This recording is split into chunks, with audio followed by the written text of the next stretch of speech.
Welcome to Fiction Audiobooks. If you enjoy the content, like and subscribing would be greatly appreciated. If you have any recommendations for novels, comment below.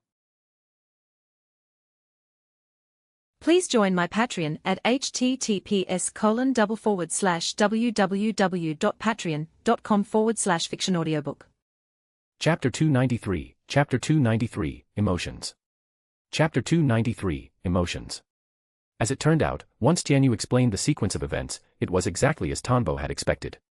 In this single battle, millions of Ryo had been literally thrown away. Fortunately, the core components of the proxy licenses were still intact. He could simply restock them with ninjutsu.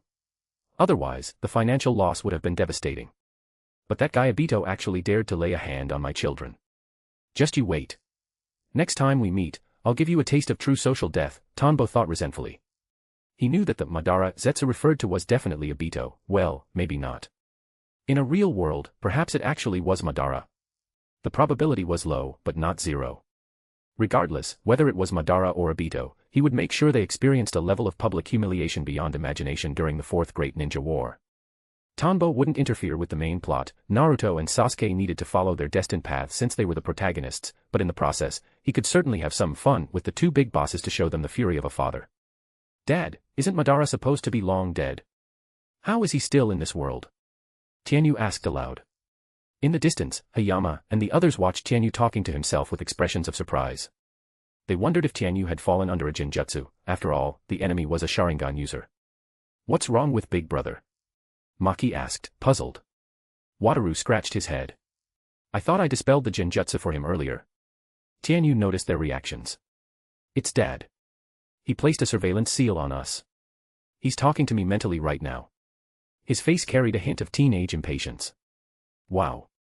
We aren't 3-year-olds anymore, Dad. Maki shouted angrily when she heard this. An ethereal, translucent image of Tanbo's head drifted out from Tianyu's shoulder. He didn't dare manifest his full body. Hey there, Wataru. Hi, Hayama. Tanbo gave an awkward smile. Tianyu told me what happened. There is a possibility that the masked man is Madara. He was likely trying to capture Tianyu and Maki to use them as leverage against me. Hayama asked seriously, Tanbo, do you also believe he might still be alive? 50-50. After all, there are plenty of ninjutsu in the world for longevity or resurrection, aren't there? Tanbo shrugged. Anyway, since you guys are fine, I'm heading out. I have a mission on my end too. Seeing that they were safe, Tanbo didn't plan to linger. Before they could protest further, he vanished. He had already scanned the area. There were no other enemies nearby. Stupid Dad. He didn't even say how to remove the surveillance. When we get back, I'm definitely telling Mom to beat him up. A girl needs her privacy. Maki puffed out her cheeks. Tianyu nodded. True. Also, what is this move called? He never taught it to us. Being able to communicate across such a vast distance was incredibly impressive. As expected of Captain Tanbo. So amazing, Wataru said, his eyes full of admiration. They were at the border, a massive distance away from Konoha. Hayama Shirakumo simply smiled. It wasn't strange at all for a father to go to such lengths. If he had the ability, he'd do the same for his own. It wasn't about invading privacy, it was purely about protection. In fact, Tanbo had been proven right. If Tianyu and Maki hadn't used those countless scrolls, the masked man probably would have succeeded. But to think someone would try to threaten Tanbo Tobitake by using his children, was he truly that powerful of a threat to them? Screech. High in the sky, Tanbo's figure re-emerged from the summoned bird. Naruto and Sasuke are about to clash. He steered the bird to accelerate. As for his family's safety, he had left enough contingencies to hold out until his true body could arrive. For now, he was focused on his new plan to make Obito or Madara look ridiculous later on. He had a great idea. Chirp. Chirp.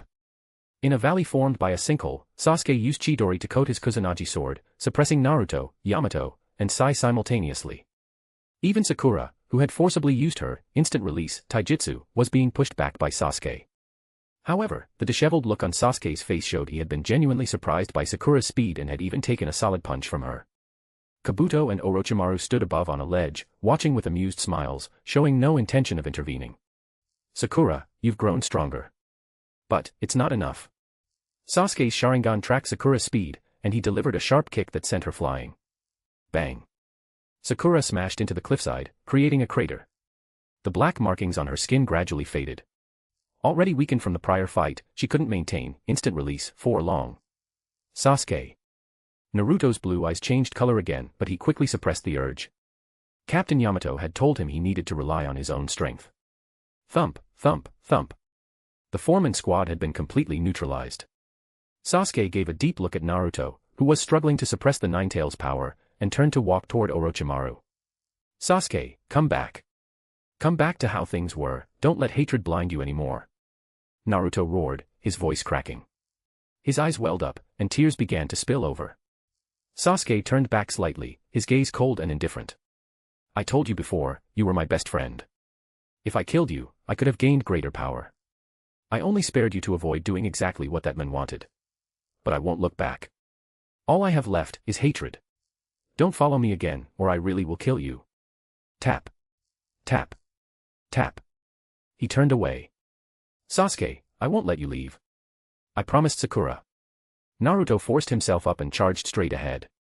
He had worked so hard for years just for this moment, just to bring Sasuke back. How could he fall here? The Sharingan, the power of emotion. I truly wonder how much stronger he would become if he actually killed Naruto, Kabuto mused, pushing up his glasses. Orochimaru licked his lips. The Mangekyo Sharingan would make him significantly stronger than he is now, but even that wouldn't be enough. Oh. Why is that? Kabuto asked. According to Orochimaru's research, the Sharingan reaches unprecedented levels of power when subjected to massive emotional trauma.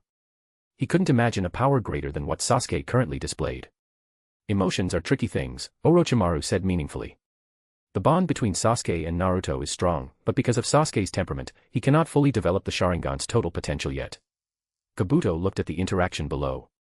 Based on my deductions, female Uchiha are actually better at developing the Sharingan's power. But it doesn't matter. Once Lord Orochimaru's reincarnation is complete, we can simply modify Sasuke's body. By shifting the male, logic-oriented mindset toward a more female-centric emotional sensitivity, we might unlock even greater power. Kabuto, I truly have nothing left to teach you, Orochimaru chuckled. Kabuto really was a gift from the heavens. Chirp. Chirp. Facing Naruto's charge, Sasuke's face darkened with impatience. Lightning flickered in his hand as he aimed a concentrated current straight for Naruto. It looked as though it would pierce right through Naruto's weakened chest. Chapter 294, Chapter 294, Conversation. Chapter 294, Conversation. Swish. Bang. Several black flashes streaked down from the sky. Thud. Thud. Thud. They embedded themselves directly in the path of the Chidori current, acting as lightning rods to conduct the electricity into the ground. Sizzle. Sasuke looked up as a dark silhouette appeared. Naruto, stumbling forward, also raised his gaze. Who is it? Yamato, Sakura, Sai. Orochimaru, Kabuto, everyone looked up simultaneously. Hey, long time no see, little Sasuke. You're a far cry from the kid who used to ask me for action figures, haha. Tanbo Tobitake performed a few flashy mid-air maneuvers before landing precisely in front of Naruto. Stuck in the ground before him were the kunai he had used to divert Sasuke's lightning. He gave Sasuke the smile of a middle-aged man. Uncle Tanbo. Naruto's eyes went wide. Why are you here? Haha, the Hokage was worried, so she sent me to check in. Looks like I came just in time, Tanbo laughed. In the distance, when Yamato heard this, his honest face immediately slumped. The Hokage doesn't trust my strength.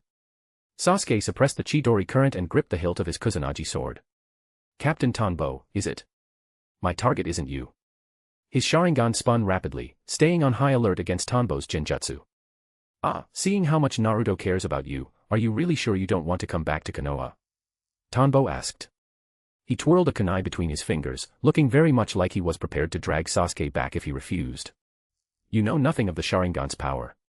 Clang. Clang. Clang. Clang. Tanbo's hands moved in a blur with his kunai. No matter how Sasuke attacked with his Kusanagi sword, he couldn't break through Tanbo's defense. Don't be so violent. I didn't say I was going to force you back.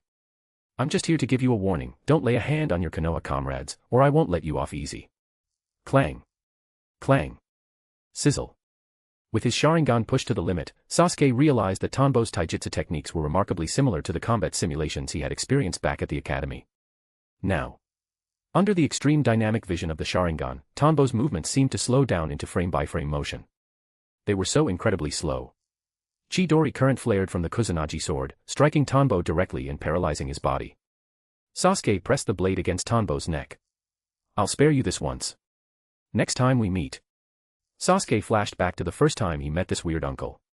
He was only a few years old then, overjoyed to receive an Itachi action figure. The time he spent with those figures was one of his relatively happy periods. During his missions, the figures were his only companions. But all of that was in the past. Now, there was only hatred. He slowly began to lower the Kusanagi sword. Sasuke, wake up. Suddenly, Orochimaru's voice rang in his ear. When he snapped back to reality, there was no blade at a neck. Tanbo Tobitake was standing in front of him, smiling broadly. Naruto and the others looked on with expressions of pure shock. In Sasuke's own hand, the Kusanagi sword was indeed held in a throat-slitting pose, but there was nobody there. Beside him, Kabuto and Orochimaru had landed by his side, Orochimaru placing a hand on his shoulder. As expected of the master of Genjutsu, Konoha's acting Hokage. Orochimaru laughed, licking his lips. Sasuke's eyes widened, his pupils shrinking in realization. You're quite impressive yourself, Tanbo praised. To be able to crack the technique I placed on Sasuke and even use it for your own purposes. Kabuto added, truly, Senior Tanbo, this Genjutsu is incredible. I suspect even Sasuke's brother, Itachi Uchiha, wouldn't be your match in this field. At the mention of Itachi, Sasuke's pupils trembled uncontrollably. Tanbo smiled and looked at Orochimaru. Senior Orochimaru is the true master of Genjutsu. Itachi simply inherited a bloodline that enhances his innate ability. There's still a gap between him and Senior Orochimaru. Hee hee. Any interest in collaborating? Your goal is the Akatsuki, right? Conveniently, our goal is also to weaken them, Orochimaru said, ignoring the praise and getting straight to business. Tanbo glanced at the fallen Naruto and his team, then back to Sasuke. It seems you really have no intention of returning to Konoha. In that case, I won't force you. After all, with Senior Orochimaru and little Kabuto here, I'm not going to start a war over one rogue ninja. My mission is simply to protect the Nine Tails. These words left Naruto's side in utter disbelief. Uncle Tanbo. Naruto tried to speak. Naruto, you're the one who acknowledges him. Bring him back through your own efforts, Tanbo whispered into Naruto's ear. If I drag him back, Sasuke might just end up in a Konoha dungeon, whipped by his former comrades as a traitor, or perhaps even used as an experimental subject. Naruto's pupils shrank. He wanted to say he'd bring Sasuke back even if he had to break his arms and legs, but looking at the look in Sasuke's eyes. Naruto wavered. Sasuke, it seems your training is still insufficient. You need to work harder, Orochimaru remarked. Kabuto added, let's go. Who knows if there are more Konoha reinforcements behind us. Orochimaru and Kabuto supported the Genjutsu stunned Sasuke, giving Tanbo one last deep look. Whoosh. Whoosh. They gradually vanished before the group's eyes. Sakura and Yamato looked on, unable to understand the decision. Naruto stared at the direction Sasuke had disappeared, his body trembling. His fists clenched so hard his knuckles turned white, and tears fell silently into the yellow dirt. Teacher Tanbo. Senior Tanbo. Sakura and Yamato greeted him before beginning to treat their wounds. Sai, who was lying nearby, watched Tanbo closely. This person, his emotions seemed different from Naruto's, Sai thought, recalling Naruto's words over the past few days. Though he didn't fully understand emotions, he could see the difference in how Tanbo handled the conflict. Once everyone was patched up, Tanbo performed a summoning. A massive eagle appeared beneath their feet, carrying them into the sky. Time to head back. On the eagle's back, a young man and woman looked back with complicated emotions. Yamato was still muttering to himself about how Tsunade didn't trust his abilities since she sent Tanbo. In an unnamed location. Orochimaru leaned against a large boulder, appearing to be waiting for something. After a moment, he looked behind him. A figure was drawing closer.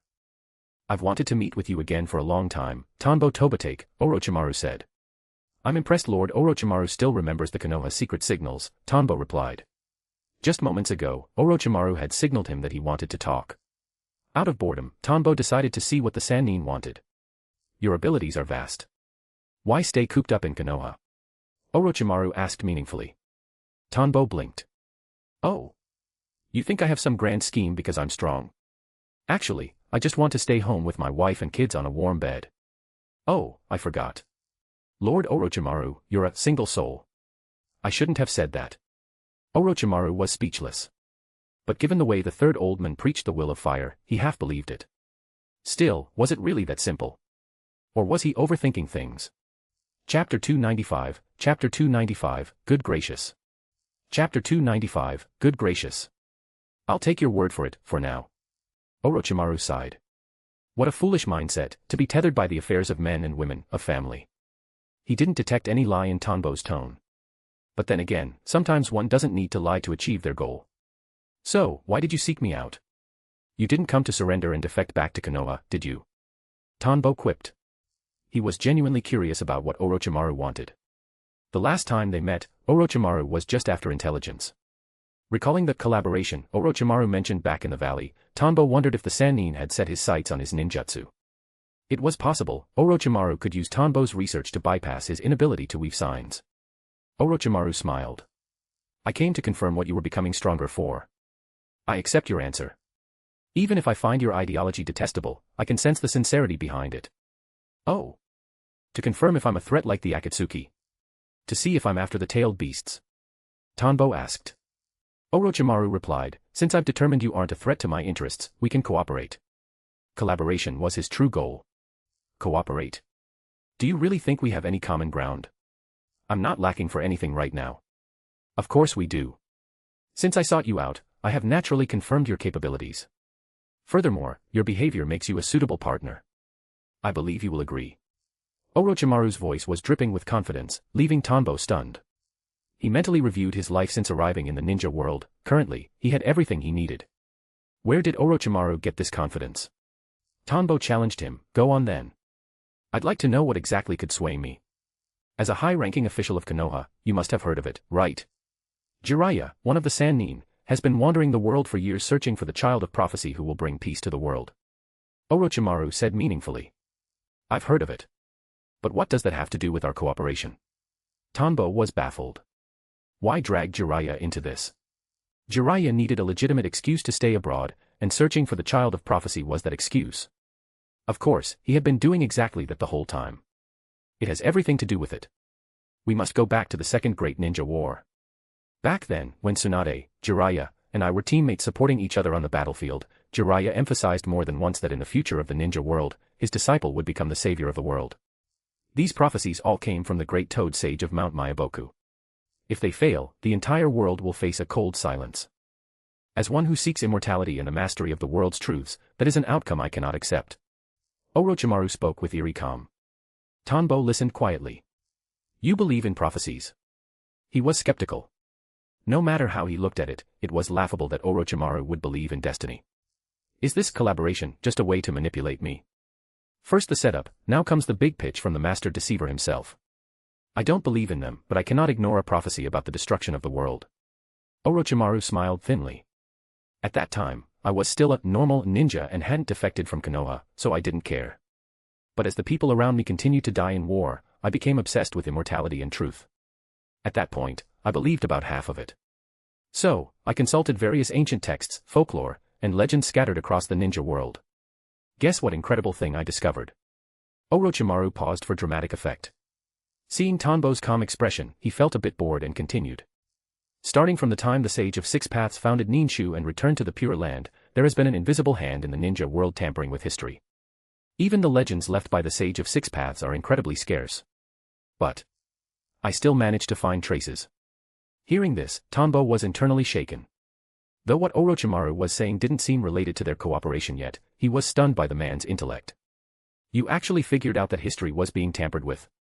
A fascinating viewpoint. But what does this have to do with the bridge of cooperation between us? Don't be impatient. I will make it worth your while. Despite history being altered, I found fragments of the truth and made several deductions. A millennium ago, the great toad sage of Mount Myaboku, one of the three great sage regions, prophesied a world-ending event. He left the mountain and found the child of prophecy intended to stop that destruction, the Sage of Six Paths. He assisted the sage in defeating an unknown, terrifying enemy, allowing the world to return to peace. Tanbo's eyes nearly bulged out of his head. How is it that I'm the transmigrator, yet the native is the one doing the spoilers? Was this information really available in the ninja world?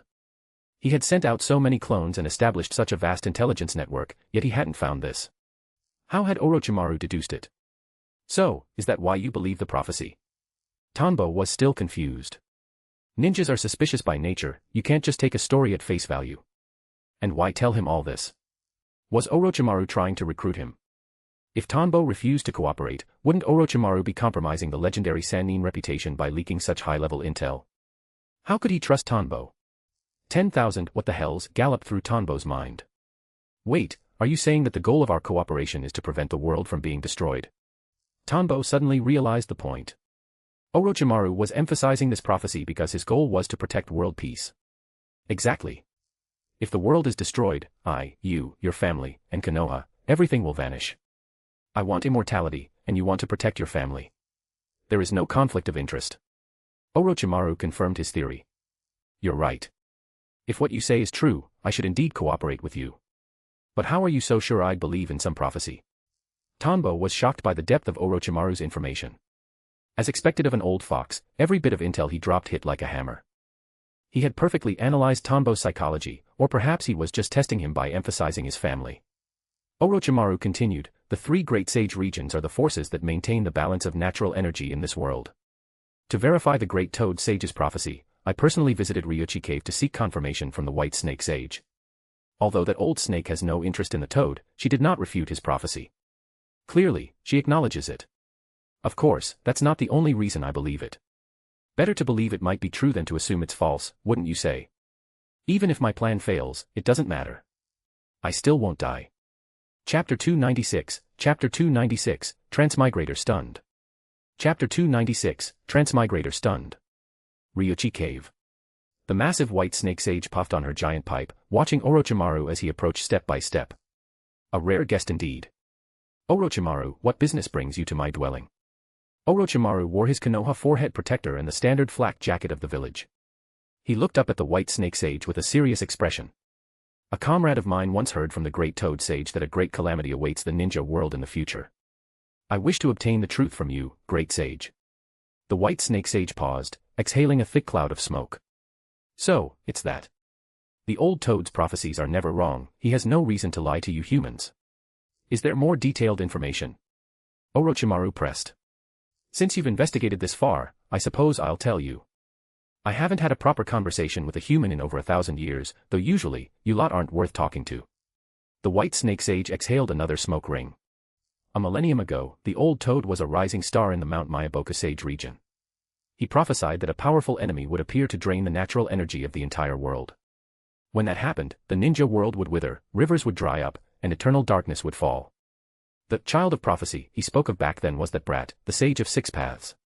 In the end, just as the toad predicted, the Sage of Six Paths defeated the enemy who sought to destroy the world, founded the ninja sect, and passed down the way of chakra cultivation. The white snake sage seemed lost in a long memory.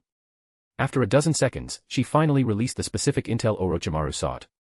Orochimaru was visibly shaken. Can you be more specific? Do you take me for your subordinate? I no longer feel like talking. But the old toad's prophecy won't miss.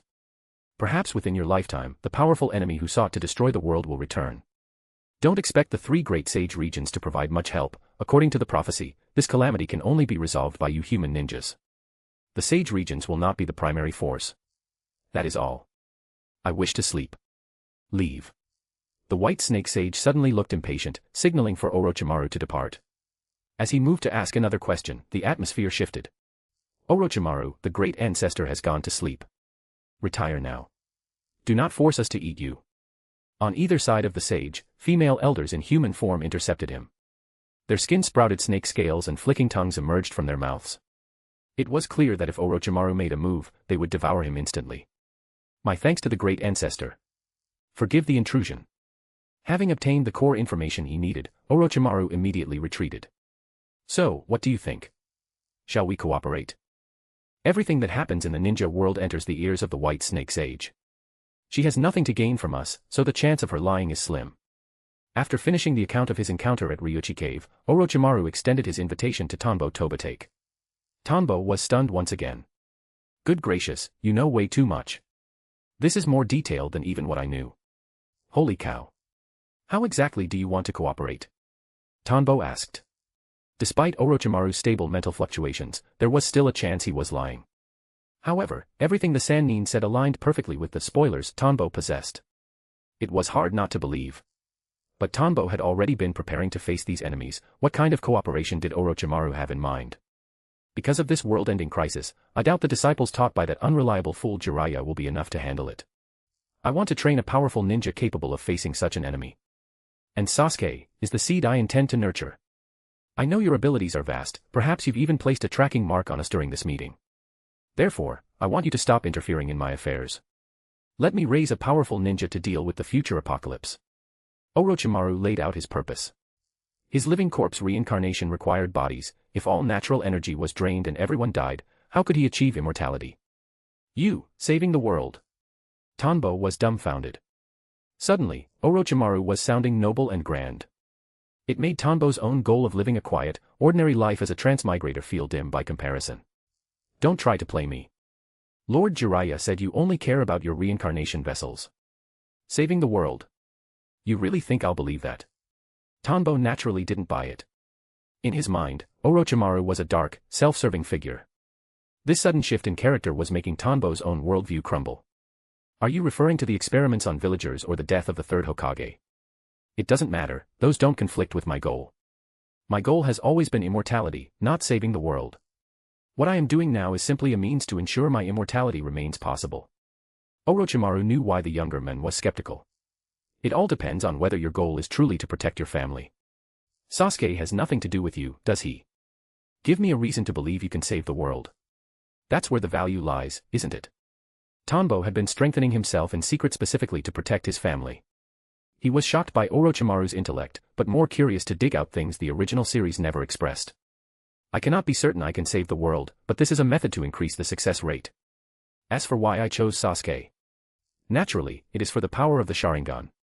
Orochimaru had no intention of hiding anything. In his mind, it was natural for Tanbo to be shocked. He likely even expected Tanbo to reject his claims. No one believes the world is ending. Except for that fool Jiraiya, and a snake like him who refuses to let accidents happen to his future. The power of the Sharingan. I knew it. You're just greedy for his body. You're a bad guy through and through, Tanbo said with disdain. The eternal Mangekyo was powerful, yes. Its ceiling was high. But to save the world? That wasn't enough. Of course, the Uchiha power is impressive, but the root isn't just there. According to my research and deductions, the enemy the Sage of Six Paths faced 1,000 years ago isn't dead. They were merely sealed. Furthermore, it is likely that someone or some faction has been searching for a way to break that seal, the same people who tampered with history.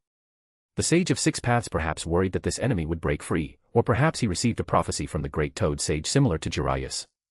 To prevent this, he passed down his power. According to my research, the Sharingan is a bloodline he specifically created, the eye that reflects the heart. It explodes with limitless power based on the ninja's emotional state. I can make Sasuke stronger and assist him in developing that power. That is my effort. Does it sound unbelievable? Chapter 297, Chapter 297, Gossip. Chapter 297, Gossip. Incredible. Incredible didn't even cover it, this was beyond imagination. Although Tanbo Tobitake had felt from the start that the Sharingan ceiling was higher than the Rinnegan's, he didn't realize Orochimaru knew this much. The man had actually turned it into a formal field of study. Listening to Orochimaru's words today made Tanbo feel like his entire worldview had been upended.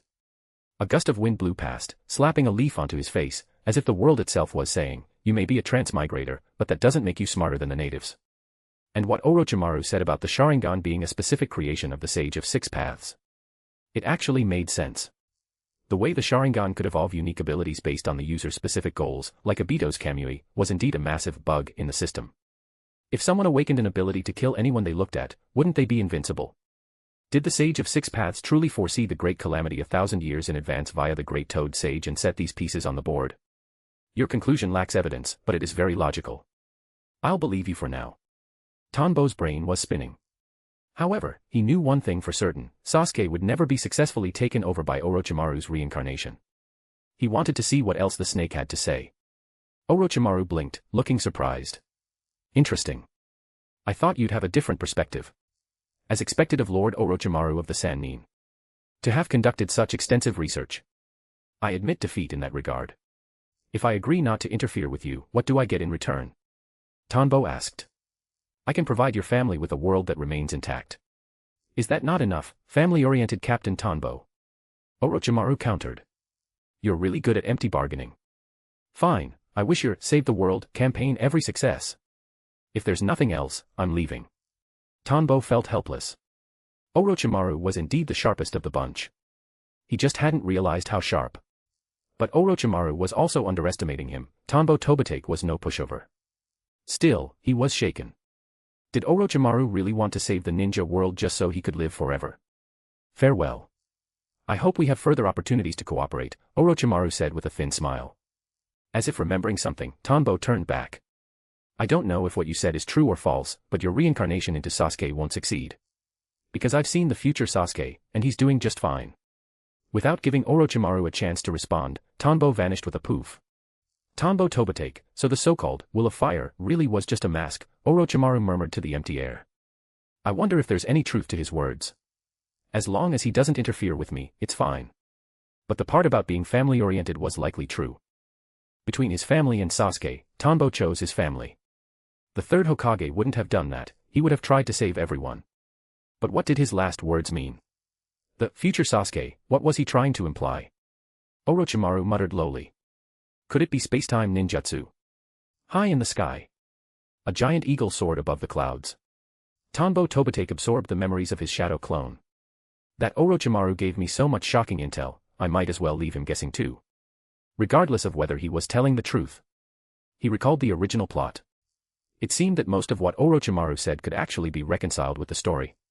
So, Sasuke was being specially raised by Orochimaru just to counter the coming threat and prevent the world's energy from being drained.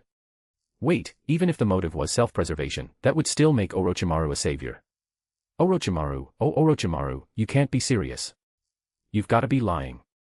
In his previous life, Tanbo respected Orochimaru's scientist persona, but that savior persona felt wrong.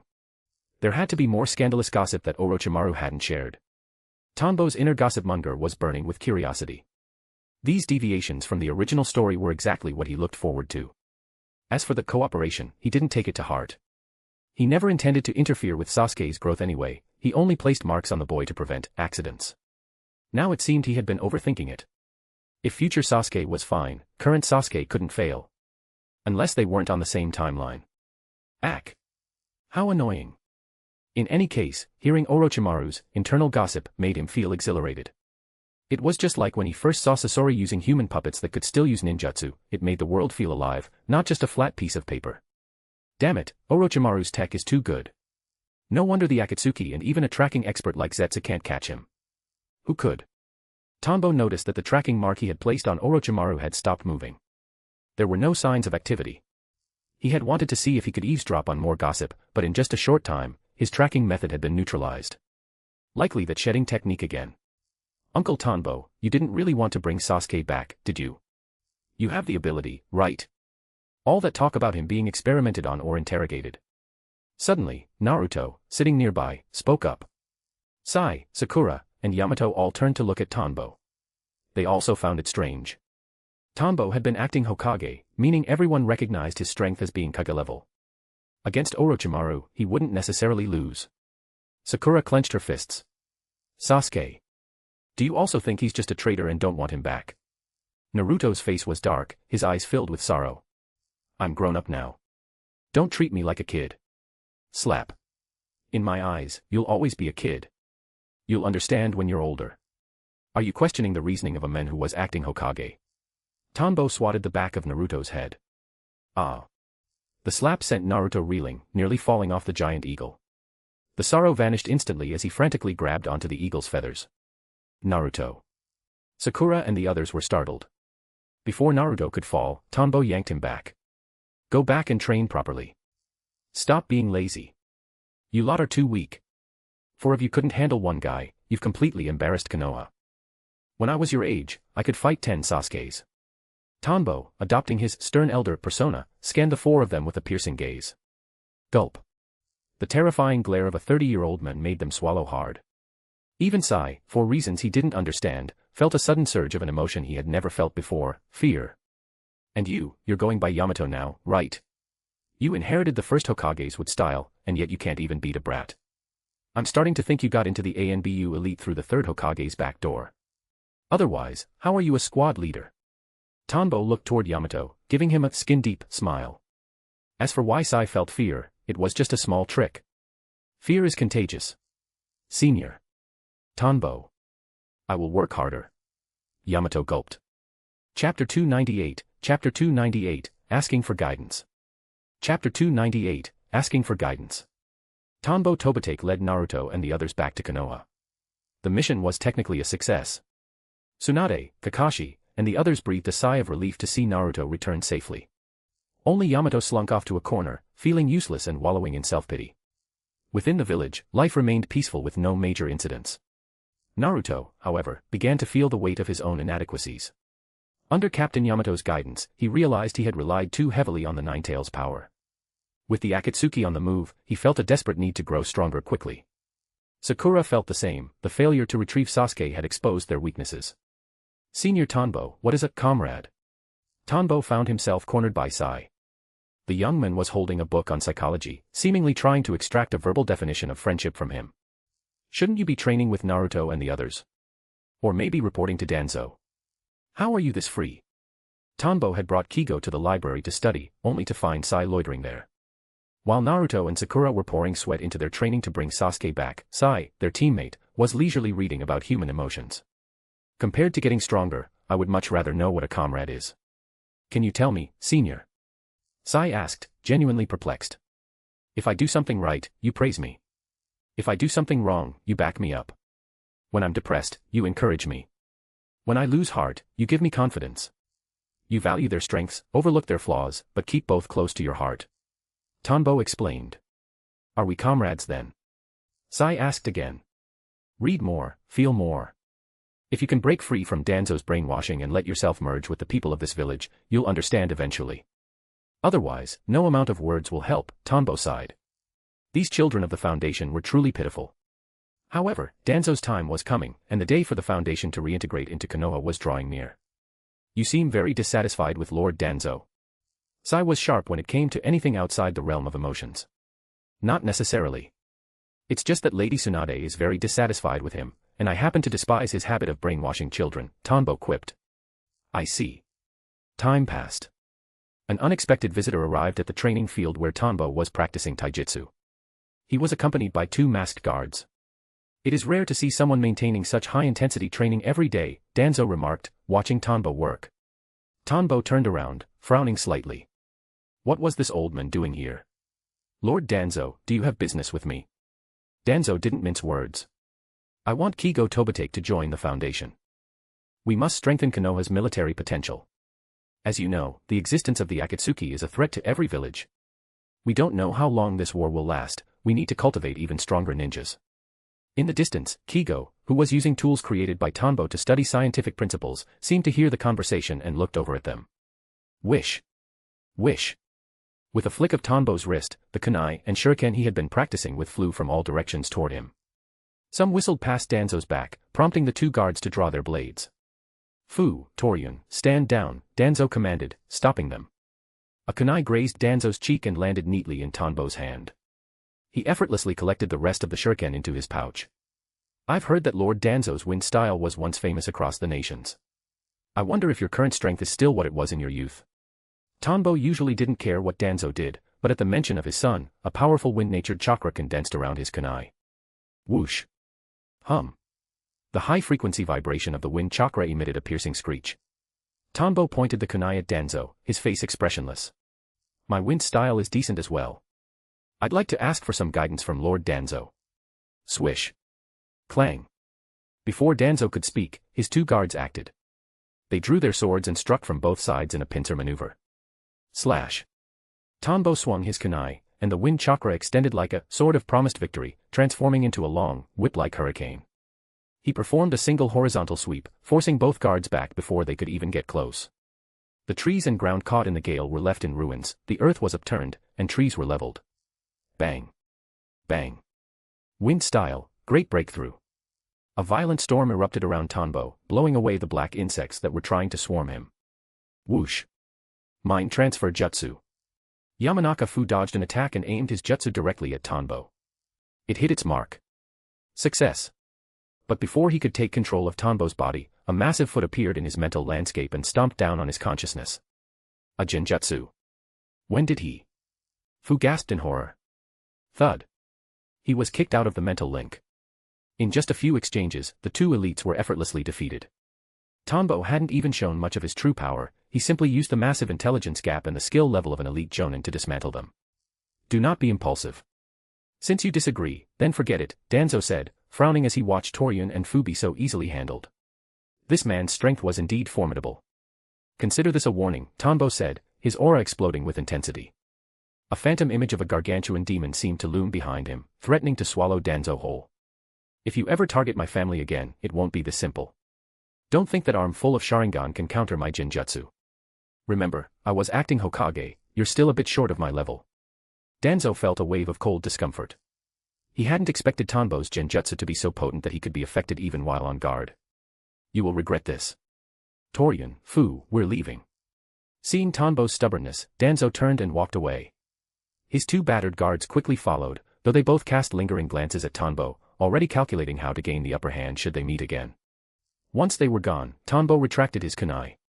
Old geezer. If it weren't for the sake of keeping the timeline from deviating too much, I'd kill you right here.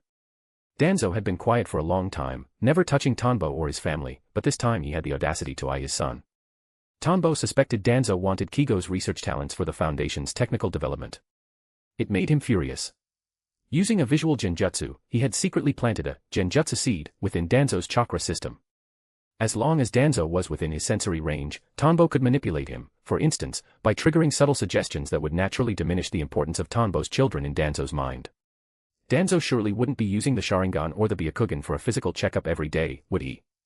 Chapter 299, Chapter 299, Captain Tanbo, move out. Chapter 299, Captain Tanbo, move out. The training field.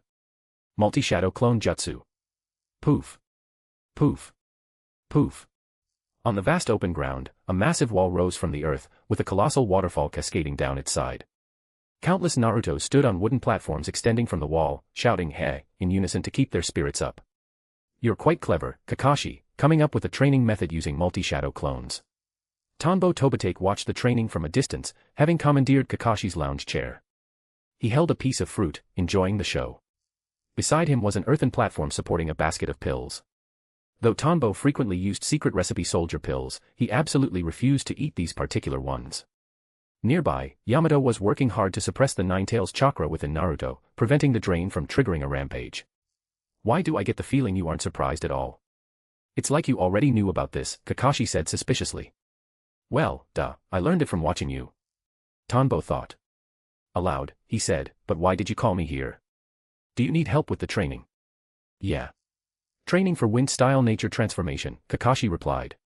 Makes sense. Aside from lightning and earth style, your wind style is a bit lacking, Tanbo nodded, throwing in a jab.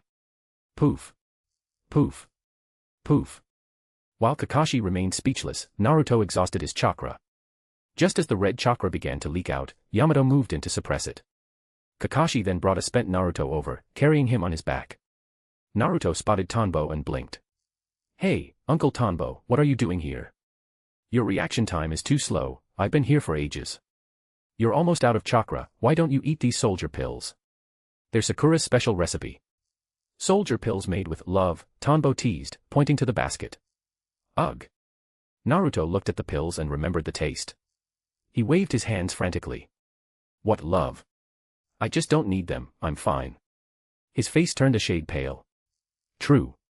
Sakura's special soldier pills are more unsettling than the taste of my 8 fragrances of fire technique, Tanbo remarked. Exactly. Sakura's pills taste terrible. Naruto agreed, nodding vigorously. Oh, Naruto, you're in for it. You just said Sakura's cooking is bad, Tanbo joked. Naruto's voice dropped to a whisper. But it really is bad. Alright, enough. He's here to teach you wind nature transformation, Kakashi interrupted, knowing time was short. Ah. Uncle Tanbo knows wind style too. Your memory is truly abysmal. Tanbo finally understood what it was like to deal with a dimwit. Fortunately, his own children were quite bright. He then wove a series of hand signs. Wind style, great breakthrough. The wind rose from the flat ground. Under Naruto's astonished gaze, a violent gale swept through. The ground was literally peeled back like a carpet, rolling up under the force of the wind. Crash. Boom. The earthen walls Yamato had constructed were blown away piece by piece. Finally, the lush green grass was gone, and the tall wall and waterfall had vanished, leaving only a wasteland of yellow and black soil. See that? That's wind style. Tanbo finished the jutsu, feeling that showing off felt pretty good. It had been a while.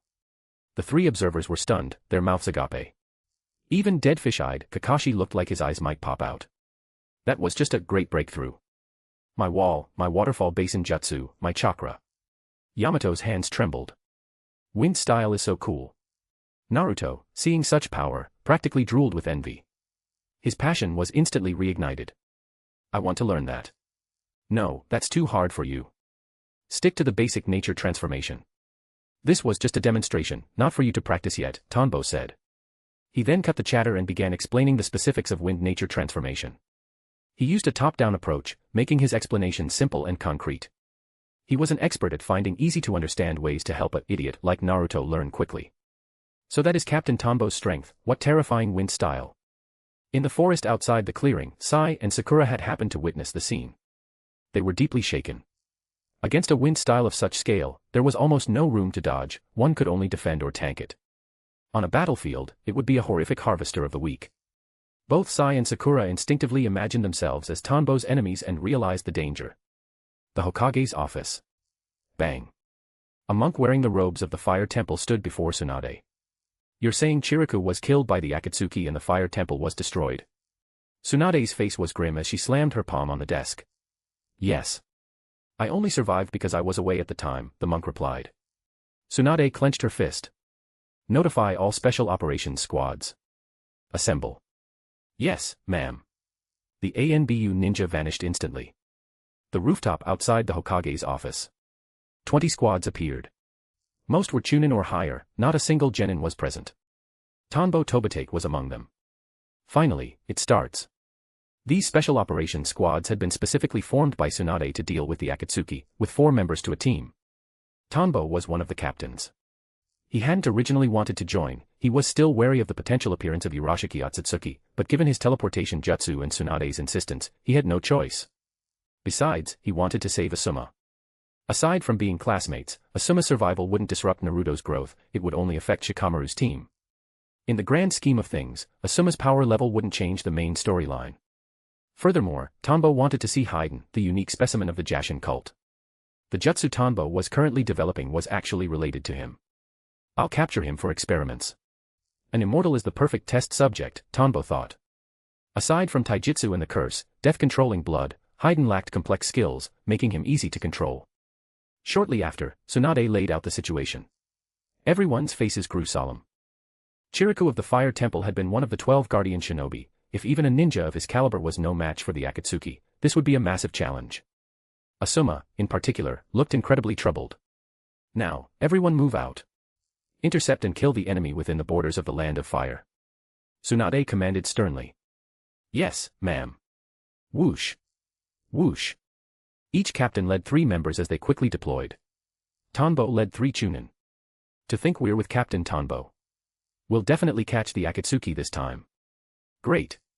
I've been dying to see how strong Captain Tanbo really is. It'll be a piece of cake.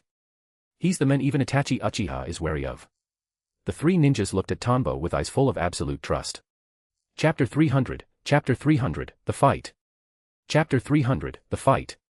Land of Fire. On the road to the bounty station. We agreed to look for the tailed beasts, and here you are catching another high bounty guy. Your intelligence network is trash, or maybe you just want me to work for free. Haiden grumbled, shouldering his triple-bladed scythe with a bored expression. Kakuzu remained expressionless. The organization needs funds. Besides, doesn't this give you a chance to perform that god-awful ritual of yours? Hey. Don't insult Lord Jashin. That's my faith. Keep it up and I'm quitting, you can work for the organization all by yourself, Haiden muttered. By the way, do you think we'll run into Konoha people on the road? Haiden's eyes darted around. Humph, isn't that exactly what you want? Kakuzu said coldly. Suddenly. They're here. Trill. A melody drifted through the air, notes like woo-woo, dee-dee, doo-doo, and da-da. A melodious tune, like a bubbling spring, reached their ears. Kakuzu gently set down Chiriku's corpse and quickly wove hand signs. Wind style, pressure damage. A massive vortex of storm force winds lashed out in all directions. Crash. Snap. Trees were uprooted, and the ground was torn apart by the hurricane. Fast. Haydn, hearing the music, pulled out a short spike and slashed himself several times. Sizzle. Blood flowed from his chest. He, what a nuisance of a genjutsu. He grabbed his scythe and charged in one direction. Swish. Swish. Swish. Two Konoha ninjas appeared, simultaneously unleashing shuriken at Haydn. Clang. Clang. Useless. Haydn easily batted the shuriken away, sending them thudding into the ground. Such incredible taijutsu. The two Konoha ninjas were shocked by his skill, but remembering their captain was supporting them, they felt no fear. They charged straight in. Clang. Clang. Clang. They engaged in close-quarters combat. However, Haydn's taijutsu was clearly superior. Within 5 seconds, he had grazed their cheeks, drawing blood. Flick. Haydn looked at the blood on the tip of his blade, a manic grin spreading across his face. He retreated a distance and began drawing a symbol on the ground. Kakuzu looked toward the distance. Standing atop the only remaining tree was a white-haired man, playing a flute. Tanbo Tobatake. He recognized him instantly. Aside from the various Kage and the Jinchuriki, Tanbo was the most noteworthy opponent in the ninja world. Two masked monster heads made of black threads emerged from Kakuzu's shoulders. Lightning style, false darkness. Fire style, searing migraine. Crackle. Boom. A lightning spear streaked forward while an explosive jet of flame erupted. However, Tanbo Tobatake didn't seem to care about the ninjutsu, he continued to play. Kakuzu frowned. Whoosh. Before he could even blink, the two ninjutsu seemed to have built-in navigation, they veered off and cleanly missed their target.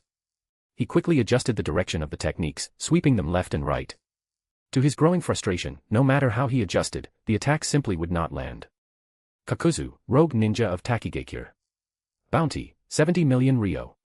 Professional financial manager of the Akatsuki. Pray tell, where do you hide your money? Once I've finished with the two of you, I could use it to buy some snacks, Tanbo said down to Kakuzu, smiling. Now that Kakuzu and Haydn were here, Tanbo finally had a chance to stretch his limbs. He had been getting stronger constantly but lacked a reference point for his progress. Of course, he didn't intend to use his full power, he was just demonstrating ordinary genjutsu as a proof of concept. If you have the skill, come and take it. Genjutsu alone won't do much against me. Hearing someone mention stealing his money made Kakuzu's entire demeanor darken. He looked at Tanbo with murderous intent. Besides, your teammates are about to die. He turned toward Haydn, just in time to see Haydn plunge a black spear into his own chest. Ahahaha. Lord Jashin, here is your sacrifice.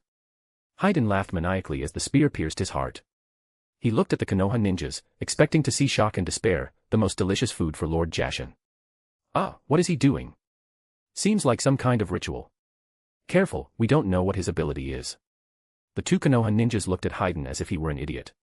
They were on high alert, but the wounds on their faces that Haydn should have inflicted were non-existent. Ah. What's going on?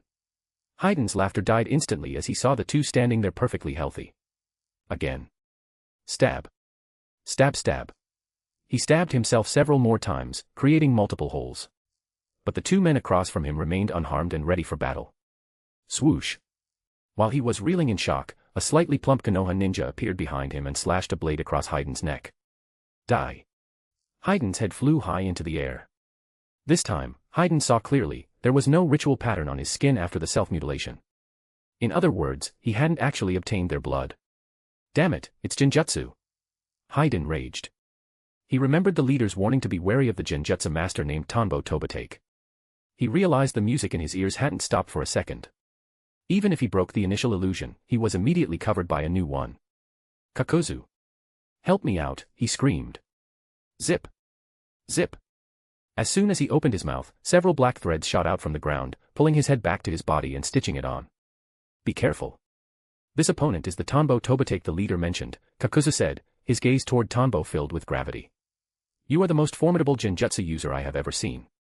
That technique just now, it tricks visual distance, texture, and mass, doesn't it? Looking at the missed attacks and Haydn's failure, Kakuzu made a deduction. He suspected this was only the tip of the iceberg. The Genjutsu that strips the will to live, mentioned by the leader hadn't been used yet, was there a restriction? Or had Tanbo already deduced his secrets? His Earth Grudge Fear technique created 4 separate entities that lacked human emotion, they shouldn't be susceptible to that kind of emotional attack. He wondered if the opponent would try it. But based on what had been shown, Tanbo was already a nightmare to deal with. I might have to separate the hearts and rely on pure instinct to attack, Kakuzu thought, quickly calculating his next move. Hey. I'm trying to be careful, but can you make him stop the music first? Otherwise, no matter how many times I stab myself, I just get covered by a new illusion. I can't even fight. Haydn yelled. Having regained his head, he gave himself a quick stab through the heart to temporarily break the current illusion, then began swinging his triple-bladed scythe in wide arcs to keep the Konoha ninjas at bay. Chapter 301, Chapter 301, Two Monsters. Chapter 301, Two Monsters. Bang. Bang. Giant explosions from released ninjutsu echoed through the forest. Ino, who was searching for the two Akatsuki members, sensed the disturbance instantly. She immediately led her squad toward the source of the noise. Is that the enemy's power? Choji asked, looking toward the distance where dust clouds billowed high into the air. It's Teacher Tanbo's squad. Let's move. Ino sensed Tanbo Tobate's chakra, and her confidence surged. If Teacher Tanbo was there, even if they couldn't take the enemy down immediately, they could certainly hold their own. Whoosh. Whoosh. Hey, if Tanbo is there, those Akatsuki guys are in for a rough time, Yamashiro Aoba remarked, a smile touching his lips as he also sensed the familiar chakra. If there was one person Aoba least wanted to fight, it was definitely Tanbo. His old classmate had a wicked sense of humor in battle. As they reached the battlefield, they suppressed their auras and crept closer. What greeted their eyes was a man with slick back hair wielding a giant scythe like a maniac. This man was swinging his weapon wildly at the Konoha ninjas, appearing to be parrying invisible strikes. Meanwhile, the three Konoha ninjas were standing at a distance, pelted him with shuriken and kunai until he looked like a pincushion. Yet, the men didn't seem to notice his injuries at all. Hiss, what kind of ability is that? He's full of holes and he's still not dead. Choji broke into a cold sweat watching Haydn. If he took that many hits, even Ino's medical ninjutsu wouldn't be able to bring him back. Aoba explained, that's a member of the Jashin cult from the land of hot water. Intelligence recently reported that this cult developed an immortal body. Aside from sealing, as long as they have chakra, they simply won't die. There's a cult that powerful, another ninja exclaimed. They're tough, but if you sever the head and deprive the body of nutrition, they eventually lose the ability to refine chakra and will die, Aoba added. Then what is the other guy doing? Choji pointed to the figure covered in black threads. They watched as the men wove hand signs while two masked monster heads on his shoulders spat out 3-meter-long streams of lightning, wind, and fire. He seemed to be aiming at Teacher Tanbo, who was standing atop a tree playing his flute. The men kept twitching his head, trying to adjust his aim, but his short-range attacks were nowhere near reaching Tanbo. Ino's lips curled into a smile. That's Uncle Tanbo's Genjutsu, visual range manipulation, mass manipulation, and morphological manipulation. Visual range manipulation creates hallucinations of distance, causing the enemy to misjudge their reach. Mass manipulation tricks the enemy regarding the quality of their chakra, making them expend massive amounts for tiny results. Morphological manipulation alters the perceived shape of the jutsu. The enemy sees a normal attack, but in reality, it's warped, too short, or too thin.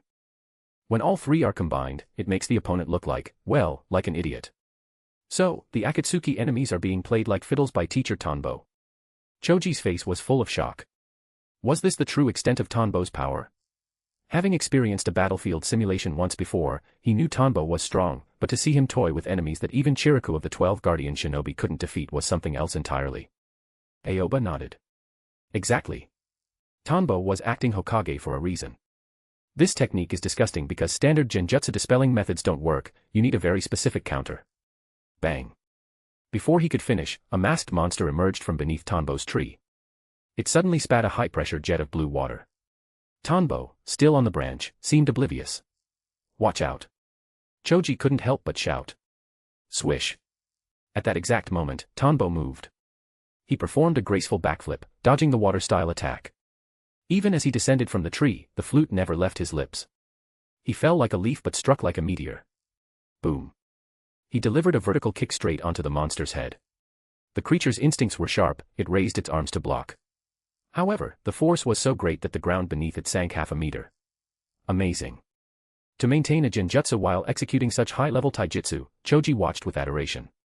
Of course. Teacher Tanbo's chakra control is the best in Konoha. Even Lady Tsunade might not be able to match him, Ino beamed. Let's move in. It looks like the enemy has found a way to bypass the illusions. Aoba quickly wove hand signs. Right. Fire style, great fireball. Human bullet tank. Mind transfer jutsu. Earth style, earth spikes. Humph, quick reactions and strong taijutsu. Kakuzu, seeing Tanbo dodge his ambush, stopped playing around. He noticed the Konoha reinforcements. If he didn't wrap this up soon, the number of enemies would only grow.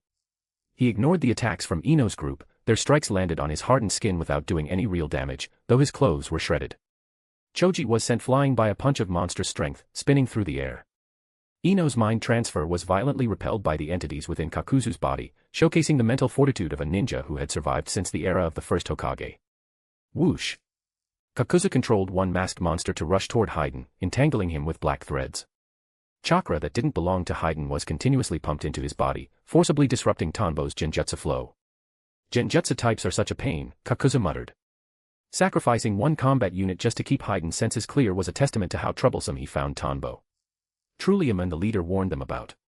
Eh? Why am I full of shuriken? Haiden emerged from the illusion only to see himself covered in blades.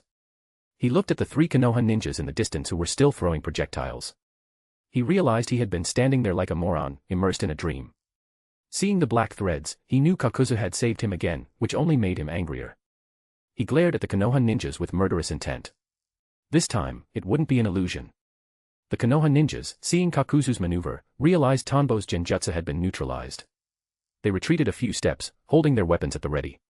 Their job was simply to stall the immortal monster until the captain and Ino's team finished off the other one. Chapter 302, Chapter 302, Final Shot. Chapter 302, Final Shot. Strange wind-flurrying wave. Kakuzu's wind and fire masks unleashed their nature transformations simultaneously, targeting Ino and her team. Wind fanned the flames. A towering inferno erupted from the flat ground, covering the sky and blotting out the sun. It was an endless, scorching wall of fire. What? Staring at the seemingly boundless and terrifying ninjutsu, Ino and the other 3 broke into a cold sweat. Choji was terrified, but he steeled his resolve and stepped in front of his teammates. He expanded his body to giant proportions, intending to use his own flesh to provide a sliver of hope for his friend's survival. Choji! Ino screamed. Rumble. The searing heat scorched the very air. Just then, a massive pangolin leaped up, swallowing the giant Choji and the rest of the team whole into its mouth. Boom. Kakuzu's ninjutsu slammed directly into the pangolin. Sizzle. The sound of instant searing echoed. Their strength is still a bit lacking, Tanbo Tobitake muttered, his gaze falling on Kakuzu after saving the group. Using the Earth Grudge fear monsters to break Genjutsu through the masks, as expected of an old fox, Tanbo thought. Kakuzu had pretended to be caught in the illusion earlier, likely deducing the general effects of the Genjutsu by observing Haiden's state. As Kakuzu's flames died down, the fish head was charred and tattered, leaving only a thin protective layer around the 4 ninjas. When Ino and the others opened their eyes and realized they had been saved, they let out a collective sigh of relief. It's Uncle Tanbo's Eye of the Creator, Ino said, looking back at the battlefield. Kakuzu was the most troublesome enemy she had ever seen. He could crack Tanbo's Genjutsu and unleash such massive-scale ninjutsu.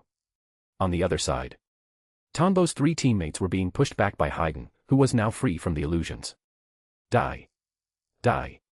I'll hack you lot to pieces and then deal with that other guy. Haiden laughed maniacally, screaming at the top of his lungs. Thud. Thud. Thud. Suddenly, several pangolins burrowed out of the ground, swarming Haiden. One clamped its jaws onto his scythe, while others bit into his limbs. The manic laughter vanished from Haiden's face. Kakuzu, save me. Haiden realized these summoned beasts were highly intelligent. They bit down on his weakest leverage points, neutralizing his ability to exert force. He was pinned. The moment he called out, the masked monster attached to his body fired long black threads, piercing through all the pangolins. It snapped their necks and flung them off Haiden. Damn it, how many summons does he have? Haiden prepared to finish off the Konoha ninjas before dealing with that annoying guy, but as he looked around, he saw more than just pangolins. A horde of different summoned beasts, rats, snakes, insects, toads, apes, had him surrounded. They swarmed him instantly, giving him no time to think. Roar. Meow. Caw. They came from the sky, the ground, and beneath the earth. Fine then. You'll all be sacrifices for Lord Jashin. This time Haiden was cautious, paying special attention to the ground beneath his feet.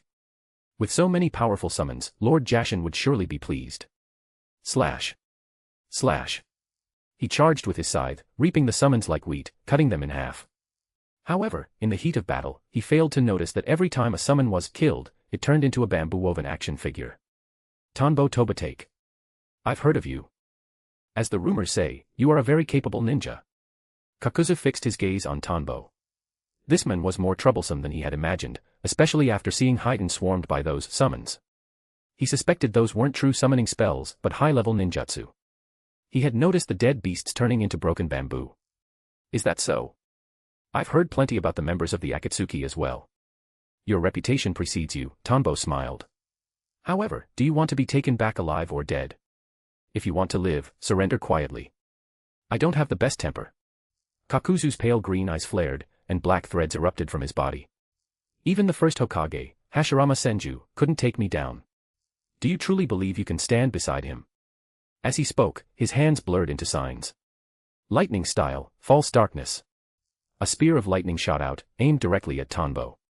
Void break, Tanbo whispered. The air in front of him distorted. Crackle. Kakuzu's lightning was stopped dead by an invisible wall of wind. It seems ninjas of Kakuzu's level can be handled without even using my hidden trump cards. Ordinary ninjutsu is enough, Tanbo thought. Having massive chakra reserves feels great. But that's enough. If we play any longer, the rest of Konoha's reinforcements will arrive. It's no fun having my kills stolen. A talisman appeared in Tanbo's hand, along with a strand of black thread he had snatched from Kakuzu's water mask monster earlier. Across the field, Kakuzu saw his lightning neutralized. Just as he prepared a combined elemental attack, he saw Tanbo's movements. Decades of combat experience screamed of danger. Don't you dare. Normally, with his Earth Grudge Fear technique active, Kakuzu feared no ninjutsu other than lightning. But the sense of peril forced his hand. He unleashed a barrage of lightning, wind, and fire at Tanbo. Too late. Soul-body separation jutsu. The talisman in Tanbo's hand exploded with runes that etched themselves into the void. Simultaneously, he used high-speed taijutsu to weave through the elemental onslaught. Whoosh! A translucent, ethereal soul began to rise out of Kakuzu's body. A spirit control technique. Damn it. As his vision blurred and he felt himself being pulled from his physical form, Kakuzu issued one final command to his hearts. A moment later, his soul was sucked into the talisman in Tanbo's hand. Got him. Wait. Tanbo looked at Kakuzu's body.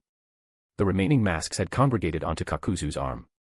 It seemed that extracting the primary soul didn't immediately deactivate the monsters.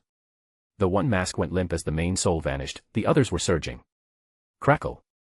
3 masks focused their power simultaneously, massive amounts of chakra condensing at their mouths. The energy merged rapidly into a single point. Final shot. Such high chakra density.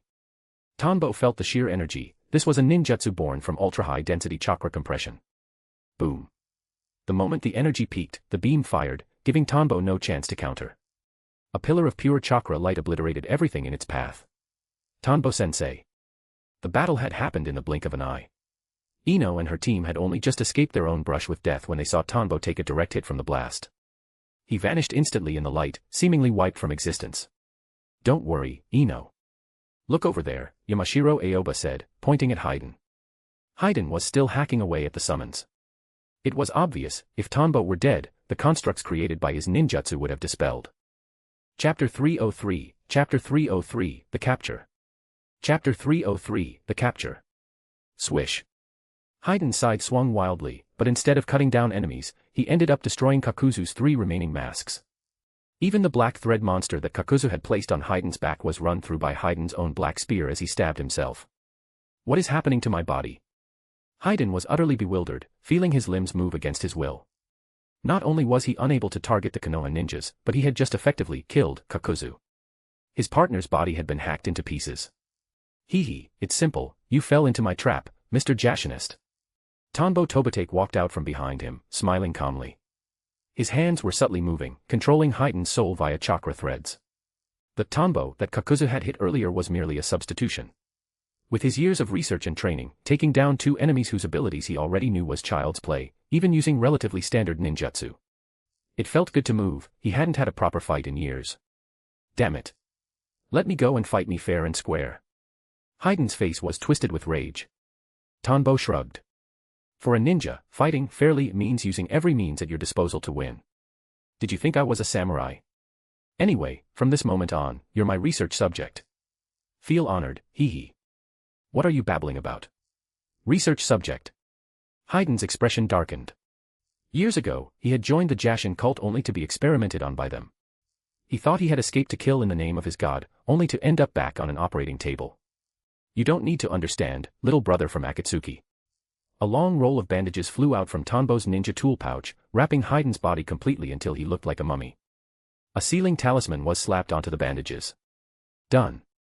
Tanbo-sensei, that was amazing. Senior Tanbo, you're the goat. Tanbo, you really have become incredibly strong. Uncle Tanbo, I didn't know you were this cool. I heard you used to idolize my dad, does that mean my dad was this strong too? Ino, Choji, and the others rushed forward, seeing the battle concluded. Everyone breathed a massive sigh of relief. Whoosh. Whoosh. Whoosh. Movement echoed from the distance as another team approached. Ino sensed them and waved. Hey. Captain Asuma. Shikamaru. Tanbo-sensei already took care of the two Akatsuki guys. It was Asuma's squad. As they took in the surroundings, their faces filled with shock. Not a single inch of the terrain was intact. It was obvious a cataclysmic battle had taken place, the ground looked as if it had been plowed several feet deep. In front of Tanbo's position, a trench 3 meters deep stretched out for hundreds of meters, a clear scar from some devastating ninjutsu. Looking at these marks, the battle must have been intense. But Tanbo-sensei handled it. As expected of a former acting Hokage, Shikamaru noted, instantly analyzing the scene. Given that no one on the Konoha side was injured or killed, the sheer gap in power was easy to deduce. Classic Tanbo. Besides beating us all to the altar by getting married first, he's left us in the dust in terms of strength too. Asuma remarked with a sigh of admiration. Back when he was a rebellious youth traveling to the capital with Chiriku, he could already tell Tanbo was becoming formidable. Now, Tanbo was reaching heights that were becoming hard to even fathom. Yamashiro Aoba chuckled. Yeah, I remember back in the academy, his grades weren't even as good as mine. Now he's leading the way in everything. So, Asuma, when are you finally going to hold your wedding? He teased, sensing the danger had passed. What are you talking about? What wedding? Asuma's face suddenly flushed bright red. Tanbo chimed in, what are you acting for? Everyone knows about you and Kurenai. Did you think we were all in the dark? Ha ha ha. Captain Asuma is blushing. He's shy. Ino laughed. Even Shikamaru had a smirk on his face. The tense atmosphere of facing the Akatsuki vanished in an instant, replaced by a sense of light-hearted camaraderie. All right, take the Akatsuki corpse. Let's head back and turn in the mission. Notify the other squads, Tanbo commanded, naturally taking charge as the senior officer. Yes, sir. Aoba processed the corpse and summoned a flock of crows. After attaching coded messages to them, he sent them flying in all directions to recall the other teams. An underground cave. It appears Hayden and Kakuzu are dead. Let us begin. Pain spoke to the other Akatsuki members via the Rinnegan's telepathic link. After receiving no response for an extended period, he knew the duo had fallen. In front of them, Yujito-ni, the Two-Tails Jinchuriki, lay unconscious on the ritual platform, her clothes torn and her body showing signs of brutal mistreatment. Oh dear, oh dear. 2 more dead so soon after Senior Sasori. What a pain. I'm going to have to work overtime. Do I get overtime pay? Also, can I have a few spare uniforms? If I only have one, I'm afraid I'll start to smell. Wait, wasn't Mr. Kakuzu the one in charge of the money? Now that he's dead, where did all his money go? A masked man babbled incessantly like a child. Toby, shut up. You're annoying. Deidara roared, pointing at him. But Senior Deidara, I'm talking about urgent matters. Toby, enough. Begin. At Pain's command, everyone wove hand signs. The massive Geto Mazo statue opened its many eyes, and chakra dragons erupted from its mouth, coiling around Yujito. Konoha Intelligence/Corpse Processing Division. Hokage-sama, the subject's brain is not normal. I could only extract physical data and a few fragmented memories. Most of the snippets are of the bounty station and an underground cave. Their leader possesses the Rinnegan, but these fragments didn't provide much more than that. Tanbo withdrew his hand from Kakuzu's head, looking rather disappointed. It seemed that extracting the soul had affected the brain's data integrity, and since Kakuzu's entire body had been modified, his brain was no longer truly human. Despite Tanbo's vast knowledge, he couldn't get the full picture. He was particularly disappointed that he didn't find the memory of the legendary, I threw a kunai at the first Hokage from 800 miles away and then ran, moment. He really wanted to see how that fight actually went down. I'll have to pull Kakuzu's soul out of the talisman and ask him directly when I have time, he thought. Tsunade nodded. Her own medical examination of the body confirmed it was fundamentally different from a normal human. What about the other one you sealed? Can we read his memories? Of course. That Jashinist is easier to deal with. We can release him whenever we want. Since he can't die, we don't have to worry about his brain getting damaged during the process, Tanbo replied.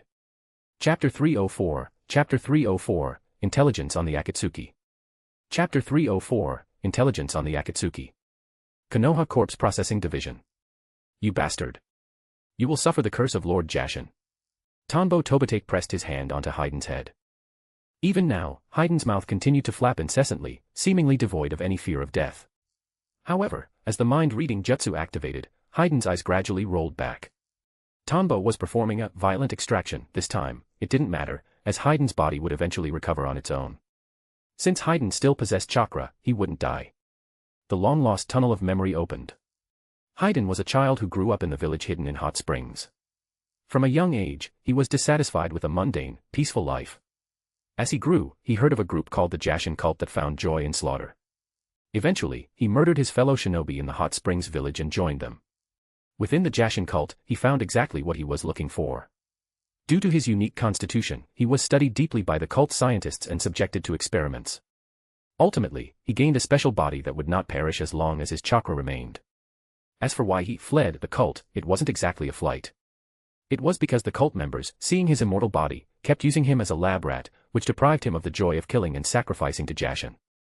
One day, Haiden killed the guards watching over him and began wandering the ninja world until he was recruited by the Akatsuki.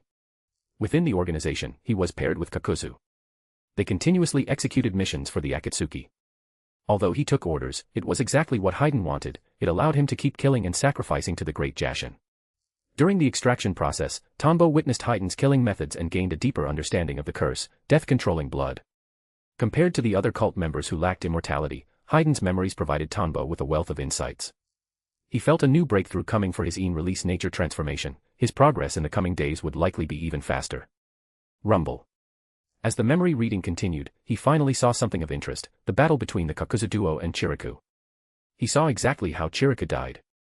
Kakuzu had used ninjutsu to shatter Chiriku's defenses, and Haiden took the opportunity to obtain the blood and finish the job. It was a simple, brutal way of fighting, hardly like a ninja at all. Tanbo felt a flash of disdain. It's clear there was a significant gap between Chiriku and Kakuzu. It only took two combined ninjutsu to break Chiriku's defense. Next, he focused on intelligence regarding the Akatsuki organization. Much of it consisted of memories of them roaming various countries, accepting missions, and killing bounty ninjas for cash. He also saw scenes of tailed beasts being sealed via Pain's Genjutsu, 9 Dragons Seal. The power of the Rinnegan is indeed remarkable. Using the shape-shifting jutsu, they can utilize sacrifices to achieve things even shadow clones cannot. He saw how the duo utilized Pain's shape-shifting ability to accomplish various tasks. It was a highly convenient jutsu. By using specialized rings to convert a ninja's chakra into thought waves and routing them through Pain as a hub, they could project a high-fidelity image over vast distances and even unleash ninjutsu. I should find time to study how to convert chakra into thought waves and build a relay station to cast spells. That's a very interesting subject. Tanbo thought. The jutsu certainly had a high cool factor. After reading everything accessible in Haiden's mind, Tanbo slowly opened his eyes. Well. What did you find? Tsunade asked. Beside her, Asuma, Shikaku, Inoichi, and others watched him intently. This was the first living member of the Akatsuki they had captured. Furthermore, Tanbo was famous for his memory-reading skills, often said to surpass even Yamanaka Inoichi in terms of depth and efficiency.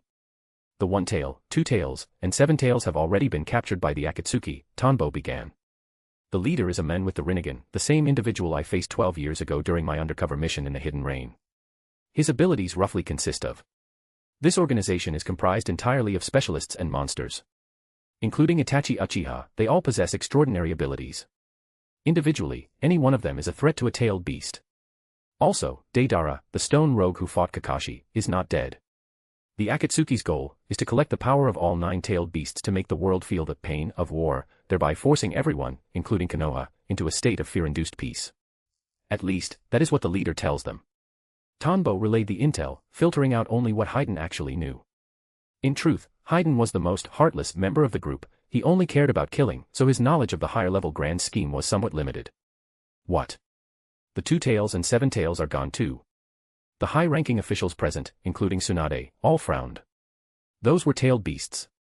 While they had expected the 7 tails of Takigakure might be in danger, the loss of the 2 tails was a heavy blow. If the Akatsuki were acting this boldly, it meant the other beasts were likely being hunted as they spoke. So the leader of the Akatsuki is the head of the hidden reign. It seems their base of operations is there, Shikaku mused. Inoichi added, what should we do? The other 4 great nations likely won't cooperate right now. If Konoha initiates a war, it could destabilize the entire ninja world and potentially trigger the 4th Great Ninja War. Not only that, Tsunade noted, her brow furrowed as she sat in the Hokage's chair. Tanbo says every member has the strength to capture a tailed beast. Konoha's strength alone might not be a substantive threat to the Akatsuki's core. A heavy silence fell over the room. And this was only the strength the Akatsuki showed on the surface, who knew what they had in the shadows. How about this, Tanbo suggested, breaking the tension. Let's first dismantle the subordinate organizations and outposts mentioned in the intel. We might be able to cut off a portion of their information network. Beyond the old schemer Zetsu, the Akatsuki had other intelligence-gathering assets. Yes, Tanbo is right, Tsunade agreed, snapping out of her contemplation. No matter how much we worry about the future, we must handle what's right in front of us. Let's strike their bases. Inoichi, have the decryption division send word to the other nations.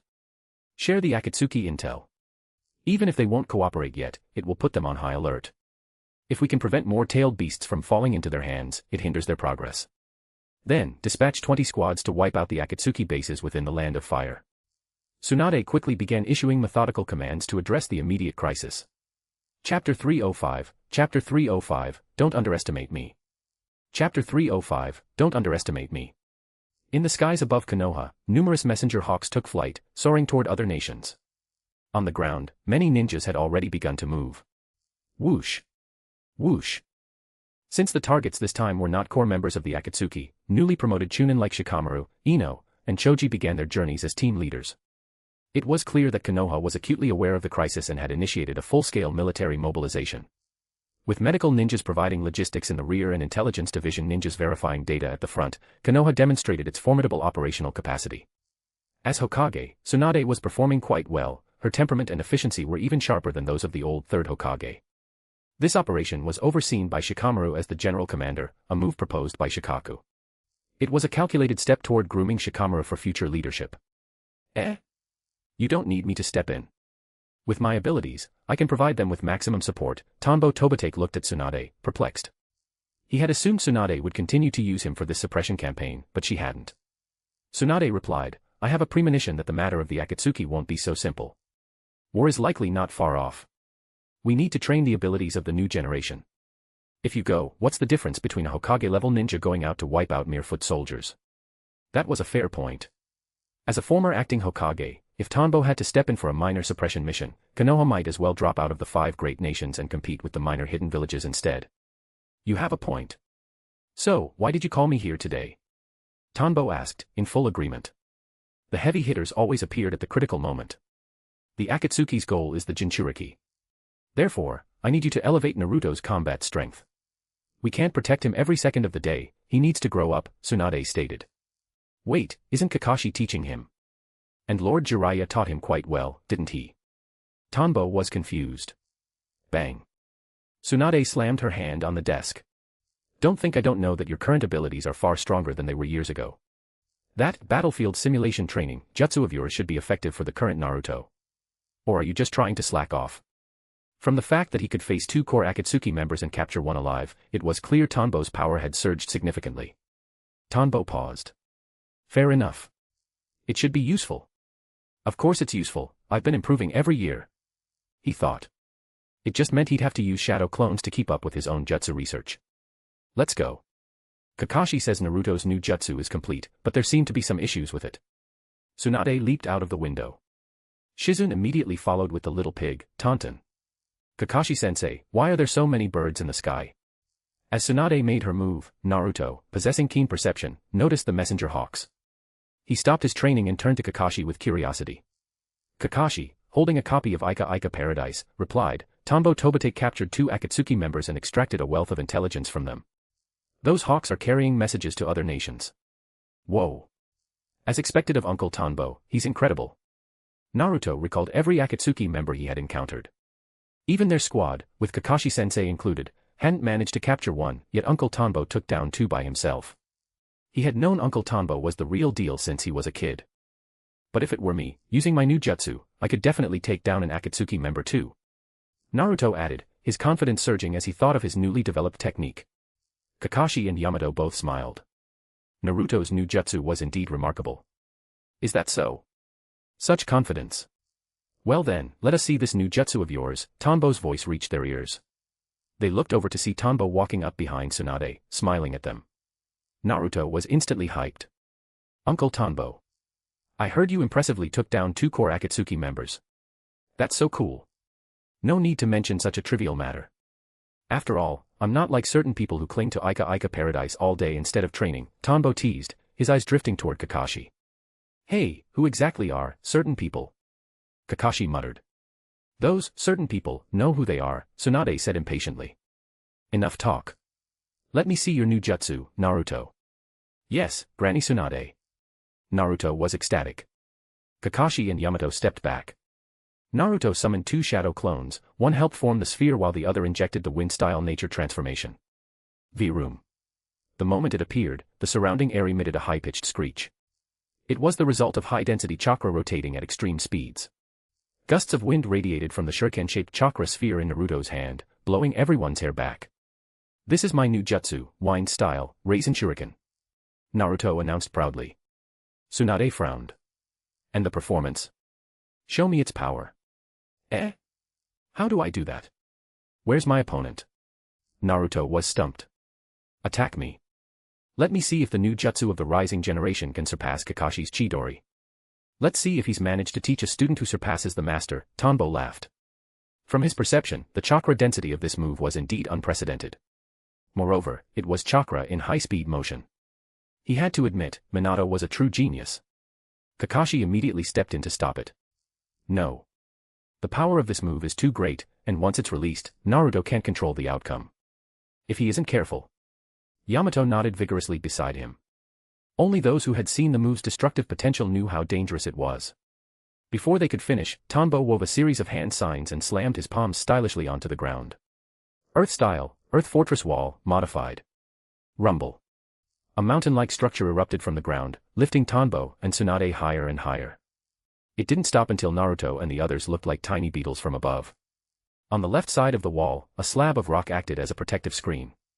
Kakashi, I was the acting Hokage, after all.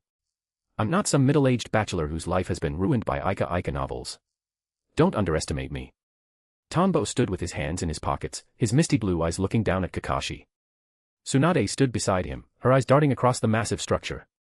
This level of earth style surpassed even the third Hokage's son, Shinosuke Sarutobi, who was a world-renowned master of the element, and Tanbo was supposed to be a Genjutsu specialist. She felt that during her years away, she really had let herself go. If she had worked a bit harder, perhaps facing the Akatsuki wouldn't feel so overwhelming. Chapter 306, Chapter 306, Dropping Jaws. Chapter 306, Dropping Jaws. Whoa. Naruto pointed at the Earth Fortress wall that nearly reached the sky, his mouth hanging so wide it looked like his jaw was about to drop off. His finger trembled as he pointed at the structure. Then, he began gesturing wildly with both hands, measuring the height, width, and scale in the air. Do I have to be this strong to become Hokage? No wait. Uncle Tanbo is only the acting Hokage. Naruto, whose academic scores were never great, had run out of words to describe this level of power. He simply felt that his goal of becoming Hokage had suddenly drifted much further away. Moreover, could his Raisin Shuriken even put a dent in a wall like this? Suddenly, the sparring sessions he had practiced with Kakashi felt like child's play. Kakashi was equally speechless, especially after hearing Tanbo's jab. Does he have to bring up that book every single time he speaks? I say, we're just testing Naruto's jutsu. There's no need for such a massive wall, is there? What a waste of chakra. Kakashi finally managed to say. As expected of Senior Tanbo. A man who has actually held the title of Hokage is on a completely different level than your dog-headed Earth style, Senior Kakashi. Yamato chimed in from the side. You bastard, you're the Earth style specialist. Your own Earth style is lacking compared to this, isn't it? Kakashi barked back. Ah, ha ha. Well, if I use my full power, I could probably make a wall this big too. Yamato scratched his head. Truthfully, it was impressive. To raise such a massive fortification so effortlessly was one thing, but the structure seemed different from a standard Earth-style wall. He looked at the smooth, screen-like section of rock on the left side of the fortress. Thud. Thud. Tanbo and Tsunade jumped down from the heights. Try your new jutsu on it. When I was bored, I developed this earth wall to test various data points for ninjutsu and taijutsu. It can relatively accurately measure the rough data of an attack, so we don't have to risk having two people fight each other. You could call it an educational type of ninjutsu, Tanbo explained. Lifestyle jutsu and educational jutsu were the types Tanbo used most frequently. His previous battlefield simulation Genjutsu fell into the latter category. Tsunade reached out and felt the texture of the wall. Can I try it first? Of course. Boom. Before Tanbo could finish, Tsunade slammed her fist into the wall. Using a single point of impact to shatter the surface, a massive cloud of debris erupted. The group was sent reeling by the shockwave, ending up covered in dust. As the smoke cleared, a crater over 10 meters wide appeared in the wall. Monster strength. Granny Tsunade is so scary. Naruto started to say, but was silenced by a threatening glare from Tsunade. Kakashi and Yamato stood there, stunned and covered in grime. Look over there. That's the data, Tanbo said, perfectly clean and unaffected by the dust. He pointed to the smooth rock surface in the distance. Text began to manifest on the stone. Naruto and the others rushed over to read it. Taijutsu. Chakra control requirement, high chakra waveform, employs a valley echo effect. Upon release, chakra is immediately cycled back. This extreme speed causes the outward release to collide with the inward flow, creating force that far exceeds conventional ninjutsu and results in large-scale destruction, evaluation, an art of extreme and absolute violence. The data shown is based on the impact on this specific wall. The standard is based on the knowledge in my own mind, so it's not your typical grading system, Tanbo said, tilting his head back with pride. If it was something he couldn't perceive or understand himself, it couldn't be displayed. Even for a single jutsu, it was hard to express every nuance, even for the creator. So cool. Naruto's eyes filled with adoration. Hearing the explanation and seeing the data, Kakashi and Yamato felt their own hands begin to itch. Their fingers twitched instinctively, as if they were about to weave signs against their own will. Alright, my turn. Naruto, buzzing with excitement, quickly wove signs for shadow clones. A raisin shuriken formed in his palm, his second one of the day. To be able to manifest two of these in one session was already a feat. Tanbo and the others retreated to a safe distance to watch the show. Tanbo was particularly curious to see the difference between a real-life raisin shuriken and the one from the original story. V-Room. As the jutsu took shape, the air turbulence blew away the remaining dust. The group watched without blinking. Wind style, raisin shuriken. Naruto let out a battle cry and slammed the attack into the wall. Boom. Whir. The moment it hit, a crater several meters deep appeared in a heartbeat. Then, the raisin shuriken fully detonated its chakra. Screech. V-Room. A windstorm even more violent than before erupted. However, it didn't create the massive cloud of dust Tsunade's punch had, instead, it felt eerily quiet at the center. When the effect faded, a breeze carried away fine, misty particles that didn't even look like dust. A crater dozens of meters wide was left in the earth wall. Compared to the massive structure, it looked like a missing front tooth on a giant. Ugh. A muffled groan escaped Naruto's lips. He quickly looked at the rock screen. The text had updated. Wind style. Chakra control requirement, extreme form transformation, absolute nature transformation, wind description, a high-density chakra aggregate. By infusing the wind attribute, it gains the ability to destroy cellular particles, evaluation, an attack capable of decomposing dust into even smaller particles. An attack that decomposes dust into smaller particles. What does that mean? Naruto asked, looking utterly confused. The concept of particles smaller than dust was beyond his knowledge. You idiot, it means things like human cells. This move can penetrate the enemy's body and destroy them from the inside, Tsunade explained, exasperated. She grabbed Naruto's hand and quickly began examining it with medical chakra. Just as I thought. What's wrong? Kakashi asked. He had sensed a problem earlier, and his fears were now confirmed. From this moment on, Naruto's new technique is classified as an S-rank forbidden jutsu. It is not to be used unless absolutely necessary, Tsunade said sternly, though she didn't stop her healing treatment. Eh? Why? Naruto protested. Because this move will cause your hand to undergo cellular death. Eventually, you won't even be able to wipe your own butt. When I say don't use it, don't use it. No more talk. Tsunade snapped. Fine. Naruto sighed, dejected. It was an S-rank forbidden jutsu, after all. He then looked at the other three. Kakashi-sensei, Captain Yamato, Uncle Tanbo, you guys should try it too. Look, my crater is bigger and deeper than Granny Tsunade's. Naruto grinned proudly. Even if he didn't fully grasp the data, he knew his dent was bigger than the Hokage's. As the words left his mouth, Yamato and Kakashi, whose hands had been twitching with anticipation, finally stepped forward. Chapter 307, Chapter 307, High End. Chapter 307, High End. Bang. Bang. Boom. Sizzle. Scree. Yamato and Kakashi unleashed their offensive ninjutsu as well. Wood erupted from Yamato's body, striking the earth wall at extreme speed, while Kakashi utilized his signature lightning blade. The scale of their attacks was significantly smaller than Naruto's or Tsunade's, and the damage to the earth wall was relatively limited. Ahahaha. Captain Yamato and Kakashi-sensei's jutsu only did that much. Heh. Naruto looked at the tiny craters, measuring them with his hands. Finding them much smaller than his own, a look of smug satisfaction crossed his face. He truly was amazing. Every ninja has a different type of jutsu. Even if an attack is small, if it hits you, you're still dead. High raw power isn't the only definition of strength, Tanbo Tobitake said, throwing cold water on his excitement. He's celebrating way too early. Whether it was Yamato's strike or Kakashi's thrust, if they landed on an undefended ninja, the result was death. So what? Theirs are smaller than mine, and that's that, Naruto replied, hands on his hips, swaying side to side in a goofy, triumphant dance. If you weren't such a dunderhead, I'd think you were making a double entendre, Tanbo muttered. Agreed, Yamato and Kakashi said in unison. Alright then, Uncle Tanbo. Your turn. Yours won't be smaller than mine too, will it? Naruto looked at Tanbo smugly, eager to see the acting Hokage lose to him. He had completely forgotten that Tanbo was the one who created the wall in the first place. The others turned to Tanbo as well, curious to see the extent of his offensive ninjutsu. If you can't do it, don't force it. After all, creating such a massive wall must have drained a lot of chakra, Tsunade remarked. Tanbo Tobitake began weaving hand signs.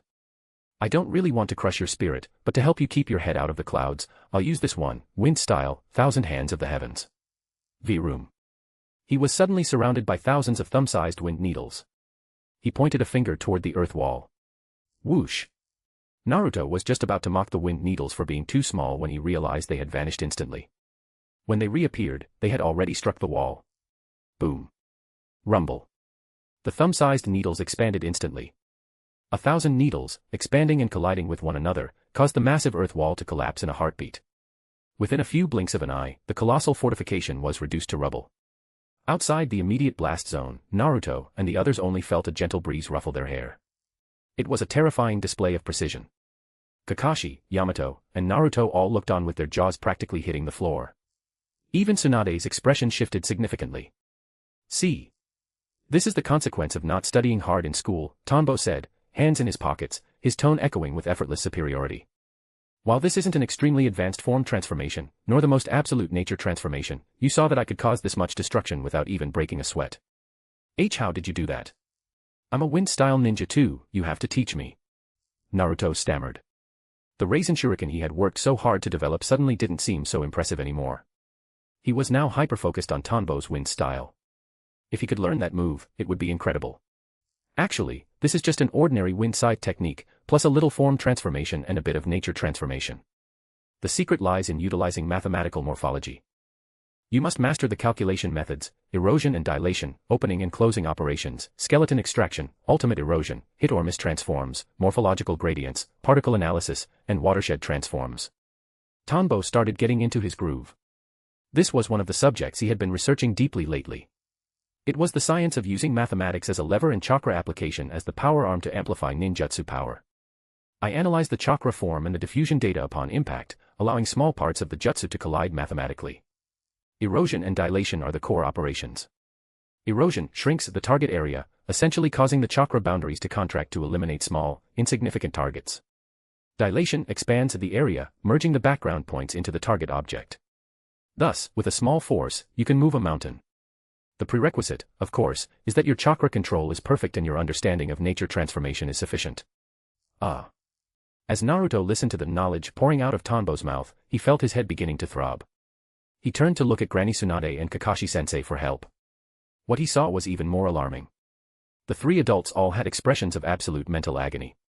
Sensing Naruto's gaze, Tsunade snapped back to reality. As everyone knows, I am a medical ninja. I focus on practical application. If Tanbo says it's ordinary, then it must be. He's the expert. The village still has to deal with the Akatsuki threat, so I'll leave Naruto's training to you. I'm heading out. Whoosh. Fortunately, as a medical ninja, she didn't need to understand, but she decided to flee anyway. Watching her disappear, Naruto turned his hopeful eyes toward Kakashi. Surely, a genius like Kakashi-sensei could explain it simply. Cough. Tanbo is right. You really need to study your theory, Kakashi said, his face twitching behind his mask. My lightning blade actually involves, vibration mechanics. That's why it's so strong. Yes. Study hard, ahaha. Kakashi turned away, his expression pained. Ninjas needed to learn a lot, but that certainly did not include applying high-end mathematics to ninjutsu. He was convinced Tanbo was just showing off, or perhaps the math was just too difficult to teach Naruto. Naruto finally looked at Yamato. That's right. You must study. I was a captain in the ANBU, and I had to learn a lot of theory from my professional field, Yamato said, turning his head away, unable to meet Naruto's eyes. Truthfully, math could be applied to various ninja fields and was a powerful tool for data analysis. But what Tanbo was talking about, it sounded like some high-level magic. As expected of a former acting Hokage. Does this mean one of the requirements to become Hokage is to master terrifying high-end mathematics? Naruto thought about his dream, then thought about the words coming out of Tanbo's mouth. He was caught in a dilemma. He suddenly felt that his dream of becoming Hokage might need a slight adjustment. All right, don't overthink it. I didn't come here to discourage you, Tanbo said, cutting through his crisis. I'm here to train you in actual combat. Remember that illusion training you did right after graduation? For the next period of time, your goal is to fight non-stop. And this time, use your brain. Chapter 308, Transmission of Intelligence. Chapter 308, Transmission of Intelligence. Land of Fire. Border region near the land of Earth, inside a mountain valley. The valley had long since lost its usual tranquility. The sky was thick with dense swarms of black insects. From time to time, fire-style ninjutsu attempted to incinerate them, only to be smothered by the sheer volume of the swarm as the insects devoured the chakra within the flames. Surrounding the valley, 8 members of the Aburame clan, dressed in high-collared street style, had the area completely encircled. D-Zone, Coordinate 28 resolved. After a short while, the captain reported the situation to Konoha. The valley had been completely transformed, leaving behind nothing but the grisly remains of the enemy. Land of Fire, A-Zone 48. Super Fong Wolf Fong. A massive 3-headed hound transformed into a hurricane, descending from the heavens. Boom. It slammed directly into the Akatsuki outpost. The vast majority of the subordinates stationed there were wiped out in a single strike. Those who attempted to flee were cut down by traps laid by other Konoha shinobi. The giant wolf vanished, leaving behind a man with the signature facial markings of the Inuzuka clan. Lord Go, it is finished. The ninja hounds can no longer pick up the scent of the enemy. Understood. Report the intel back to command, Inuzuka Go nodded. Land of Fire, C-Zone 12. Flash Array. A violent burst of light instantly elongated the shadows of several Nara clan ninjas, allowing them to snare and immobilize every enemy in sight. Human Bullet Tank. From different directions, several massive, spinning wheels barreled toward the restrained enemies. Thud. Thud. They were instantly flattened into meat pies. In other locations, countless enemies were reduced to mangled flesh under the Hyuga's 8 trigrams vacuum palm. Even hidden snipers attempting ambushes were neutralized instantly by the clan's vision. Combined ninjutsu, ash pile burning. Several Sarutobi clan ninjas unleashed the jutsu simultaneously, flooding a heavily fortified cave. A spark ignited the cloud. Rumble. The entire cave collapsed, the mountain peak itself sinking a foot into the earth. Capital of the Land of Fire. At a certain shop selling military supplies. I didn't expect the Akatsuki's influence to penetrate even the capital. What an impressive organization, Takuchi Tensho remarked. He ordered his men to surround the area while he lit a cigarette and flicked the ash. The Konoha guards then sealed the entire sector with Earth Style. Fire. Combined ninjutsu, Earth Style, Mountain Smasher. Summoning Augmentation, Emperor Penguin No. 3. Fire Style, Firebird Weather Vane. Secret Art, Demon God's Million-Ton Punch. A flock of purple penguins flying through the sky broke the backs of numerous enemies. Flaming birds swept through the ranks like living predators. A massive demon god phantom shattered the enemy's barrier with a single fist. Wind Style, Shinatobe. In a hidden location within a volcanic region, a massive palace descended from the sky. It was a structure composed entirely of wind. The gale force winds within destroyed the hidden barriers, the all-pervading chakra leaving the enemy with nowhere to hide. I swear to revitalize the Hagoromo clan, Hagoromo Ken muttered, his resolve hardening after assisting his Konoha comrades in breaking the barrier. The few remaining young members of his clan were back in the village working hard to repopulate. He had taken this mission specifically to accelerate the clan's rise. With the immense chakra reserves of the Hagoromo bloodline and nearly 10 years of ninja experience, he had finally mastered his clan's true power. Central Land of Fire. Ino sat at the center of a massive sensory barrier, surrounded by ninjas maintaining the seal. She utilized the Yamanaka clan's secret techniques to remotely coordinate the movements and strength of her comrades. Beside her, Shikamaru analyzed every report she relayed, constantly adjusting the troops' deployments. Both had reached the level of mature, professional shinobi. The scale of the operation reflected Tsunade's serious stance toward the Akatsuki. This was the posture of a village preparing for war. Land of Earth, Tsuchikige's office. Anoki stretched his back, only for a loud crack to ring out, causing his eyes to bulge in pain. Tsukikige-sama. Akatsuchi rushed to support him. Really now, these Akatsuki fellows are getting active. Konoha is taking this far too seriously, even suggesting an alliance between the 5 nations, Anoki grumbled. But she's right, we can't let them keep collecting tailed beasts. However, a full alliance is unnecessary. Anoki recalled the message from Konoha. While the Akatsuki were indeed a nuisance, forming a coalition would make Iwagakure a laughingstock. They would solve their own problems. But Lord Tsuchikige, we've recently lost track of Han and Rashi. I'm afraid. Akatsuchi muttered. Silence. Listen to me, until it is absolutely necessary, we will not cooperate with those leaf bastards. Anoki slammed the table. Crack. His back went again. Land of Water. Elder Genji listened to the reports with a trembling frame. If not for his cane, he surely would have collapsed. Elder Genji, Utakata's master, Harasame, has already led a team to find him. We hope they can bring him back. If he encounters the Akatsuki first. Terumi trailed off. As a high-ranking official of Kiri, she feared the Six Tails falling into enemy hands. I hope Harasame can persuade Utakata. It's a tragedy that Harasame's attempt at the rebirth technique was so rushed, he didn't communicate with Utakata, leading the boy to believe his master was trying to kill him. Terumi had only recently learned the truth. Harasame hadn't wanted his pupil to face the dangers of being a Jinchuriki and had created a jutsu to extract the beast while keeping the host alive. Though the cost was high, it was done out of love. Unfortunately, the lack of communication led Utakata to believe his master viewed him as a dangerous monster that needed to be eliminated. Genji sighed. Though the reasons for a full alliance with Konoha are insufficient, the Akatsuki truly threaten Kirigakure. Since the village has moved past the Bloody Mist era and begun its recovery, we can at least exchange intelligence on the Akatsuki with them. Will they agree to exchange intel without a formal alliance? Konoha risked lives to obtain that data, Ao said, standing beside Mei. That depends on whether Konoha truly believes the Akatsuki is a threat to the entire world, Genji replied. At 90 years old, 11 years older than Anoki, he was a rare old monster. Though his body was frail, his mind was sharp. A full alliance wouldn't happen until the Akatsuki presented an undeniable existential threat. Chapter 309, Chapter 309, Time for the Snake's Molting Rebirth. Chapter 309, Time for the Snake's Molting Rebirth. Hidden Cloud Village. Bang. I looked at the intelligence from Konoha, a sneer curling his lip. Has Konoha lost its backbone as a great nation? Scared to this extent by a tiny underground organization. Cooperation.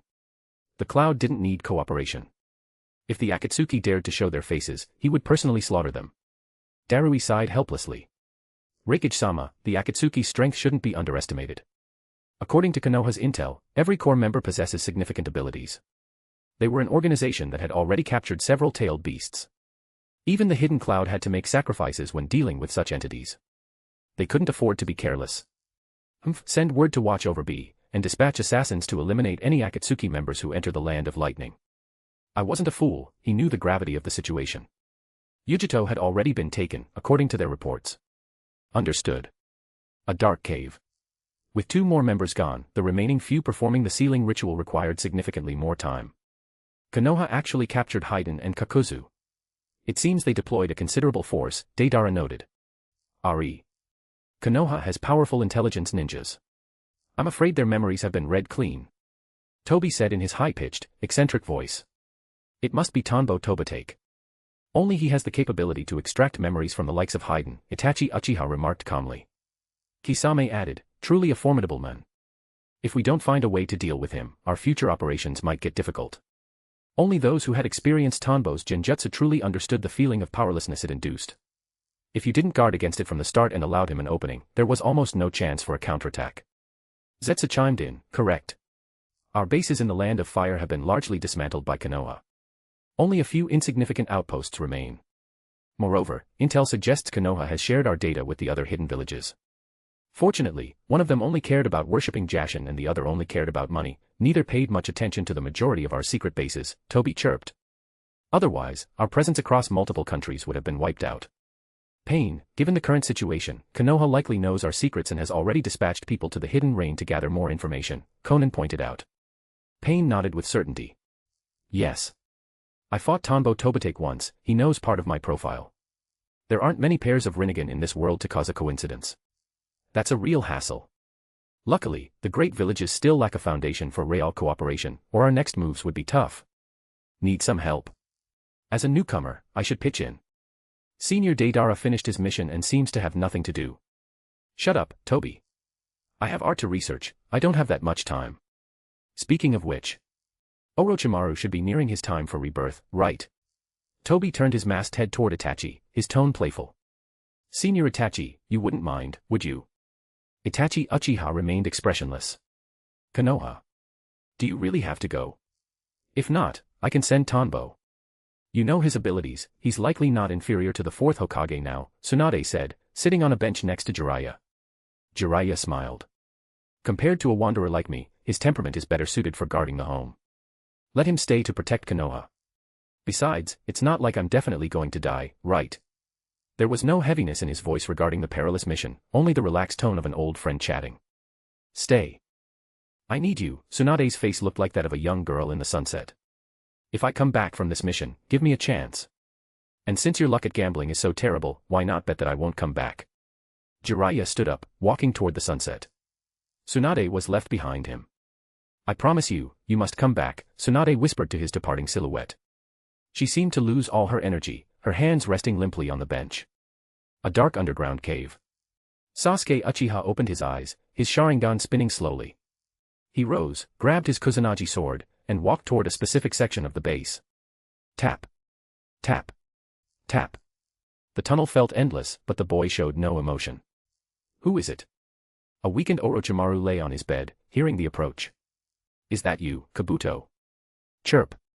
Amidst his shock, a sudden bolt of lightning erupted. A blade of electricity pierced through his chest. Creak. The door swung open, and Sasuke walked in. It's over, Orochimaru. Do you no longer want revenge? Only by letting me inhabit your body will you have the chance to defeat Itachi Uchiha, Orochimaru hissed hoarsely. Do you think the Uchiha are all that naive? You no longer have any value to me. My revenge will be completed with my own strength. Sasuke looked at Orochimaru as if he were a fool. He couldn't understand how one of the legendary Sannin could have such a childish thought. If Orochimaru were capable, Sasuke wouldn't have minded the help, but the problem was, he wasn't. Go to the Pure Land with your delusions. Crackle. You're the naive one, Sasuke.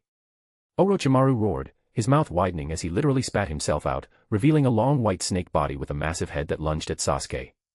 Clang. Sasuke's Kusanagi sword flashed. Konoha. Move. Otherwise, I'll make you transcribe high-end mathematics several times. Hide your true objective and create multiple false targets for the enemy to force them into exposing a weakness. Within the battlefield simulation, Naruto's opponent was no longer the generic data Tanbo had collected, but Tanbo himself. Tanbo wanted to solidify Naruto's combat patterns so he wouldn't have to rely entirely on flashes of inspiration during battle. Since he had been ordered to strengthen Naruto, he had no intention of slacking off. He wanted to take Naruto's combat skills to the next level. As for whether this would derail the plot of the final battle, he had already used hundreds of clones to think it through. The great trend had already formed. As long as he didn't do something overly exaggerated or use his full power to intervene directly, the course wouldn't vanish. Obito's plan, Madara's plan, Zetsu's plan, Orochimaru's plan, and Tanbo's own plan would all proceed. Even with deviations, the momentum was irreversible. Now was the best time to sharpen Naruto's experience. Once Naruto attained Sage Mode, Nine Tails Mode, or Six Paths power, the battlefield simulation Genjutsu wouldn't be able to contain him. By making Naruto stronger now, perhaps some of the future crises could be avoided. And Tanbo could remain hidden in the shadows, pulling strings against the villains. Well, not pulling strings, he was a ninja, and being sneaky was a fundamental trait of the profession.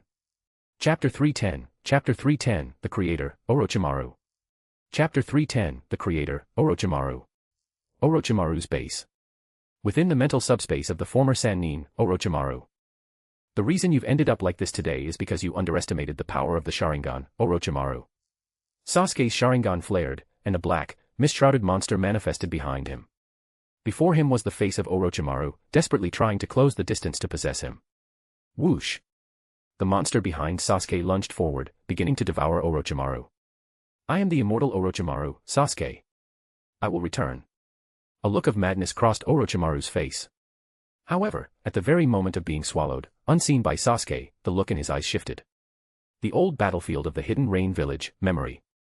Orochimaru, the great Toad Sage, prophesied that the ninja world will face an unprecedented challenge in the future. If we shinobi fail, the world will fall into energy depletion. We must become stronger, bolster our forces, and push for world peace to face this coming crisis, a young Jiraiya said, his voice heavy with gravity. Hee. Prophecies belong in fairy tales. Besides, world peace isn't something we can achieve. All we can do is strive to survive in this cruel war. And why tell only me? The young Orochimaru asked, confused. He didn't understand why Jiraiya was emphasizing such a prophecy. You know Tsunade's temper. It's useless to talk to her about these things, Jiraiya replied. Flash. Bang. Sizzle. Orochimaru, you've changed. Using any means to achieve your goals, even experimenting on our own villagers. A young Jiraiya roared, trapping him within a ring of fire style. War taught me that the human body is fragile. It can perish in an instant if one isn't careful. I've seen through all of it, I only wish to live. I am not wrong, the world is, Orochimaru replied, licking his lips as he evaded the flames. That is no excuse for betraying Konoha. Jiraiya's rage hit its peak, his heart filled with a mixture of sorrow and fury for his comrade. Orochimaru replied meaningfully, you once stressed to me that a great catastrophe would befall the ninja world, turning it to ash and causing it to wither away. I believe the great Toad Sage's prophecy now. My research into the secrets of chakra and my quest for immortality, it's all to find a way to save this world, is it not? That doesn't justify using your comrades as test subjects. Jiraiya's face was grim. Orochimaru's expression remained calm. I'm not making excuses, I'm simply telling you, my goal is immortality and the mastery of all ninjutsu. Aren't you looking for the child of prophecy? Perhaps I will be that child in the future. It's not impossible, hee. The Sharingan, also known as the eye that reflects the heart, can evolve powerful abilities based on the user's needs. Orochimaru looked at the Sharingan specimens in his lab, reviewing his research data and the historical records of the Uchiha from the Land of Fire. The power of the Sage of the Six Paths. The Great Toad Sage, the three Great Sage regions. The power that will turn the world to ash, the Toad's prophecy is not without merit. Senju and Uchiha. The Child of Prophecy. Itachi Uchiha. Sasuke Uchiha. They are my research materials. Tanbo Tobitake said he once met a future Sasuke. I see, so I failed. It seems fate truly exists, and Sasuke is a link in that chain. But I am immortal. I shall give my all to you, Sasuke. If you can save the world from disaster, my goal will be achieved nonetheless. And Kabuto, do not disappoint me. Find your own goal and provide strength to the ninja world. This cursed prophecy. In those final moments of being consumed, Orochimaru actually smiled. As he looked at Sasuke, who was absorbing him, his life flashed before his eyes. To achieve immortality in the pinnacle of ninjutsu, he had wanted to use the Sharingan's power to avert the crisis. This mental subspace was more than just a site for his rebirth ritual, he had made a vital contingency plan. If the possession of Sasuke failed, he would transfer all of his power to the boy. He would create a stronger Sasuke to face the coming crisis. Having studied the Sharingan so deeply, how could he not understand its true nature? He had simply prepared multiple outcomes. If he succeeded, he would control the Sharingan himself. If he failed, he would give his power to Sasuke to fulfill his ultimate purpose. All his combat experience, all his spiritual energy, everything was handed over to Sasuke. A Sasuke with only a 3-tomo Sharingan shouldn't have had the capacity to absorb someone like him, unless it was allowed. Furthermore, the husky left behind would help Kabuto become stronger, allowing the child who had learned everything from him to surpass his current self. By his estimation of Kabuto, the boy wouldn't be the culprit behind the Toad Sage's prophecy. This way, he would create two entities that surpassed his own power as a Sannin. When he eventually returned, he would still be the immortal Orochimaru. And if the prophecy turned out differently than what Jiraiya said, he'd just find Jiraiya, resurrect him, and beat him up. Then, Orochimaru was completely absorbed by Sasuke. He even made sure to let out one final, piercing scream for dramatic effect. Next is Itachi. Sasuke accepted everything from Orochimaru. He glanced at the remains of the great white snake on the floor. Just then, the door opened. Lord Orochimaru, did you succeed? Kabuto asked, staring at the expressionless Sasuke. Sasuke sheathed his Kusanagi sword and walked past Kabuto. He paused for a moment, said nothing, and slowly walked out of Kabuto's sight. Tap. Tap. Tap. The underground corridor was filled with a suffocating silence. Kabuto broke into a cold sweat. After taking a deep breath, he looked at the remains of the great white snake in the room. Even Lord Orochimaru. The omnipotent Lord Orochimaru in his heart had actually been defeated by Sasuke. The medicine in his hand hit the floor with a metallic clink. Looking at Orochimaru's remains, an endless void opened up in his heart. His faith was collapsing. Without Orochimaru, he felt he had no purpose in this world. For a moment, he considered picking up a kunai to end his own life. Suddenly, words Orochimaru had once said to him echoed in his mind. Kabuto, as long as a person is alive, they can see everything. You may have no goal now, but if you live on, you might just find one. You are a treasure given to me by the heavens. Don't be so nervous. I will teach you everything I know, perhaps one day, you will even surpass me. Kabuto, your goals are too empty. If one day I fail and fall in the pursuit of the truth of ninjutsu, remember, live on, and you will find your purpose. Chapter 311, Chapter 311, No one supports my ambition, I shall reach the peak alone. Chapter 311, No one supports my ambition, I shall reach the peak alone. A dim laboratory. Countless tubes were connected to Kabuto's body. At the points of entry, the flesh throbbed rhythmically like a beating heart. At the other end of the conduits lay various preservation vats containing experimental materials. Among them were the remains of Orochimaru's white snake form, neural filaments provided by Tanbo Tobitake, and various other biological tissues collected over the years. Since I've lost my goal, I shall become the goal itself. Lord Orochimaru, everything you knew, I shall know. And things you did not know, I shall master. I have already surpassed you. As Kabuto felt his body rapidly mutating, white scales began to surface on his face. Countless minute nerve endings were spreading like a web within his system. As time ticked by, a piece of news began to sweep through the ninja world. Orochimaru has been killed by Sasuke Uchiha. Currently, Sasuke was in the process of releasing Orochimaru's experimental subjects, and it was these escapees who were spreading the intelligence. The news sent shockwaves through the nations. That was Orochimaru, one of the Sannin. To think he was taken down by a mere brat. Go on, then. I knew you wouldn't give up on that kid, Tanbo said on the training field. Naruto had just received the news and couldn't sit still for a second longer. He had immediately applied to Tsunade for a mission to track down Sasuke and bring him back. Tanbo Tobitake shrugged, showing no intention of stopping him. At this moment, the winds of change were rising in the ninja world once more. Orochimaru's death signaled that the hidden players behind the scenes were finally about to step into the light. I understand. Naruto replied with a look of newfound maturity. He knew that Tanbo didn't share his obsession with forcing Sasuke back, a fact evident since the last pursuit mission. Whoosh! Naruto vanished from Tanbo's sight. Hey, when the Fourth Great War begins, should I arrange for those two little rascals of mine to head to the battlefield for some experience? The rascals Tanbo was thinking of were his two children, who had already begun executing missions. They were already quite strong, ordinary Chunin or even Jonin might fall if they underestimated their squad. They were the living embodiment of the saying, a great teacher produces brilliant students. In terms of chakra, they weren't absurd chakra batteries like Naruto, but they were significantly above average. They had inherited excellent combat and sensory genes. I'll worry about that later. Pain should be making his move on the Nine Tails soon. I'll reconsider then. For now, let's go check on Kigo's progress. Tanbo wove a sign and vanished. He reappeared inside a massive laboratory filled with glowing screens and complex data streams. 3-year-old Kigo Tobitake was tapping away at the screens with his small fingers. Dad, look at this chakra distribution. If we shift the direction of the nature transformation this way, wouldn't it better achieve your hypothesis? Seeing his father, Kigo brought up a 3D data model. This was the result of his day's study, a task assigned by Tanbo. Looking at the boy's focused expression, Tanbo felt like he was standing in front of a world-class scientist. He turned his attention to the model. Not bad, but not enough.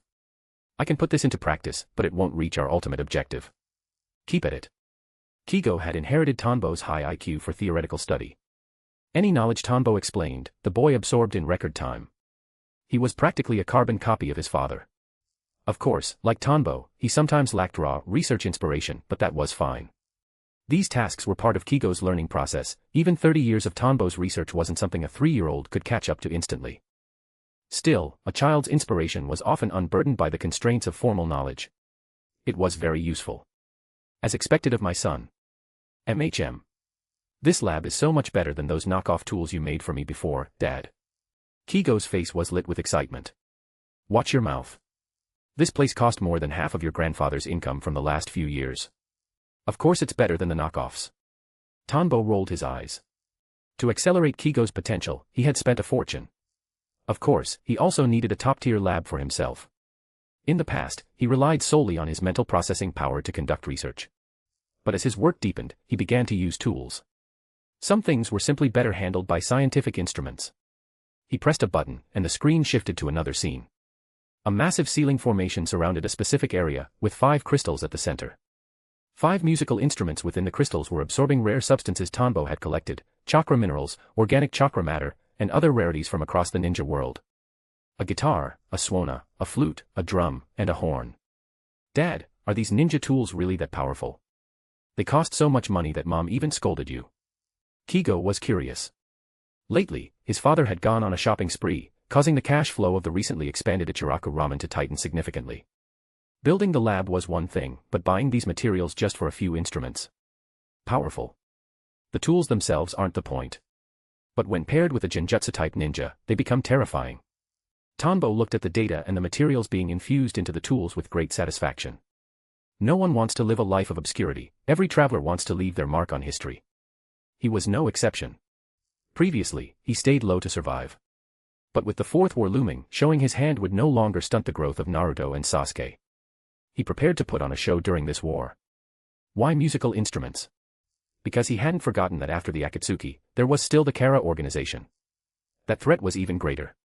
To lower the suspicion and targeting of Kara and other factions, he hit upon a plan: concentrate his expressive power into ninja tools. This way, to the outside world, he would just be a Kage-level ninja with powerful artifacts. In ninja culture, those with bloodline limits are feared and coveted. Ninja tools, however, can theoretically be used by anyone, which effectively lowers his perceived personal threat level while allowing him to maintain a high level of style. Even a middle-aged man has a bit of a shinobi heart. He wanted to look cool, but he didn't want to be too flashy and catch the eye of the Otsutsuki or Kara prematurely.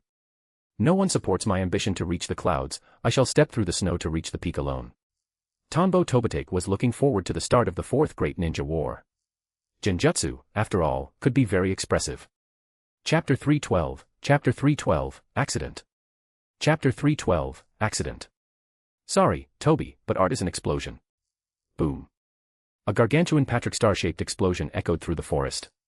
Below, Toby scrambled his hands and feet, desperately trying to flee the blast radius. It's over. It's all over, he shrieked incessantly. Whoosh. Whoosh. The moment the explosion rang out, nearby Konoha ninjas immediately detected it. After regrouping, they headed toward the source of the blast. I've caught Sasuke's scent. Along with it are the scents of 2 others, likely Akatsuki members. Having a clear direction, Kiba Inuzuka instantly picked up the trail. Behind him, Naruto was lost in a state of unease. Just moments ago, he had encountered Sasuke's brother, Itachi Uchiha.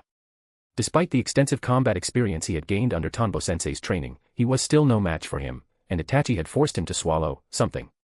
Tanbo Tobitake gathered all the incoming intelligence. With the information I provided, Jiraiya shouldn't die, right?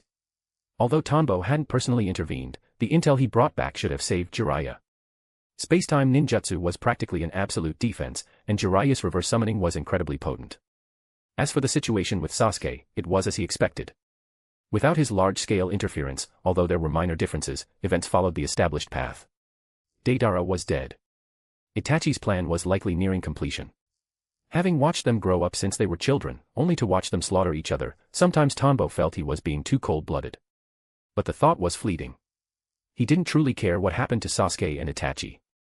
It was just the passage of time that made him feel a bit pensive. Unnoticeably, he had spent a vast amount of time in this world.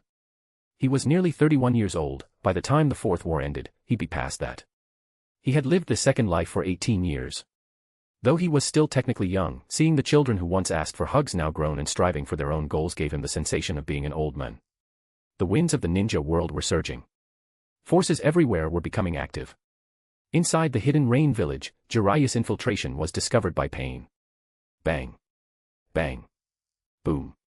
Thud. Thud. Thud. Summoning beasts, fire style, the Rinnegan. Just as Tanbo had anticipated, armed with the intelligence, Jiraiya managed to force out all 6 paths of pain. He bore no significant wounds, though his chakra was starting to wane. The markings on his face and the 2 great sages on his shoulders showed he was fighting with everything he had. Pow. A Rasengan struck the human path, twisting its head until the neck nearly snapped away from the body. Cloud Lightning Gorge, Land of Lightning. Bakayaro, Kanayaro. Your swordsmanship is shiny, but I've still got plenty of charm and power. Sasuke's team found the rap ninja, Killer Bee. They proceeded to get soundly thrashed in a taijutsu exchange. Clang. Clang. Clang. Splash. Jiraiya, looking like a pincushion, plunged into the sea. He sank toward the dark depths of the ocean. In his mind's eye, a vision of Mount Myaboku appeared. The great toad sage manifested before him. Jiraiya, my boy. I have envisioned it. A critical node in resolving the crisis of the ninja world. You will die in the depths of the ocean. When you wake again, you will continue to lead the next child of prophecy to solve the final crisis of the world. Is Naruto not the child of prophecy? Jiraiya stood before the great toad sage, confused. According to previous prophecies, his disciple was supposed to be the revolutionary, the savior. Gamamaru replied, Naruto is likely the child of prophecy for this era, the revolutionary who handles the immediate threat. But according to the latest prophecy, after peace comes the next threat, the final threat. Since the first child of prophecy, Hagoromo Otsutsuki, every era had its savior and its world-ending threat. But except for Hagoromo's generation, subsequent threats had been stifled midway by his prophecies until now. Now that the final prophecy had appeared, even Gamamaru was surprised. So, you're saying I will die in the deep sea? The usual boisterous smile vanished from Jiraiya's face. Yes. Not only that, even if you can run, do not run. You must not run. In this vision, I saw countless path fragments. This is the only route with a chance of success for saving the world. A chance of success? That means the future threat will be so great that the entire world might not be able to resist it. And even with this sacrifice, it only increases the probability slightly. That truly is a grueling task.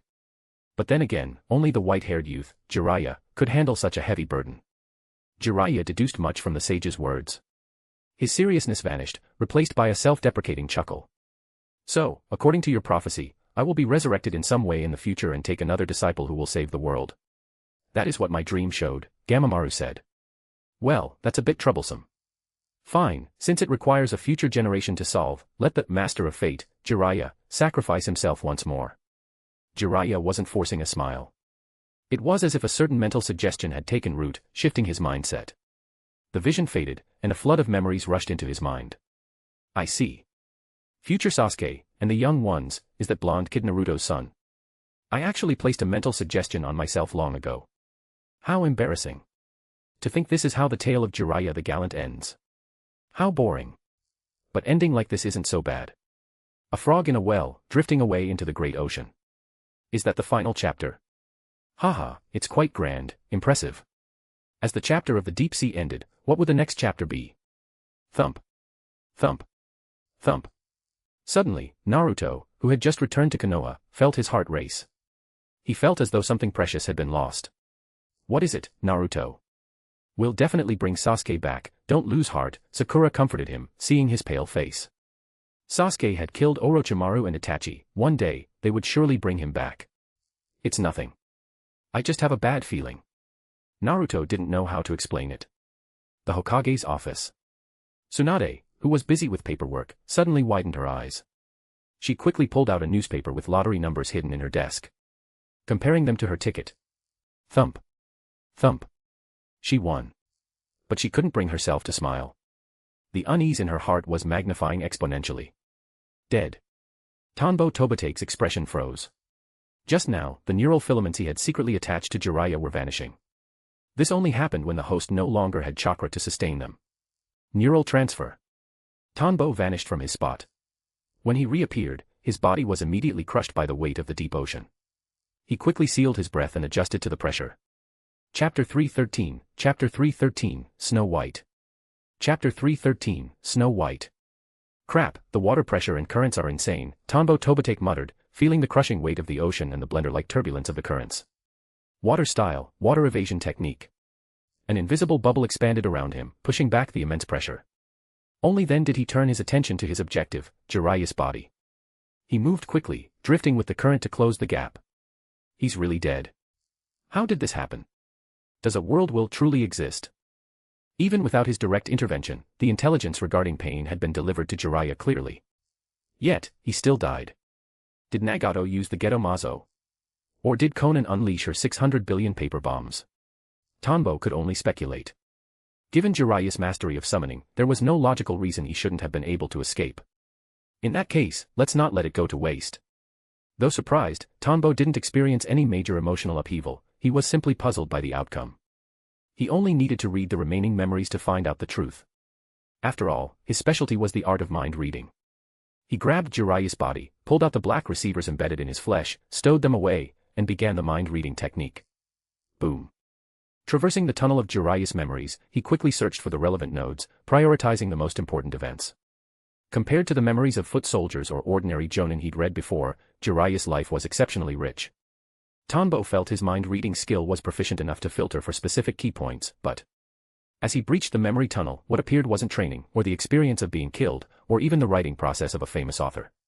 Instead, it was a sea of snow-white thighs, swaying curves, and a dazzling array of women of various charms, all sharing one common trait, mature bodies. One particular image made Tanbo feel incredibly awkward, a view of a young, freshly matured Tsunade emerging from a bath.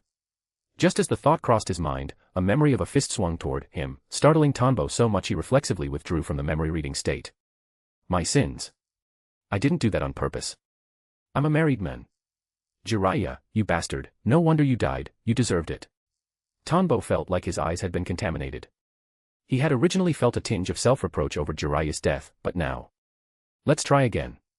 I'll use my 18 years of mind-reading experience to find some memories that are a bit more decent. Typically, mind-reading reveals the target's most vivid or deepest impressions first. The practitioner must then use those timestamps to navigate toward the desired information. Focusing on important coordinates, Tanbo searched back and forth along the timeline for significant memories. Konoha. The Hokage's office. Suddenly, Tsunade's face flushed a deep red. A bizarre sensation welled up in her chest. Lady Tsunade, what's wrong? Are you worried about Lord Jiraiya? Shizen asked quickly, noticing the change in her expression. Ever since Jiraiya left for the mission, Tsunade had been on edge. Combined with the Akatsuki's activity, the pressure was immense. Shizen was constantly ready to offer comfort. I just had a bad premonition. I feel a bit restless. Tsunade suppressed the strange feeling, set down her documents, and walked to the window to watch the sunset. But then, the feeling returned. This time, she couldn't ignore it. Nico. Notify the sensory division. Increase the detection range and search the village. Also, lead an ANBU squad to sweep the area around this office thoroughly. Tsunade frowned. That sensation of being seen through, it felt exactly like when Jiraiya used to peek at her back in the day. Could an Akatsuki intel operative have infiltrated the heart of Konoha? I see. Humans are truly contradictory creatures. On one hand, he can commit the immoral act of peeping at women, on the other, he can sacrifice his life to save the world and place absolute trust in a toad. After persistent searching, Tanbo finally found what he was looking for. He hadn't expected such a hidden story. The great toad sage was truly impressive, a prophet who never missed. He had actually foreseen the era of Boruto and made preparations. Tanbo felt a deep sense of respect for Jiraiya's unreserved trust in the great toad sage and his conviction to die for that belief. Though he found it a bit foolish, he realized the world was better off with such fools. He couldn't be like that himself, but he respected those who could. Orochimaru actually agreed with Jiraiya's prophecy too. No, he probably just prepared a countermeasure for the sake of immortality. It seems scientists also believe it's better to be safe than sorry. Tanbo saw the conversation between the two Sannin. He considered a possibility, was Orochimaru's defeat by Sasuke, and Sasuke taking everything, all part of his plan. Orochimaru was a certified genius since childhood.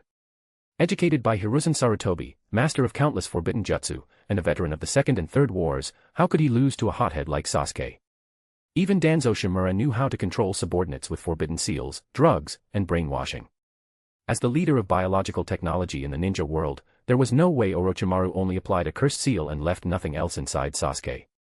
He had mastered Hashirama's cells and, as their previous exchanges showed, he understood the Sharingan deeply. He wouldn't just be arrogant and leave Sasuke unchecked. He was a ninja, one of the top survivors in the world. Intelligence, technique, and experience wouldn't allow for such carelessness. If that's the case, isn't Sasuke just the vanguard Orochimaru pushed out to take all the pressure in the ninja world? Based on Tanbo's 20 years of experience, the probability of this was over 60%. He had studied probability, after all. When a logic holds up without bugs, there's a 50% chance it's true. Adding his knowledge of the original plot only increased those odds. But why? Tanbo had used his plot knowledge to hide in the back as a puppet master, planning to let Naruto and Sasuke be the frontline soldiers. Now, he desperately wished for a system or a cheat code. Even his superbrain had its limits.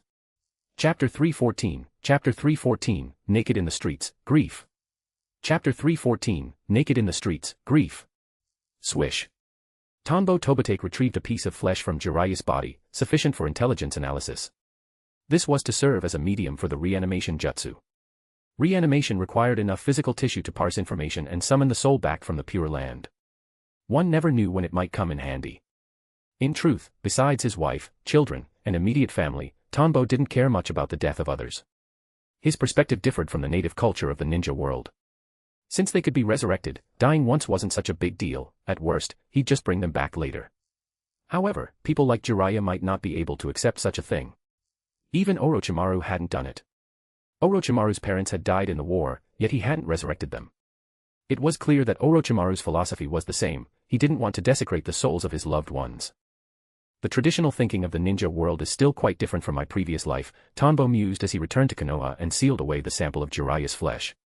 Living in the ninja world all these years, he finally understood why fans in his previous life were so hung up on Naruto and Sasuke letting Orochimaru return to Konoha, calling it a forced redemption. Orochimaru had killed the third Hokage. Why would Naruto or Tsunade allow his return? It was simply because the culture of the ninja world was different. In this world, killing one's master was still taboo, but it wasn't viewed the same way as in his previous world. Here, killing a teacher was often hailed as a testament to the student surpassing the master, proof that the blue surpassed the indigo.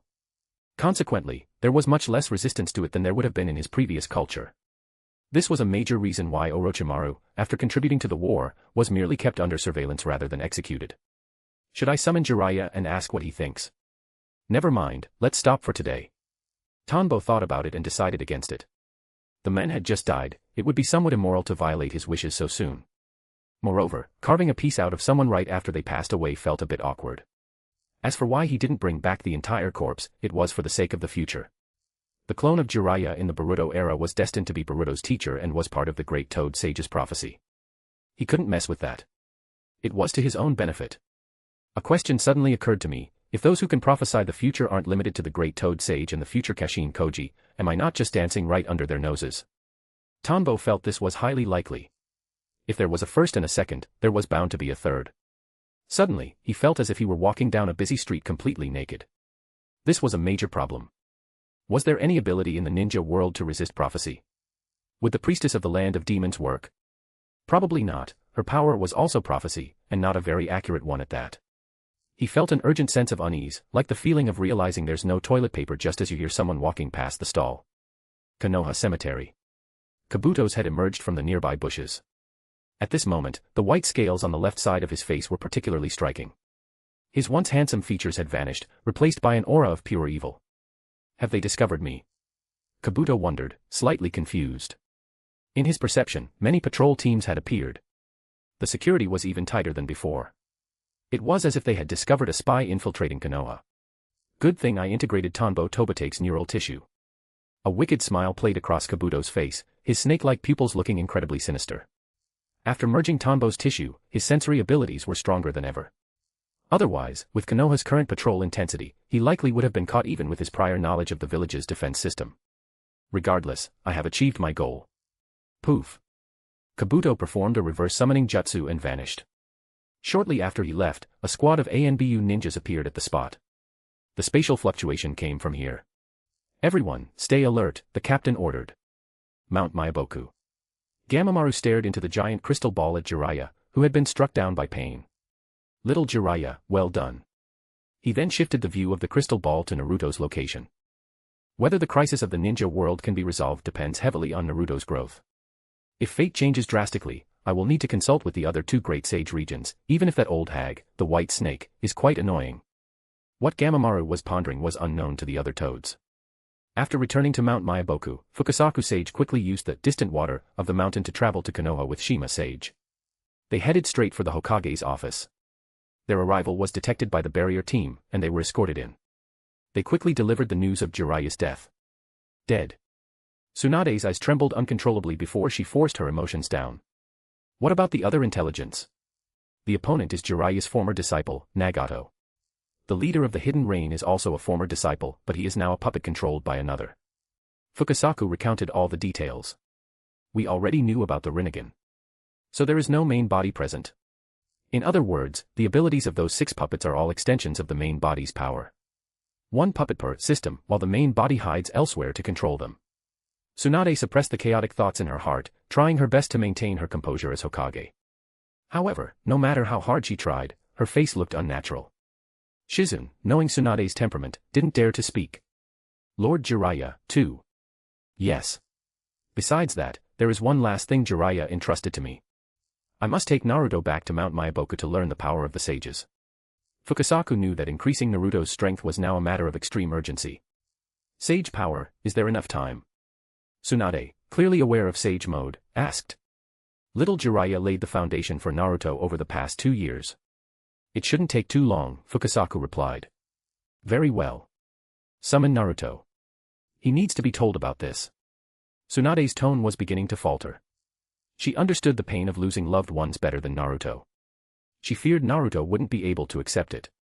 ANBU, go and notify Shikaku, Inoichi, Tanbo, and the other high-ranking officials who aren't on vital missions.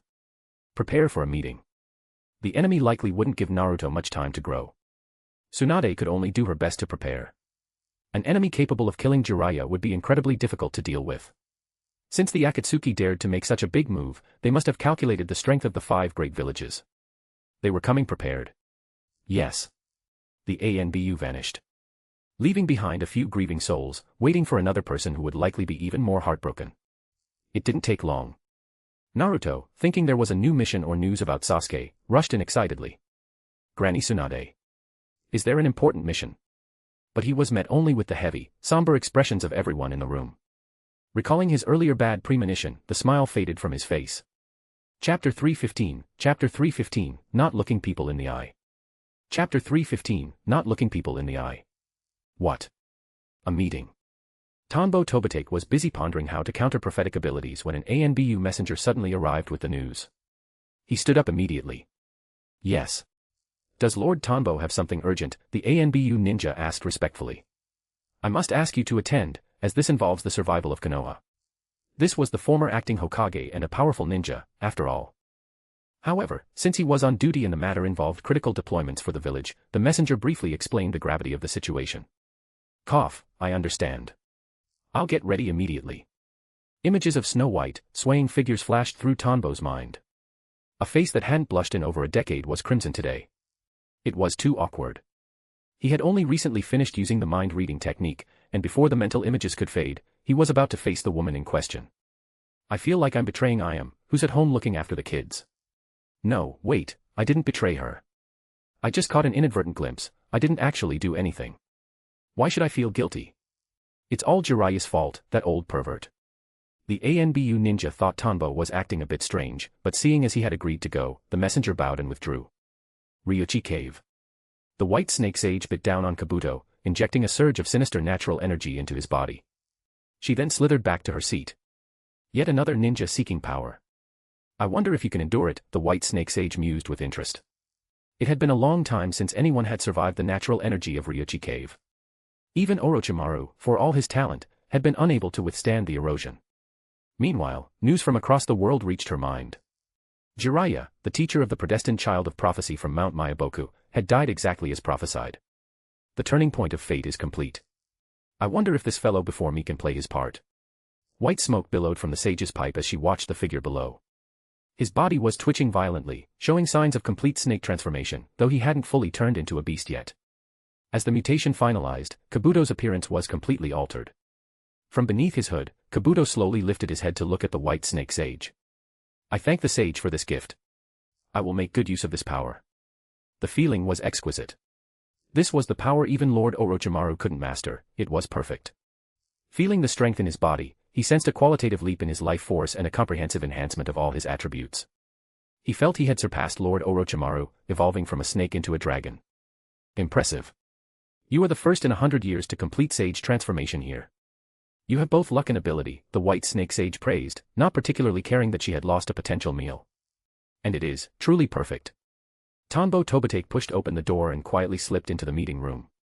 For some reason, he felt incredibly guilty. He didn't even dare glance toward Tsunade, using his sensory abilities to find his seat. Tanbo, why aren't you looking me in the eye? Tsunade's voice rang in his ears. Tanbo turned his head awkwardly. The moment he saw her, it was as if that snow-white image wavered before his eyes, followed by a vision of a heavy, powerful fist. He blinked rapidly to clear his head. Seeing Tsunade's somber expression, he managed to suppress the imagery and gave an awkward smile. Greetings, Hokage-sama.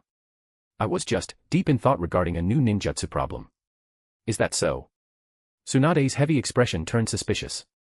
For some reason, she had felt that being watched sensation again just now. Was Tanbo's sensory ability so high that it was tripping her intuition? Yes, it's a very difficult problem to solve. By the way, I heard about Lord Jiraiya. That he was killed by the men with the Rinnegan. Tanbo quickly changed the subject. Slam. Tsunade struck the conference table, her face contorted with anger. Everyone in the room jumped. As you all know, Jiraiya has sacrificed himself. The room fell into a heavy silence. Even Lord Jiraiya. To prevent us from having time to prepare, I predict the Akatsuki will move against Naruto very soon, Tsunade continued, explaining the severity of the situation. The atmosphere became stiflingly grim. Only Tanbo and Danzo Shimura remained relatively calm. Tanbo glanced at Danzo. The old man looked like he was plotting to return to the center of power.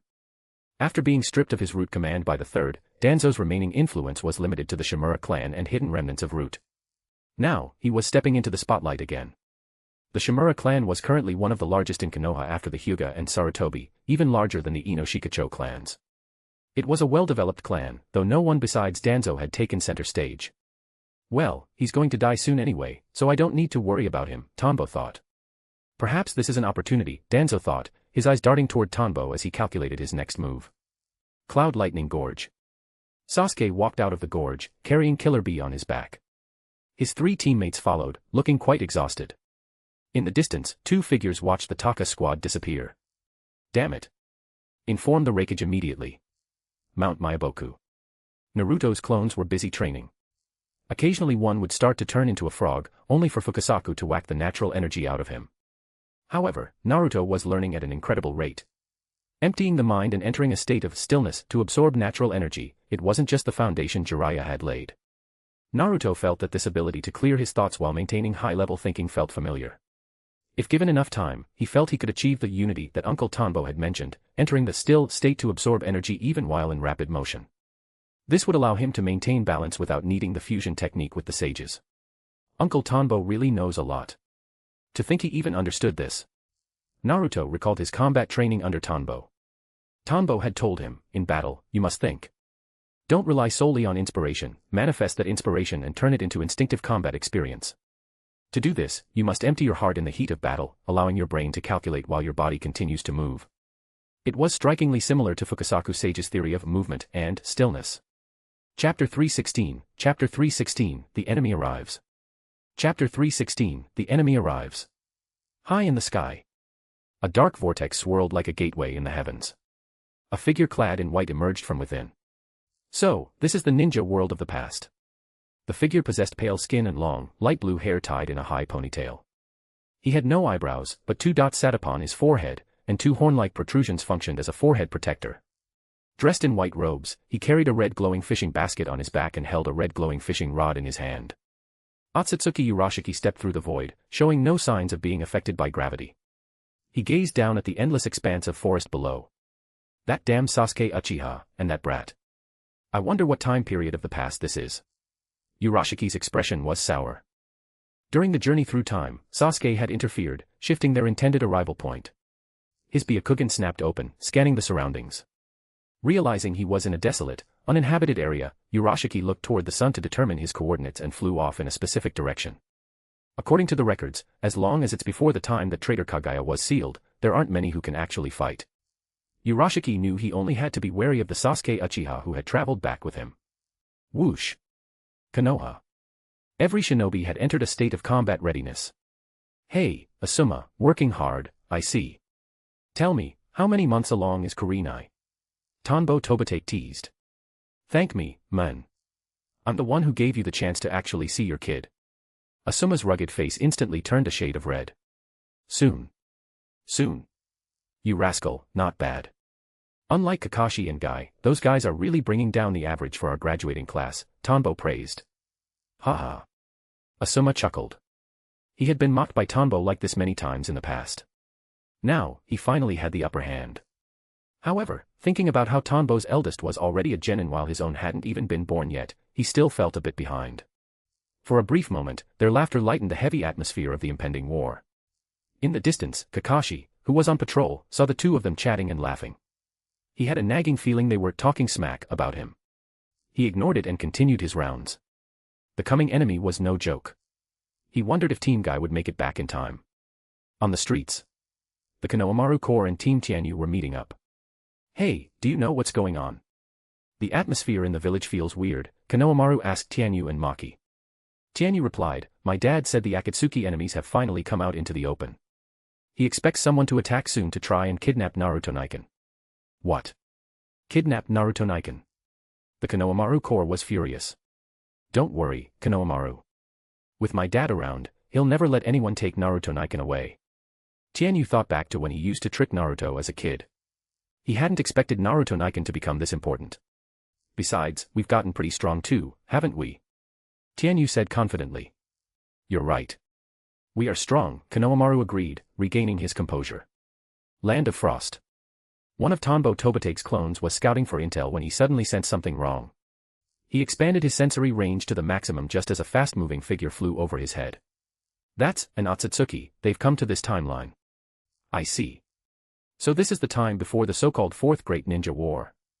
An organization named Akatsuki has already gathered 7-tailed beasts. Talk about a lucky break. Otsutsuki Urashiki had just interrogated a ninja from the Land of Frost to learn the current state of affairs. He felt that Sasuke Uchiha had actually done him a huge favor. Since the Akatsuki had already collected 7 beasts, he wouldn't have to hunt them down one by one. He then hooked the ninja's chakra and flicked it away. Konoha. Boom. Tanbo Tobitake, who had been brainstorming ways to bypass precognition, suddenly received the memory from his clone. His eyes bulged. In this time period, just when he was planning to show off a bit. Husband, what's wrong? I asked, looking up from the vacuum cleaner. Something happened. I have to go out for a while. He looked at the vacuum in her hand.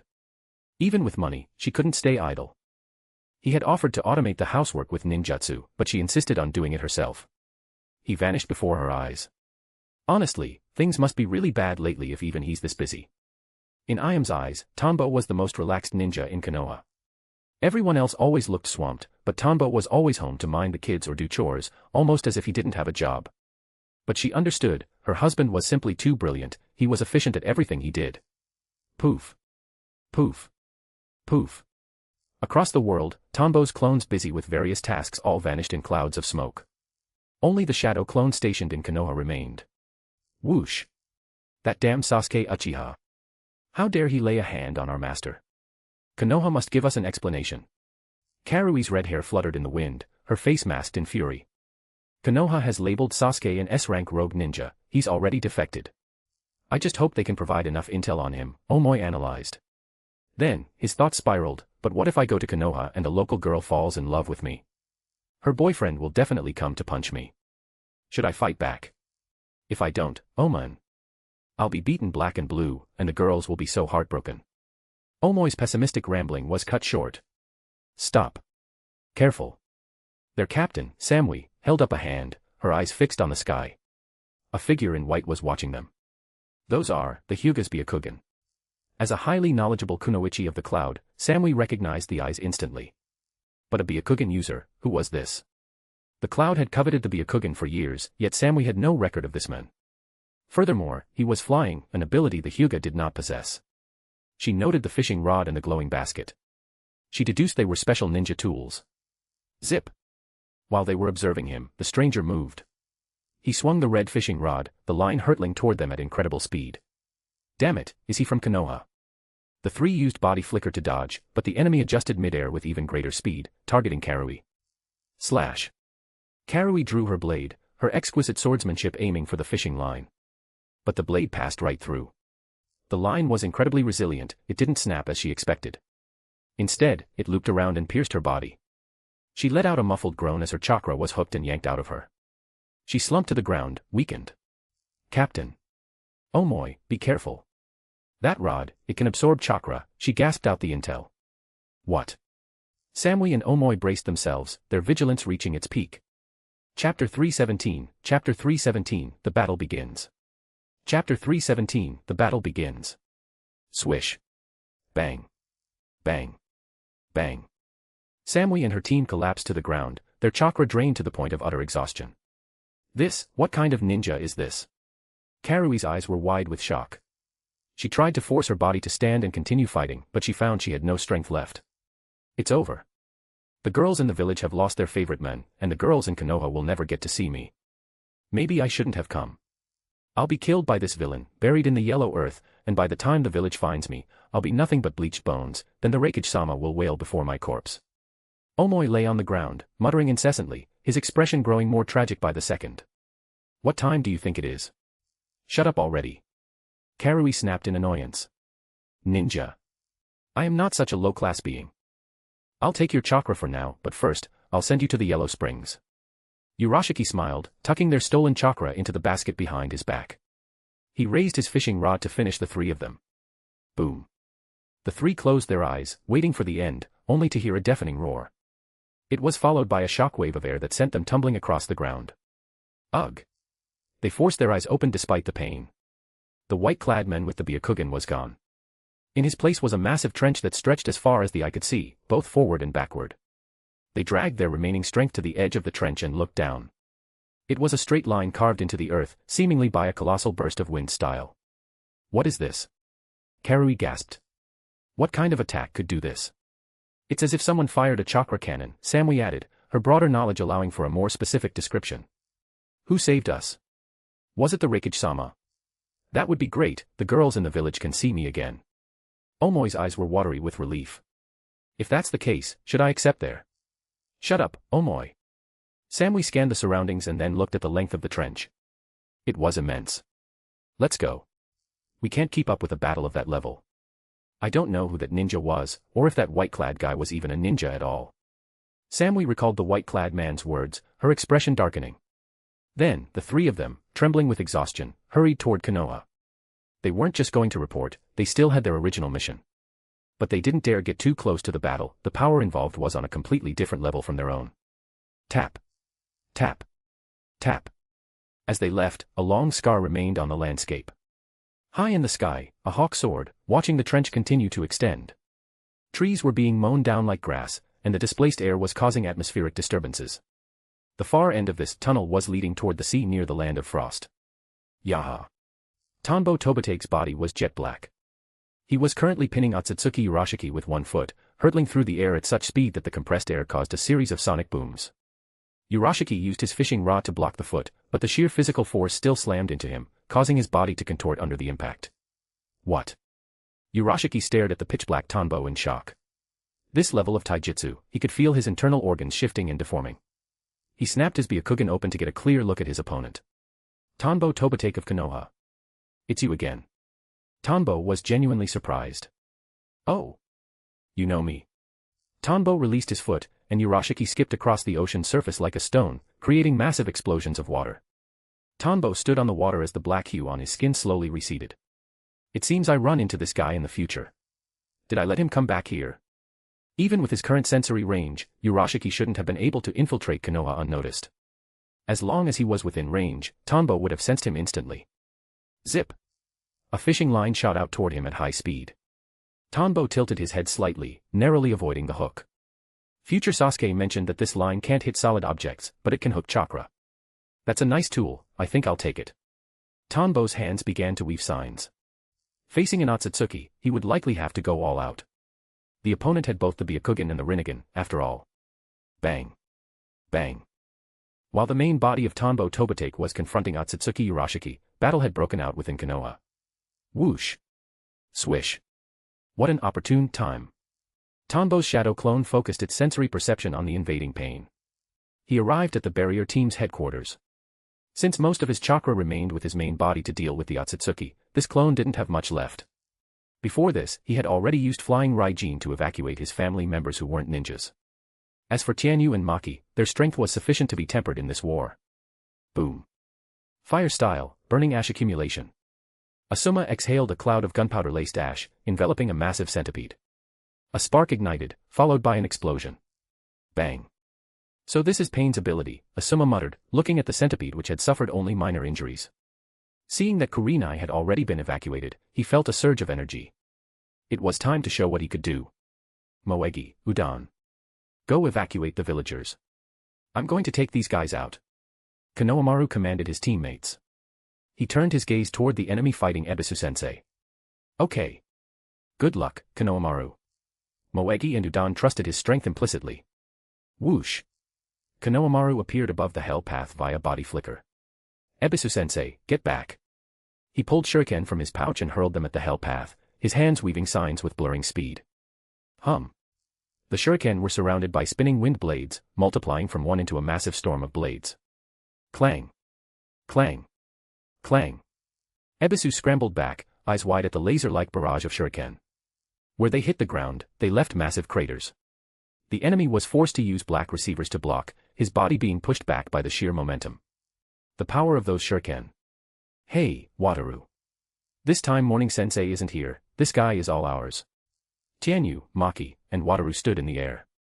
They had just saved a ninja from the human path and now surrounded it in a triangular formation. Their blades were drawn. They had sensed just now that this opponent could rip out a person's soul with a single touch. Baiyun Morning had already gone to support another area. Listen with your ears, strike with your heart. Wataru coated his blade in chakra, staring intently at the enemy. The man looked like a living corpse. This is a puppet. We likely have to destroy it completely to stop it. Everyone, be careful. They knew from the intel that the man who killed Lord Jiraiya was a puppet master hiding his true body behind these shells. We're sensory ninjas, right? Shouldn't we be looking for the main body? Clang. Maki's hand took on a hardened, black hue as she used her blade to parry the enemy's strike. Our mission right now is to destroy this puppet. Chapter 318, Chapter 318, An Endless Stream of Bug-Level Skills. Chapter 318, An Endless Stream of Bug-Level Skills. Coast of the Land of Frost. What on earth is happening? A group of Land of Frost shinobi stared at the environment before them in utter shock. It looked as if the area had been struck by the forbidden jutsu of the Tsuchigumo clan, except that was circular, while this was a perfectly straight, carved-out tunnel. Gulp. Should we go take a look? Forget it, forget it. Some ninja probably used a forbidden jutsu without caring for his life. Let's notify the daimyo and have him hire the 5 great hidden villages to investigate. Their lives aren't important, but ours are. The ninjas present couldn't help but discuss the situation. The Land of Frost was a small nation. Judging by the destructive force shown in the environment, they knew their country had no shinobi capable of dealing with such power. Even if they used their bottom-of-the-box forbidden jutsu, they wouldn't necessarily win. Hiring a hidden village to investigate seemed like a much better method to them. For a moment, no one dared to go and watch the commotion. However, they could see through their telescopes that a monumental battle seemed to be occurring on the distant sea. Huge pillars of water could be seen erupting into the sky from time to time. Bang. Urashiki threw a black box at his feet, and white smoke rapidly billowed out from it. The speed of expansion was incredibly fast. In a third of a second, it had spread over 100 meters. Tanbo Tobitake, who was still weaving signs, was enveloped by the smoke. This is... Before the thought could even fully form, his thinking stalled, including the heart steel within his body. Urashiki's eyes had already transformed into blue Rinnegan. He slowly walked up to Tanbo, a smirk on his face. To think you already had this level of strength at this time. It seems you hid yourself very deeply during the ninja war. This punch is for my own revenge. Thwack. Urashiki punched Tanbo square in the face. And this punch is for the kick you just gave me. Thwack. Another punch. Then, the red fishing line hooked into Tanbo Tobitake. He discovered that the Tanbo before him didn't allow his chakra to be hooked. Genjutsu. Urashiki punched Tanbo in the face again, confirming there was a physical sensation. He recalled the legends of Tanbo Tobitake in the ninja world. The true master of Genjutsu, the most outstanding of them all. Of course it's Genjutsu. It seems my future fame isn't very believable. Tanbo appeared behind Urashiki, and Naruto's trademark, the Raisin Shuriken, flew from his hand. The blue Rinnegan, its ability is to release that black box which can freeze time, but it loses the Byakugan's ability to perceive chakra. Through bit-by-bit testing, Tanbo finally figured out some of Otsutsuki Urashiki's abilities. In the Byakugan state, the opponent possessed a visual power more pure than Niji or Hinata's. Even the Genjutsu he had previously developed to bypass the Byakugan failed before these eyes. However, this blue Rinnegan could release that white mist from the black box. Based on the feedback from his shadow clone, it was an ability that could stop time for a considerable duration. Because none of his defensive ninjutsu had activated. After the shadow clone dispersed, it felt as though time had simply paused. Considering it was a blue Rinnegan, any mechanical skill was possible.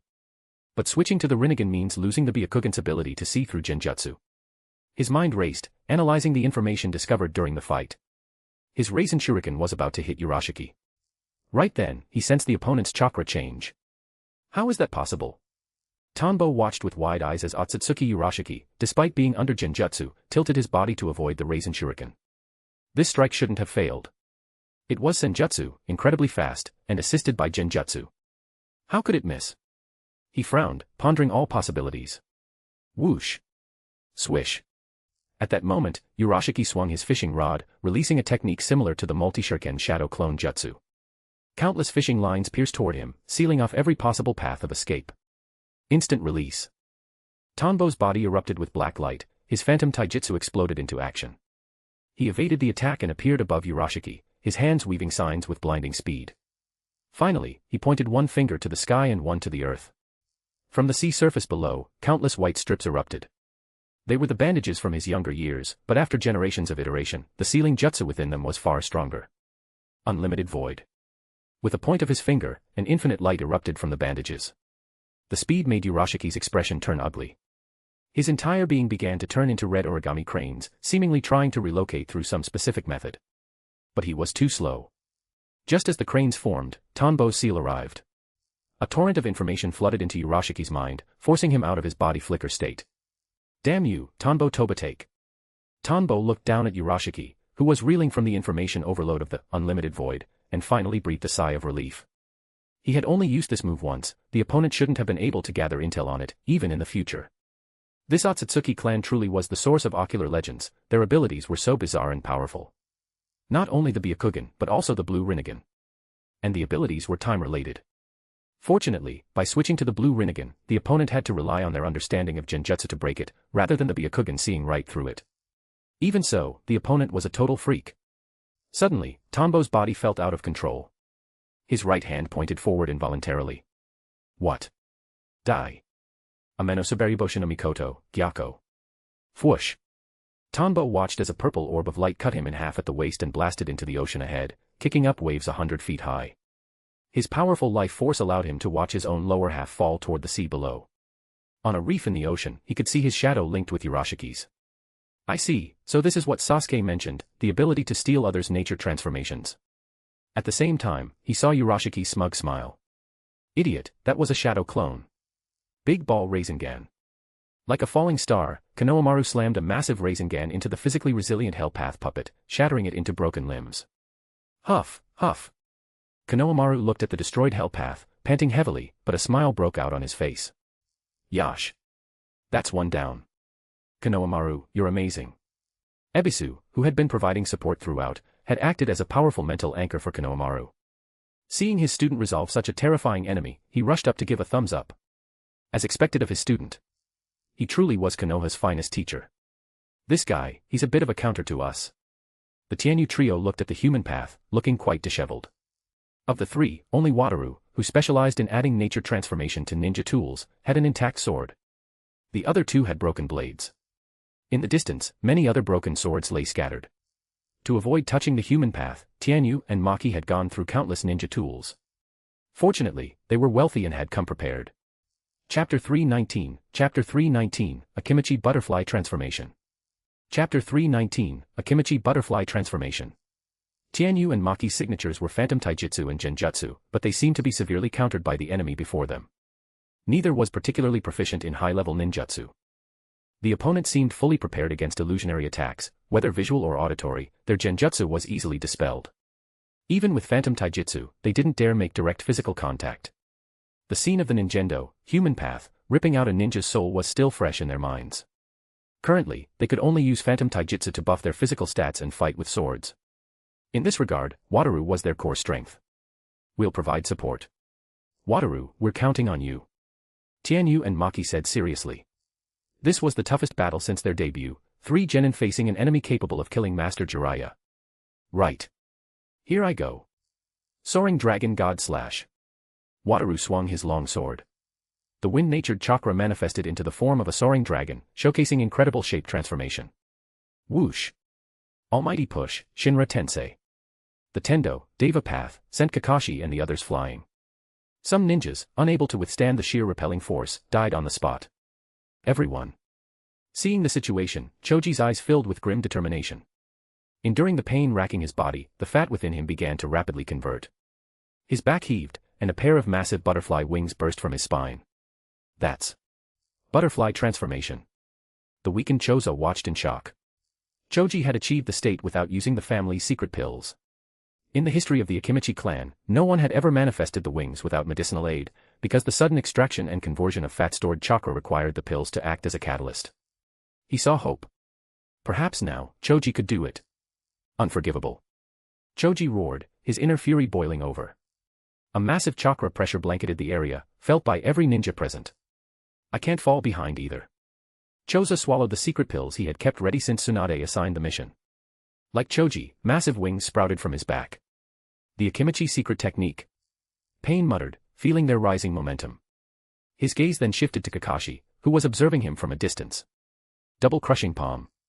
After their transformation, both father and son changed physically, their faces leaned out as chakra condensed into an offensive taijutsu shroud. Zip. Chozo struck first. Pain was forced to use Almighty Push to repel him.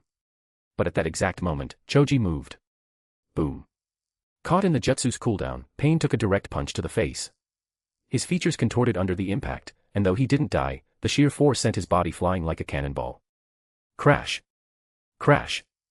Buildings were leveled as he smashed through them. The father and son duo gave chase immediately. Armed with intelligence, they didn't attack simultaneously, they cycled their strikes to effectively exploit the interval between the enemy's techniques. Kakashi moved to support them, but the Shirato, Azura path, taught him a lesson with a volley of missiles. He had to deal with the mechanical threat in front of him first. On the outskirts of Konoha, Toby stood atop a tree branch, watching Pain's setbacks.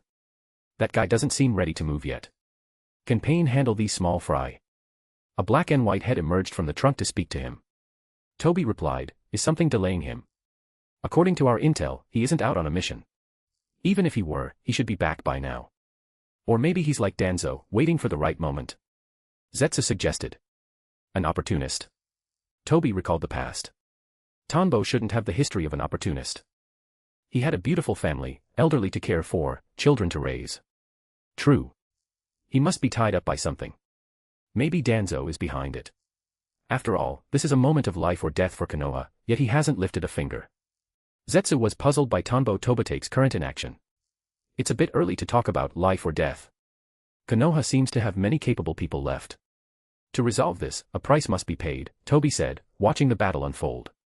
From the current situation, if Nagato's main body didn't intervene, it would be difficult to take Konoha. Or, he would have to use that move. Conan would probably try to talk him out of it. Should we help? I didn't expect the Deva path to be suppressed by 2 Akimichi. That's a remarkable secret technique, Zetsu remarked. A technique that multiplied strength by over 10-fold was difficult for the Deva path to handle alone, even with the Rinnegan. No. I believe he can solve it himself. Ugh. Ack. Let go of me. Tianyu and Maki were caught by the human path. They kicked out desperately at him. Where is Naruto? The human path asked mechanically, his hands already using the ability to pull out their souls. You fell for it. Now, Wataru. Just as his soul was halfway out, Tianyu grinned triumphantly. The human path whirled around. One cut in 2, great Ryujin sword. In his vision, a massive Wataru Watabe appeared behind the smaller one, swinging a colossal long sword downward. Slash. The soul extraction process halted instantly. Tianyu and Maki quickly seized their half-extracted souls and yanked them back into their bodies. The human path's body was cleaved in two. Wataru, nice one. Tianyu and Maki patted him on the shoulder. Great. This time we didn't even use our proxy licenses to defeat a powerful enemy. When Konohamaru finds out, he's going to be so jealous, hee. Whirlwind punch. Asuma wrapped a wire around the neck of a giant drill-beaked bird. He was yanked into the air, using the momentum to swing himself onto its back. Standing on the bird, he crossed his chakra blades over its neck. Poof. The bird vanished in a cloud of smoke. Whoa, I forgot I can't fly. Asuma's eyes went wide as the ground rushed up to meet him. Elastic love.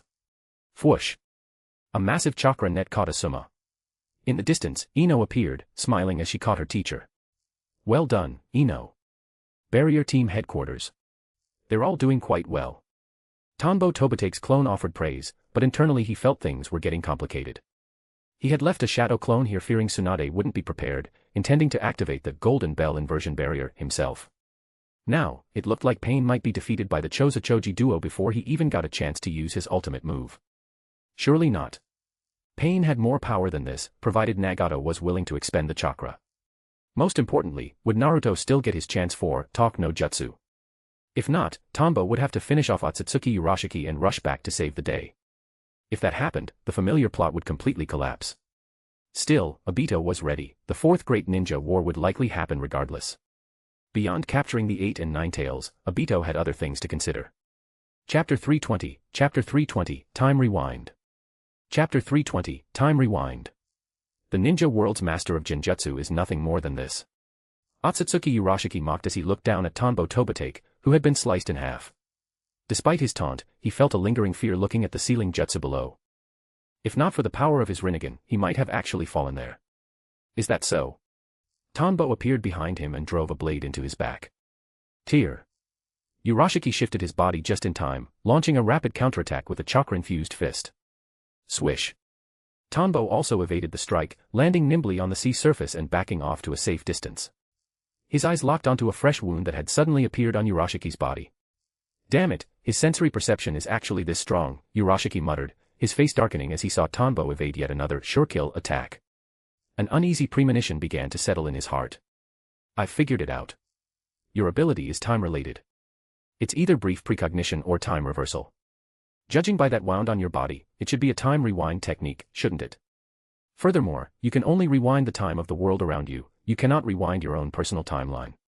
Tanbo performed a stylish flourish with his blade and pointed it at Urashiki, his tone brimming with certainty. Ever since reading the memories of Jiraiya regarding prophecy, and recalling the 10 directions Shinjutsu of Kashin Koji he'd heard about in short videos in his previous life, he had been obsessing over how to counter future sight. While he hadn't reached a final conclusion, he had gained unique insights. From the details of the clash just now, Urashiki's ability was exactly as he suspected, he could rewind the world's time while his own mind remained unchanged. Urashiki used this to experience Tanbo's attacks and then react. However, the future is constantly shifting. When a person changes their behavior, the enemy continues to adapt. Urashiki's reactions were simply not fast enough to match Tanbo's peak reflexes. It seemed his future self had let this guy return to this timeline precisely because he had calculated their relative strengths. TCH. Urashiki stared at Tanbo. Hearing the analysis, the smile vanished from his face. He also realized a critical problem: if this man still exists in the future, it is impossible for him to die here today. Damned ninja world trash. The Otsutsuki do not yield to time. Urashiki's eyes began to change. The blue Rinnegan gradually turned red, and 6 Tomo began to slowly rotate within them. 6 Tomo Rinnegan. HM. Tanbo noted the change. Tomo, it reminded him of the Sharingan, which granted the ability to see the flow of a target's chakra. Perhaps the opponent's ocular power had grown stronger, or they intended to use this power to break his Genjutsu. Moreover, Sasuke had mentioned that when the eyes turn red, Urashiki can manipulate space through spacetime ninjutsu. He wondered if there were other hidden abilities. Swish. Tanbo suddenly tilted his body as the red fishing rod streaked past him, slicing a small piece of flesh from his waist. He retreated a distance, watching the smug Urashiki. Without the power of the Otsutsuki clan, you cannot defeat me. Urashiki laughed, looking at the blood on his hook. He had convinced himself that Tanbo had likely been saved in the future by Sasuke Uchiha, someone who possessed a portion of Otsutsuki power. Zip! A black, mosaic distortion appeared behind Urashiki as he stepped backward into it. When he reappeared, he was swinging his rod directly for Tanbo's waist. The physical strength of the Otsutsuki was enough to cleave a man in two. Poof. Tanbo disappeared in a cloud of smoke. Recognizing the clone, Urashiki immediately used a spatial technique to vacate his position. A blade swept through the space where his waist had been a millisecond prior. This space-time ability, is Obito's Kamui considered a low-level version compared to this. Tanbo relied on his Sage Mode sensory abilities to duel with Urashiki. Fast was his primary impression of the spatial jutsu. He couldn't even sense the typical spatial fluctuations, he could only react the moment Urashiki made his move. Compared to Kamui, which the Konoha barrier team could still detect, this was far too smooth. Clang.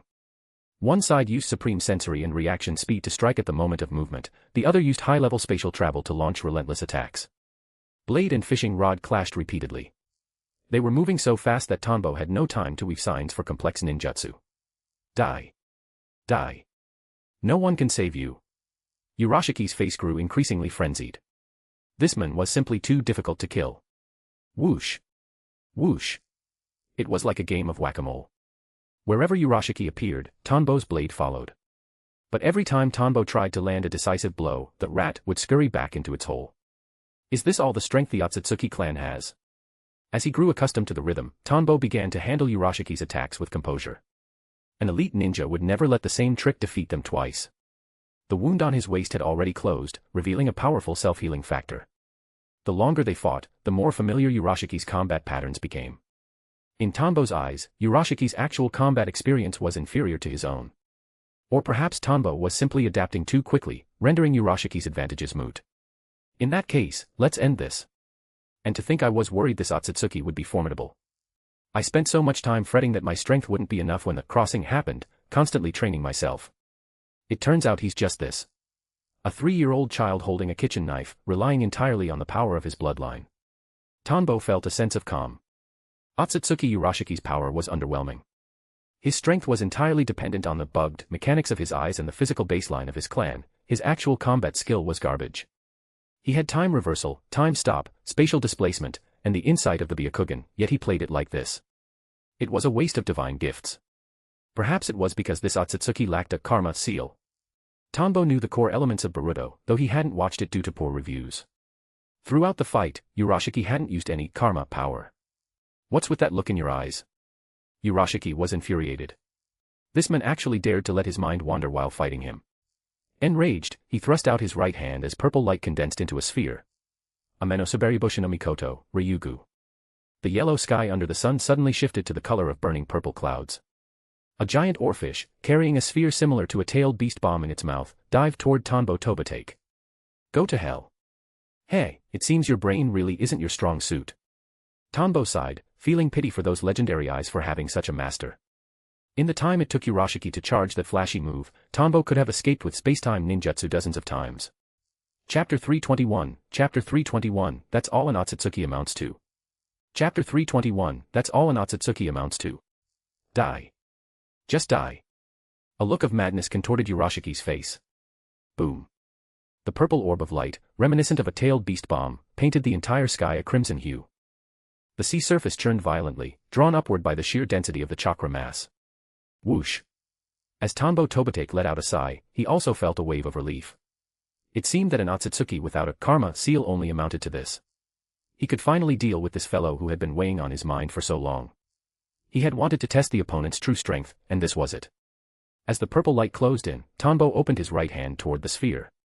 At the moment of contact, while there was still a few millimeters of space between his palm and the orb, a massive network of branch-like nerves spread across the entire sphere. They appeared so quickly it looked like they had manifested out of thin air. Thump. Thump. Smaller. Smaller still. The nerves pushed the chakra absorption ability, grafted from Kisame Hashigaki and Samahata, to its absolute limit. The purple orb shrank at a pace visible to the naked eye. As the nerves absorbed the chakra, they used that very energy to continue their geometric expansion. In the blink of an eye, the orb was reduced to the size of a glass marble. Tanbo flicked the remaining spark of chakra away, causing a disturbance on the sea no larger than a hand grenade. How is this possible? Shock flooded Otsutsuki Urashiki's eyes. This was his signature move. Without the power of a karma, how could a mere human absorb his ninjutsu? He knew of the scientific ninja tools in the ninja world, but they shouldn't have been able to absorb his technique to this degree. All right. You've kept me worried for quite a while, now you can serve as my test subject. Tanbo pulled out a charm, a drop of fresh blood appearing on his other hand. Soul-body separation technique. A massive array of ritual formulas spread through the void, connecting to Urashiki via a mysterious force. Urashiki felt something tugging at his soul, threatening to tear it from his body. However, he quickly pulled it back. Humph, you clearly don't understand the power of the Otsutsuki. Our physical and spiritual energies are perfectly integrated. This kind of spiritualization technique is useless against us, Urashiki mocked. He thought he had seen through the move. He didn't want to play with this lower life form anymore and reached up to gouge out his own eyes to trigger a transformation. But just as his fingers touched his eyelids, he found his body wouldn't move. My apologies. I was just testing to see if an Otsutsuki could be solved by other means, Tanbo said, offering a mock apology. It seems that the integration of spiritual and physical energy through training makes the connection between body and soul much tighter. What did you do to me? Urashiki realized he was completely paralyzed. His chakra was vanishing, the red six-tomo Rinnegan gradually faded back into the white state of the Byakugan. He couldn't even use his time reversal ability. Without the ability to manipulate chakra, he couldn't even use his eyes, a fact that left him utterly bewildered. He failed to notice that his body was already covered in a dense, branch-like network of patterns. Tanbo walked closer, a smirk playing on his lips. It seems the Otsutsuki are neural organisms after all. Even with your Byakugan active, you didn't notice an extra section of nerves on your body. What? The moment I first kicked you, my ninjutsu had already infected you. I didn't think you'd fail to notice, so the rest of the fight was just me stretching my limbs and exploring your limits, Tanbo laughed. When he had kicked Urashiki earlier, his Fosed execution had already infiltrated the Otsutsuki's body. He was surprised to find that Urashiki had zero awareness of it. Thus, the subsequent battle was purely for intelligence gathering. Without that safety net, Tanbo wouldn't have been so composed. He had seen too many reversal scenarios to be careless. You. Urashiki looked terrified. This damned lower life form, how could this be? No more, how could this be? The next time we meet, it'll be in the lab. Goodbye. Spiritualization seal. The branch-like nerves on Urashiki's body transformed into runic formulas, forming a complete sealing array. Urashiki's expression grew vacant, and he eventually lost all consciousness. Nice. A perfect experimental subject. My physical evolution has a new lead. Tanbo's face lit up with excitement. Years ago, when he met the future Sasuke, he had vowed to turn this threatening Otsutsuki into a lab rat. Now, it was done. At least until the Boruto plotline officially began, he didn't have to worry about a random Otsutsuki popping up. He wasn't worried for himself, but for his family. He looked at Urashiki's eyes and felt a momentary internal conflict. The power of Otsutsuki eyes was truly top tier. Forget it.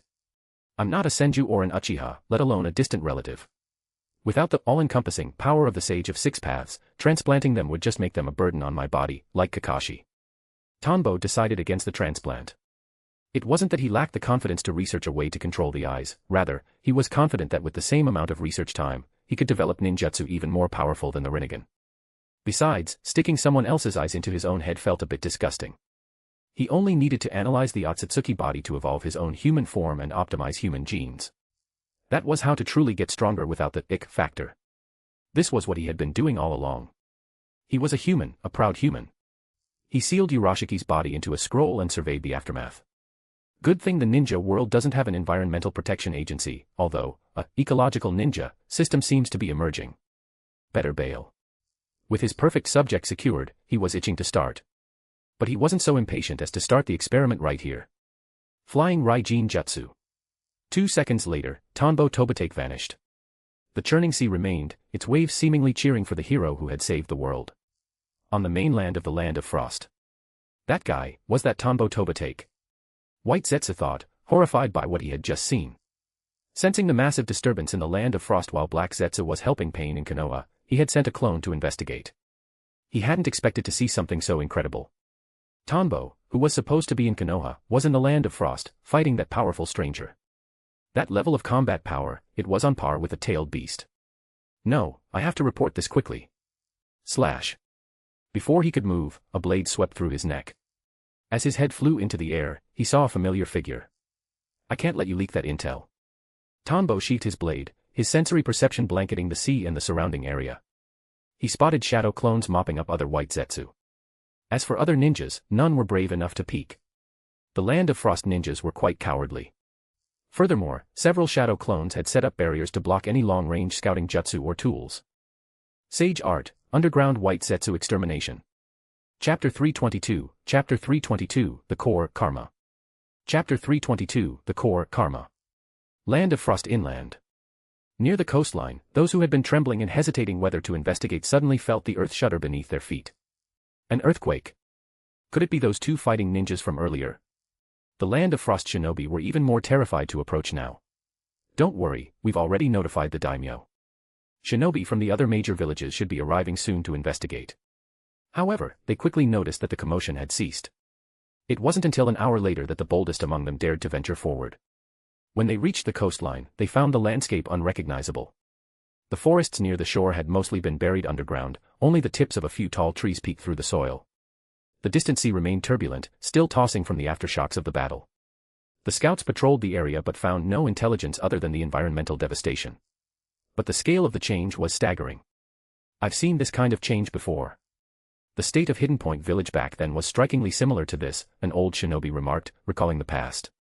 Years ago, the Tsuchigumo clan had wiped out the Hidden Point village in a single strike, shocking the world. Although that village was politically corrupt and focused on infighting, someone during that struggle had targeted the Tsuchigumo clan, leading to their annihilation by a vengeful and no Gyoja. Though different from the scene before them, both were equally terrifying. Konoha. The Deva path floated high in the air, gazing down at the village. He had thought the only real threat this time was Tanbo Tobitake, and that everyone else would be easily handled. The reality was that Choza, Choji, and Kakashi, working with reinforcements, had made the fight incredibly difficult for him. He leveled his right hand at Konoha below. His left arm was a bloody stump, still dripping. The Akimichi secret technique was truly formidable. Almighty Push, Shinra Tensei. Below in Konoha. Every path of pain except for the Deva path had been neutralized. Tanbo Tobitake's shadow clone had witnessed the entire progression. As expected, given sufficient intelligence, there were very few in the ninja world who could stand against Konoha, even with many of its elite shinobi currently away on missions. Finally, it's time for my role. I can't just do nothing. The inverted golden bell rose. He commanded the barrier team to activate the barrier technique he had developed years ago. Choza, Choji, are you alright? Kakashi looked up at the floating Deva path, unsure of what he was planning. Beside him, the father and son lay collapsed in exhaustion. Food. I need to eat. Choji muttered incessantly. Choza was in worse shape, lacking Choji's natural ability to transition into the technique. He had only stopped once the secret pills had completely converted all his body fat into energy. Choji, being able to control the combustion of fat more freely, was slightly better off. Kakashi pulled out food pills and fed them to both. He then fixed his gaze on the Deva path. His Sharingan spun slowly, transforming into the Mangekyo. Kamui. He had an ominous feeling. He would use his remaining strength to take the enemy down now. But just as he began to focus, he found his technique disrupted, seemingly deflected by the opponent's rising power. Simultaneously, the sky blurred as a massive barrier enveloped the entire village. Rumble. A plateau far from Konoha. Konan had returned to Nagato's side. I didn't expect Konoha to be so resilient, she said, looking toward the village through the cave opening. He was going to use that move, but there was no other choice. She had expected some resistance after the intel was leaked, but Nagato's lifespan. I will make them understand pain. Before Nagato, various parts of the defeated pains appeared. After the Deva path released the massive almighty push, the chakra within him stabilized. A giant head, King of Hell, appeared behind him, opening its mouth to swallow all the discarded pains on the ground. Quite a spectacle. Black Zetsu remarked, watching from afar. That's a space-time barrier. It seems Nagato's technique won't be able to inflict any actual damage on Konoha, Toby noted with his terrifying kinetic vision. Konoha seemed to have been erased from the world, but not by Nagato's hand. Konoha still has foundations I wasn't aware of. As Black Zetsu spoke, a white Zetsu emerged from the ground nearby. Toby turned his gaze toward him. What happened? In the direction of the Land of Frost, all white Zetsu near the coastline have lost contact. It seems they are all dead, the white Zetsu reported. Both Toby and Black Zetsu looked at him in shock.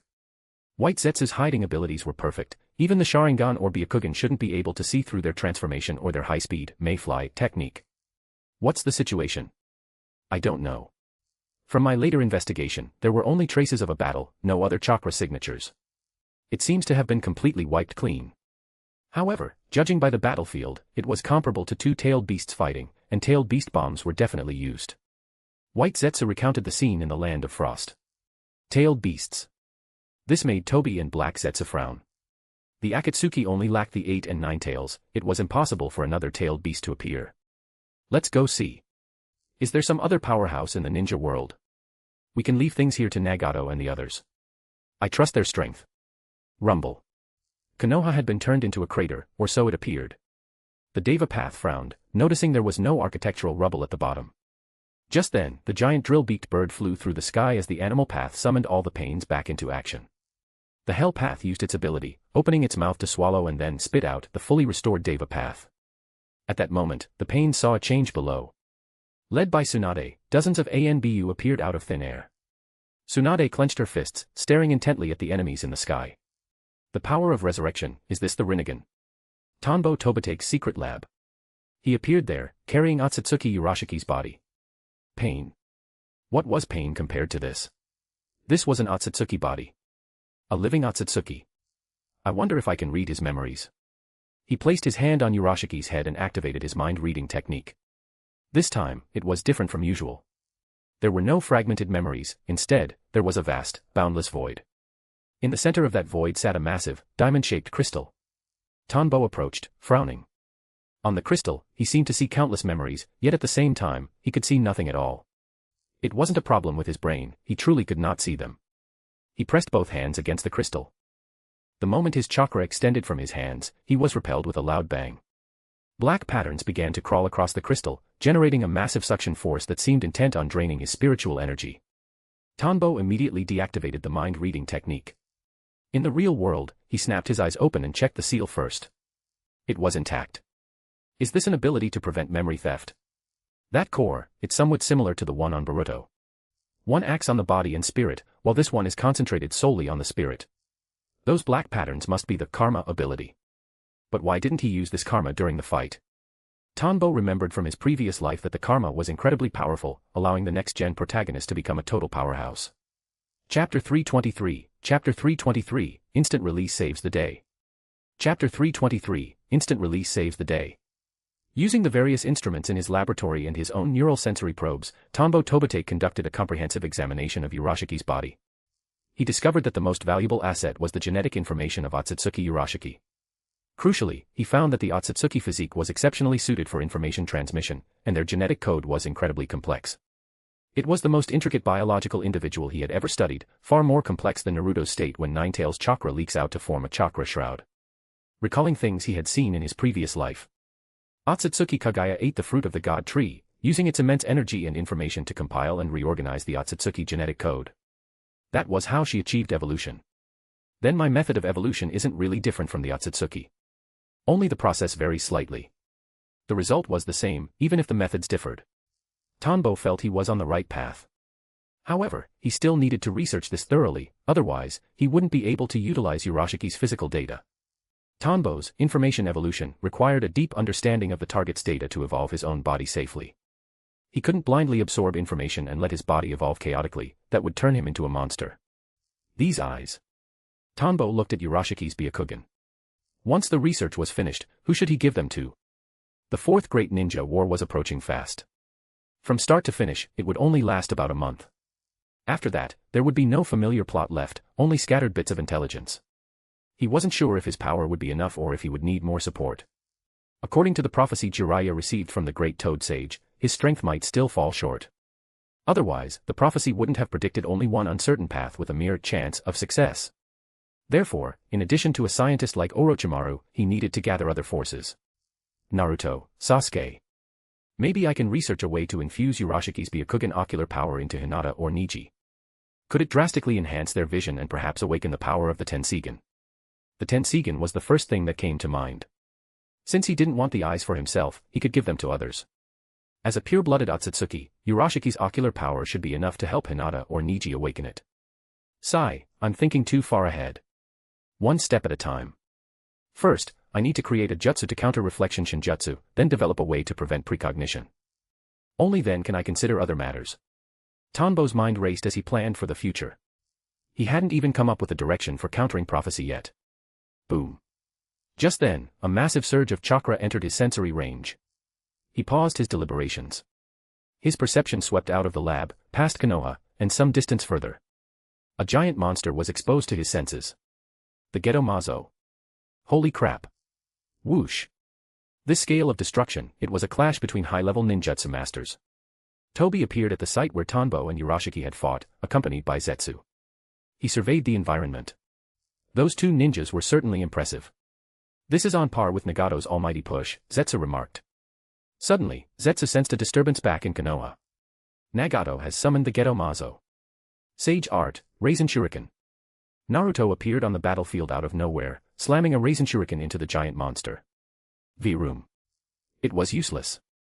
The immense power of the Raisin Shuriken only managed to push the Gedo Mazo back a short distance. During that slight movement, the statue's feet crushed several ninjas who couldn't react in time. Damn it, this is on a totally different level compared to the pains from earlier. Naruto sensed his comrades supporting him from below and realized they were suffering heavy casualties now that this monster had appeared. Granny Tsunade had also exhausted herself fighting the pains. She was currently on the sidelines with Sakura, providing medical support, but her chakra was nearly depleted. Naruto. Go find the enemy's main body. We'll hold it back. Below, the Nara clan ninjas used the Gedo Mazo's staggered momentum to initiate shadow possession jutsu. Beside them, members of the Yamanaka clan were collapsing one by one. As soon as one was forced out of the statue's mind by its sheer power, another would immediately follow up with the mind transfer jutsu. The Akimichi clan ninjas used their multi-size jutsu to surge forward and physically suppress the Gedo Mazo. Shikaku and Shikamaru were in the center, managing the overall situation and directing Naruto. Naruto, Uncle Shikaku, but what about? Go. We can't hold out much longer. Only finding the main body can solve this monster. Shikaku urged. I understand. I'll take out the main body. Sage markings appeared around Naruto's eyes as he dashed toward the enemy's location. He looked back at his comrades with worry. How could they possibly defeat such a terrifying beast? Roar. Less than a minute after Naruto left, the Gedo Mazo broke free from the Konoha force's restraints. It let out a heaven-shaking roar, and lightning began to brew on its shoulders. A vortex appeared. The masked men and Zetsu watched the Gedo Mazo's rampage from a distance. Hee, to think Konoha forced Nagato to bring out the Gedo Mazo. This time, Konoha is truly doomed, Zetsu chuckled. Toby replied, not necessarily. Konoha isn't that easy to take down. His eyes shifted as if he were calculating something. This is bad. Shikaku watched his teammates fall one by one. Looking at the energy gathering on the Gedo Mazo's shoulders, his expression turned grim. If Naruto couldn't solve the main body before they were all wiped out. Roar. The Gedo Mazo bellowed, the lightning on its shoulders reaching its peak. The sky turned dark as the atmosphere warped. It's over. Not just Shikaku, but all the Konoha ninjas in the distance, including Tsunade, sank into despair. They looked back toward the village, only seeing that the village was still protected by the barrier did they feel a slight relief. At least the village was safe for now. But if all of them, the main fighting force, were killed here, Konoha would be finished anyway. Instant release. Just as the Gedo Mazo was about to fire its attack, a thunderous shout echoed. Everyone turned to see a black figure appear, delivering a massive flying kick to the monster's side. Boom. The monster's attack fired, but its trajectory was knocked off course. It shot diagonally into the sky, punching a massive hole through the clouds. Sunlight poured through the gap, shining brilliantly upon the black figure. That's Captain Tanbo. It's the former acting Hokage. Incredible. As expected of a man who held the title of Hokage. Many surviving ninjas recognized Tanbo Tobitake. Shikaku let out a long sigh of relief. He hadn't expected that a Genjutsu specialist like Tanbo would possess such terrifying taijutsu. Chapter 324, Chapter 324, Hurricane Phenomenon. Chapter 324, Hurricane Phenomenon. It's the instant release. Sakura's eyes brightened as she recognized that familiar black silhouette. While treating the wounded, hope flared in her heart. Tsunade, suppressing her own exhaustion, felt a bit better upon hearing Sakura's words. Sakura had used this move as well. It was a powerful taijutsu that combined speed and strength with formidable defensive capabilities. Judging by how the strike had just knocked the enemy's attack off course, Tanbo's version was far stronger than Sakura's. He should be able to hold it at bay for a while, creating a window for Naruto to deal with the enemy's main body. Atatata. Tanbo Tobitake kicked the Gedo Mazo in the head, then used body flicker to instantly move above it, delivering a heavy downward stomp. Bang. Rumble. The Gedo Mazo's entire head slammed into the ground. However, physically speaking, it didn't seem to take much damage. Roar. A moment later, the Gedo Mazo let out a roar, and purple chakra dragon surged from its mouth. Swish. Swish. Tanbo wasn't hit. He knew this move could absorb chakra. He didn't plan on using his full strength yet, opting instead to display the power level expected of a Kage. However, he had taken the opportunity to plant neural threads into the Gedomazo, continuously gathering physical data from within it. As the crystallization of the God Tree, its physical information might be even more significant than that of Otsutsuki Urashiki. Analyzing it would certainly be harder than analyzing Urashiki's data, but the Fourth Great Ninja War was essentially his testing ground for gathering vital information. Bang. Another kick knocked the Gedomazo's head aside. It was incredibly durable. If I only use this much power, I'll have to reveal too much to hold out until Naruto settles things. That guy showed up, Zetsu remarked, watching Tanbo Tobitake toy with the Gedomazo. Truly, looks can be deceiving. That obscure classmate of mine can actually hold out for so long against the Gedomazo. Toby hadn't expected that a Genjutsu specialist like Tanbo would possess such powerful taijutsu. It was likely that his public persona as a Genjutsu ninja was meant to paralyze others' vigilance. To stall the Gedomazo single-handedly for this long, Toby realized that even he might have to rely on specific, unexpected ninjutsu to take Tanbo down. Swish. After kicking the Gedomazo back once more, Tanbo feigned heavy breathing and returned to the Konoha forces. Huff, puff. Tanbo, are you all right? Shikaku asked. Yeah, this enemy is too strong, the chakra consumption is immense. Inoichi, notify the troops. Even if we run out of chakra, we must hold it back. Faced with such an enemy and looking at the remaining ninjas, Shikaku was out of options. He could only place all his hope on Naruto's end. No, Shikaku-senpai. Everyone, gather behind me and lend me your chakra. I'm going to use a forbidden jutsu. The ever-studious Tanbo Tobitake put on a brilliant performance. No one suspected he had strength to spare. The chakra of the monster before them was too vast, too evil. It wasn't something one person could fight, that he had fought it to this point was already beyond their expectations. Shikaku frowned. Is that okay? He didn't know what forbidden jutsu Tanbo was referring to, but since he said so, it had to be better than them just throwing their bodies at it. However, he knew the price wouldn't be small. Even if it costs me my life, I will protect Konoha, Tanbo said, feeling a bit like laughing inside. To play the part, he was saying all sorts of insincere things. By now, the nerves he had implanted in the Gedomazo were continuously absorbing data and transmitting it back to him.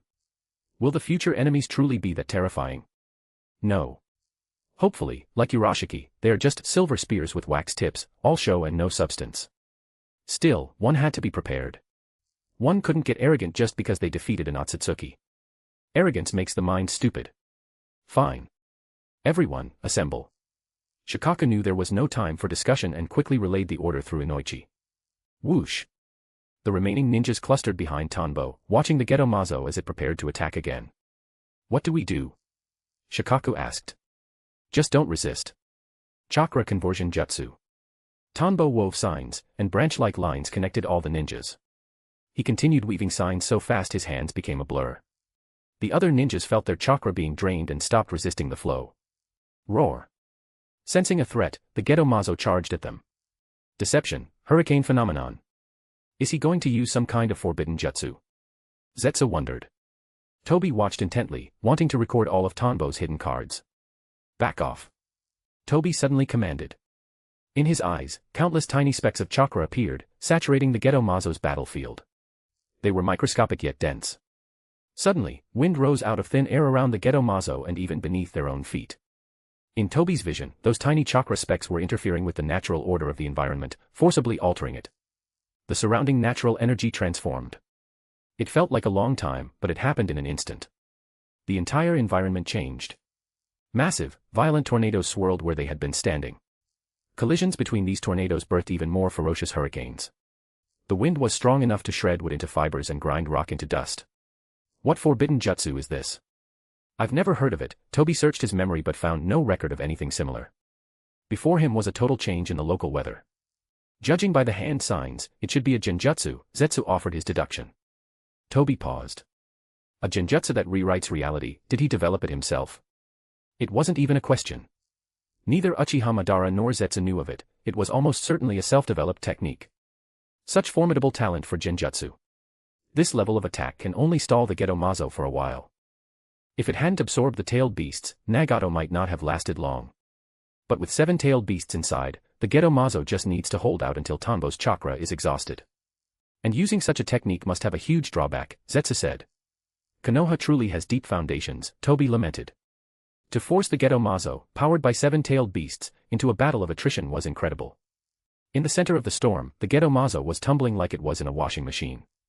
Its atmospheric attacks were being swallowed by the hurricanes covering a 10-kilometer radius. It could only rely on its powerful body and chakra to endure. Maybe we can take this chance to solve him, Zetsu said, looking at Tanbo Tobitake, who was anchored to the Konoha forces. Right now, he couldn't move. If they struck now. Yeah, you're right. We can't leave Tanbo Tobitake alive, or he might interfere with my plans. Chapter 325, Chapter 325, Koto Ematsukami. Chapter 325, Koto Ematsukami. Tanbo Tobitake felt a sense of pride as he watched the Gedo Mazo successfully trapped. However, can Naruto resolve things with Nagato? The plot has shifted quite a bit, surely Nagato won't go berserk. Events had already been set in motion, and for now, Tanbo had to focus on his own tasks, namely, collecting as much data on the Gedo Mazo as possible. Tanbo lunged forward, delivering a flying kick to a masked man, sending him tumbling backward. The Akatsuki really aren't pulling any punches, Tanbo remarked. He hadn't expected Obito to show up. Shouldn't he be with Sasuke right now, keeping an eye on him? Did he come specifically to help Nagato? Swish. As expected of Konoha's Captain Tanbo. I didn't think that jutsu could sustain itself without you maintaining it. But, do you have any chakra left? Toby rolled across the ground and stood up, his tone shifting back to his playful, Toby persona, yet carrying an air of absolute confidence. Tanbo tilted his head from side to side, his neck emitting a series of sharp cracks. Dealing with you shouldn't be a problem. The surrounding ninjas turned their gaze toward Toby. They all recognized him from the intel reports, the masked man capable of using space-time ninjutsu. Damn it, our chakra is depleted. The expressions of the others soured. Between physical exhaustion and the massive chakra drain from the previous jutsu, they had almost nothing left. Shikaku spoke up, what exactly is the Akatsuki after? Are you trying to start a full-scale war? I know you, Konoha's master strategist. Are you trying to buy time to recover chakra? We won't give you that satisfaction, this is too good an opportunity to pass up. Toby dropped the act, his voice turning cold as a sneer played behind his mask. Rumble. Beneath them, countless wooden vines, each at least a meter in diameter, erupted in a wild dance, lunging toward the crowd. Ha! Two figures blurred into motion, swiftly smashing through the attacking vines. It was Sakura and Ino. Being medical ninjas, they had more chakra reserves remaining than the frontline combatants. Swish. Boom. However, two pairs of hands couldn't stop everything. The sheer volume of the wood-style vines made it impossible to intercept them all. Whiz. Tanbo threw several ninja tools, severing a portion of the encroaching wood. Your opponent is me. Toby responded by exhaling a massive fireball. Whoosh. Tanbo nimbly avoided the blast. He continued to feign weakness, yet he moved with lethal precision, closing the distance between himself and Toby. Roar. While the Konoha forces were locked in combat with Zetsu and Toby, the Gedo Mazo let out a final, piercing shriek. Poof. It vanished from the range of the ninjutsu. Although the target was gone, the hurricane did not dissipate. The terrain was left utterly barren, with yellow dust blanketing the sky. Until Tanbo manually dispelled the jutsu, they would have to wait for the calculated distribution points of natural energy to break down over time before the storm would clear on its own. Whoosh. Following the disappearance of the Gedo Mazo, streaks of light descended from the sky, injecting themselves into the corpses scattered across the battlefield. One by one, eyes snapped open. Tsunade, seeing the fallen being resurrected, was overcome with shock. Combined with her extreme exhaustion, she finally lost consciousness and collapsed. Lady Tsunade. Shizen rushed forward to check her condition. It seems luck is on your side today, Toby remarked, eyeing the newly revived reinforcements. But next time, you won't be so fortunate. Zip. A kunai passed through a swirling vortex, but the masked man had already vanished. Sakura and Ino, who had been struggling against the wood style, saw the attacks gradually cease. Both girls slumped to the ground simultaneously. After healing so many and fighting Zetsu, they were at their absolute limit. Whoosh. Whoosh. Slowly, other ninjas began to appear from the distance. Team Guy had returned from their mission, as had Hayashi Hyuga, who had been taking Hanabi to visit the Kagaya clan. What happened here? Tanbo Tobitake sat atop the Hokage rock, looking down at the bustling activity below. The pain invasion was over. Naruto, just like in the original story, had become a hero. The only major difference was that Nagato had summoned the Gedo Mazo, allowing Tanbo to gather a significant amount of data. As for Tanbo himself, he was naturally hailed as a hero as well. This brought a tangible sense of prestige to his former title of acting Hokage. The area where the ghetto Mazo had stood was now a desolate wasteland, the ground scraped clean for several feet, leaving behind only piles of loose dirt and a giant crater where the hurricane had ceased. The Konoha ninjas were currently busy, but they didn't stop discussing his latest move. Aside from Naruto, Tanbo was the most talked about person in the village. Tanbo listened to the praises drifting up to his ears, humming a little tune to himself. Who doesn't want to stand in the spotlight and show everyone how capable they are? Hearing their compliments felt quite good. Still, these craters in Konoha aren't going away easily. Below the Hokage rock, the village had effectively sunk. Buildings were tilted and haphazard. While they hadn't been directly pulverized by the Deva path, the side effects of the battle had caused immense structural damage.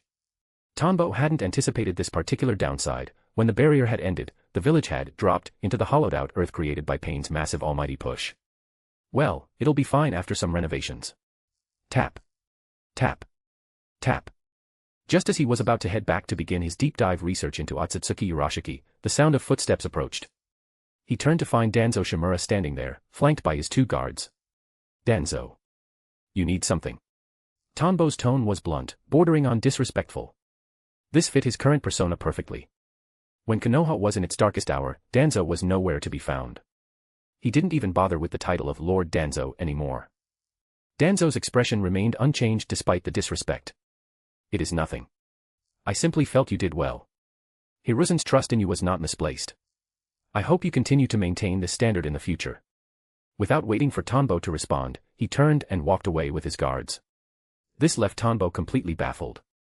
I'll obviously maintain it, but what's your deal, Lord Danzo? Tanbo called out after him.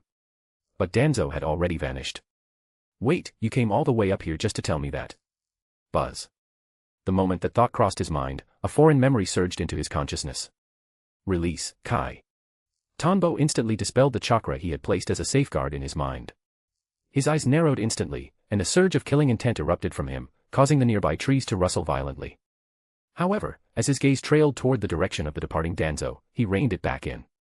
If your death wasn't already so close, I wouldn't be able to stop myself from killing you right now, you damned Danzo. There were only a few days left until Sasuke would kill Danzo. Otherwise, Tanbo truly wouldn't have been able to hold back. Truth was already in his hands. It was one thing for Danzo to be verbally abrasive, but now he had dared to actually take action. If Tsunade hadn't been unconscious, Tanbo would have moved immediately to kick Danzo out of Konoha. Now, he would simply let the original plot run its course and allow Danzo to die at Sasuke's hands. Tanbo realized that Danzo's attempt to control him was likely because the old man was dead set on making his move for the Hokage seat. Fine. I'll help you become Hokage. I can't be the only one stuck with a decimal title like 4.5th, let's make you the 5.5th. Ultimately, for the sake of his long-term plans, Tanbo suppressed his murderous urge. Sometimes, he truly admired Orochimaru. To achieve a goal, killing a person was never about bloodlust, it was purely a means to an end. Thinking of Orochimaru, his mind drifted back to the Otsutsuki Urashiki in his lab. He couldn't develop this specimen alone. Chapter 326, Chapter 326, the more I think about it, the madder I get. Chapter 326, the more I think about it, the madder I get. Konoha. In the council meeting. I have no objection to Lord Danzo assuming the position of Hokage, Tanbo Tobitake stated flatly. As soon as these words were uttered, everyone was flabbergasted. Mitokato Hamura and Udatane Koharu were completely caught off guard. Shikaku Nara, however, gave Tanbo a long, deep look. Something felt wrong.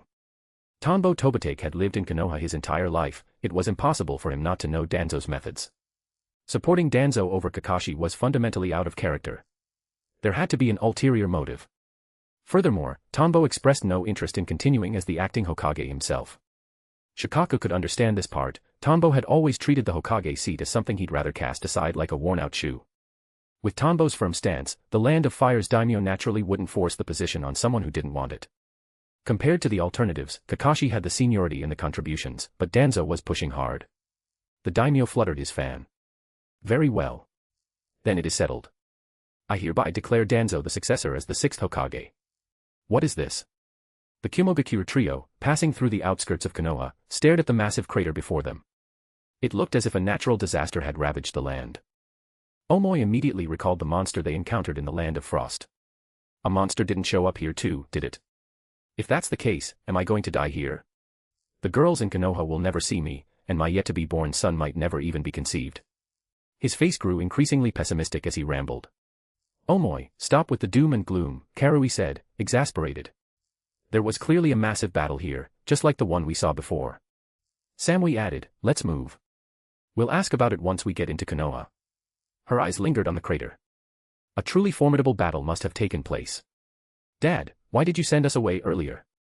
Did something happen? Kigo Tobitake asked at the dinner table. Exactly, Tozai Tobitake added, sounding dissatisfied. It makes sense to send Iam, Kigo, and Tuchi away, but as a retired ninja, I could have helped out. After so many years of a quiet life, the old man wanted a taste of hot-blooded action again. He felt he could still fight. Tanbo replied, Dad, don't push yourself. I'm here for Konoha, nothing major happened. It was just a precaution. As long as everyone is safe, Iam said, changing the subject to avoid heavy topics. But a lot of furniture got broken in the house. We need to go order some new pieces. Where are brother and sister? Kigo asked curiously. Since returning, he noticed his older siblings had been running out constantly. They had already learned lifestyle ninjutsu from their father, yet they were seemingly slacking off. Heh, those two are training like mad right now, Tanbo laughed.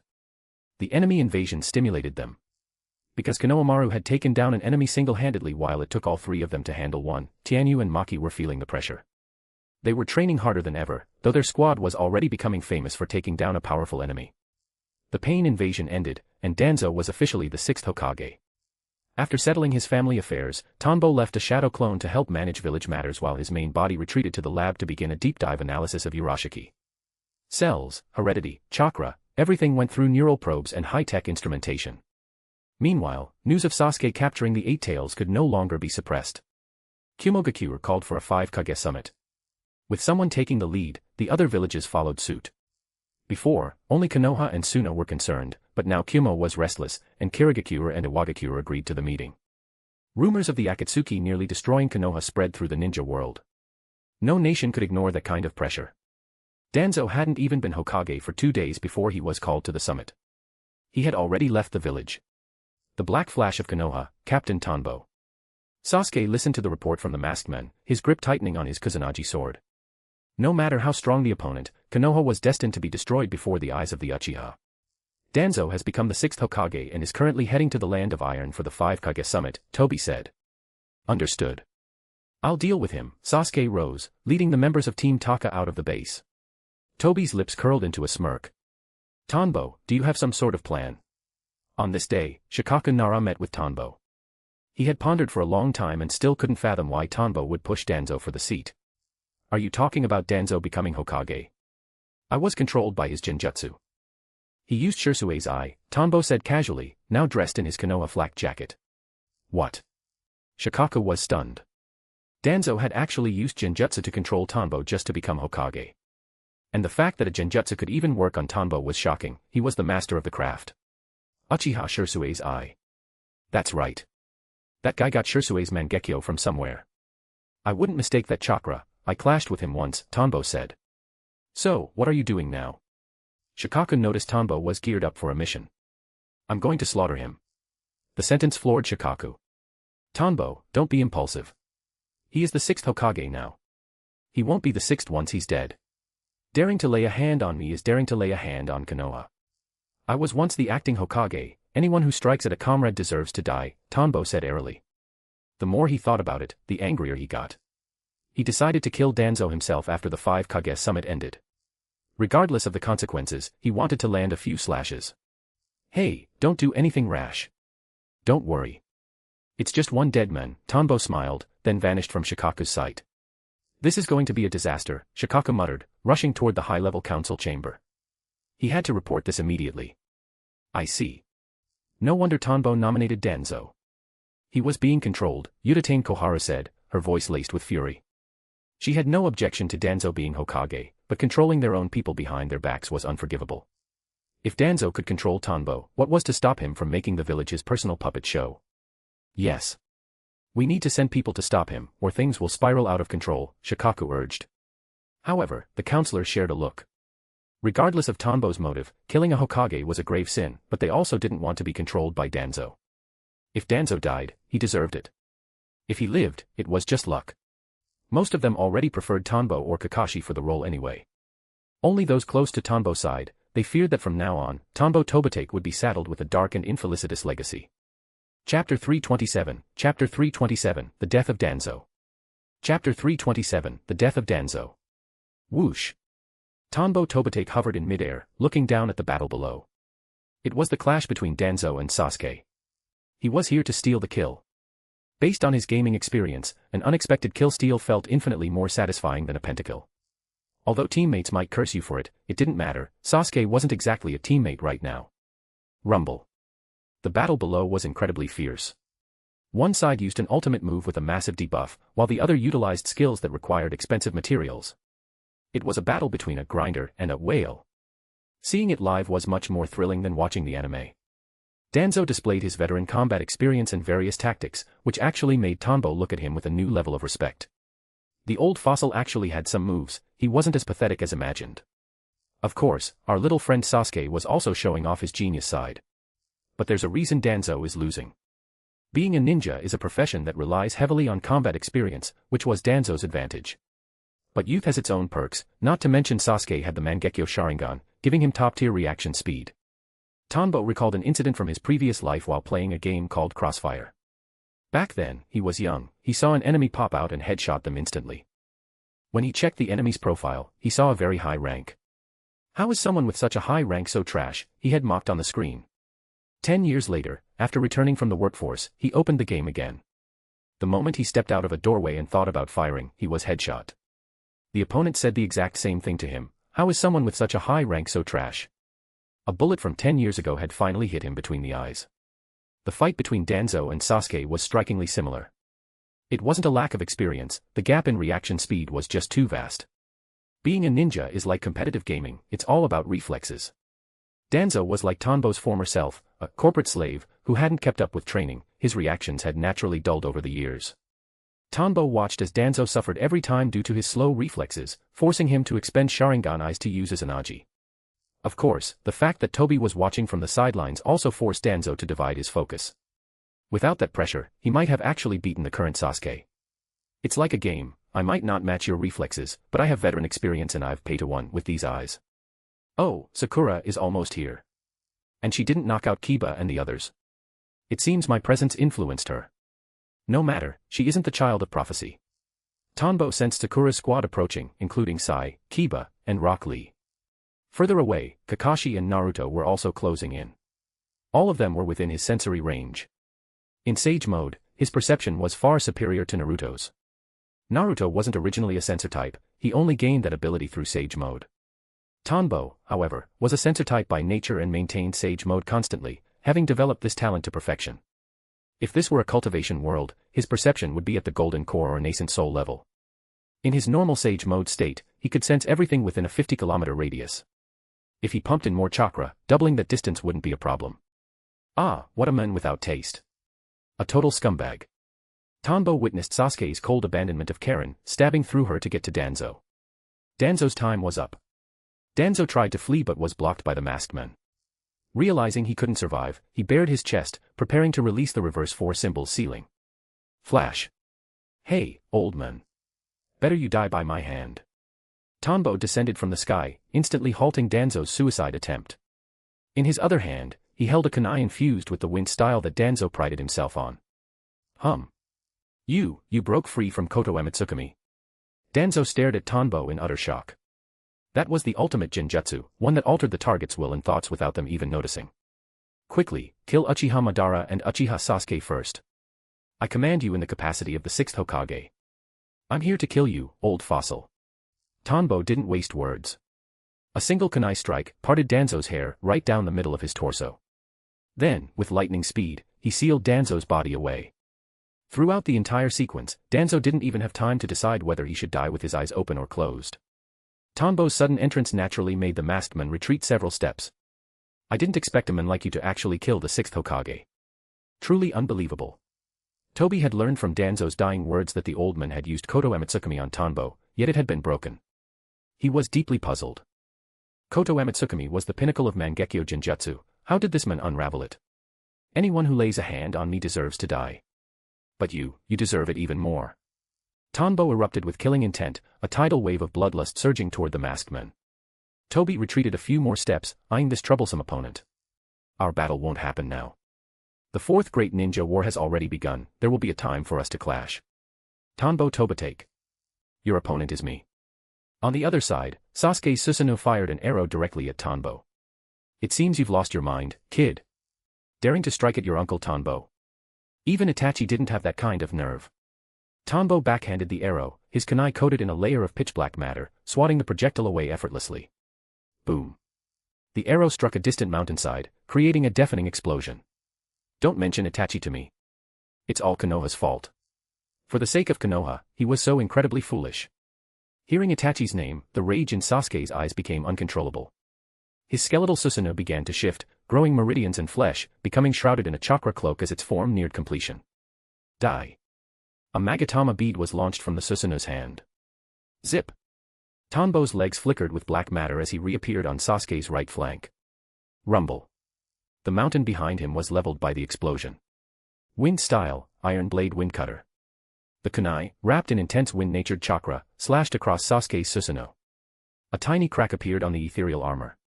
It's useless. My Susanoo is an absolute defense. Tremble before the power of my Sharingan. Sasuke laughed manically at Tanbo's futile attempt. Is this all Orochimaru taught you? Such arrogance, it seems your master didn't do a very good job, Tanbo mocked, stepping back. Before Sasuke could retort, he suddenly felt a surge of massive chakra coming from the crack Tanbo had just created. Boom. The crack exploded from within. Countless violent wind currents burst out of the breach, widening the hole until Sasuke's body was completely exposed within the armor's protection. Chapter 328, Chapter 328, Chaos. Chapter 328, Chaos. Swish. Tanbo Tobitake darted through the breach, grabbing Sasuke by the throat and dragging him across the air before slamming him hard into the mountainside. Bang. Tanbo-sensei, stop. Sakura's voice echoed from a distance. Looking toward the sound, he saw Sakura and the others finally arriving. The masked men, who had been on the verge of intervening, reconsidered. Given the emotional bonds within the Konoha group, Sasuke wouldn't be in real danger of dying. However, Tanbo's strength had exceeded his expectations once again. To actually breach Susanoo's defense using wind style, he knew the defensive power of the Susanoo well, even the absolute defense of the Kazekage, Gaara, couldn't compare. Tanbo slightly loosened his grip on Sasuke's neck.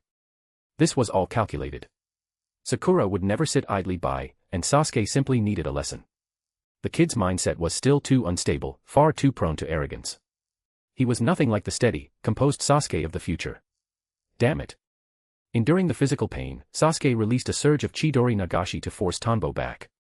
He glared at the arriving Sakura and the rest of the squad. Sasuke, Itachi couldn't do it, and neither can you.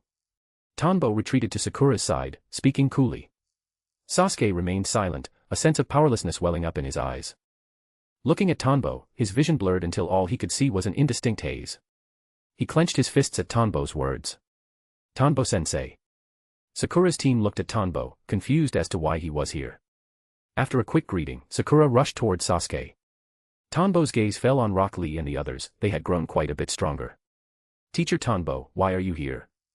Lee asked, puzzled. To kill someone. I just happened to run into Sasuke. To kill someone. Was it that masked man? No. Then who? Danzo. Oh, Danzo, wait, what? The 6th Hokage candidate, Danzo. Tanbo nodded calmly. Why? Because he dared to try and control me with Genjutsu. He was practically asking for it. Did you succeed? Kiba and the others were shocked, especially Sai. Sai could already feel that Danzo's curse seal had vanished. He was a free man now. This meant Danzo was indeed dead. Sasuke and the masked man killed him. It has nothing to do with me, Tanbo said, spreading his hands. It was the truth according to the original plan, anyway. While they were talking, Sakura and Sasuke had already started arguing. Sasuke tried to make a move, but Sakura punched him back. Having already exhausted much of his strength against Danzo and having his Susanoo broken by Tanbo, Sasuke was sent skidding across the water for over a dozen meters. You idiot. I'm not negotiating with you. You're coming back to Konoha. Sakura, what do you know? You don't understand anything. How can I understand if you don't tell me? I shouldn't have to tell you. If you don't know, you can't empathize with me, you can't understand my pain. Bastard, we're comrades. You have to speak for me to understand. No, no one can understand my pain. The dialogue drifted into Tanbo's ears. For some reason, he felt a strange sense of déjà vu. The others standing nearby were just as bewildered by the exchange. A moment later, Kakashi arrived, taking in the scene of Sasuke and Sakura's confrontation. What's the situation? And why are you here? Kakashi asked Tanbo. I'm watching the show. I think there's a spark between them. Look at them, flirting and fighting. Tanbo slung an arm around Kakashi's shoulder, teasingly. That guy, is that Uchiha Madara? Kakashi pointed at the masked man watching from the sidelines. Doesn't look like Madara, but he sure looks like Obito Uchiha, Tanbo quipped. Kakashi froze. He looked at the masked man in the distance, his brow furrowing. Don't joke around. Obito is dead. Dead people can be revived. I really think he looks like him, don't you? Impossible. Stop using that to tease me. This is a critical moment. Uchiha Madara has declared the Fourth Great Ninja War. We're about to enter total war, and we don't know the extent of the enemy's power. Kakashi assumed it was just Tanbo's usual dark humor. Obito died in the war, that was a fact. Right now, the priority was getting all this intel back to Konoha, not chatting with Tanbo. Let's move, Kakashi-sensei, Tanbo-sensei. Kiba looked at the masked men, eager to test his new techniques. Yeah, let's do it. Kakashi prepared to strike. Sasuke. Just as they were about to engage, Naruto's voice rang out. He had arrived, entering the scene in sage mode. Naruto landed right between Sasuke and Sakura. The orange pigment around his eyes signaled his state. One after another, Tanbo remarked, watching the spectacle. Seeing Naruto's sage mode, he realized his training had paid off. Naruto could actually absorb natural energy while moving now. That was no small feat. The group then watched a passionate exchange between Naruto and Sasuke. It almost came to blows again, but Sasuke's expression was notably softer than before. Before Kakashi could move in, the masked man spirited Sasuke away. Damn it. That space-time ninjutsu is too annoying. Kiba grumbled. If they had moved sooner, they might have caught him. Being able to flee at will was a massive headache. Uncle Tanbo, why are you here? Naruto, who had been hyper-focused on Sasuke, finally noticed Tanbo. Sigh, my feelings are hurt.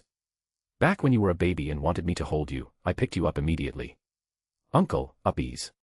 Now you're all grown up and only have eyes for other people. Sigh. Tanbo mimicked the 2-year-old Naruto's uppies gesture. Naruto looked incredibly embarrassed. Haha. So Naruto used to be like that, haha. The others burst into laughter. Let's go.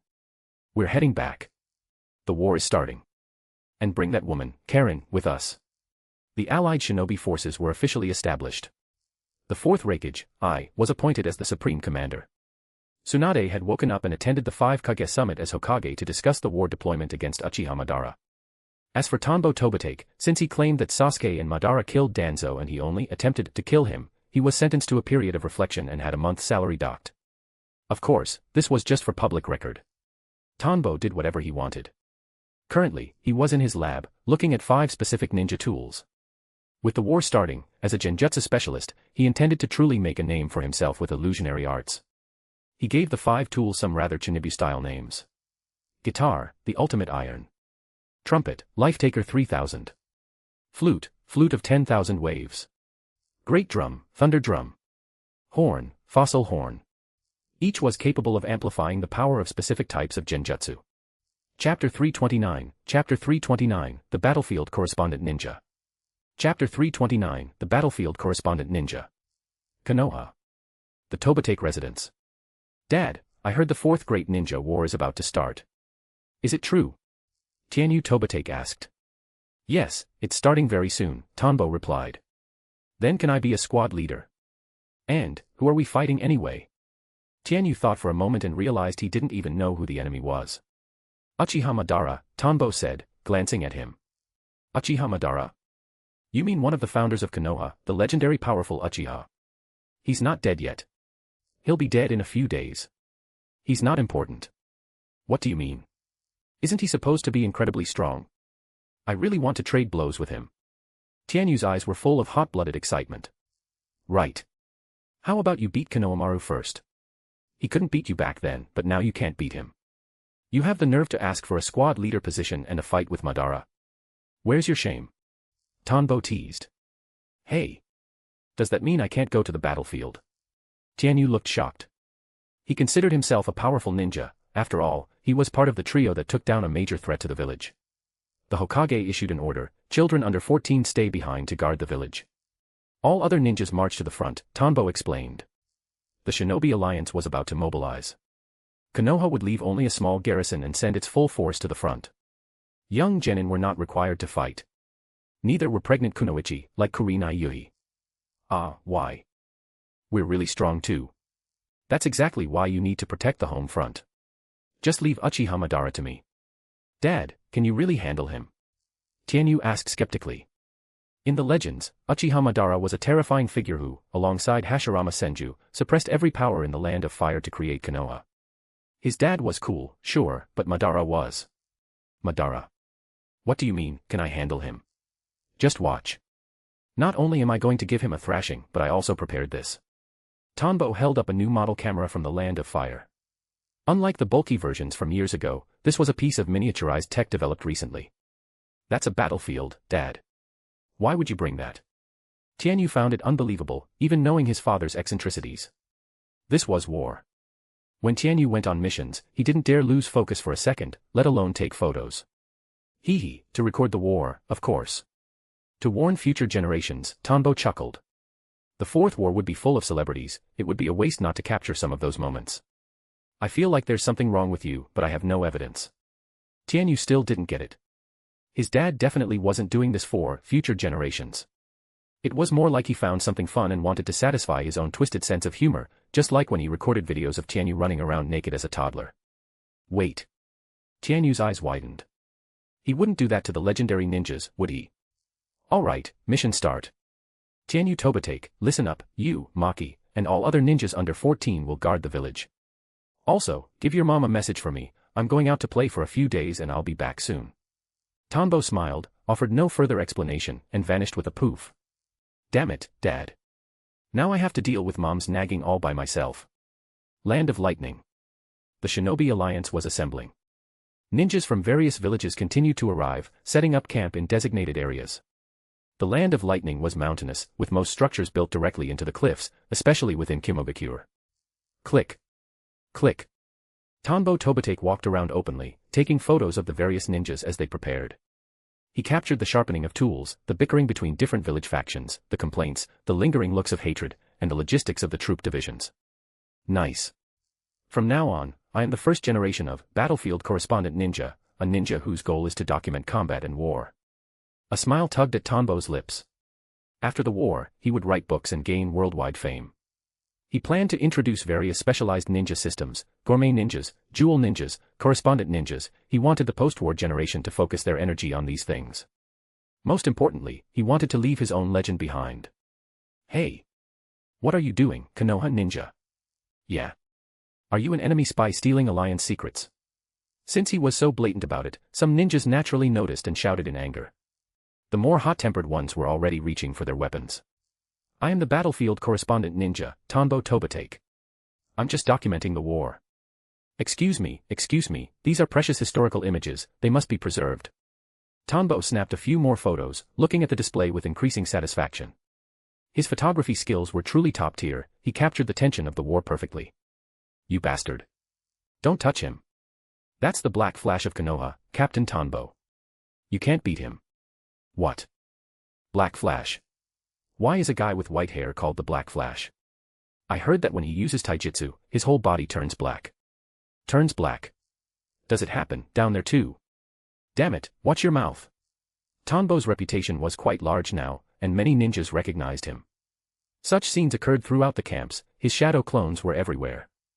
Oh, it's time for the meeting. Fine, I'll record the meeting contents too. Tanbo stopped his recording upon hearing the notification from a messenger and tucked his camera away. Poof. Kimogakure meeting room. Tsunade, Anoki, Gara, Terumi Mei, and I were seated around the table. Behind them stood their respective right-hand men and strategists. I see. Konoha truly is a cradle of talent. To think another ninja comparable to Minato Namikaze has appeared, the Raikage said, listening to Konoha's intel. Knowing they had a major asset like Tanbo made him envious. The other Kage felt the same. If Uchiha Madara deploys that monster again, we will have to rely on him to stall it, the Raikage continued. For a large-scale army, a massive summon like the Gedomazo was a weapon of mass destruction. It had to be neutralized. The tailed beasts were feared specifically because of their destructive range, while every village had the means to suppress a beast. Preventing the collateral damage was the hard part. One person might not be enough. According to the Kazakage's intel, the monster that appeared in Konoha is likely a statue that has absorbed the power of the tailed beasts. Shikaka provided his analysis. Chapter 330, Deployment. Chapter 330, Deployment.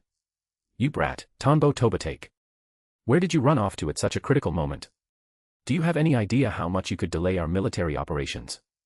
Tsunade glared at the appearing Tanbo, clearly exasperated. To wander off during such a pivotal strategy meeting was peak Tanbo behavior. Tanbo let out a nervous laugh. Well, I never thought I'd live to see a second war of this scale. I just went to record some footage of the preparations. If the war ends and the world enters an era of peace, these can be spread to show everyone the true cruelty of war. He held up the camera in his hand. The other Kage, aside from Tsunade, turned their attention to this man. Gaara thought, so this is the person capable of pinning down that statue. Anoki thought, he's quite young. Konoha is about to produce another Minato Namike-style figure. I truly hate losing to them. I thought, this guy, why does he feel as eccentric as B? Is that monster Konoha fought really that powerful? As for Terumi Mei, her eyes lit up upon seeing Tanbo. What a handsome Konoha shinobi. I wonder if he's married. With those misty blue eyes, refined white hair, and a height similar to hers, she felt they were a perfect match. Plus, he was clearly a powerhouse. She didn't hesitate to speak her mind. Huh. Tanbo was stunned. Good grief, lady, you're really hungry for a husband. Mizukage, now is not the time for matchmaking. Next, Shikaku of Konoha will walk us through our plan, I said, somewhat speechless. They were all Kage, why were they so unreliable at such a critical juncture? Exactly. If you don't have a partner, I'll introduce some excellent youths from our village to you after the war, Anoki grumbled, glancing at her. Shikaku stepped forward. Right, I will outline the structure. The entire allied shinobi forces will be divided into several units. First company, led by Darui of Kimogakure. Responsible for mid-range combat support. Second company, led by Kitsuchi of Iwagakure. Responsible for mid-range combat support. Third company, led by Kakashi Hataki. Responsible for short to mid-range combat. Members must possess high stamina and speed. Also handles medical and logistical tasks. Fourth company, led by Gaara of Sunagakure. Responsible for long-range support.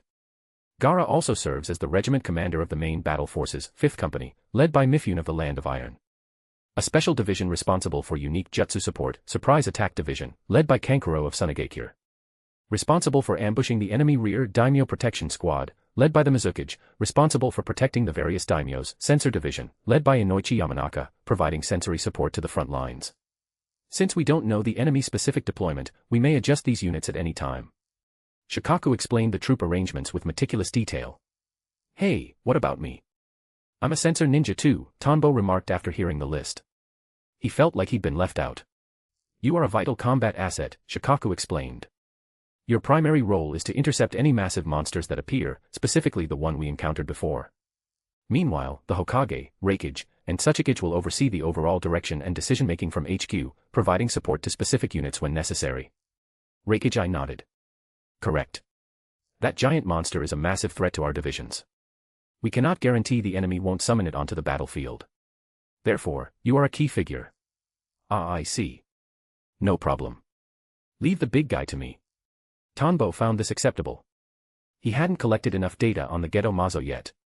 After studying it for a while, he'd gained some preliminary results. A bit more time on the battlefield would yield even better information. However, I'd like to apply for a battlefield support mission. As you all know, I'm actually a Genjutsu specialist. My auditory Genjutsu is quite excellent and can provide immense support to the ranks. Tanbo didn't want to just sit around in the back waiting. Where was the fun in that? The Reikage replied, your mission must prioritize pinning down that giant monster. No, my abilities require the support of the collective. I have a chakra conversion technique that can convert others' chakra into my own. The jutsu used to pin down that monster requires massive support, my own chakra isn't enough. Therefore, supporting and saving the troops is the core of the strategy. Gaara spoke up, I heard from Naruto. He said you are the most capable person in Konoha. I trust your analysis. Mainly, since becoming Kazekage, Gaara had heard from his elders that during Tanbo's time as acting Hokage, the pressure he faced was the highest in years. When did Naruto say that? Tsunade's eyes narrowed, her lips twitching. I'm the Hokage. Shikaku added, I know Tanbo well. If he says so, I trust his judgment. Seeing that even the brilliant Shikaku agreed, Reikage conceded. Very well. We will establish one more unit, the Special Support Division, led by Tanbo Tobitake. Specific actions are at his discretion or directed by HQ when necessary. No objections. The others agreed. It was wartime, there was no room for delay. Now, for the offensive mission. Shikaku pulled out a map. Based on intelligence from our reconnaissance teams, the enemy's base is in a place called the Mountains Graveyard. Between the Land of Lightning and the Graveyard lie the Land of Frost and the Land of Hot Water. We need to evacuate the civilians of those two nations. The battlefield will be situated between them, partly in the heartland, partly along the coastline. The alliance will advance with 5 main battle divisions from 5 directions. The surprise attack division will strike the enemy's interior. Since we don't know their layout, the teams must maintain mutual support. The first company will attack from the coast, while the second company moves in a long snake formation. If the enemy's strength is too great, Kitsuchi's second company can break off from the middle, allowing the rear to reinforce the first company. The same applies to the others. If any side is overwhelmed, we can quickly redistribute troops from the second company. Tanbo, if necessary, I will notify the troops to assist you in using your forbidden jutsu against that monster. Konoha has some truly gifted people. The Reikage looked at Shikaku with genuine admiration. Shikaku had analyzed every aspect of the battlefield with perfect logic, preparing numerous backup strategies for almost every possible scenario. As expected of Shikaku-senpai. Tanbo marveled. In terms of deploying for war, even though Tanbo considered himself quite smart, he wasn't sure he could do a better job than Shikaku. Knowing the plot of the original story didn't necessarily make one a master tactician. No wonder the protagonists in the web novels he used to read never used their brains, overwhelming power was just easier. Using your head meant potentially getting outplayed by the locals. Chapter 331, cough, it's hard. Chapter 331, cough, it's hard. Click. What are you doing again? Tsunade said, her fist clenching tight. She was staring pointedly at the camera in Tanbo Tobitake's hand. The others looked on, equally bewildered. This is a camera, the latest model from the Land of Fire. It has the advantages of high capacity, excellent focus, and crystal clear imagery. I've prepared several to capture the scenes of this war. Tanbo introduced the device to them with enthusiasm. Tsunade snapped, I asked what are you doing? I didn't ask for a sales pitch. We are at a critical moment for the war, don't embarrass Konoha, you bastard. Many people don't know the true cruelty of war. I want to record these images and broadcast them far and wide once the fighting is over. By publicizing the dangers of war, we can increase everyone's resistance to future conflict. This is a rare opportunity, we never had such convenient technology before, Tanbo said with a smile. Click. He then took a close-up shot of the various Kage and the other ninjas making the strategic decisions. Not wanting to be left out, he sent a shadow clone over to join the frame. Sigh, I'm getting old. I can't keep up with the ideas of the youth, Anoki remarked, looking from Gaara to Tanbo. They were so young, yet their perspectives were more grounded and realistic than an old fogey like him. Perhaps after this war, the next generation truly would usher in peace. Reikage noted, I see. It's no wonder you were able to become acting Hokage after the third's death. You truly have your own way of thinking. No wonder we suffered several political setbacks at your hands back then. He recalled the period after Hiruzen Sarutobi's death.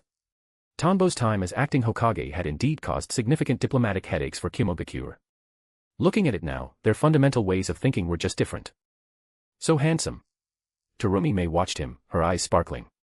What a pity he has a partner, he suddenly seemed slightly less handsome now. Tanbo checked the images on his camera. After confirming he hadn't missed any key elements or figures, he tucked the camera away with a look of immense satisfaction. Allied Shinobi Forces Assembly Point. We still haven't settled the score regarding the incident at the Yasuka Mountains. What did you say? You want to go right now? The Allied forces were in a state of mutual resentment. Between different villages, there were countless old grudges and blood debts. This mobilization was unprecedented in history, and the pent-up bitterness was reaching a breaking point. Silence. A voice rang out from high above the assembly. It was accompanied by an overwhelming pressure that weighed down on their hearts, sending goosebumps across their skin. It felt as though they were being watched by something terrifying. Looking up, several figures appeared before them. Standing at the front was the Kazekage, Gaara. Beside him were Kitsuchi, Darui, Mifune, and Kakashi. And the one who had spoken, Tanbo Tobitake. Everyone could feel that the crushing pressure was coming specifically from this man. It was as if he were deliberately intimidating them. Shino remarked, "It's Tanbo-sensei." Kiba barked, "Hey, Tanbo-sensei and his twisted sense of humor. He starts by giving everyone a reality check." Niji added, "MHM. This kind of presence, suppressing 80,000 troops alone, truly strong." The Konoha ninjas looked at Tanbo with admiration. This was a true ninja, one who could overawe the entire allied army. Seeing the shock on the faces of those around them, they felt a shared sense of glory. Is that Konoha's Captain Tanbo? The former acting Hokage. That's him. I heard he's going to lead a singleman unit this time, providing support to all the divisions. Can he really pull that off? Konoha people love to talk big. What did you say? I'm not wrong, am I? The ninjas from other villages felt the pressure, but their mouths didn't stop. It looked like a brawl could break out at any moment. Boom. What's going on? My body, it feels like I've been weighted down. Suddenly, their bodies felt as if they were wearing heavy weights, and they couldn't even speak. Only after they quieted down did the crushing sensation gradually fade. Fellow members of the Shinobi Alliance, I know there is hatred among us. Gaara stepped forward. He began to recount his own story, of hatred, loneliness, and the search for acknowledgement. Tanbo watched as the atmosphere among the troops below slowly began to shift. Hey, his talk no jutsu is pretty strong. But even with the same script, I don't think it would have the same effect if I said it, Tanbo mused. He knew he was talented, but when it came to persuasive speeches, some people just had a natural gift. However, he had his own methods. As his strength grew, he could use simpler ways. He had gradually abandoned the idea of winning people over with words alone. Let the world enter a state of peace and secure a better future for our descendants. How about we set aside our grudges and deal with the enemy before us first? Gaara's voice finally reached every ear in the alliance. Yeah. The cheers were deafening. The alliance roared in response, moved by Gaara's spirit. Even those who had been deeply scarred felt that the current situation took priority and set aside their personal vendettas. Afterward, the alliance mobilized. Following the headquarters plan, they marched toward the mountain's graveyard from 5 different directions. Click. A shadow clone of Tanbo recorded the scene. He specifically captured a shot from a low angle looking up at himself, standing high above and suppressing everyone with a single genjutsu. It gave off an aura of being someone who could only be looked up to. Well then, we should move too. Shadow clone jutsu. Poof. Poof. Poof. Tanbo wove the signs, and 5 clones appeared. He handed each one a camera and ordered them to head toward the 5 different divisions. They were to record every scene of the war, and show off a little while they were at it. Whoosh. The 5 shadow clones took to the skies on giant eagles, snapping photos of the troops below. Occasionally, they would land to get close-up shots of certain individuals. The mountain's graveyard. It is done. With the cultivation of Hashirama cells, these white Zetsu will become even stronger, Kabuto sneered, his snake-like tail swaying behind him. He looked at the dense, countless army of white Zetsu with satisfaction. Besides Hashirama cells, you added something else, didn't you? I think you should tell me, the masked man said. Hey, it's a specialized neural network researched from Tanbo Tobate's neural cells. It can accelerate the reaction speed of the white Zetsu without any other side effects. You're overthinking it, Kabuto smiled. And what about the reanimation jutsu? I won't just take your word for that. You must tell me the method to cancel it. The masked man threw down 2 figures, killing one and tossing the body in front of Kabuto. Hee, no problem. The reanimation jutsu is essentially a summoning jutsu that brings a soul from the pure land into a prepared vessel. To achieve this, one must have a portion of the target's physical remains to collect enough information to revive them. Kabuto pulled out a scroll, took a piece of flesh from the deceased blonde man, and performed the jutsu to attach the data to the scroll. Then, right in front of the masked man, he revived the blonde man into a different body and explained the technique's cancellation method. Chapter 332, Chapter 332, The Debut of the Thunder Drum. Chapter 332, The Debut of the Thunder Drum. What a pity. The souls of several Hokage have been sealed away, and even Kakuzu's body was sealed. It seems that Captain Tanbo possesses techniques capable of sealing even souls. Kabuto smiled at the masked man as he completed one reanimation after another. He truly felt it was a loss. With Kakuzu's strength, he would have been a formidable asset on this battlefield. Behind him, several figures emerged from the ground. If Team Taka were here, they would recognize them as the test subjects Sasuke had released from various bases after killing Orochimaru. Every one of them bore a cursed seal on their body. I hope you won't obstruct my plans. The masked man said coldly. Of course not. Now, let us set out, our enemies are ready, Kabuto said with a laugh. One by one, the reanimated dead opened their eyes in shock. Sasori, Deidara, Nagato, Itachi Uchiha, and many others were summoned back to the world of the living. Then, uncontrolled, they moved out in various formations toward different sectors of the front. Whoosh! The masked man gave Kabuto a long, deep look before vanishing to prepare his own objective. Deep underground. A relentless army of white Zetsu began to move along the roots of the Earth's veins, heading toward the Alliance's main camp.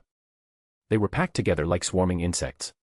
Inside the Turtle Island, Naruto Uzumaki was currently in the secret space of the hidden cloud, practicing the techniques Killer Bee was teaching him. Uncle B, I have a bad feeling about this. An ominous premonition surged in Naruto's heart. Killer Bee replied in rhyme, focus your mind, leave the worries behind. Your task right now is to learn to control the tailed beast transformation. Hearing this, Naruto could only set aside his worries. Following B's instructions, he entered the mental space within his body and began a tug-of-war with the Nine Tails, attempting to seize its chakra. As he used the sage power to defeat the Nine Tails and began siphoning its chakra, a massive flood of hatred poured into his mind. The negative energy of the past washed over him like a tidal wave. Even with the warmth he felt from his friends and teachers, he struggled to withstand the fox's monstrous resentment. Uncle Tanbo, Kakashi-sensei, Grandpa Third, Irika-sensei. Outside, Killer Bee and the Eight Tails watched as the chakra on Naruto's body shifted violently. He passed the trial of the Waterfall of Truth, yet he still can't withstand the Nine Tails' malice. Bee marveled at the fox's power. It was exceeding his expectations. But there was nothing he could do. If Naruto truly lost control, Bee would have to use the sealing jutsu of this space to lock the Nine Tails here and wait for the next Jinchuriki. The Eight Tails added, MHM. That Nine Tails guy, as much as I hate to admit it, he really is the strongest among us. Wait, it seems to have stopped. Bee watched as the tailed beast cloak, which had been consuming Naruto, receded until it was only half covering him. What happened? While they were talking, a red-haired figure appeared in Naruto's mental space to speak with him. Mom. Naruto cried, tears streaming down his face. I expected you might be treated poorly by many in the village, but I didn't think that Tanbo Tobite kid would be so bold. It seems Minato's judgment was correct, he truly possesses a powerful will of fire. Kushina listened to Naruto's story, specifically how Tanbo had looked out for him when he faced injustice from the villagers.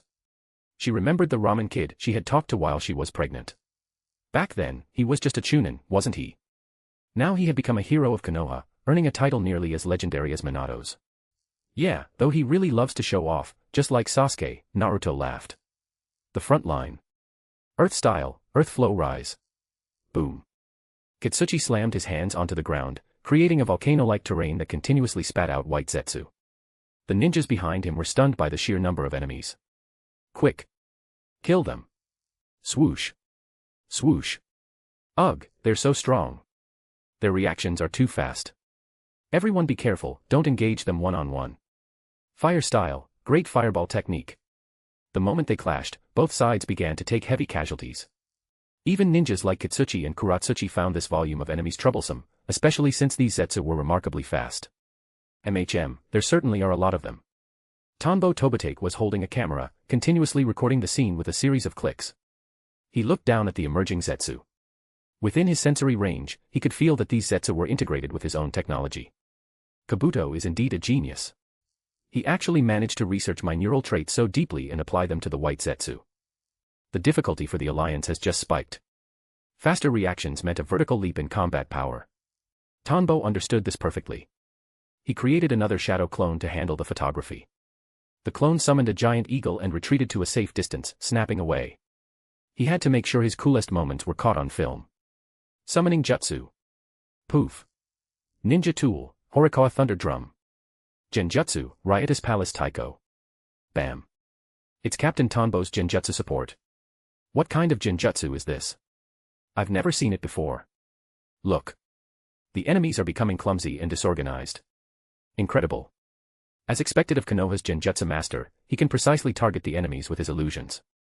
The Alliance ninjas quickly noticed that the Zetsu, who had been fighting with fluid, high-speed movements, suddenly became fumbling and uncoordinated. The ninjas seized the opportunity to strike. Splat. Slash. Damn it. Spread out the battlefield. The white Zetsu weren't stupid. They felt their chakra becoming incredibly turbulent. Their bodies were frequently performing involuntary movements, and they realized they had been caught in a technique. Even when they tried to use Genjutsu breaking methods, they found themselves recaptured almost instantly. Since they had once infiltrated Konoha and learned Tanbo's Genjutsu dispelling techniques, they immediately understood the principle of this attack. It was a continuous Genjutsu strike delivered via music. They needed to maintain a constant defensive jutsu to block it, but they didn't have the opening or the resources to do so. Tanbo wasn't fighting alone, and he could fly. It was a nightmare for the enemy. The Zetsu were forced to stretch the front line to a length where Tanbo couldn't focus on everyone at once. This is a terrifying Genjutsu ninja. A single technique can shift the entire course of a war. Kuratsuchi muttered, driving a kunai into a Zetsu's skull. Her eyes drifted to the sky where Tanbo was beating his drum. Since the drumming started, their fight had become more than twice as easy. Kuratsuchi, don't be careless. Chakra and the range of Genjutsu are both finite. We can't rely too much on Tanbo's illusions. As the commander, Kitsuchi noticed the overall situation. In such a massive theater of war, no matter how powerful a Genjutsu was, it couldn't cover every inch. He was only assisting a portion of the troops for now. Still, it was already impressive. As long as Tanbo had chakra, he was a literal death sentence for the enemy. Chapter 333, Engagement. Chapter 333, Engagement. Swish, swish, swish. The white Zetsu engaged with the 2nd Division quickly stretched the battlefield thin. However, this also gave the Alliance ninjas opportunities to stab them in the back. Click. Tanbo Tobotake's shadow clone was busy capturing every shift on the battlefield with perfect clarity. He photographed the scenes of death, the before and after, of his Genjutsu applications, and vividly recorded the enemy's changing battle lines and their tactical responses. Boom, boom, boom. His other clone continued the rhythmic pounding of the great drum, never ceasing the Genjutsu assault. He maneuvered his giant eagle to carry him across various sectors of the front, keeping the white Zetsu under control. 2nd drum, Vengeful Spirits. Silk ribbons composed of countless vengeful spirits erupted from the ground, entwining the white Zetsu and seizing control of their limbs. 4th drum, Land Percuss. The frequency shifted, the sound waves no longer drifted through the air but were funneled directly into the earth. This forced out the Zetsu who were hiding underground, waiting to launch ambushes. 6th drum, Alterig. The dense drum beats flooded the enemy's ears again. The white Zetsu became like puppets controlled by the music, turning their weapons on themselves. On such a vast and sprawling battlefield, Tanbo couldn't cover every single inch. He remained airborne, using his Genjutsu as a deterrent. It wasn't just about assisting the Alliance, it was about striking terror into the white Zetsu. Wherever he flew, the Zetsu below scattered in a panic like they had fire nipping at their heels, only to be intercepted by the Alliance. Hey, Tanbo, is it really okay to use chakra like that? Inoichi Yamanaka's voice transmitted from headquarters. Don't worry, I know what I'm doing. I'm spending a set amount of chakra to instill fear in these enemies. Once they're spooked, just an occasional beat will tie up most of their forces, Tanbo replied. Just keep an eye on your consumption. That giant monster is the main priority, Inoichi reminded him. Got it. Tanbo looked down at the white Zetsu and happily gave the drum 2 more experimental whacks. Sometimes he didn't even need chakra, the Zetsu below would fall into chaos just from hearing the sound itself. Cloud Headquarters. Tanbo's Genjutsu has likely surpassed the Uchiha. Inoichi Yamanaka reported with a smile as the intel came in. I see. If he has this kind of capability, it is indeed invaluable to the front, Shikaku remarked, a smile playing on his lips as he processed the impact Tanbo was making. Tsunade and the Raikage shared the sentiment. This Genjutsu is too powerful. Aside from Shisui Uchiha, I've never seen anyone project an illusion over such a distance, Ao marveled, sensing the battlefield conditions. A Genjutsu encompassing the majority of the combat zone, both in range and distance, seemed to exceed even Shisui's legendary body flicker era capabilities. Tanbo Tobitake was influencing the entire war with Genjutsu alone. And considering this was just one of his shadow clones, his true strength was staggering. However, Ao also sensed that Tanbo was using powerful ninja tools to amplify his range and potency. At the 1st Division's location, 2 powerful chakra signatures have appeared. It's the aura of tailed beasts, as well as deceased powerhouses from various villages, Inoichi continued his report. Upon hearing this, Raikage immediately realized the threat. It's likely Kinkaku and Ginkaku. This is trouble. Mabui, prepare to activate the Heavenly Transfer Jutsu. The Raikage explained the history of the Gold and Silver Brothers to the high-ranking officers present. I wonder if Tanbo's Genjutsu can assist the troops in dealing with these enemies, Shikaku mused after hearing about the specialized ninja tools. I suggest the 2nd Division detach their units near the coastline to reinforce the 1st Division. With the Cloud's ninja tools and the Ino-Shikacho trio, we can provide significant help. Against legends who had once killed the 2nd Hokage, a single shadow clone might not be enough. But if coordinated with the army, there was a chance. Still, they had to be cautious. Only those who had lived through war understood how much enemies with tailed beast power could warp the tides of battle. What terrifying genjutsu. But do you think that's the end of it? Through the White Zetsu communication network, Obito quickly received intelligence. Tanbo's genjutsu prowess had genuinely shocked him. However, he remained confident in his preparations. Tanbo was just a shadow clone with divided chakra, he couldn't hold out forever. Even if he influenced local skirmishes now, it wouldn't matter in the long run. Obito had more cards to play. Beside him, 7 reanimated figures appeared. He inserted black receivers into the bodies. Orochimaru. I didn't expect him to think of this, but it benefits me now. The reanimated bodies meant he didn't need to jam black rods into puppets like Pain did. He could achieve even stronger control this way. Even the original souls of the tailed beasts or the reanimated shinobi wouldn't be able to rebel against his will. Being controlled by someone else really sucks. But whatever, it gives us a chance to cut loose one more time. Kinkaku and Ginkaku spat out their legendary tools, grinning at the Alliance ninjas before them. Their eyes eventually landed on Darui and Samui, ninjas clearly from the Cloud Village. Let's indulge ourselves one last time. Whoosh. Bang, bang. Darui and the other Cloud ninjas familiar with the brothers' history engaged them. Clang. Sizzle. Hum. Lightning style, fire style, blade strikes, and body flicker, the seasoned experience of the Gold and Silver brothers made things incredibly difficult for Darui. Very quickly, Samui's younger brother, Atsui, was sucked into the Benihiseigo, Crimson Gourd, followed shortly by Samui herself. Only Darui and a few persistent Alliance ninjas remained standing. Rumble. Big brother, I never thought you'd be reanimated too. Stone pillars erupted from the ground like square blocks, relentlessly attacking Asuma. Asuma leaped between the pillars, dodging the strikes while weaving signs. Fire style, ash pile burning. Asuma wasn't one to hesitate, he wanted to free his brother and send him back to the Pure Land. Yeah, Asuma. Long time no see. You've grown quite a beard. Are you married? How are Konohamaru and the old man? Sarutobi Shinosuke couldn't control his body. He could only watch as his limbs reacted against his will to dodge the ash pile burning. Thud, thud. Earth style, earth wave. Though he couldn't move his body, his mouth was still free. He called out the names of the jutsus as his body performed them, providing intel. The ground heaved with seismic waves, the soil churning like rolling ocean waves. Asuma wanted to respond, but for now, he had to focus entirely on evading the attack. Chapter 334, Sonata of Darkness. Chapter 334, Sonata of Darkness. Heh, I'm not married yet, but a kid is on the way. As for Konohamaru, he's something else now. I believe his achievements will surpass even yours, brother.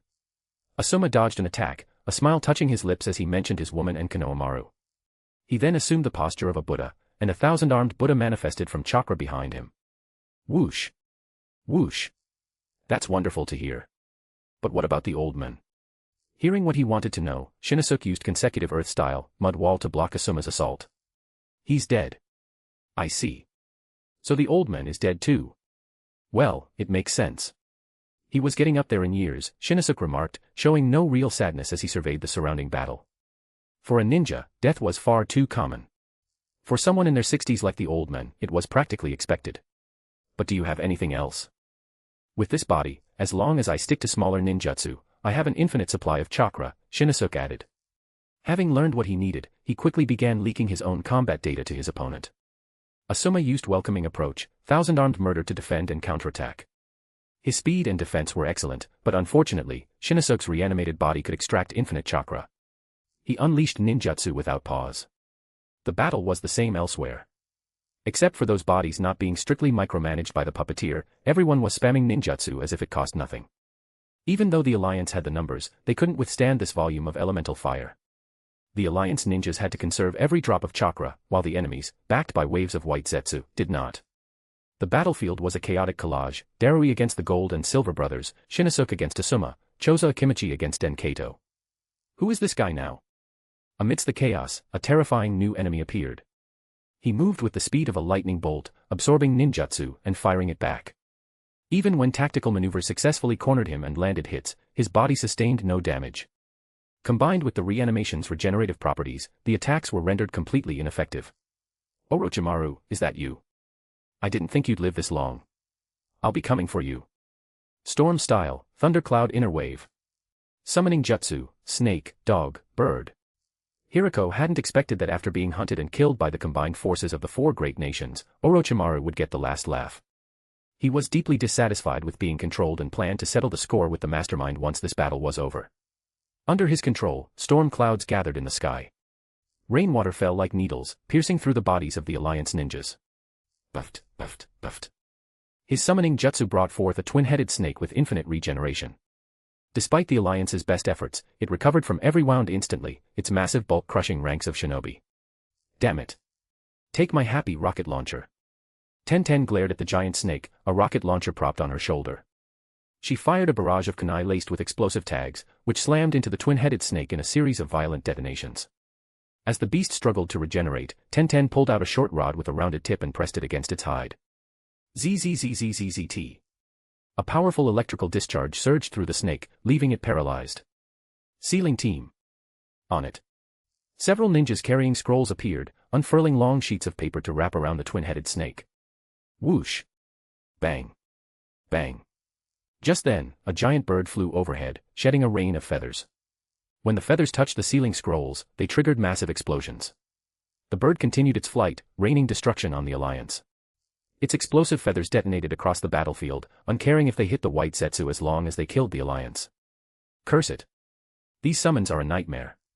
Tenten gritted her teeth, her plan ruined by the explosive bird. In the distance, a massive dog with incredible resistance shrugged off attacks as if they were mere tickles. Every move it made, amplified by its sheer size, resulted in immense destruction. Hirako alone was causing the Alliance's casualties to skyrocket. Everyone, be careful. Pin him down. That is the Konoha rogue ninja, Hirako. He was once collectively blacklisted by the four nations. He possesses 4 Kekkei Genkai, Storm, Swift, Steel, and Dark Release. His abilities are. Alliance HQ immediately issued commands upon receiving the intelligence, pulling up the file on Hirako. He had originally been killed at Mount Onigage after kidnapping bloodline ninjas from the 4 major villages. His abilities were well known to the veterans. He's a rogue from our village. Leave him to me, you guys focus on the other summons, Tanbo Tobitake said, watching Hirako zip through the Alliance using swift release. Tanbo had assumed Hirako didn't exist in this timeline, only to find out the 4 nations had already dealt with him. These guys keep their intel buried deep, he thought. A man with 4 bloodline limits and an immortal body was not something an ordinary ninja could handle. It was time to step in.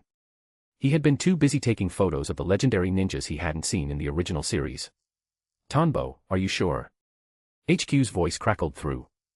It won't take long, Tanbo said confidently. He created another clone to keep filming the battle while he quickly summoned a ninja tool. Flute of 10,000 waves. Is this all the power the Shinobi Alliance has? Hirako mocked the ninjas as he watched his wounds knit back together. They had used countless tactics and men, but any injury they inflicted healed in seconds. Dark Release, Inhaling Hole. He fired back the absorbed ninjutsu like a machine gun. Since he didn't need to conserve chakra, he wouldn't be worn down like he was in his previous life. Do. Suddenly, the sound of a flute drifted through the air, reaching his ears. This, a sound-based genjutsu. Hirako looked toward the source, a white-haired man he didn't recognize. Hum. The next second, his vision vanished. He was plunged into an endless abyss of shadow. He tried to use Dark Release to absorb the jutsu, but since it was an auditory genjutsu, his inhaling hole couldn't target the foreign chakra already inside his system. Once the illusion took hold, he couldn't even locate the source of the disturbance within himself. Release. Hirako tried to dispel the genjutsu, but it was futile. The darkness remained. Soon, even the sound faded, followed by his sense of taste, smell, and touch. The only thing left was his consciousness, floating in a void of nothingness. What kind of genjutsu is this, was his last coherent thought. Every method of breaking illusions he knew failed. His summoned beasts, caught within the range of Tanbo's flute, also fell silent. Their eyes grew hollow as they slumped to the ground. Genjutsu, Sonata of Darkness, at your service. Chapter 335, The Ascension of the Soul. Chapter 335, The Ascension of the Soul. In the dark cavern. Hiss. Sensing that Hirako's 5 senses had been extinguished, the snake tail on Kabuto's body flicked its tongue. His genjutsu is becoming more and more terrifying. This isn't just a simple disruption of chakra to create an illusion anymore. Is it a technique that transmits chakra through sound to strike the soul directly? Kabuto attempted to force control, trying to erase the reanimated Hirako's consciousness to let the body act on instinct, but he found it was useless. Based on his current knowledge, he began to deduce the nature of Tanbo Tobate's abilities. Both the soul and the body can refine chakra independently, but doing so causes an imbalance, making that chakra uncontrollable. Developing the ability to control such unbalanced chakra is what defines a secret technique. In other words, since both the soul and body contain chakra, Tanbo's Genjutsu was directly disrupting the enemy's spiritual chakra.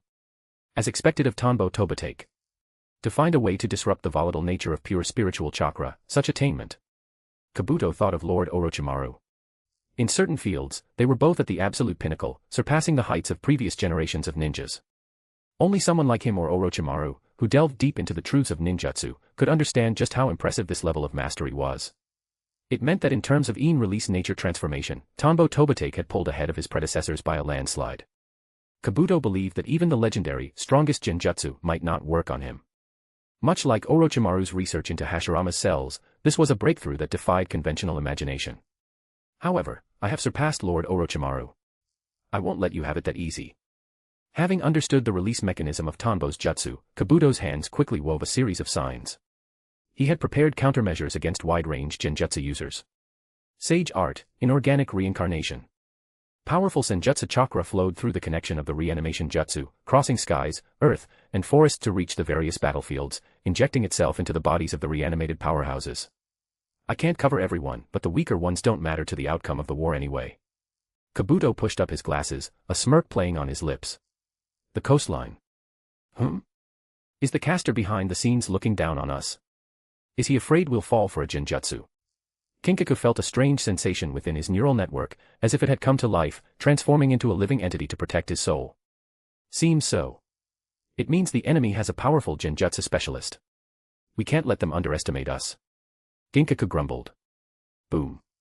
Without warning, both brothers simultaneously erupted with tailed beast-level chakra. Red chakra shrouded their forms. By wrapping the body in chakra, the enemy has no chance to disrupt us from within. Aside from Jinchuriki, only we two brothers can pull this off. The gold and silver brothers shared a boastful laugh. Hey! Where's the support? Darui shouted, watching the transformation. He immediately notified HQ, the Inoshikacho team is arriving shortly. Just hold on a bit longer. The voice of the communication ninja crackled back from headquarters. One down, and the photography was perfect. Tanbo Tobate looked at the reanimated Hirako, who had been sealed by the sealing team, and checked the photo in his camera. The composition was flawless, perfectly capturing the cruelty of war while highlighting his own cool demeanor.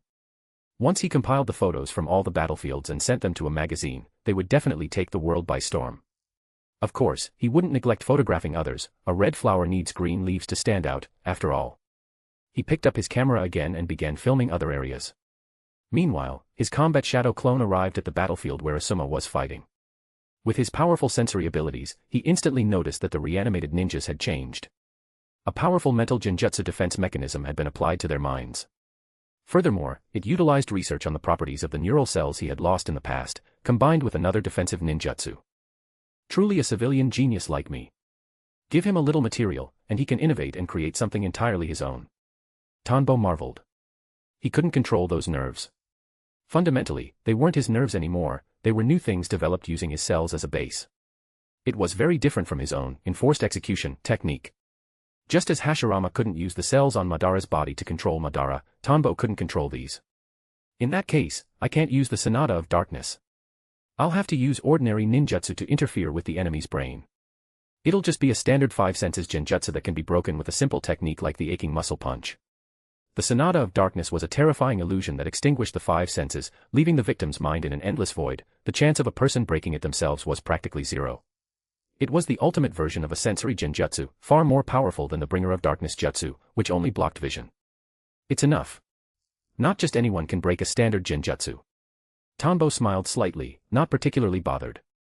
The Sonata of Darkness was just a standard technique anyway, not a sage version. If it was broken, so be it. He placed the flute to his lips and began assisting Asuma in the showdown against Shinosuke Sarutobi.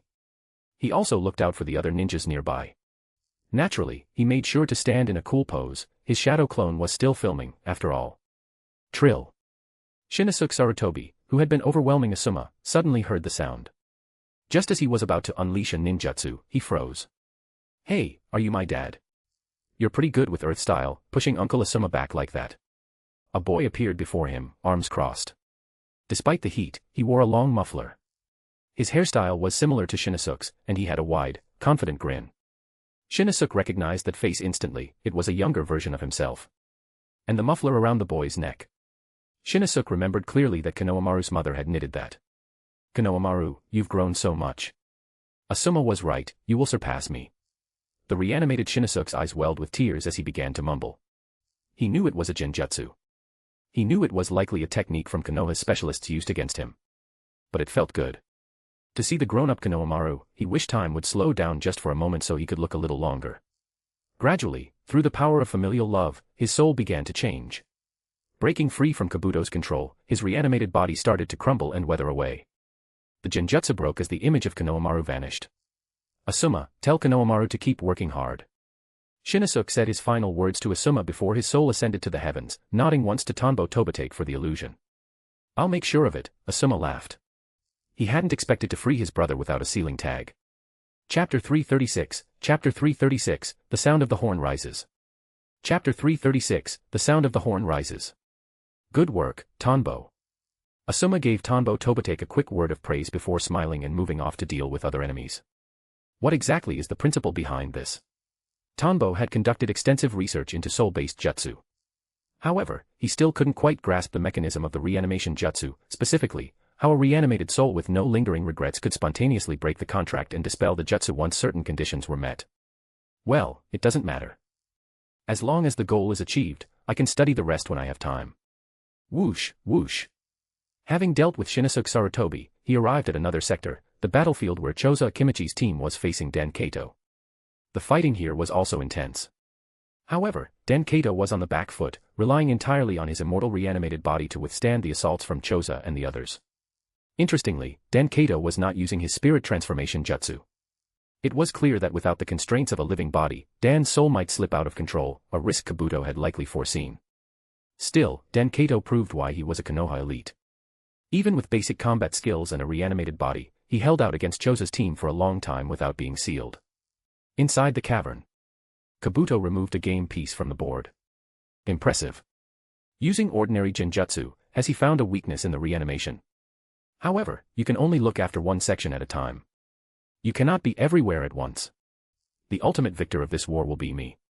I will collect all the substances and intelligence in the world to deduce who I truly am.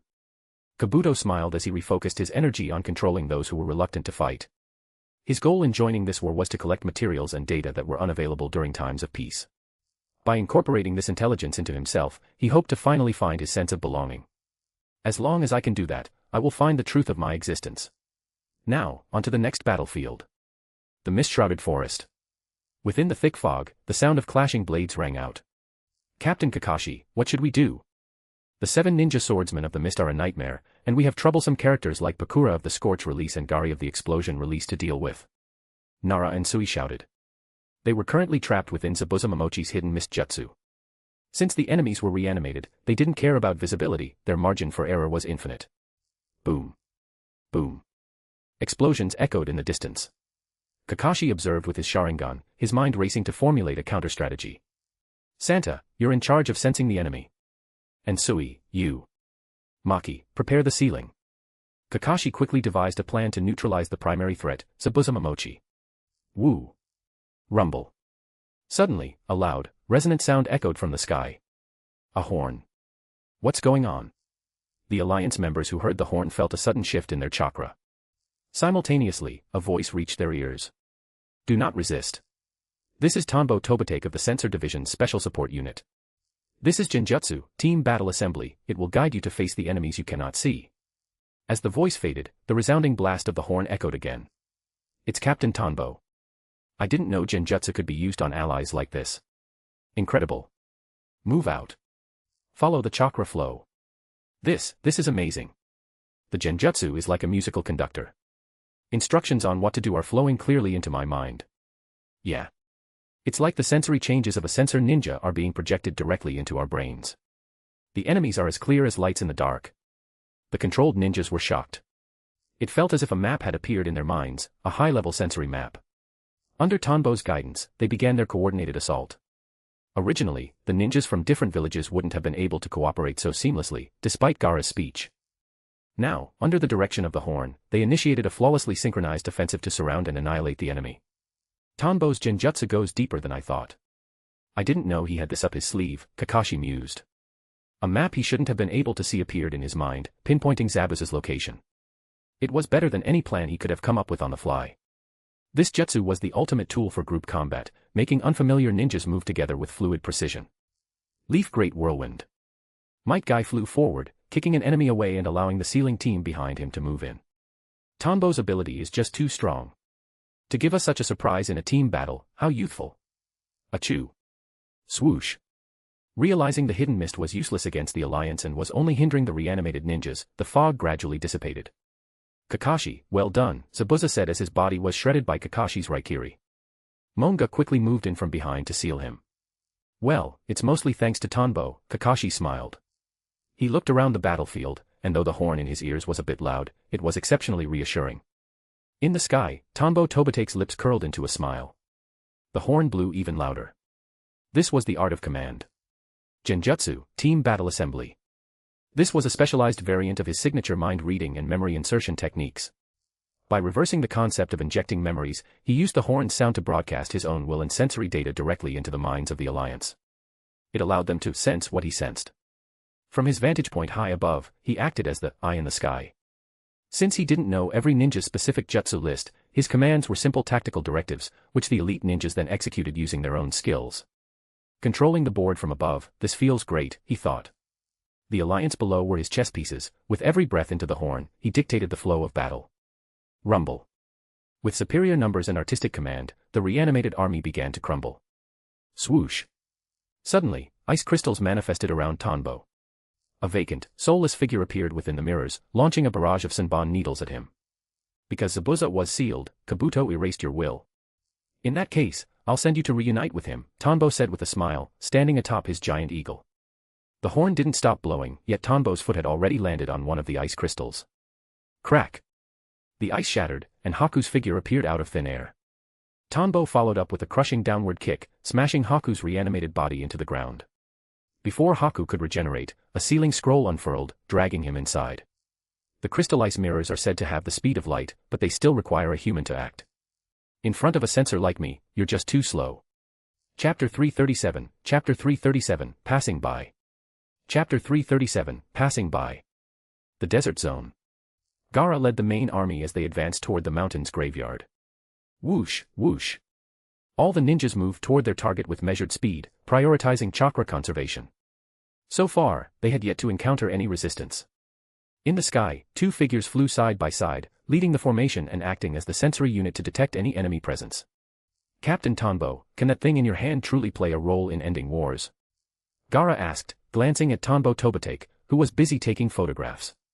He had been curious about this ever since the summit meeting. Tanbo stopped snapping photos and chuckled. Of course it can't. Then why are you? But it can reduce the desire for some people to start a war, and decrease the probability of one breaking out in the first place. That, it can achieve, Tanbo explained. Gaara remained puzzled. Could you explain that to me? Only those born in times of strife could truly feel the weight of such pressure. Gaara knew better than most that war brought nothing but endless suffering to civilians, food shortages, lack of resources, the constant anxiety of conflict. He wished for none of these things. Hearing Tanbo's claim, he wanted to understand exactly how it worked. Tanbo asked, "You've heard about Pain, the leader of the Hidden Rain village, haven't you?" Gaara nodded. He knew the general intelligence regarding the matter, but he didn't see the connection to Pain. According to Naruto, Pain's original dream was to bring stability to his country and live in peace. That's why they founded the Akatsuki, hoping to promote the concept of peace through that organization. But the cruelty of reality broke them, and eventually, their goals shifted. They wanted to collect the tailed beasts so that every nation would feel the pain of war, making them fear it enough to maintain peace. That is the principle I'm talking about. Gaara looked like a student listening intently to a teacher. His idea was good: if you make nations fear, peace will follow. It was just a bit naive. Their power wasn't enough to reach that level. What I intend to do is take the cruelty of war and use information dissemination to ensure the people of every nation have a profound understanding of its horror. By doing this, we can eliminate the greed and arrogance in some people's hearts. If this is passed down through generations, while we might not eliminate war entirely, we can significantly reduce the probability of a major conflict. The execution is simple: broadcast the cruelty effectively. This is the application of intelligence. Ninjas are supposed to be experts at collecting and using information, aren't they? Tanbo waved the camera in his hand. He took out several photos he had already produced. They depicted various scenes of war, bloodshed, betrayal, struggle, combat, traps. Every grim facet was represented. Gaara looked at the photos and then back at Tanbo, his eyes filled with shock. Now that he was Kazekage, he could grasp the weight of Tanbo's words. If the information reached everyone effectively, it truly could achieve a deterrent effect similar to fear without actually causing a war. It was such a simple, grounded idea, why had their predecessors, or even the current Kage, never thought of it? Then he realized why Tanbo said it only reduced the probability. There would always be people who didn't subscribe to such ideals or who simply thrived on conflict. Among the high-ranking officials of every nation, such people were never in short supply. Perhaps the previous Kage hadn't failed to think of it, but were simply forced to follow the existing system. If the Sand Village spread such propaganda, leading to a drop in morale and combat readiness while other villages didn't, the consequences would be. Only a global war like the one happening now could spark such a revolution and break the old balance to create a new order. Tanbo Tobitake is truly incredible. Gaara admired Tanbo, who seemed unburdened by the war yet was already taking action to shape the future. But where did these photos come from? They aren't from this battle, are they? Gaara noticed something was off.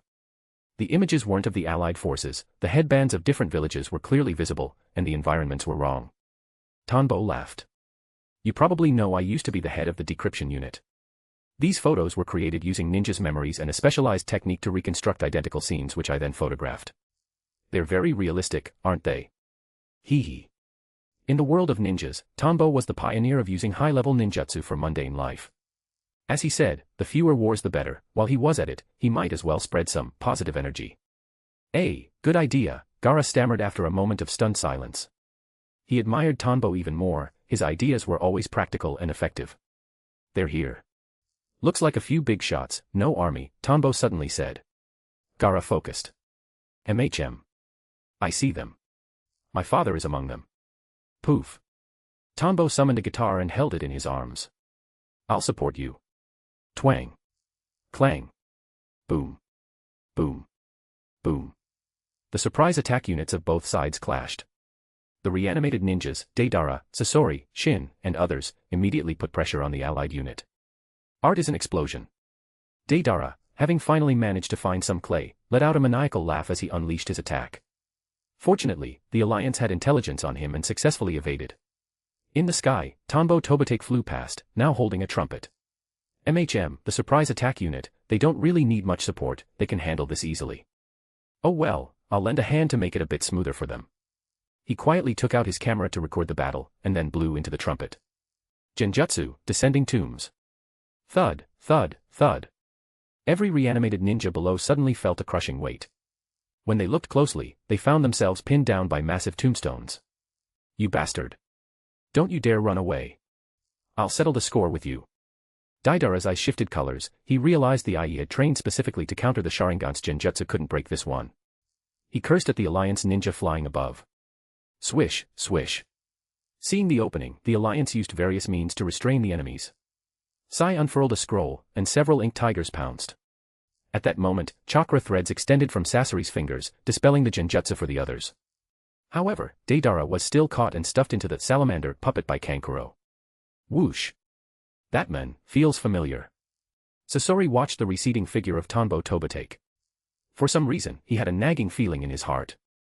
He knew who Tanbo was, a man even the former leader was wary of, but the impression in his mind felt different. Chapter 338, Chapter 338, Support. Chapter 338, Support. Turtle Island. The 36-layer regeneration barrier is active. We absolutely will not let the Ninetales escape. Motoi, a former jonin of the Hidden Cloud Village and currently the leader of the Allied Forces Ninetales Guard Barrier Team, issued orders to his subordinates. Yes. Upon his command, layers of invisible barriers expanded across the sky above Turtle Island, surrounding it completely. Leader, rest assured. With the 36-layer regeneration barrier, even if the Ninetales' true body appeared, it couldn't break through, Hyuga Iroha said from behind Motoi. His Byakugan had already monitored Naruto's appearance, but he remained confident in the barrier. I didn't expect the insect tamer Aburame Shibi would fail to stop a single Ninetales Jinchuriki. It looks like it's up to us now, Motoi said firmly. It was as if the mission to save the ninja world and prevent the Jinchuriki from escaping rested entirely on this team. Report. Something is wrong. The Nine-Tails Jinchuriki has breached the regeneration barrier. Such speed, 1 layer, 2 layers, 16 layers. The destructive power is immense, the regeneration speed of the barrier can't keep up with the Jinchuriki's destruction. Hyuga Iroha, the sensor ninja, suddenly shouted. What? How is that possible? This is the 36-layer regeneration barrier.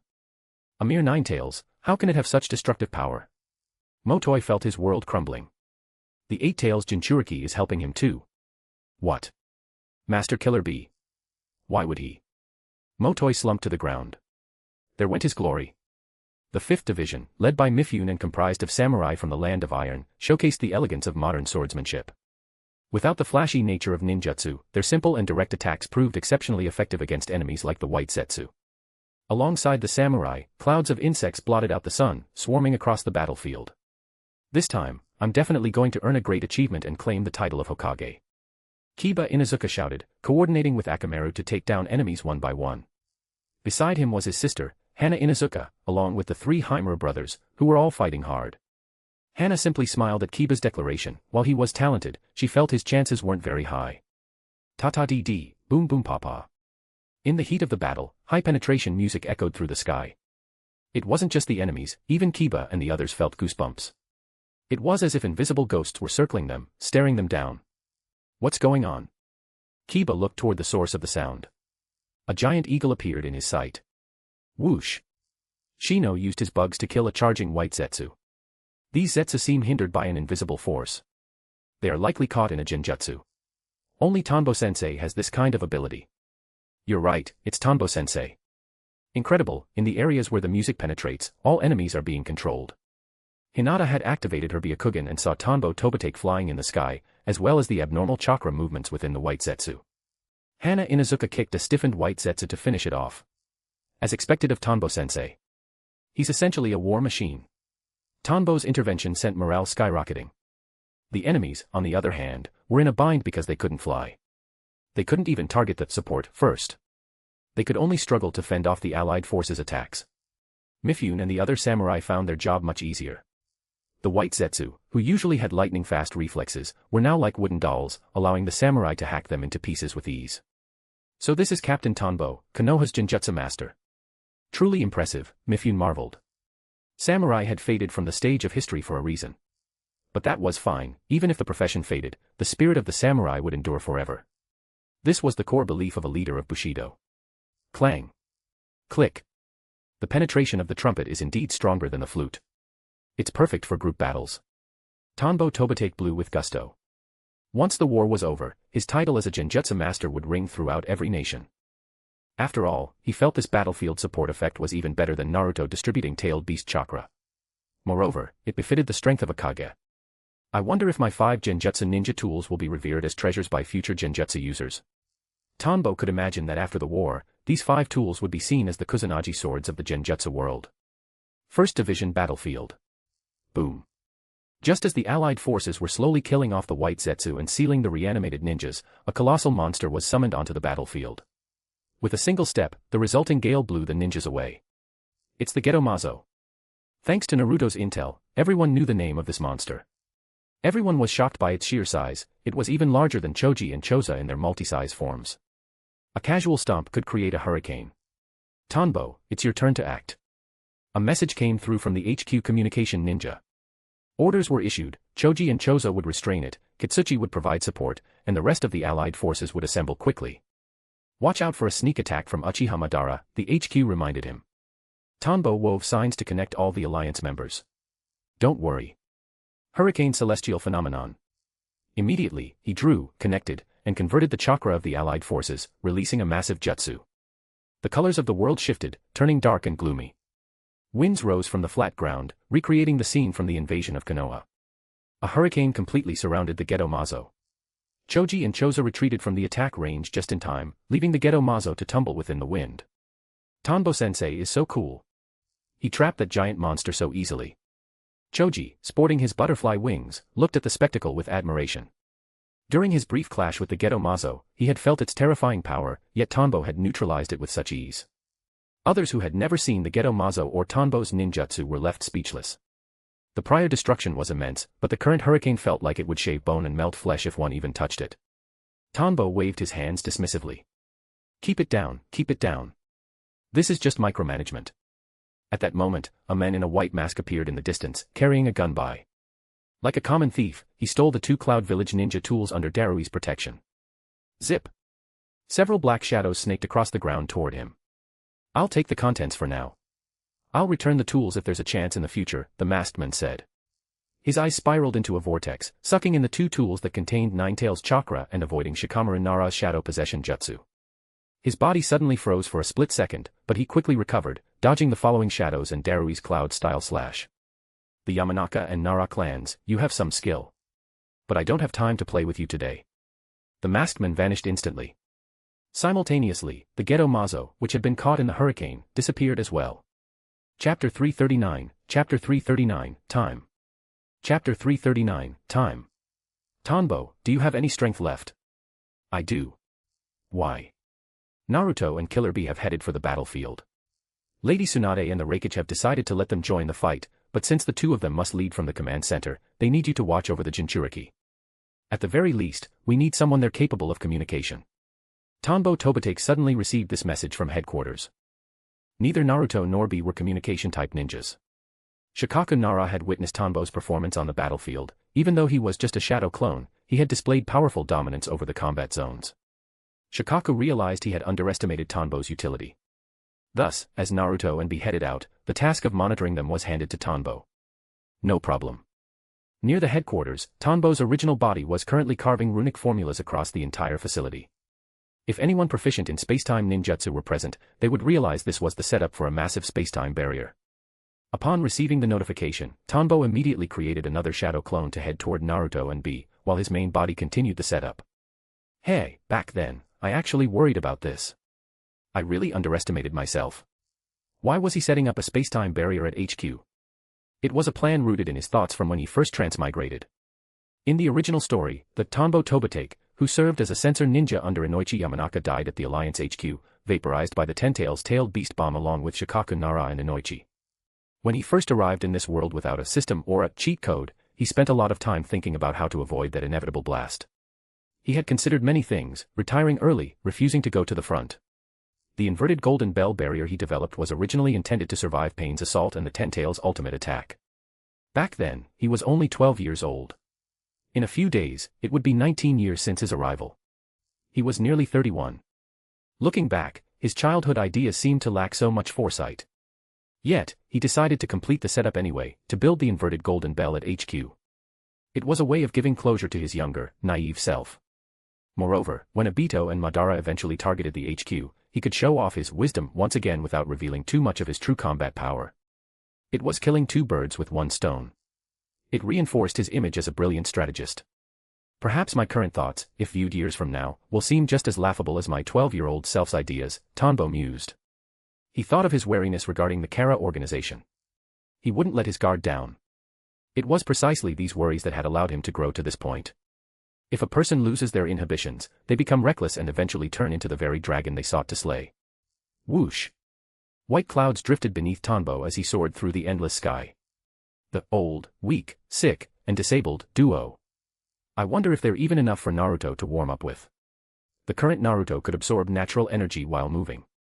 He was rapidly closing the gap with Tanbo. All he lacked now was a permanent sage mode. Soon, Naruto and Killer Bee entered his sensory range. Judging by Naruto's chakra, his mastery of the Ninetales power was greater than expected. He likely used sage mode during his tug-of-war with the fox to seize even more chakra. Business aside, photos first. Tanbo summoned his camera. Click. Click. Uncle Bee, Eight Tails, do you feel like someone is watching us? Naruto's senses were incredible in sage mode, and combined with Ninetales mode, they were nearly peerless. Bee paused for a moment. Nope. Did you find something? Is it a foe coming to deal a blow? Fool, you fool. The Eight Tails added, Naruto can sense natural energy, his perception far exceeds ours. He's likely right. This is Nagato and Itachi Uchiha. As Naruto was processing the sensation, two chakra signatures appeared, causing him to stop in his tracks. Soon, two men supporting each other appeared before them. You know them? Bee asked. Yeah, Naruto replied, recounting their history. Ah, then they're formidable enemies. The desert. Such powerful sensory ability. There's a master sensor on the other side as well. Mu and the others realized they had been spotted and deactivated their anti-sensing barrier. They looked up at the two figures flying in the sky, one standing on a platform of sand with a large scroll on his back, and the other on a giant eagle, holding a musical instrument. Gaara. Raza frowned when he saw his son. The third Raikage and the second Mizukage also watched the approaching army. Since neither side was in a rush to clash, Raza began to converse with Gaara. When they learned that the 5 great villages had actually formed a united shinobi army, shock colored their faces. Hey, seniors. Quick, strike a pose. I'm taking a photo. Tanbo Tobitake held up his camera and called out to the legendary Kage. Taking a photo. Hearing this on a battlefield left the 4 of them stunned. Click.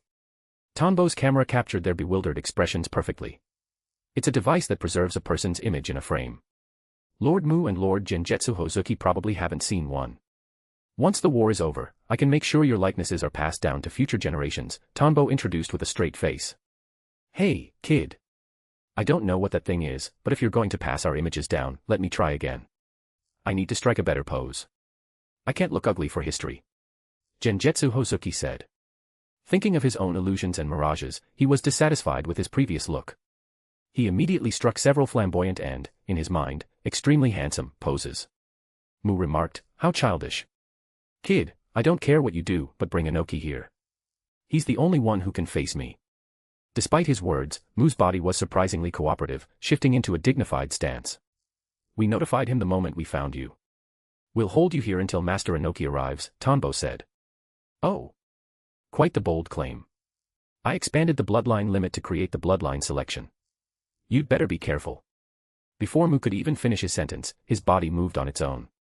He extended his hands, and a pillar of light began to gather between his palms. The other 3 were no different. The third Raikage erupted with chakra comparable to a tailed beast, activating his lightning-style armor. Raza slammed the ground, sending waves of gold dust surging toward the allied army. Genjutsu Hozuki pointed a finger directly at Tanbo. We can't control ourselves. This feeling is truly wretched. Hurry up and seal us away. The Mizukage's mustache twitched as he joined the others in warning the alliance about their own abilities. Ting dong. At that moment, the melodious strumming of a guitar rang out, reaching the ears of the 4 Kage. Chapter 340, The Shortcoming. Chapter 340, The Shortcoming. Buffed, buffed, buffed. In an instant, the offensive of the 4 legendary Kage sputtered and died.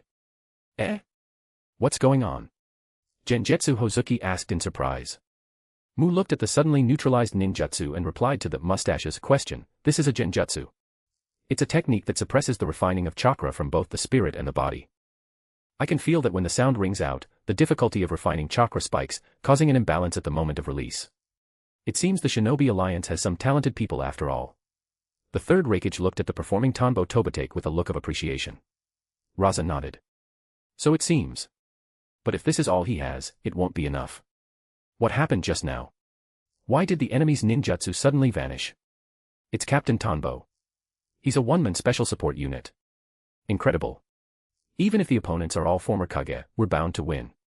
Within the allied shinobi forces, many were analyzing the situation. Unit leaders like Motoi and Temari felt their confidence surge at the sight. However, the pressure remained immense. Everyone knew exactly how powerful the Kage of their respective villages were. Moreover, HQ had just transmitted intelligence on the 4 of them.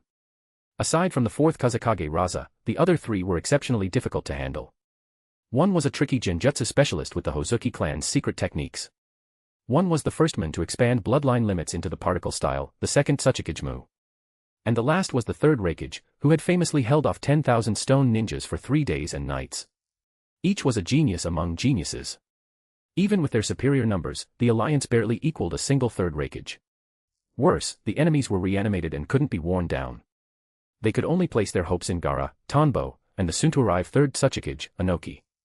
I heard Captain Tanbo has a forbidden jutsu that uses our chakra, maybe he could. Crash. The 4 Kage were stalled, but Gaara was not. A tsunami-like sandstorm surged toward the 4 of them. He did not hesitate just because Tanbo had suppressed them. Gaara, take this chance to separate them. We can't handle all 4 of them together. My genjutsu can only reduce the power and rhythm of their ninjutsu, it won't dull their combat experience or taijutsu. I'll provide support, but the actual fighting is up to you guys, Tanbo said while strumming the guitar. Gaara nodded. As the sandstorm swept in, the opponents reacted. Though they wanted to be sealed, their bodies moved involuntarily to retreat. First squad. Second squad. Third. Attack according to the prepared formation. Do not charge recklessly. Find an opening to seal them. Even while attacking, Gaara did not forget to command the troops below. In the dark cavern, Kabuto monitored the battle through the eyes of the reanimated. Sound-based Genjutsu. I didn't prepare specifically for that. This guy Tanbo Tobitake is truly a nuisance. Tanbo had never revealed much of his sound-based repertoire before. Kabuto's countermeasures were focused on standard Genjutsu and visual types. Pause. Suddenly, Kabuto removed a piece from the board. A Genjutsu capable of overriding the reanimation. Shursui's Koto Emetsukami. I really can't underestimate him. I suppose I can't hold back anymore. I need to stall for more time. Bang, bang. Across the various units, reanimated ninjas used summoning jutsus to bring out the rest of the reserves, the Sound 4, Kimimaro, Granny Chiyo, Hanzo of the Salamander, and more. They continued to reinforce the various battlefronts. Boom. Nagato grabbed Naruto, and a soul began to be wrenched from his body. Damn it. Uncle B, 8 tails. I feel like my soul is being pulled out. Naruto shouted, gripping his own translucent spirit. Killer Bee swung Samahata toward Nagato. You bastard. Is there anything this guy can't do? Bang, bang. 3 mechanical arms sprouted from Nagato's back, firing missiles that blew B back. One hand unfolded into a cannon, aiming directly at B. High-density chakra began to gather in the barrel. B, oh, trouble. Swoosh. A red giant appeared, slashing at Nagato with a blade. Almighty push. Nagato repelled the sneak-attacking Itachi. Behind Nagato, the phantom image of the King of Hell appeared, ready to swallow Naruto. Whoosh, whoosh. Countless kunai were launched from a blind spot toward the King of Hell and Nagato. Aside from those Nagato repelled, the kunai aimed at the phantom King of Hell simply passed through it. Itachi, long time no see. How have you been lately? Tanbo Tobitake descended from the sky, looking at the soulless Nagato below. No wonder Itachi didn't use the kunai trick from the original story, he already analyzed that it wouldn't work. The moment he appeared, everyone's eyes turned to him, including Nagato's. This brief distraction caused Nagato to momentarily loosen his grip on Naruto. By the time he recovered, Naruto had already escaped. Yo, check it out. It's Konoha's Captain Tanbo. Is this special support? B hopped back into the fray. Naruto was overjoyed. Uncle Tanbo, you're here. Watch out, this guy has all of Pain's abilities. Naruto looked at Nagato grimly. Itachi looked at Tanbo. You've been watching for a while, haven't you? You're still the Captain Tanbo I remember. Though, no matter how you look at it, I'm not doing too well right now, am I? As expected of my proudest teammate, your abilities are as sharp as ever. Tanbo gave him a thumbs up while looking deeply at Itachi. This man's analytical skills were getting terrifying. Back when Itachi first met him, he likely already understood what kind of person Tanbo was. Over the years, Tanbo had grown, but looking back, he felt his younger self was quite green. Years ago, when Itachi specifically sought him out to ask what the Will of Fire was, it was to confirm something beyond just Tanbo's ideology. Now that he thought about it, Itachi had probably deduced that Tanbo was hiding certain abilities. Tanbo's preaching of the Will of Fire was a bit amateurish, and Itachi must have sensed the facade. He was checking to see if Tanbo was a threat to Konoha. If he had answered incorrectly back then, Itachi might have targeted him on the night of the massacre. He just wasn't sure how Itachi had ultimately decided he wasn't a threat. I don't want to experience the 8 Sense of Fire again. Right now, the priority is dealing with Nagato and then finding the mastermind, Itachi said, shifting the subject back to the battle. A black sphere of high-density chakra appeared in his hand. Chapter 341, Chapter 341, Sealing. Chapter 341, Sealing. Chibaku Tensei, Planetary Devastation. The pitch-black sphere soared high into the sky. Tanbo Tobitake and the others immediately felt an overwhelming gravitational pull acting upon them. The velocity of the attraction was staggering. The 4 of them were yanked upward instantly. Simultaneously, plants, trees, forest debris, massive chunks of earth, and boulders from the ground were sucked into the air. Hey, are you kidding me? I haven't even finished showing off yet, and you're already using your ultimate move, Tanbo grumbled, feeling the pull. Kabuto was clearly worried about what other Genjutsu Tanbo might have up his sleeve. Afraid he wouldn't get a chance to use his own trump cards, Kabuto had skipped straight to the big guns. However, the power of the Rinnegan's Chibaku Tensei was undeniably formidable. What do we do? This move is incredibly powerful. Naruto watched as the sphere of earth began to consolidate in the sky. Itachi Uchiha spoke calmly, every jutsu has its weakness. Captain Tanbo once told me that the power of this technique depends entirely on that core. As long as our combined attack can shatter the core of the jutsu, we can break it. As he spoke, he glanced toward Tanbo Tobitake. Years ago, those were Tanbo's exact words. Of course, I'm ready too. This mastermind has researched me quite deeply. You guys break the jutsu, I'll seal Nagato, Tanbo said with a confident chuckle. What's the plan, Uncle Tanbo? Naruto asked. Killer Bee looked over curiously as well. Heh, I have another clone. I have more people than he does. Tanbo pointed behind the reanimated Nagato. Another Tanbo Tobitake was rapidly weaving hand signs and had already finished the sequence. Uncle Tanbo can use the multi-shadow clone jutsu too. Naruto was shocked. Even Kakashi-sensei and Captain Yamato weren't particularly proficient in making so many high-level clones. What a joke. I'm the man who served as acting Hokage. A forbidden jutsu of this level is child's play for me, Tanbo said, pouting. Who do you think you're looking down on? Itachi urged, Naruto, let's move, or it'll be too late. Right. Yasaka Magatama. Tailed Beast Bomb. Wind Style, Raisin Shuriken. Genjutsu, Paralysis. The other three directed their attacks at the core of the Chibaku Tensei. Meanwhile, Tanbo's clone, which was currently being sucked upward, used Genjutsu to freeze Nagato's body in place. Nagato, who was maintaining the massive gravitational sphere, had no excess power left to dispel the illusion. Behind Nagato, the other shadow clone struck. Genjutsu Seal, 4 Beast Gate. Gate of the Biting Tiger. A massive wall shaped like a tiger's head slammed down to Nagato's south. Gate of the Dragon's Tail. A colossal dragon tail wall fell to the east. Gate of the Turtle Shell. A turtle shell-shaped gate landed to the west. Gate of the Phoenix Wing. A circular gate with wings descended to the north. The 4 gates surrounded Nagato, and a black barrier cut off the space around him. Runic formulas appeared at the top and bottom to connect the gates. Rumble. Above them, led by Itachi, the group successfully shattered the core of the Chibaku Tensei, and they all fell back toward the ground.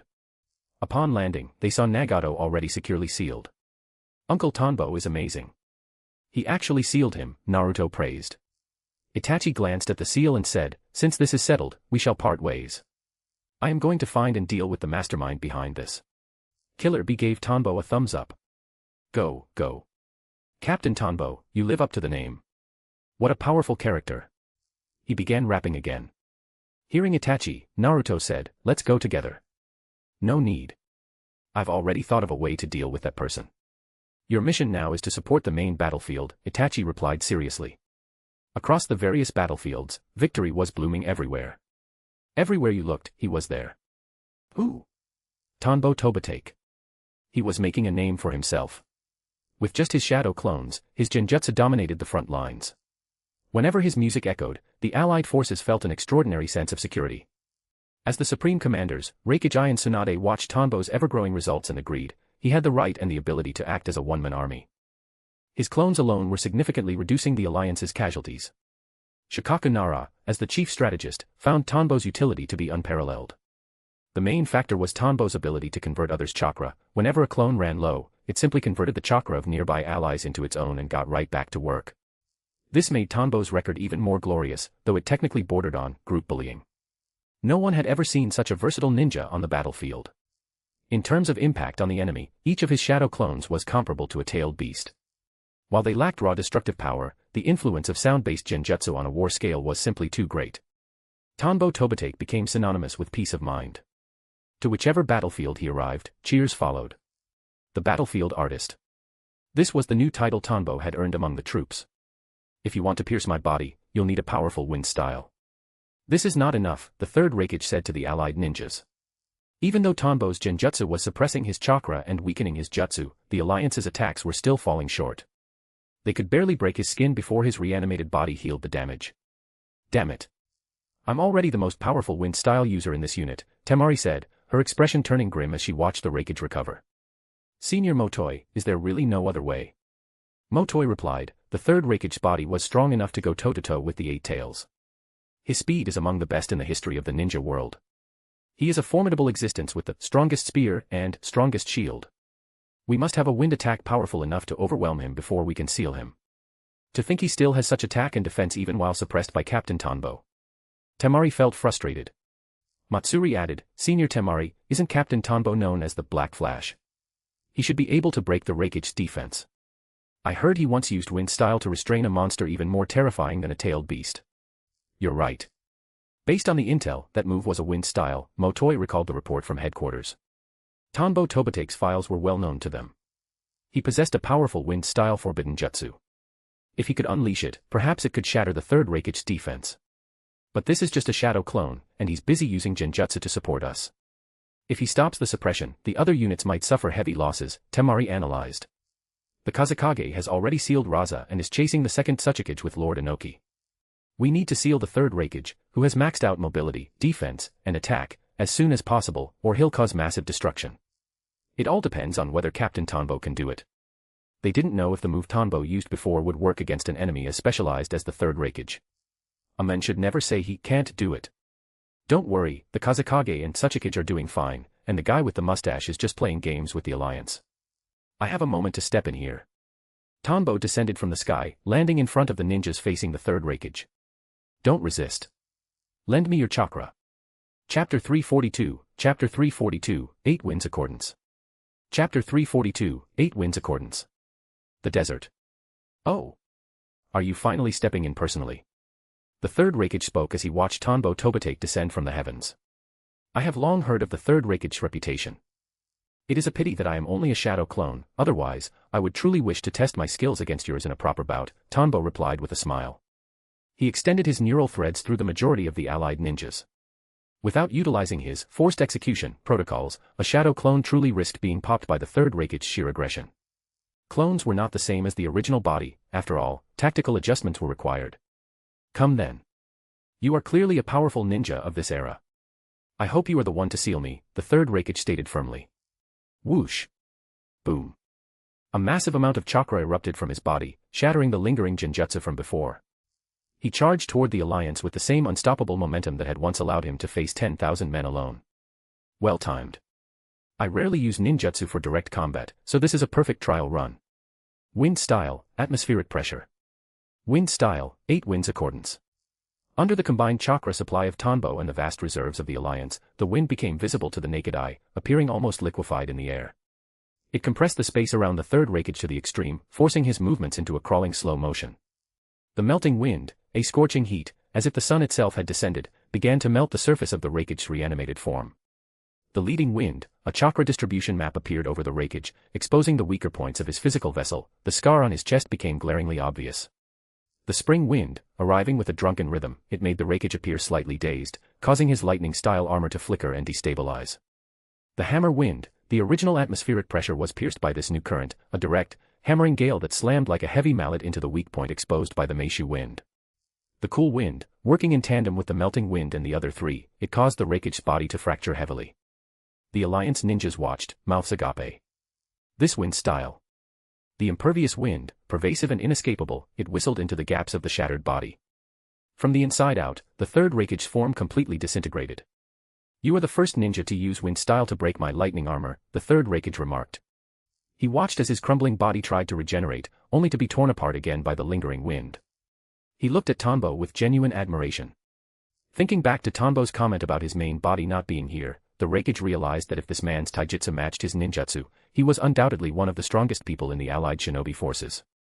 I hope you can bring an end to this war, so the days of endless fighting do not return. It's everyone, not just me, Tanbo replied with a smile. With the chakra supply of the entire unit, the power of his jutsu was immense, almost comparable to when he used natural energy.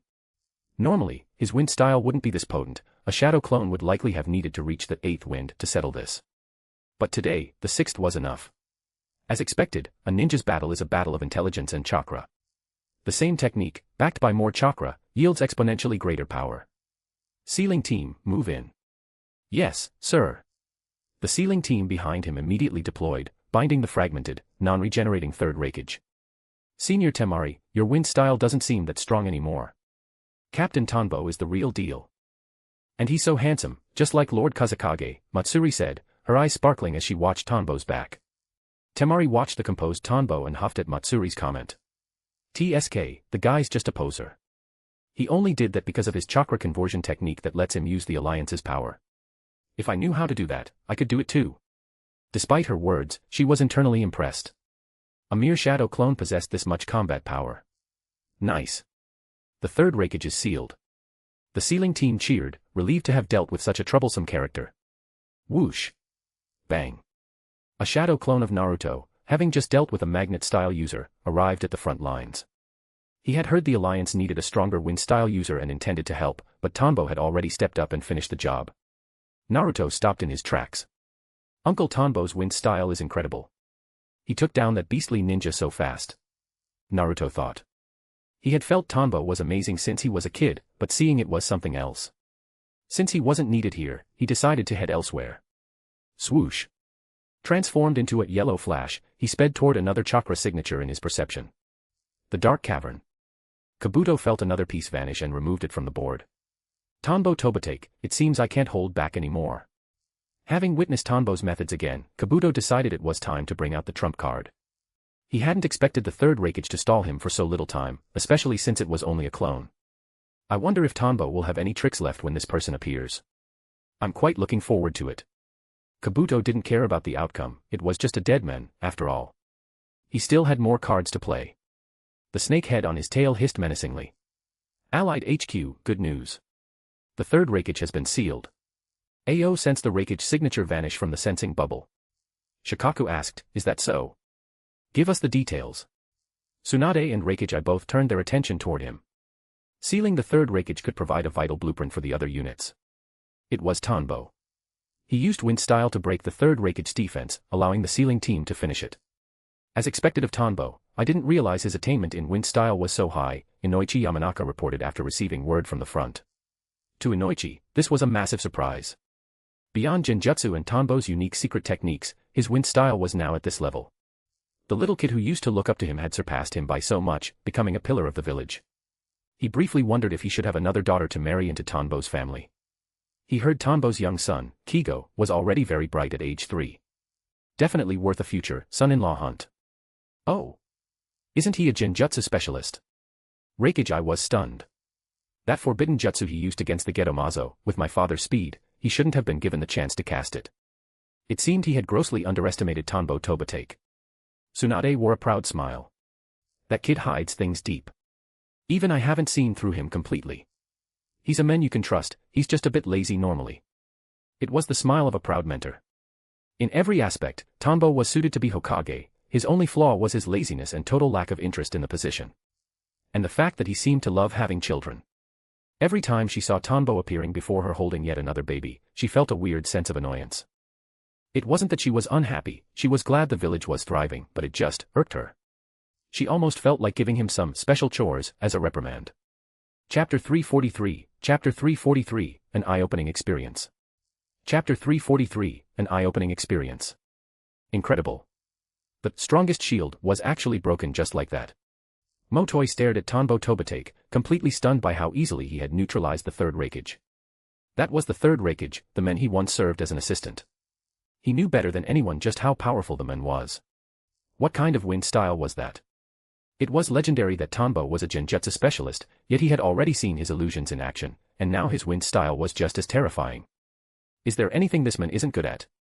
A Konoha ninja boasted, of course. Captain Tanbo was once the acting Hokage. I heard he only stepped down because he's a bit lazy, otherwise, he's a man who could have been the Hokage permanently. An IWA ninja added, I see. So he's a figure on the same level as the 5 Kage. Amazing. I'd rarely heard of him before today. Asuna ninja chimed in, we've seen him before. Back when he was the chief examiner for the Chunin exams, he showed off some wind style then, but we had no idea it was this powerful. Akiri ninja wondered, we've heard Konoha has Kakashi the copy ninja who knows 1,000 jutsu, but Captain Tanbo surely only masters Genjutsu and wind style, right? He can't be elite at everything. Akumo ninja reminded them, did you forget? He knows taijutsu too. It's honestly ridiculous. I feel like his Genjutsu alone could suppress our entire alliance's combat power in one move. For the ninjas present, today was truly an eye-opening experience. They had seen many legendary Kage, all with fearsome combat power. But looking at Tanbo Tobitake now, they felt that even those Kage were just okay, Tanbo might actually be stronger. Even though he was utilizing the Alliance's chakra, the transition from suppressing 4 Kage with Genjutsu to effortlessly dismantling the third Reikage with wind style was a feat rarely seen.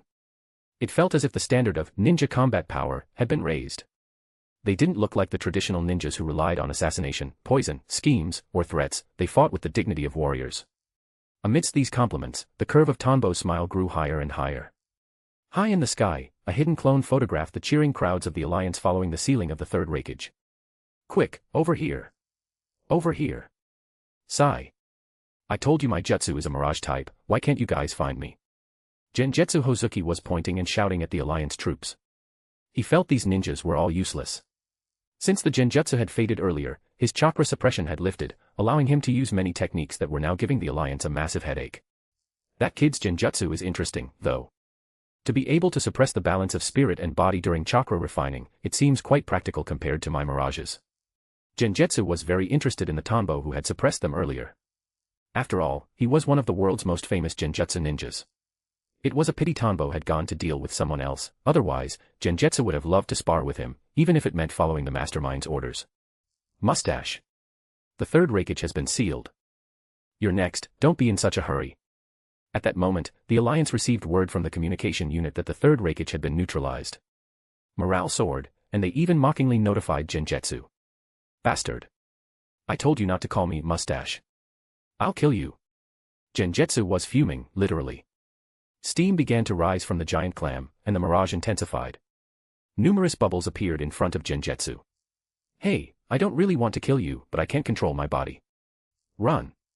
This move is going to explode. Genjutsu warned as his body moved on its own. Ting dong. Just as the jutsu was about to fire, the sound of a guitar rang out. The sudden interference disrupted Genjutsu's chakra balance. Pop. Pop. Pop. The bubbles in front of him all burst prematurely. However, Genjutsu's true body wasn't there. It's Captain Tanbo. He's here. We can definitely seal Mustache this time.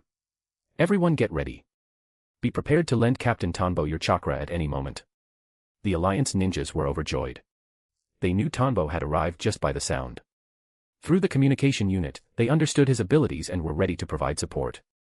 Oh. You've arrived. Then I'll have to get a bit more serious and see what other Genjutsu you have, Genjutsu said with a smile, hidden under the clam's mirage. He wanted to test his illusions against Tanbo's. The sensation of his chakra balance being suppressed returned. Instant release. Before he could act, a clear, undisguised voice rang out. Boom.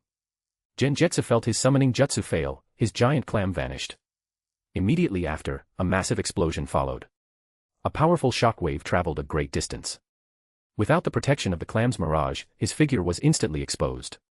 Fine. Without my summon, I won't bother testing Genjutsu against him. Genjutsu dropped the idea. Without the giant clam, his Genjutsu was slightly lacking. He looked clearly at the person who had destroyed his summon, it was the kid who used Genjutsu. Tanbo was shrouded in a black radiance as he smashed the giant clam with a single punch. Gradually, the black glow faded. I've never seen that kind of taijutsu. Is it another jutsu developed by the younger generation? It's as ridiculous as Mu's particle style. Genjutsu marveled. The speed and power were far beyond what ordinary taijutsu could achieve. Furthermore, how did the kid find the clam's location? Was he a sensor ninja like Mu? Yeah. The summon is gone. Only Mustache is left. Seal him. The Alliance ninjas jumped for joy. Seeing Genjutsu's surprised expression, they felt victory was assured.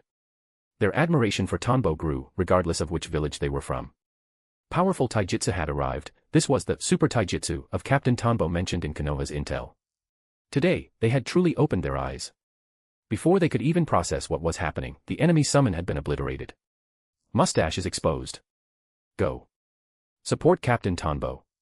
Whoosh, whoosh. Having found the target, everyone began throwing shuriken and other weapons at him. Seal. On the other side, Gaara and Inoki successfully sealed the second Tsuchikage, Mu.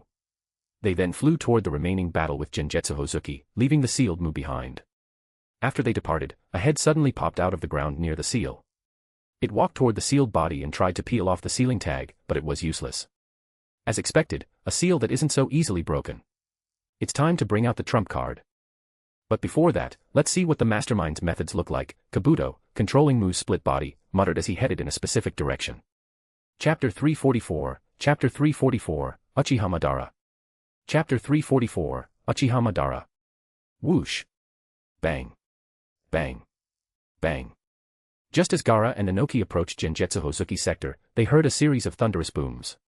Constant explosions rang out across the battlefield. Getting closer, they saw a plump, small figure being relentlessly chased by Tanbo Tobitake. As the figure moved, the steam on its body mixed with oil, the heat caused it to ignite and explode. However, duds occurred frequently. This was because the music in Tanbo's hands had not stopped for a single second, even while he was in motion. He kept the enemy's chakra in a perpetual state of imbalance. Konoha's Captain Tanbo is quite formidable. Inoki remarked with admiration while watching the scene. Soon, through the cooperation of the Alliance and Tanbo's exquisite Genjutsu, Genjutsu Hozuki was successfully sealed. The music that had resonated across the battlefield finally ceased. Yeah. All of them are sealed. Next up is the assault on the enemy's headquarters. The allied shinobi forces broke into cheers after the mustache was neutralized. Dealing with several Kaga-level enemies allowed everyone to breathe a sigh of relief. Of course, they had 3 Kaga-level fighters on their side as well, but one was too young and the other too old. The successful sealing brought much-needed comfort. Tanbo Tobitake dispelled the summoning of the guitar. Poof. He looked up at Gaara and Inoki in the sky. By now, Kabuto should be preparing to summon Uchiha Madara. However, after a long time, there was still no sign of him. As the army marched on, deep night began to settle over the world. On the path from the mountain's graveyard toward Konoha, Sasuke, holding the Kusanagi sword, used his Sharingan to extract intel from a white Zetsu, preparing to head for Konoha. At that moment, a figure passed by him. A deep brown cloak, small braided hair, and those familiar eyes. Itachi. Sasuke's vision was sharp, his body froze for an instant before he whipped around and sprinted toward Itachi. Itachi. Why are you here? Ah. Oh no. There's a spy. Something is wrong with the camp, everyone be careful. In the middle of the night, wounded ninjas who were still recovering suddenly let out screams of agony. By the time others arrived, they found only dead ninjas, specifically targeting the medical staff. Across various battlefields, Naruto's figure was extremely active. He frequently appeared to provide powerful support. Much like Naruto, who had his malice perception, Tanbo Tobitake had his own methods. He planted emotional sensing Genjutsu seeds across large swaths of the allied forces. Originally, this was a technique he used to sense a child's mood for educational purposes. Now, he used it to detect white Zetsu. The white Zetsu's transformation jutsu was truly unique. One could only distinguish them through behavior, not through chakra or physical appearance. It was the epitome of ninja deception. Thank goodness for Naruto and Tanbo, this Genjutsu is truly versatile.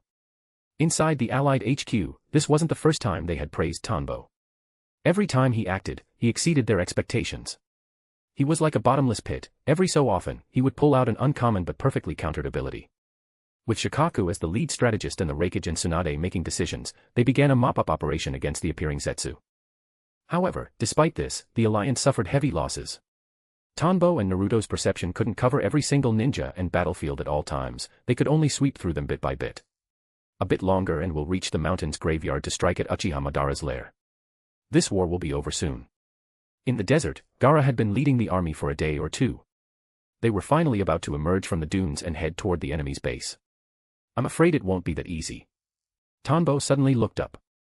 A mummified figure stood high atop a desert rock, standing with his arms crossed. He seemed to be waiting for them. Uchiha Madara. Finally, I get to see the last of the madmen of Uchiha. Tanbo had beaten Shisui, beaten Itachi, and beaten Sasuke. Among the Uchiha, only Obito and Madara remained unbeaten. Obito was a former classmate, so Tanbo would give him some face and let him be the last one to be embarrassed. A corner of Tanbo's mouth quirked up. I'm afraid that won't work, old man Tsuchikage. Someone even more troublesome has appeared. Tanbo pointed toward Mu's location. A coffin rose vertically out of the ground, and the lid was kicked open from the inside. A figure came into view. Red armor, spiky hair. He slowly opened his eyes, revealing a 3-tomo Sharingan. In an instant, a powerful aura washed over them. That's Uchiha Madara. How is that possible? Isn't he? It seems that Maskman is just a fake. Inoki broke into a cold sweat. As the figure stepped slowly out of the coffin, looking down at the alliance with disdain, Inoki's sense of foreboding grew stronger. Are you sure? Gaara asked Inoki while looking at the men. Inoki replied, I could never forget. He is the real Uchiha Madara. No one had a more vivid memory of that power than he did. Old man, it's just one Uchiha Madara, no need to worry. Even with such a Kijmu, it's a 3-on-2. We have the whole army behind us, no need to be breaking out in cold sweats, Tanbo teased calmly. Inoki snapped, you don't understand his terror. Only those who have truly faced his power can know how overwhelming it is. He remembered the fear of being dominated, that power against which resistance was futile. He took Tanbo's teasing with the utmost gravity. Gaara turned to Motoi, Motoi, notify HQ. The real Uchiha Madara has appeared in the 4th Division battlefield. The masked man is an imposter. We need heavy reinforcements. He then looked at Tanbo, Captain Tanbo, can your main body come here? This is likely the enemy's ultimate trump card. Gaara dared not be careless. Unlike Inoki, he hadn't seen Madara's power firsthand, but he had heard the legends. Soon as history recorded that Madara and Hashirama ended the chaotic era and created the village system. The difficulty of such a feat was unimaginable. That was an era of chaos where more people died than in the first, second, and third ninja wars combined. Even their first Kazekage, Reto, had imitated them, using overwhelming ninjutsu to settle the internal strife of the Land of Wind. In history, their first Kazekage was already that powerful. The power of Hashirama and Madara, who were even greater, was beyond comprehension. After all, neither Gaara nor the previous Kazekage possessed the kind of overwhelming ninjutsu needed to solve internal strife solely through power, they still required heavy political maneuvering to fix most problems. Chapter 345, Chapter 345, Deflated. Chapter 345, Deflated. He's already on his way, but it might take a moment, Tanbo Tobitake said with a smile. He truly wanted to test his strength against Madara, to see what kind of power Madara possessed at different stages of his life. If he merely used a shadow clone, he feared it would be insufficient.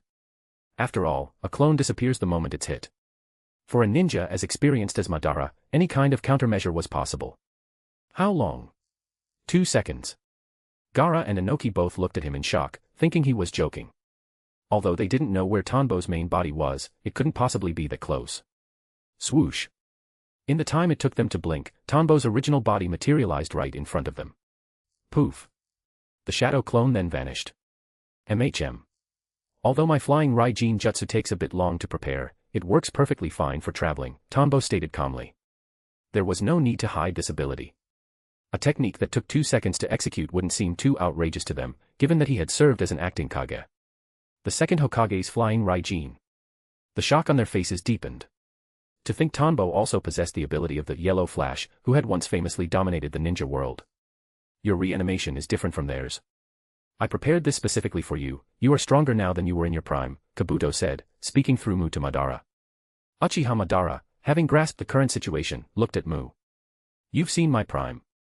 A powerful, oppressive aura flared out. It was clear he was utterly dismissive of Kabuto's words. He then shifted his gaze toward Tanbo's main body, which had just arrived in the distance. Tobarama's flying Raijin. Don't underestimate him, Lord Madara. He is currently Konoha's most troublesome individual. Underestimating him will carry a heavy price, Kabuto chuckled. In that case, I'll play with them for a bit and test the power of my ninjutsu. Madara looked down at the allied shinobi forces with a trace of interest. Using the entire army as a testing ground for his technique seemed like a decent diversion. As for Tanbo Tobitake, he ignored Kabuto's warning. Aside from Hashirama, no one was worthy of being his opponent.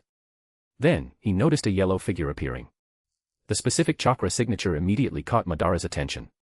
The power of the 9 tails. What? Uchiha Madara. The legendary ninja. How are we supposed to fight that? Everyone, stay calm. The Hokage and Raikage have already left HQ and will be here shortly. Fear washed over the alliance at the mention of the legend. However, knowing that 2 Kage were en route gave them hope that they would have the advantage in numbers. Gaara, noticing the commotion, began his speech to stabilize morale. Whoosh. Tanbo sensed Naruto's arrival but left him to Gaara. He rode his giant eagle and flew directly in front of Madara and Mu. Uchiha Madara, the powerhouse who ended the warring era. I've heard much of your name, we finally meet. Tanbo had indeed been looking forward to this. A popular character, he loved fighting popular characters. He also wanted to see if his own talent could hold a candle to the strongest individuals in the history of the shinobi world. Madara had lived nearly a century, Tanbo was 31. Also, you're Kabuto, right? Would you mind bothering the rest of the alliance? I'd like to have a match with the legend here, Tanbo said to the Mu-possessed Kabuto. Kabuto gave a hollow laugh. Your sensory skills are truly impressive. Fine. Just don't let me look down on you too much. After saying this, he quickly departed, leaving Madara and Tanbo to face off. Bold. But I will make you understand that not just anyone is qualified to challenge me. Madara was visibly annoyed by Tanbo's casual tone.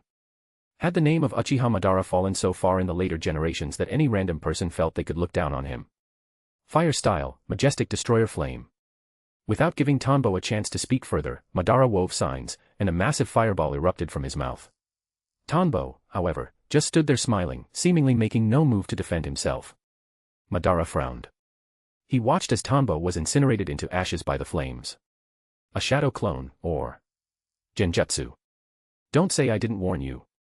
Tanbo's body, which had been turned to ash, slowly reconstructed itself as he spoke with a grin. Release. Madara's eyes spun slowly, dispelling the illusion. Daring. To try and show off Genjutsu in front of his Sharingan, and even to mockingly provide intel as a warning, was an act of blatant disrespect that left Madara fuming. Genjutsu, hypnotic eye. Genjutsu, 8-way inversion. The moment Madara used his hypnotic eye, he found his world turned upside down.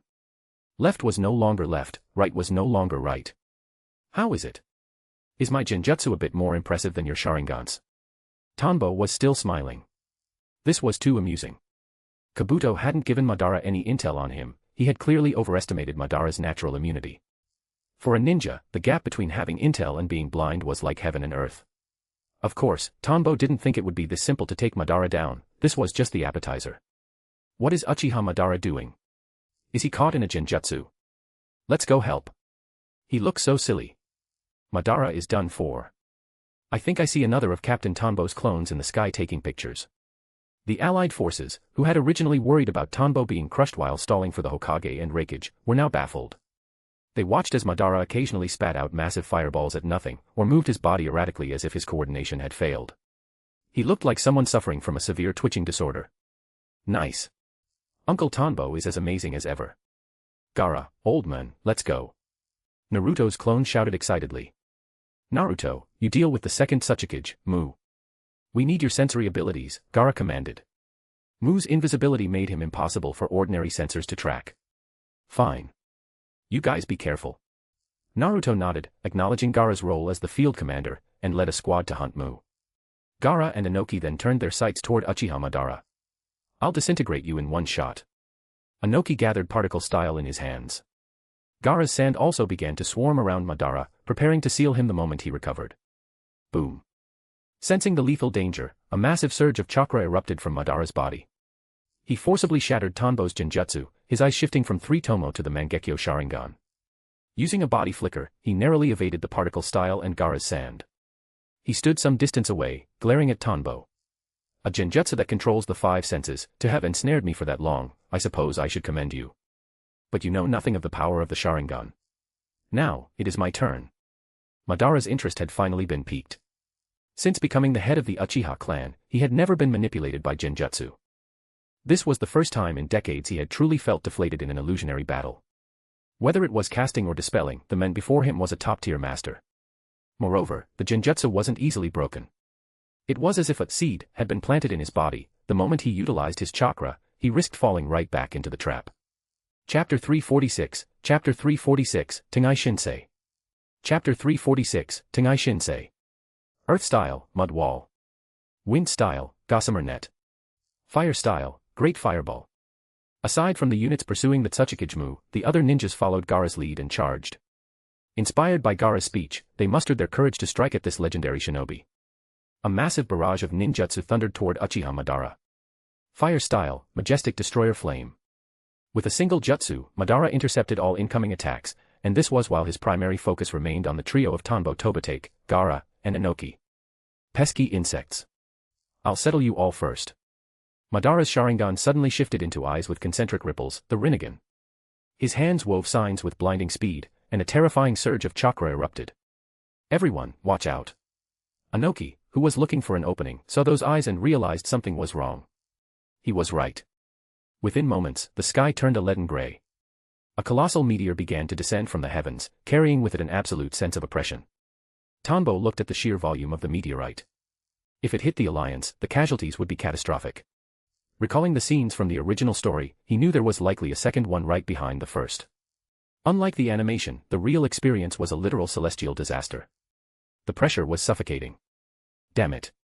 Kazekage, it looks like things won't go well for us today, Inoki muttered, his fear magnifying rapidly. This single jutsu could potentially wipe the Shinobi Alliance out of existence. Gaara stared at the massive meteor, his face grim. Is this the power of Uchiha Madara? The legends, it seemed, were an understatement. Leave this meteor to me. You two go and seal Uchiha Madara. Don't let this old relic look down on us, Tanbo said, stepping to the front of the army. He extended his neural threads, connecting to every member of the alliance. Since your chakra isn't doing much anyway, you might as well let me use it to show off. Everyone, do not resist. His voice echoed in the ears of every allied ninja. Hearing him, hope flickered back to life in their hearts. They had been on the verge of losing the will to fight after seeing such a disaster, but Tanbo's words pulled them back up. After all, his forbidden jutsus had been officially validated by HQ. Don't push yourself. If that thing actually hits, the losses will be staggering, Inoki advised, hearing Tanbo's confidence. The only solution the old Tsuchikage could think of was using his ultralight and heavy rock jutsu and risking his life to hold it up. Gaara looked at Tanbo's eyes. Old man, he's a sensor ninja. He must be certain. We go seal Madara. Inoki paused and took a deep look at Tanbo. Indeed, the man didn't look like he was overreaching, he looked like he had the situation entirely under control.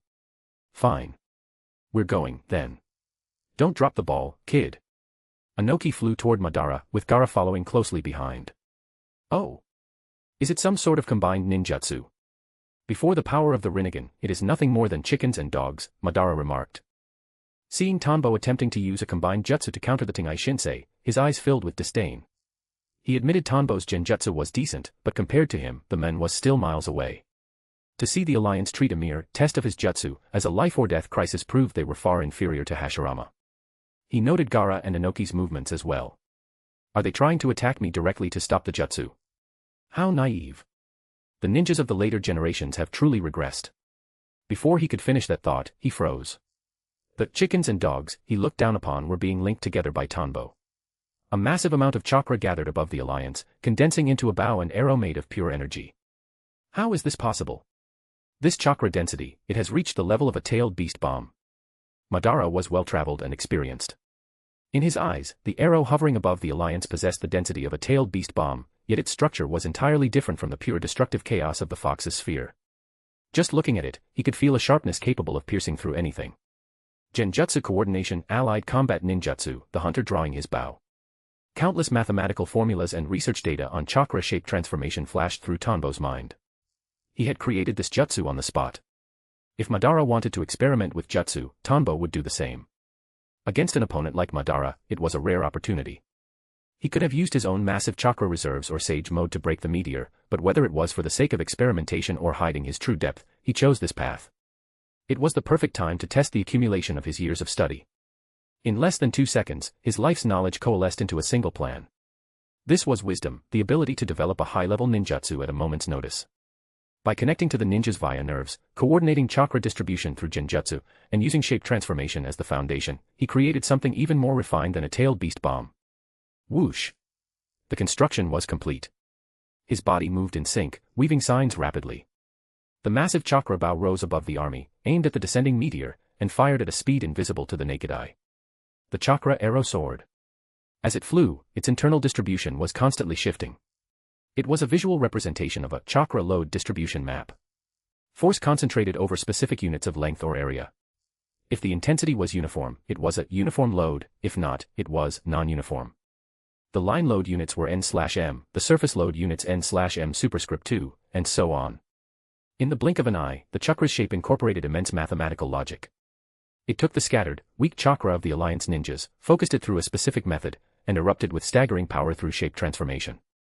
It was like a machine built of countless gears, a gentle turn of one gear, transmitted through the sequence, resulted in a massive burst at the final point of impact. Incredible. What kind of jutsu is this?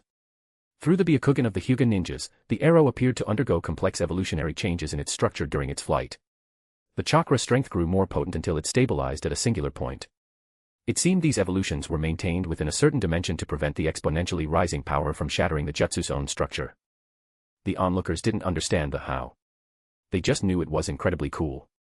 Furthermore, there was no nature transformation involved, this was pure, peak-shape transformation. Boom. The arrow collided with the meteor. The internal process was complex, but in reality, the destruction happened in a single instant. Chapter 347, Deep Forest Emergence. Chapter 347, Deep Forest Emergence. Boom. The moment the chakra arrow made contact with the Tengai Shinsei, its form underwent a violent structural transformation. The star-like falling meteor, along with the second one hidden behind it, was instantly engulfed. The shockwave, shaped like an arrow, pierced through the clouds, leaving a dark hole in the sky. Solar winds from outside the atmosphere punched through the rapidly repairing magnetosphere, colliding with the large-scale convection driven independently within the shinobi world before dropping toward the edge of the desert battlefield. Whoosh!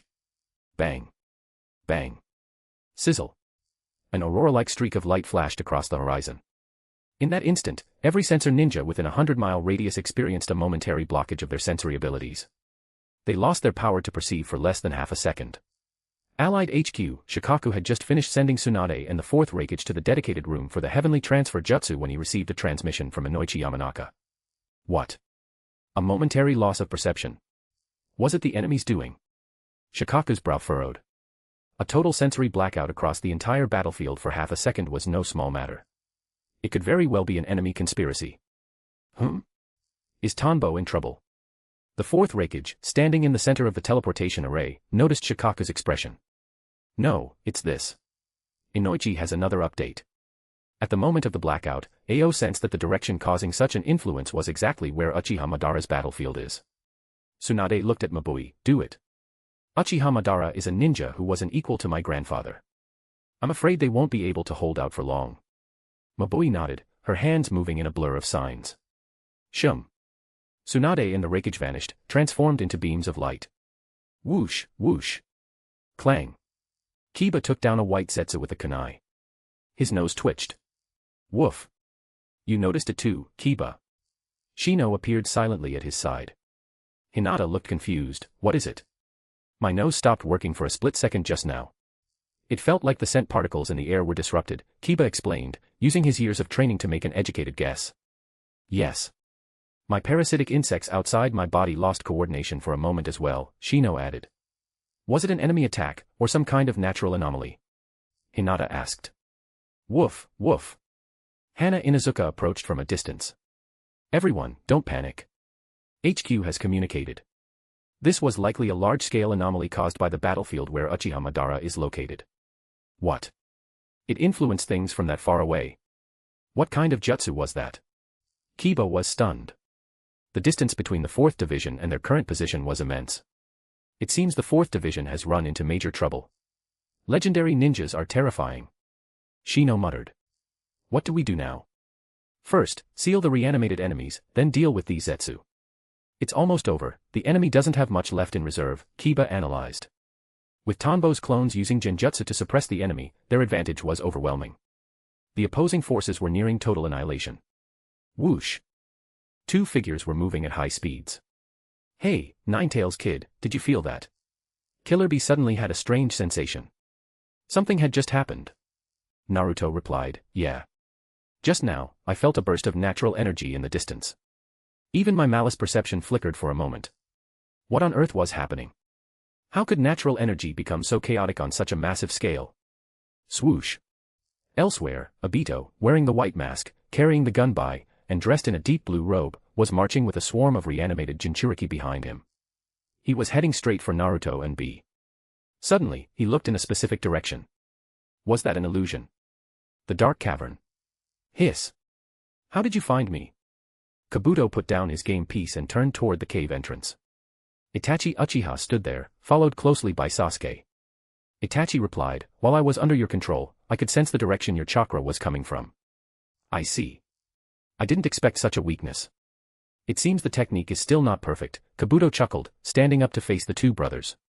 Suddenly, he froze, a look of surprise crossing his face before his gaze landed on Sasuke. Sasuke, Itachi is the one who massacred your clan and murdered your parents. We can join forces too. Wind style, Raisin Shuriken. On the other side of the desert battlefield, the second Tsuchikage momentarily faltered. Naruto's Raisin Shuriken slammed into him, his body instantly pierced by the microscopic wind-style chakra. Dust and debris flew from his form as his eyes turned toward Madara's direction. The coordination was disrupted. Before he could recover, the allied sealing team swarmed him. Whoosh! Sealing bandages wrapped Mu tightly. Great! Another one down. Only Uchiha Madara is left. Is the Kazekage's side okay? Naruto shouted, we're going back to help now. He led the unit back toward Tanbo's location. That move was a bit unexpected. It actually punched through the atmosphere. Even Tanbo was staring at the sky, dumbfounded. The jutsu he'd thought up on the fly was a bit too powerful. In his design, he only hoped to destroy the Tengai Shinsei, he didn't expect to pierce the planet. Fortunately, the world's magnetic field recovered quickly. Otherwise, even his own perception would have glitched out. That small burst of solar wind entering the atmosphere had scrambled the local magnetic field. Whoa! So cool. As expected of Captain Tanbo. The Alliance could feel their chakra had been heavily drained, but they had witnessed a miracle. Captain Tanbo's jutsu had literally hit the roof of the world. Tanbo listened to the praise, his head tilted back at a 45-degree angle. This was the perfect validation of his 16 years of effort. However, he knew deep down that while the power was great, the piercing the sky bit was mostly because the magnetosphere is designed to block cosmic radiation, not focused chakra beams. Still, it had shattered the meteor in one hit. Sand waterfall. Particle style. Gaara and Anoki attacked Madara simultaneously. After witnessing that power, a part of their attention remained fixed on Tanbo. Seeing him solve the crisis with a single arrow, both were elated. He was coming through in a big way. They redoubled their efforts against Madara. Wood style, deep forest emergence. Madara dodged the pincer attack and counterattacked. Boom. After seeing his Tengai Shinsei broken, he too had witnessed the shocking arrow. It seems Konoha has worthy successors. I underestimated you. Chapter 348, Chapter 348, Unity. Chapter 348, Unity. Tsunade and the fourth Reikage had just materialized on the battlefield. Alongside them, the teleportation array of the Genma Shiranui trio brought the Mizukage, Mei Terumi, into the fray. Simultaneously, they witnessed the wood style erupting from the earth. Colossal trees were fundamentally rewriting the landscape. Countless massive roots tore through the ground, lashing out at both the allied forces and the arriving Kage. So that is Uchiha Madara. The three newly arrived Kage all turned their gaze toward the high-spirited Madara, who was effortlessly manipulating the terrain. Fourth Reikage, we can't wait any longer. He must be sealed, this kind of power is too devastating to the army. Understood. Whoosh. Whoosh. The three Kage activated their body flicker technique simultaneously, charging forward into the dance of the wildwood style.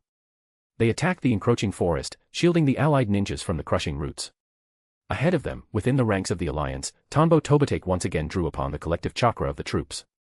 Fire style, fireline cut. Using the massive ocean of chakra at his disposal, he utilized the fire style technique created by Irika, spitting a thin, orange-red line of fire from his mouth. Much like Tobarama Senju used the water-severing wave, Tanbo sliced the attacking wood into neat segments. Every root surging toward the alliance was rendered useless. Bang. Rumble. Puffed, puffed. As expected of the battlefield rose, that combat experience is no joke, Tanbo muttered. He could see that Madara's objective was to prevent him from unleashing another move like the previous arrow. Thus, Madara was using wood style to disrupt the alliance's rhythm. Tanbo, can you hold out? Boom. Tsunade punched a tree into splinters and called out to him.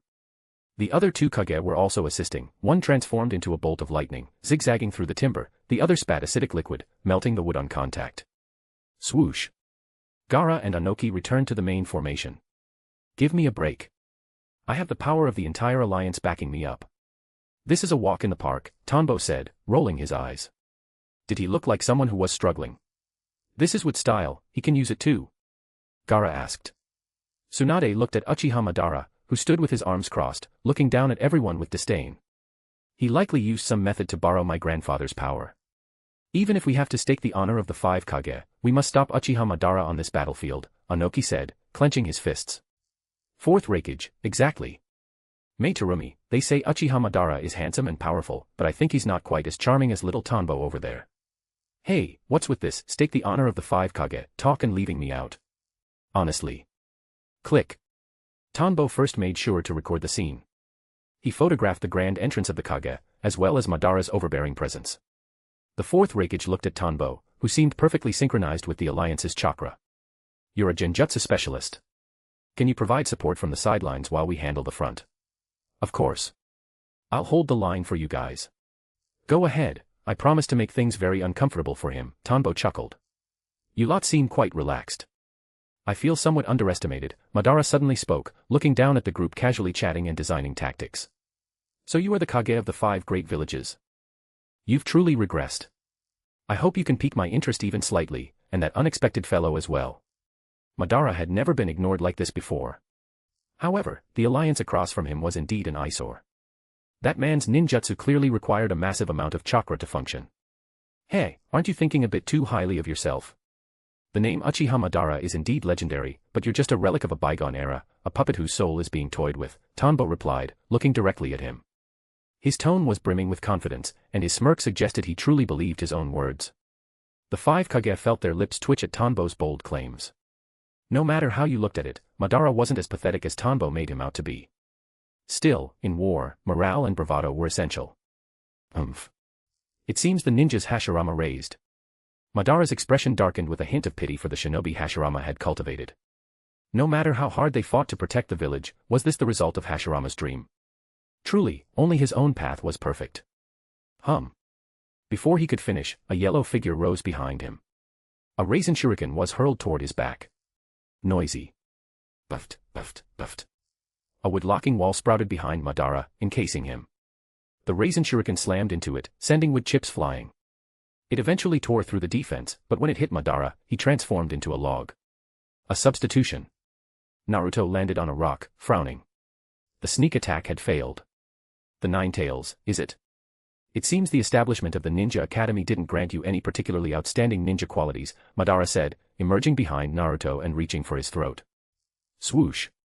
However, Naruto's malice perception was sharp, he escaped the attack range instantly.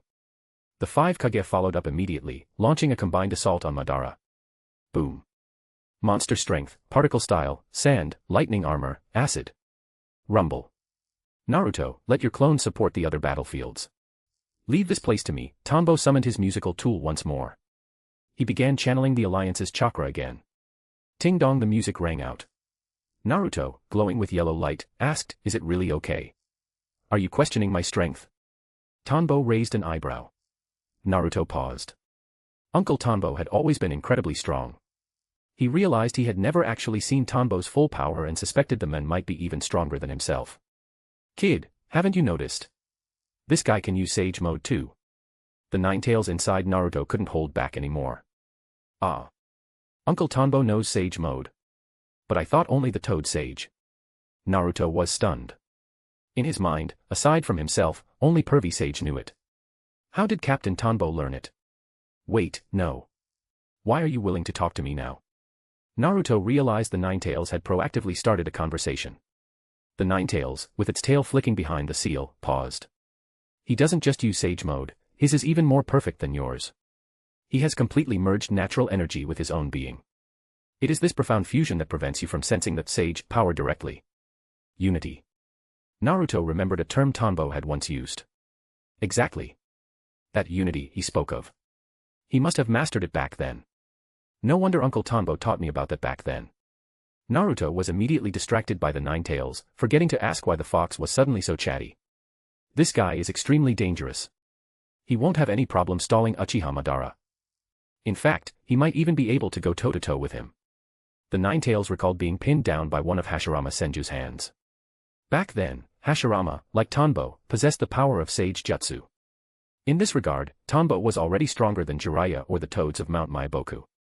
Stalling for time would be no problem at all. Chapter 349, Perfect Form.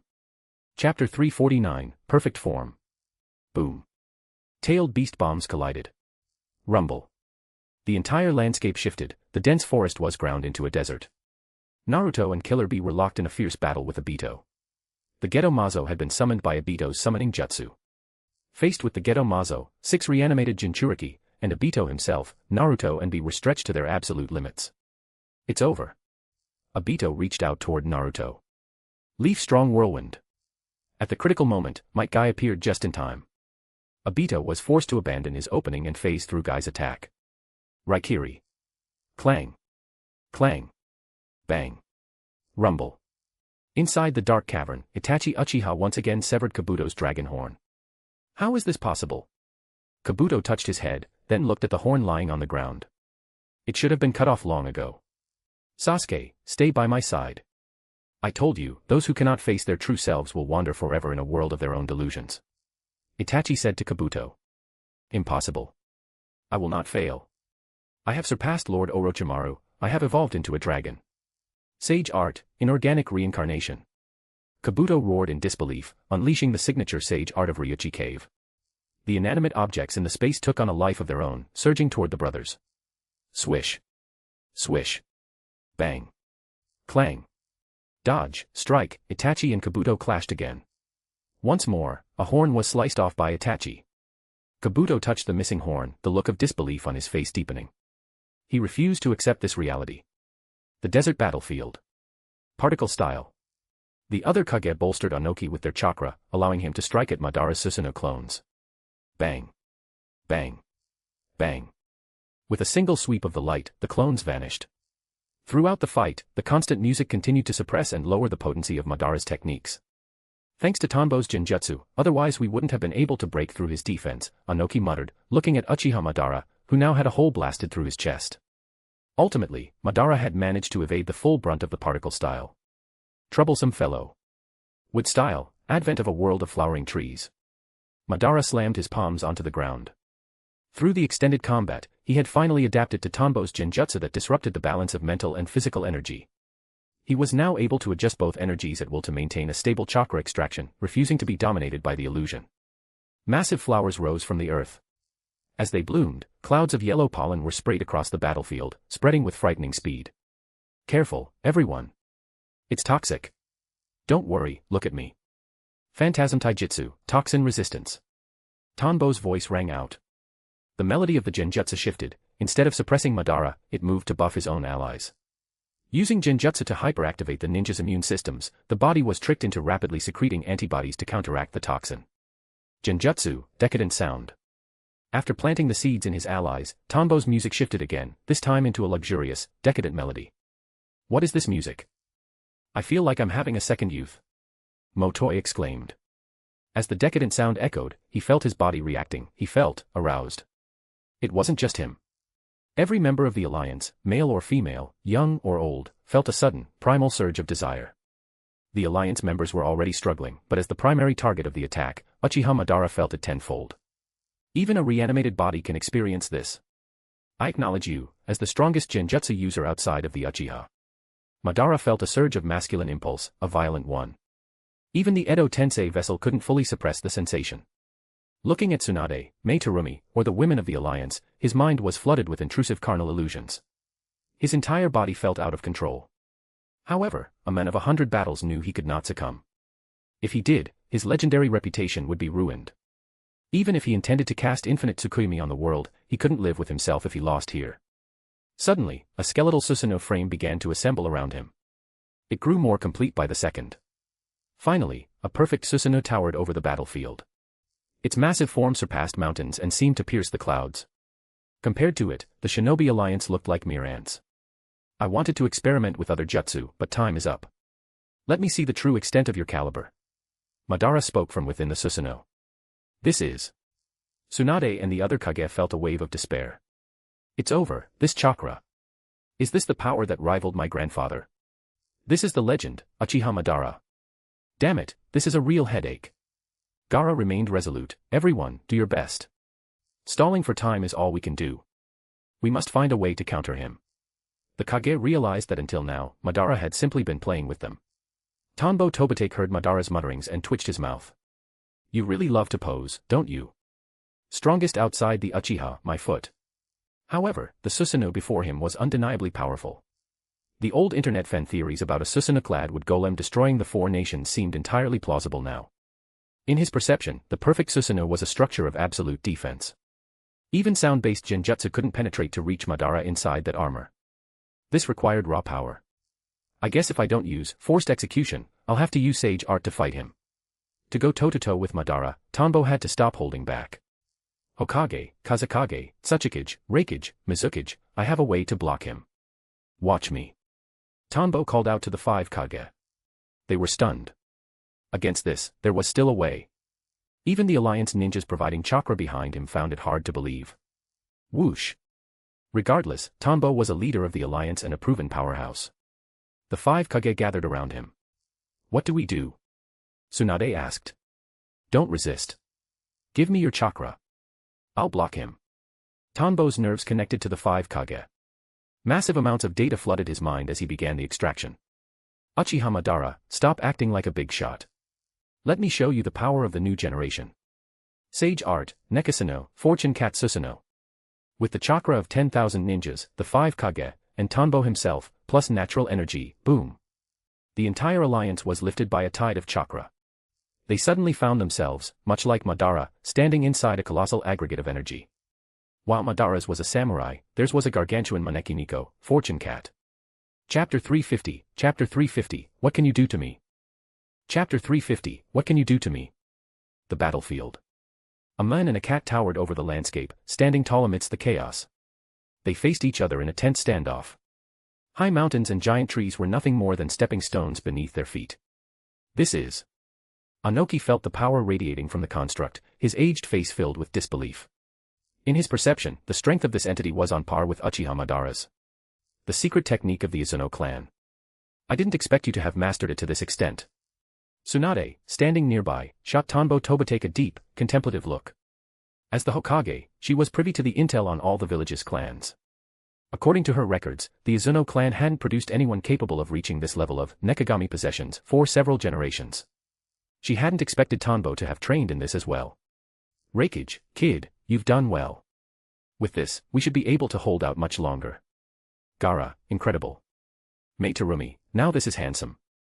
Keep it down, keep it down. It's not a guaranteed win yet. Everyone, stay sharp, Tanbo said. He stared at Uchiha Madara across the field, though he could no longer suppress the smirk playing at the corners of his mouth. Ah. That's our clan's secret technique. I never thought I'd see the day it clashed with Uchiha Madara. This is amazing. Izuno Zaizai was overcome with emotion as he felt the familiar resonance. He was a Chunin now, and his full-power Nekagami possession was only about 3 stories high. This was on an entirely different scale. Shirkuin Fuma grumbled, Sensei is truly sensei, but why isn't it our clan's secret technique? Damn it. Obviously, it's because our Izuno clan's techniques are superior. Zaizai grinned triumphantly. TCH. I saw that arrow that pierced the sky earlier, that definitely had the flavor of our Fuma clan's secret arts. It's common knowledge that our clan has the deepest research into chakra. Shirkuin argued, unwilling to back down. They had both studied under Tanbo, why did Zaizai get to be the one feeling so smug? Shirkuin, from this day forward, I'm officially 1 step ahead of you. Ha ha ha. Zaizai ignored him and laughed heartily. His clan was about to become legendary. You are very arrogant, Uchiha Madara spoke plainly. Those who haven't witnessed his true strength were always brimming with confidence. Once the fighting truly began, he would show Tanbo that he had celebrated far too early. However, he acknowledged the man's power. He hadn't expected Konoha to harbor such a talent. But against an Uchiha, aside from the Senju, all living things were equal. The Susanoo drew the Tachi from its waist. Tanbo Tobatake, youthful arrogance, old-timer. I originally wanted to fight you as a mere Genjutsu ninja, but all I got was contempt. I'm done hiding. I'm laying my cards on the table, I'm going to beat you until you're convinced. The 5 Kage all raised their eyebrows. How brazen. Do not think that mastering sage power allows you to contend with me.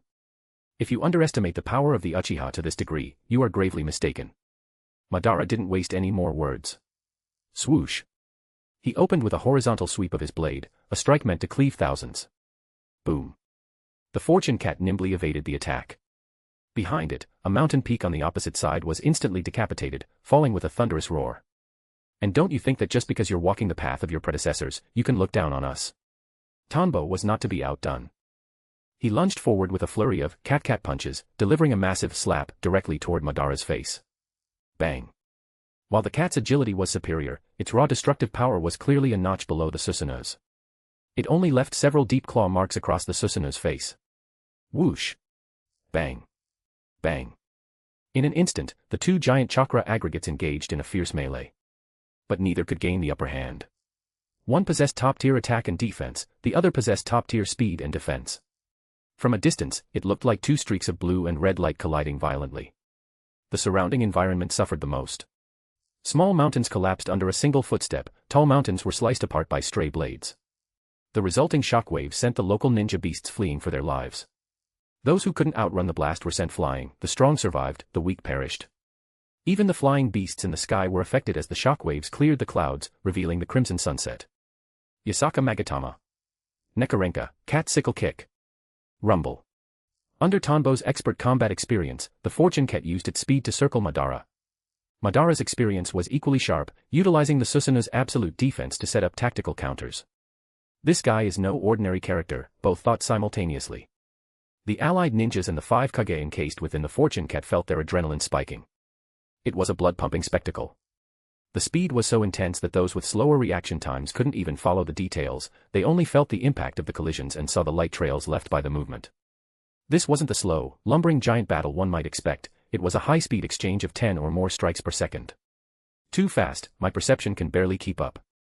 Stop talking. Hurry and eat your food pills to refine more chakra, or it's over if we run out.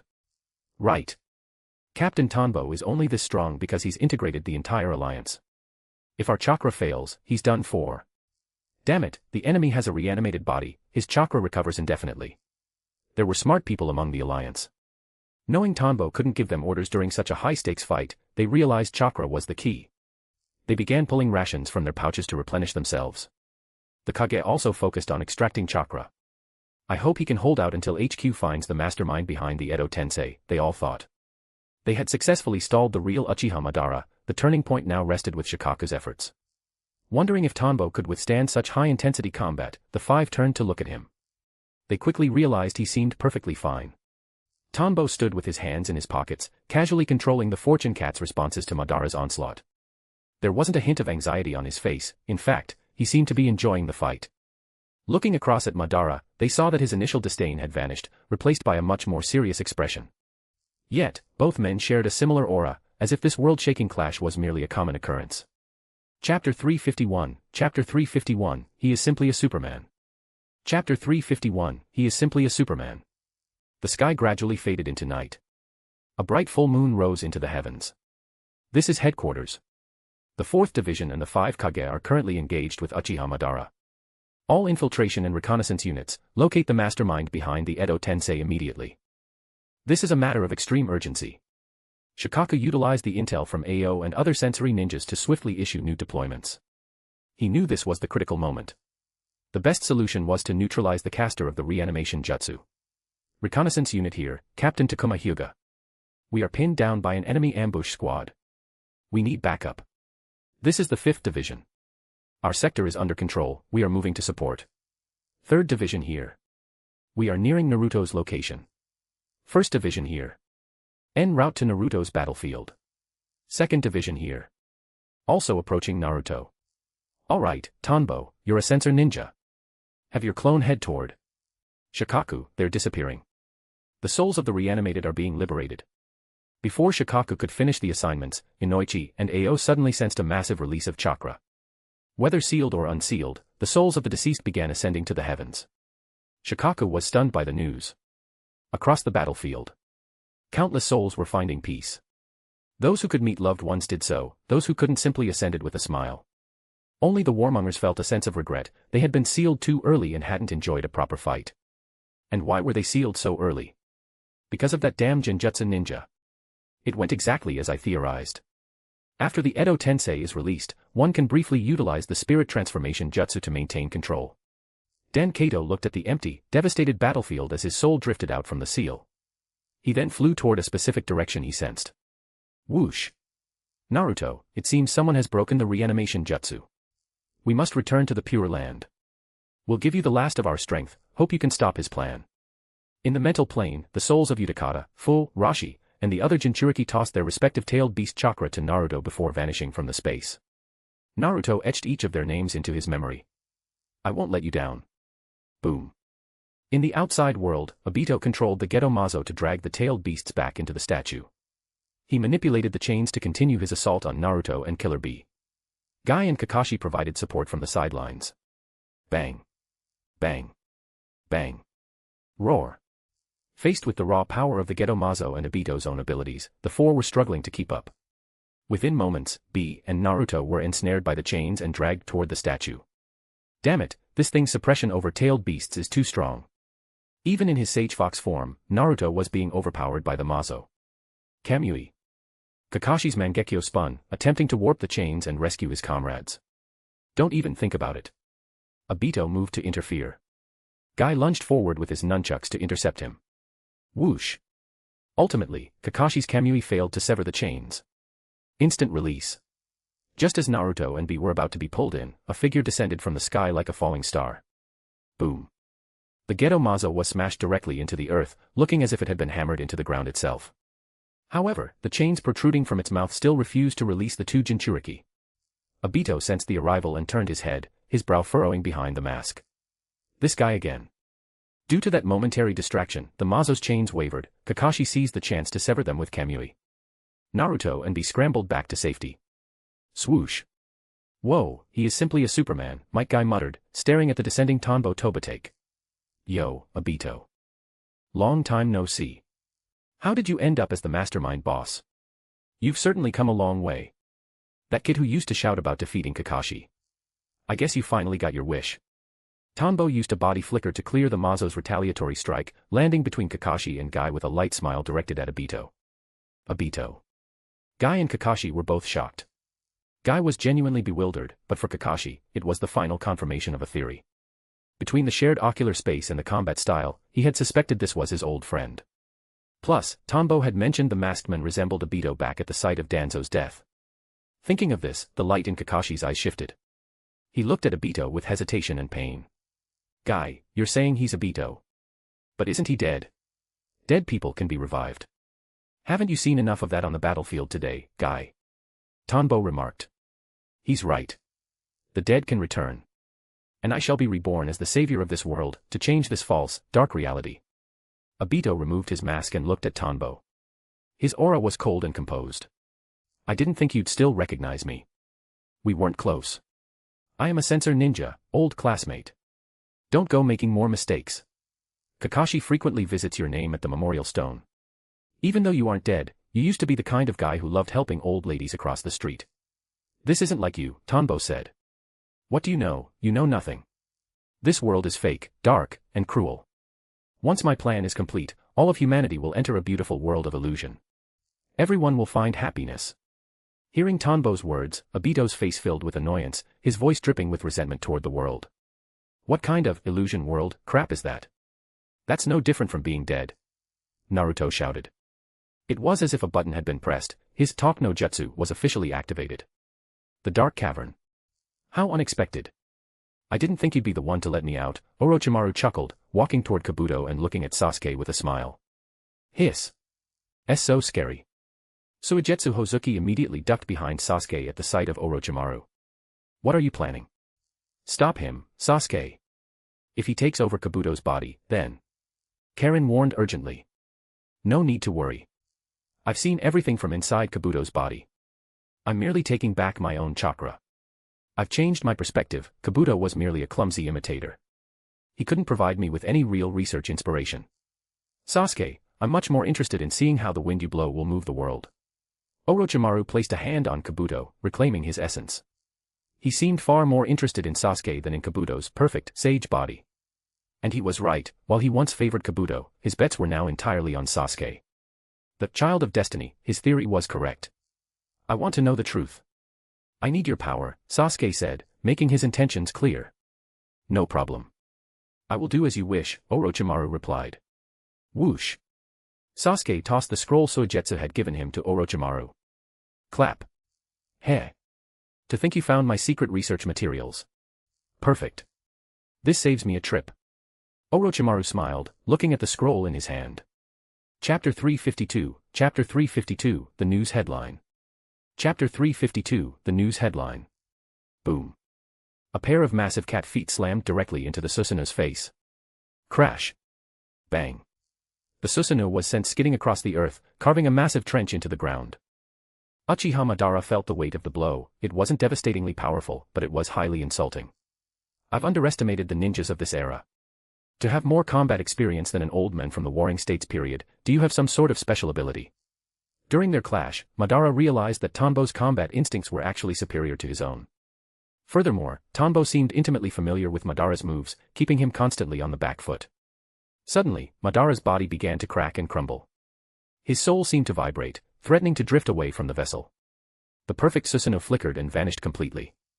It seems there are capable people within the allied forces after all. Madara felt the reanimation jutsu being released and quickly deduced the situation. Reanimation jutsu, release. Tanbo Tobotake's combat experience was indeed vast. He knew he couldn't waste a single second, or he might lose his chance to seal the deal. Poof. The flying debris of the vessel suddenly surged back together. The soul was forcibly tethered back into the body. Whoosh. Just as Madara stabilized, another giant palm swung toward him. Madara extended his hand, his eyes rippling with power. Pretapath, blocking technique absorption seal. Instantly, a large portion of the Nekagami possession's chakra was siphoned away. Sever. Tanbo immediately disconnected the Nekagami state. The entire allied force began to plummet toward the earth. A localized updraft of wind cushioned their freefall, allowing everyone to land safely. The reanimation was released, but Madara broke the contract to stay. Those Rinnegan abilities are quite a headache. Tanbo said to the 5 Kage. Tsunade, who released it, never mind. Regardless of who it was, with the jutsu broken, we only have this Madara and the masked one left to deal with. To her, the identity of the savior was secondary, the immediate threat was the man who had just become even more dangerous by breaking his contract. Anoki, indeed. That chakra absorption move can even nullify my particle style. Tanbo, MHM. That's the Rinnegan sealing technique. It can even absorb natural energy. The blocking technique absorption seal was different from direct physical absorption. Since it was essentially a sealing technique, the chakra wasn't integrated into the user's body immediately, meaning the petrification risk of Sage chakra was neutralized. Otherwise, the massive amount of natural energy Tanbo had just channeled would have turned Madara into a stone statue. What now? The alliance seems to be reaching its limit, Gaara said, looking at the exhausted ninjas. They had been fighting Madara for a long time, and their stamina was fading. It's okay. We can hold out for a while using just our own chakra. I still have a few tricks up my sleeve, Tanbo said. In truth, Tanbo had been using the alliance's chakra almost exclusively, his own reserves were barely touched. His goal wasn't to slaughter Madara, it was simply to experience a high-level fight and get a few good hits in on the legend. Against Uchiha Madara, he didn't need to go all out. As long as he kept the situation under control, he could play however he liked. His chakra reserves were now greater than a tailed beast's, and with his infinity mode reducing energy consumption by 50 times, he could fight for months like the Sage of the Six Paths if he wanted to. Forget it. I've played enough for today. You're strong, I acknowledge you, Uchiha Madara said. Then, he took off like a shot. He didn't run. He flew. Using the power of the Rinnegan, he soared toward the horizon. Oh! Running away already. Tanbo shouted at the top of his lungs. Madara didn't look back. Quick, after him. He's heading toward the other battlefield. Tsunade urged. Shimmer. Tanbo looked up. Lady Tsunade, someone is looking for you. Gaara. Gaara understood immediately. A platform of sand rose beneath their feet, lifting the group to pursue Madara. While Tsunade was still confused, a familiar presence approached her soul. Dan. Why are you here? The chase was on, Uchiha Madara in the lead, followed by the 5 Kage and Tanbo. Click. A shadow clone of Tanbo appeared midair with a camera. Perfect. Headline, Uchiha Madara defeated by Tanbo Tobotake-led Kage squad, flees in disgrace. Tanbo was already planning the future magazine layout. The 5 Kage are gone. What do we do? Follow them. Order, everyone stay put and recover. Going there now will only get us in the way. In the alliance ranks, the Jonin like Temari and Motoi quickly issued the most sensible orders. Bang. Bang. Bang. Madara looked back at his pursuers and instantly created over 20 wood clones. Without the alliance supporting you, I wonder how long it will take you to deal with these, he said before turning away. He believed 20 Kage-level clones were more than enough to handle the 6 of them. Can you give me your chakra? Anoki asked, remembering the previous tactic. No problem. Tanbo shifted from extracting their chakra to pumping his own into Anoki. He couldn't let himself be the only one performing, or every eye in the world would be on him, which went against his low-profile, relative, plan. Particle style. Roar. Kakashi, Guy, Naruto, and B, alongside Tanbo's clone, were dodging a flurry of giant roots. In the distance, the other main divisions of the army were rapidly approaching. Swoosh. At that moment, Uchiha Madara arrived, landing beside Obito. You didn't follow the plan, whatever. It's normal. Everyone has their own thoughts, Madara noted. A connector tube emerged from behind him, linking him to the Ten-Tails just like Obito. Together, they took control of the beast. This world is full of surprises. No one can control everything. But after today, there will be no more surprises, Obito said, glancing at Madara. Madara was about to speak when he noticed the Tanbo clone dealing with the Ten-Tails. Heh. That kid from back then has grown up. I want intel on him. Do you know him? To think the brat dared to use shadow clones to split his power while fighting him. Madara felt slighted. Of course. The strongest Genjutsu ninja in the world today.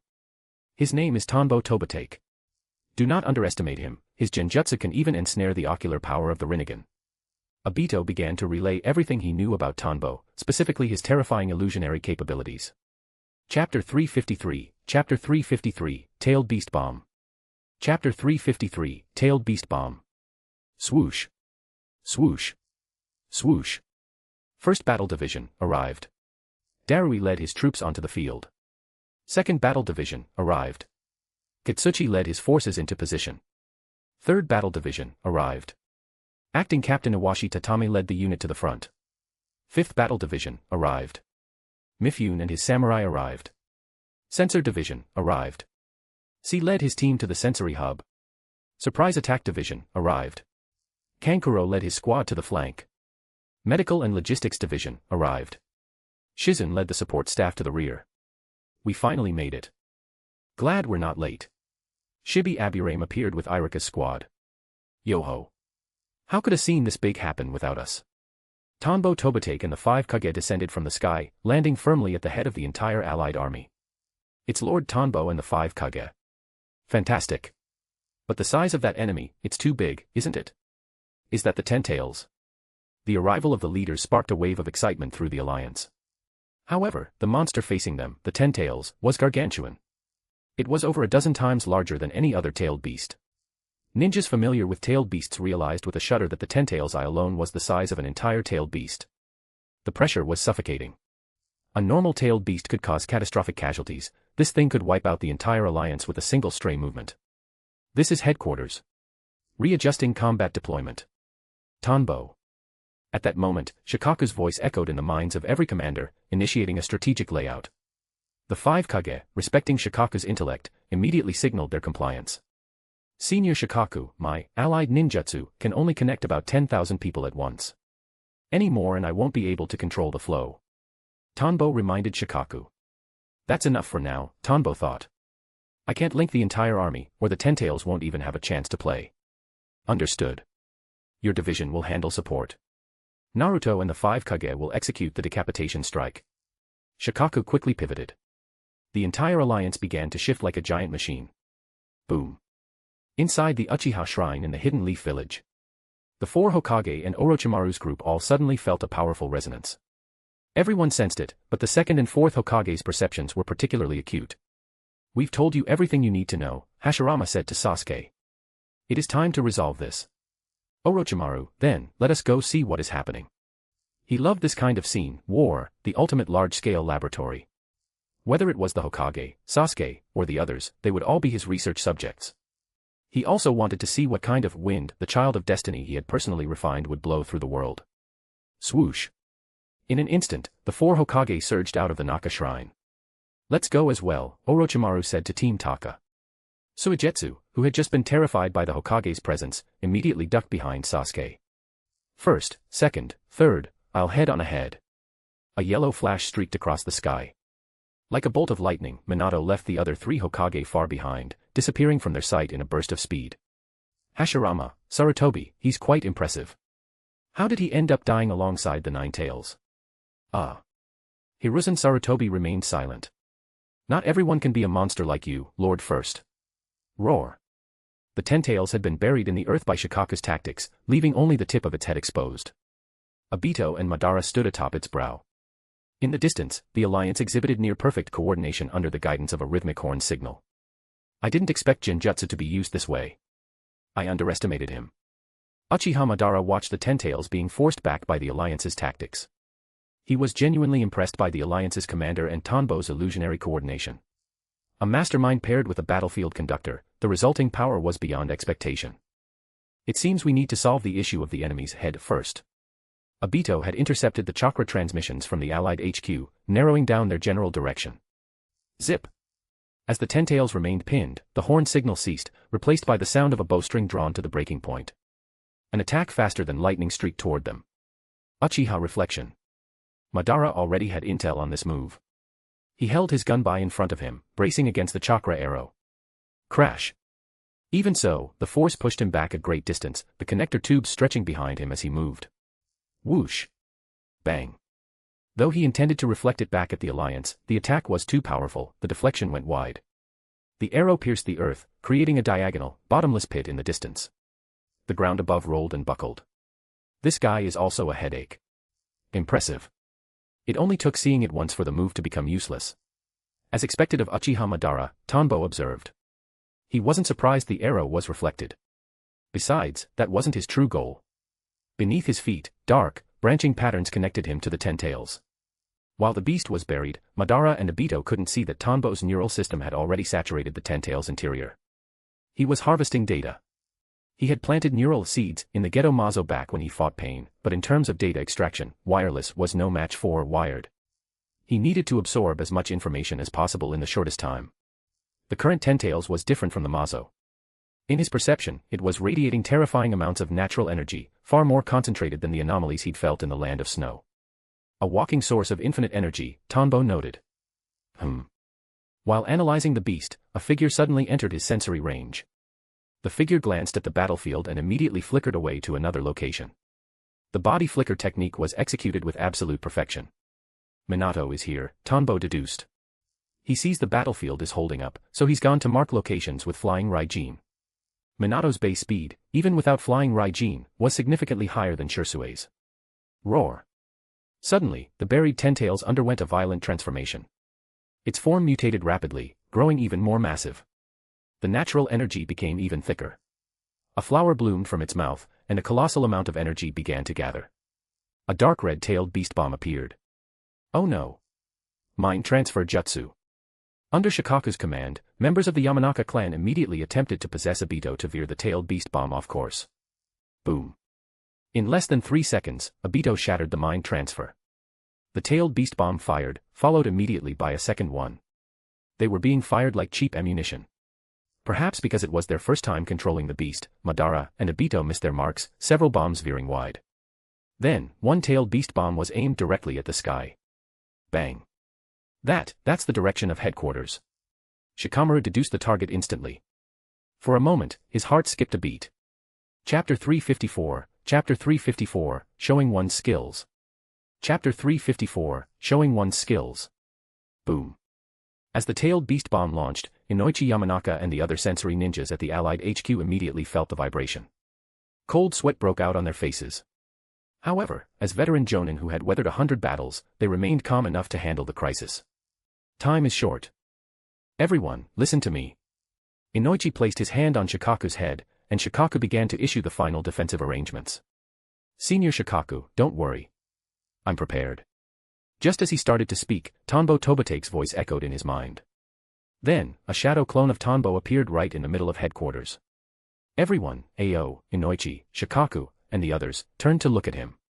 Tanbo's clone didn't waste a second, his hands blurring into seals. Space-time barrier, inverted golden bell. Countless runic formulas radiated from him as the center, spreading across the surroundings. Various pre-placed scrolls snapped open the moment the runes reached them, releasing a massive surge of chakra. As the barrier took form, a golden bell-shaped light encased the entire HQ and then flipped.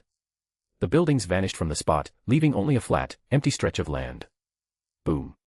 The tailed beast bomb arrived, slamming into the area with a deafening roar. A massive explosion of chakra followed, obliterating the terrain. What? Captain Tanbo found a way to save them. Shikamaru, Ino, and the others with family at HQ felt a surge of relief and joy upon hearing Tanbo's voice. Of course. I've been prepared for a long time, Tanbo said with a chuckle. Awesome. As expected of Captain Tanbo. Thank goodness. The Alliance's morale surged once more. Only Obito and Madara in the distance watched the alliance with growing irritation. They hadn't expected someone to have prepared a space-time barrier in advance. Once again, they realized Tanbo Tobitake was far from simple. In that case, we'll just have to settle the alliance directly. Obito controlled the Ten Tails to condense another tailed beast bomb. Suddenly, Uchiha Madara sensed something. This chakra. I could never mistake yours, Hashirama. Roar. The speed was incredible. Although the alliance tried to attack, they were too slow. The tailed beast bomb surged toward the army. Earth-style, mud wall. Great mud river wall. After the Ten Tails released the bomb, Shikamaru had devised the most probable defense. He had Katsuchi teach the simplest Earth-style seals to the entire alliance. Even if the structure was weak, the sheer number of walls, backed by the Iwagakure 10,000-mile Earth wall, might suffice. With the 5 Kage in the front to deflect the trajectory, it should work. Tanbo-sensei, can we do it? Shikamaru asked through Ino's mind transmission. No problem, but this won't hold them for long.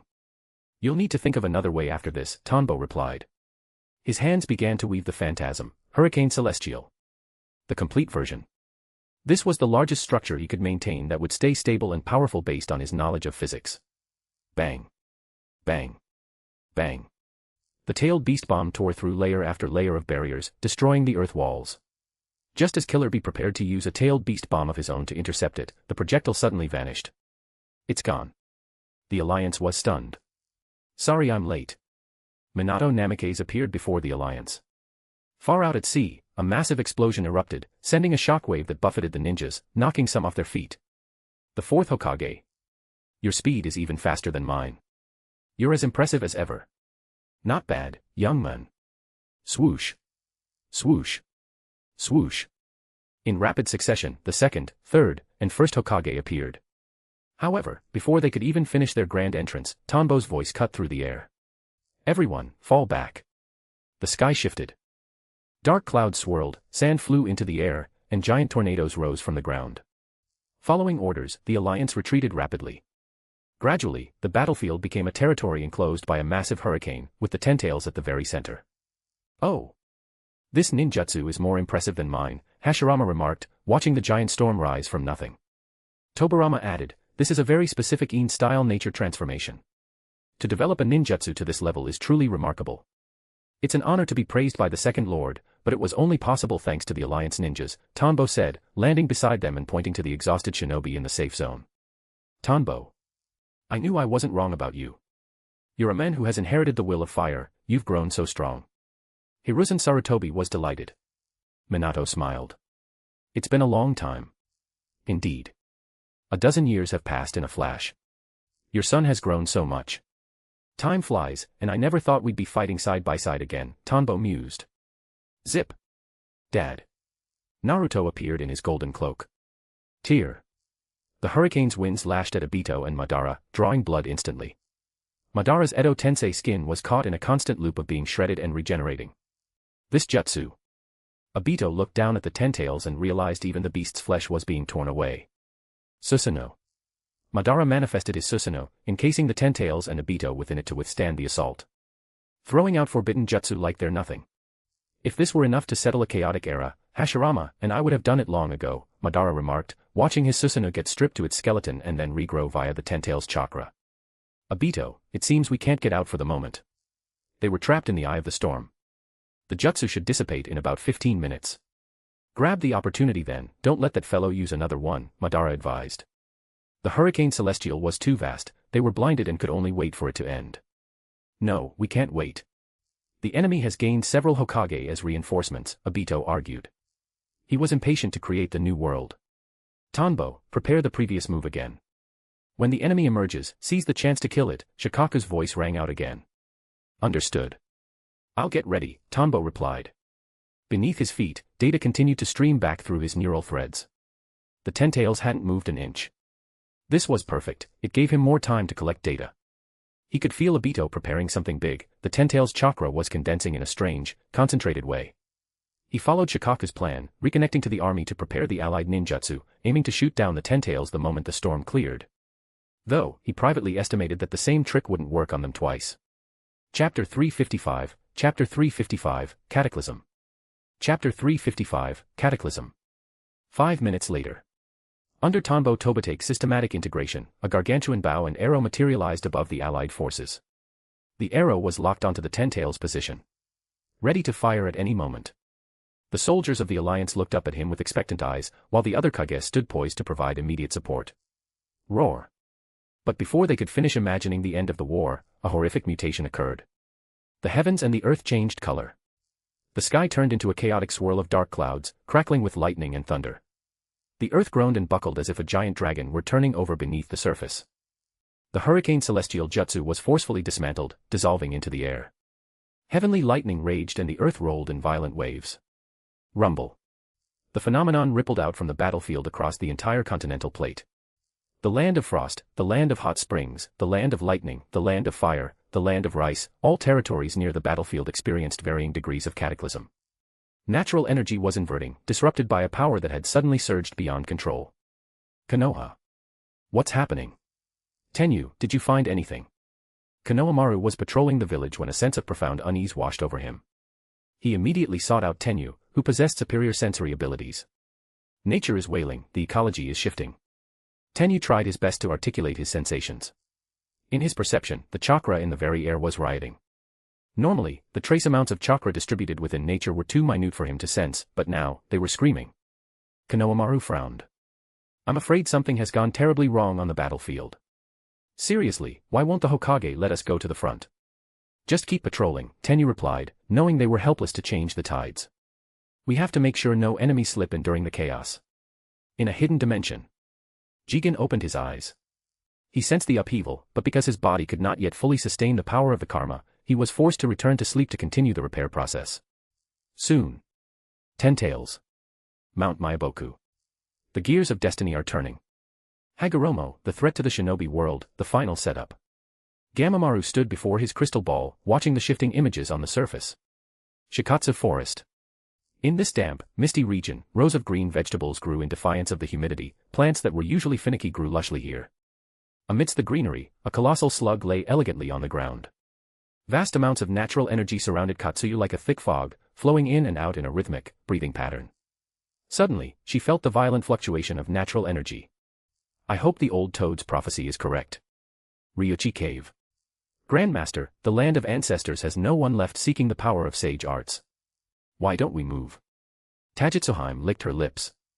The entrance to Ryuchi Cave was randomly projected by the White Snake Sage. It currently sat in the ruins of the former land of whirlpools. But these days, strong ninjas were too scarce. Since moving there, not a single person had come to challenge the trials. The White Snake Sage's eyes flashed with images of the front lines. Stop worrying about eating humans for now. If the Ten-Tails isn't sealed by those ninjas this time, the three of you might have to take the field yourselves. Ah. Can those ninjas actually handle it?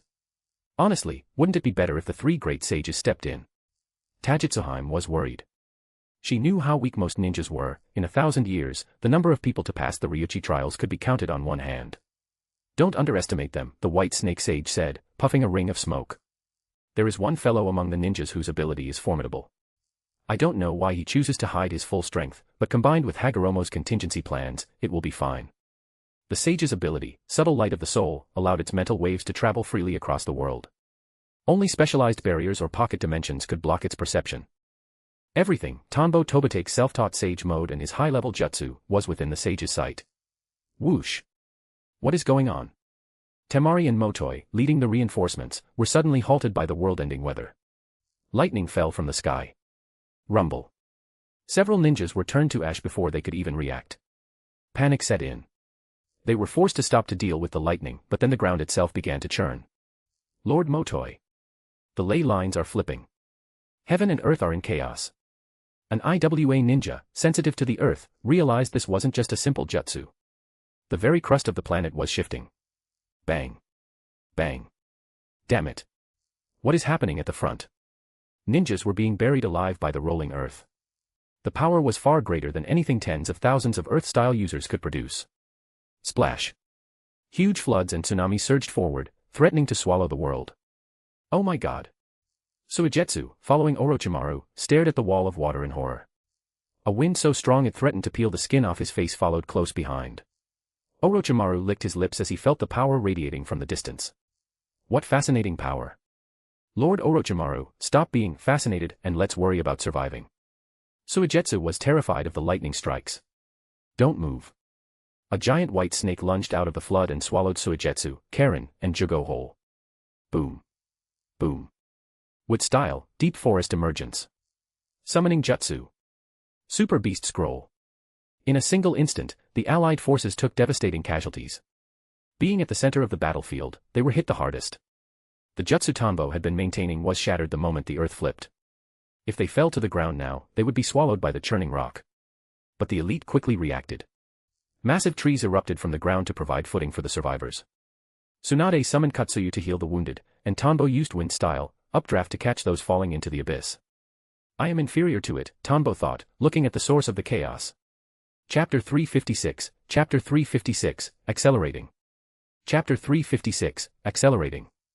Rumble. As time passed, the world-shaking cataclysm began to subside. However, the Allied forces had already suffered devastating losses. So this is the power of the Ten Tails. Despair gripped the ranks, especially as they looked around at their dwindling numbers. Many were exhausted, their chakra reserves drained simply from surviving the elemental onslaught. Naruto, Lord Fourth, I have a plan. Shikaku's voice suddenly reached the ears of Naruto and Minato. After hearing the strategy, the father and son nodded and began weaving through the alliance ranks. Swoosh. Swoosh. This is such intense chakra, it's about 3 times stronger than before. The allied ninjas began to glow with the crimson chakra of the Nine Tails. They felt a sudden surge of immense power. Tanbo, using this chakra, can you separate those two from the Ten Tails? Shikaku's plan materialized in Tanbo's mind. No problem. Tanbo, naturally, was ready. During the chaos, he had successfully harvested a massive amount of data regarding the Ten Tails structure. The Ten Tails' last move likely requires a period of charging. We must ensure it doesn't fire again, or the entire alliance might be. Shikaku began, but he didn't finish the sentence. Across the field, the Ten Tails was already condensing another tailed beast bomb. Having used the cataclysm to break Tanbo's hurricane and cripple the army, Obito didn't hesitate for a second. Sage Art, Gracious Deity Gates. From the sky, massive Torii gates descended, slamming into the Ten Tails to suppress its will to fight. The gathering tailed beast bomb began to dissipate. Seize the opening. Hashirama's voice rang out. Got it. Tanbo didn't waste words and began aggregating the alliance's newfound power. The Ten Tails' strength was indeed monstrous, its chakra was something he couldn't yet match. To influence a continental plate beyond one's sensory range, Tanbo admitted he couldn't achieve that even at full power. Swoosh. Swoosh. Just as the alliance prepared to strike, several figures appeared, Sasuke, Jugo, Orochimaru, and the rest. The reinforcements from the 4th Division were also slowly arriving. The grand battle was poised on a knife edge. Faced with the total assault of the alliance, the Ten Tails began butting off smaller clones to intercept the thousands of ninjas. Boom. Whoosh. The connector tubes were severed from Uchiha Madara and Obito's bodies, forced loose by one of Tanbo's arrows. Sensing the opening, Kakashi showcased his tactical genius by using Kamui to warp Obito away. Uchiha Madara found himself squared off against Hashirama. The Konoha 11 began their skirmish against the Ten Tails splinter clones. Naruto and Sasuke, after a brief, tense exchange, decided to prioritize neutralizing the Ten Tails itself. The various Kage also took the stage, unleashing their trump cards. Katsuyu, Gamakichi, Aoda. The legendary summons appeared one after another. Not so fast. You have to get through me first if you want to pass. As the Kage moved to assist the main army, a swirly white Zetsu appeared. Accompanying him was a colossal wood golem. Displaying high-level combat experience, he easily pinned down several Kage-level fighters, looking remarkably relaxed while doing so. Swoosh. Long time no see, Tanbo Tobatake, Orochimaru said, landing beside Tanbo with a smirk. Long time no see. Instead of helping, you ran over here, do you need something? Tanbo asked, his hands never stopping. He continued using the alliance's chakra to provide tactical support to the front lines. I want to ask for your help in obtaining data on the Ten Tails. As perfect as possible. I know you have a jutsu that can directly read the internal data of objects and biological entities. I need that. Orochimaru didn't mince words, making his demand directly. Hey, you certainly aren't polite. But I'll need a favor from you in return later. You won't refuse, will you? Tanbo raised an eyebrow. This Orochimaru was as sharp and shrewd as ever. Of course. We have the potential for cooperation. Orochimaru spoke solemnly, notably refraining from flicking his long tongue. Tanbo had been hiding his strength, even now, facing the Ten Tails, he hadn't gone all out. Combined with the intel Orochimaru had gathered, he deduced that Tanbo was a pragmatic egoist, a trait very similar to his own. However, Tanbo's selfishness was paired with a certain generosity when it was convenient for him. He cared more about his own interests than the opinions of others. After the war, we'll have a proper talk. You seem very certain that our side will be the winner. I've heard Lord Jiraiya's prophecy. They are destined to lose. Due to certain deliberate controls by a specific individual, the battlefield developed exactly as he envisioned. Obito became the Ten Tails Jinchuriki, and the Divine Tree was summoned. Tanbo took the opportunity while Obito was transforming to transfer his neural threads onto Obito's body, harvesting data on the Jinchuriki form and the power of Six Paths Yin-Yang release. Faced with Six Paths, Obito, Minato, and the third Hokage were easily handled. Naruto, however, took the chance to master a stable Sage Fox mode, a perfect fusion of natural energy and chakra. Naruto and Sasuke, aided by the two flying Raijin users, eventually managed to pull the tailed beasts out of Obito. The success was largely due to Naruto's legendary Talk no Jutsu. As they spoke, Tanbo sensed the power of Ninshu, the spiritual connection between chakras. This was Hagoromo's original intent. That connection was what ultimately dragged Obito back. Bang. Tanbo also experimented. Attacks that didn't contain Sage Jutsu were indeed useless against Six Paths Obito. It was as if he were immune to pure chakra. However, indirect techniques like shadow possession still had an effect. It seemed there was still much about chakra he didn't understand. Everything proceeded according to Tanbo's predictions. Though the process differed from the original history, Uchiha Madara eventually became the Six Paths Madara. The world shall reach its end. Hashirama, it seems my ideals will change the world faster than yours. Empowered by the Six Paths, Uchiha Madara was untouchable. He hovered in the air, looking down at everyone with godlike indifference. Only Sage Jutsu and pure physical attacks are effective now. I'm out of options. Minato, having lost both arms, could only watch helplessly. It is time to show the power of youth. The proud blue beast of the leaf is about to step aside for the red beast. I will burn to protect what matters. Might Guy declared, flashing his signature white teeth. Kakashi, Guy, don't tell me you're... Exactly. Guy-sensei, is it really time for that? Rock Lee asked, though he already knew the answer. You said it. I've always told you that you look better in red, Guy.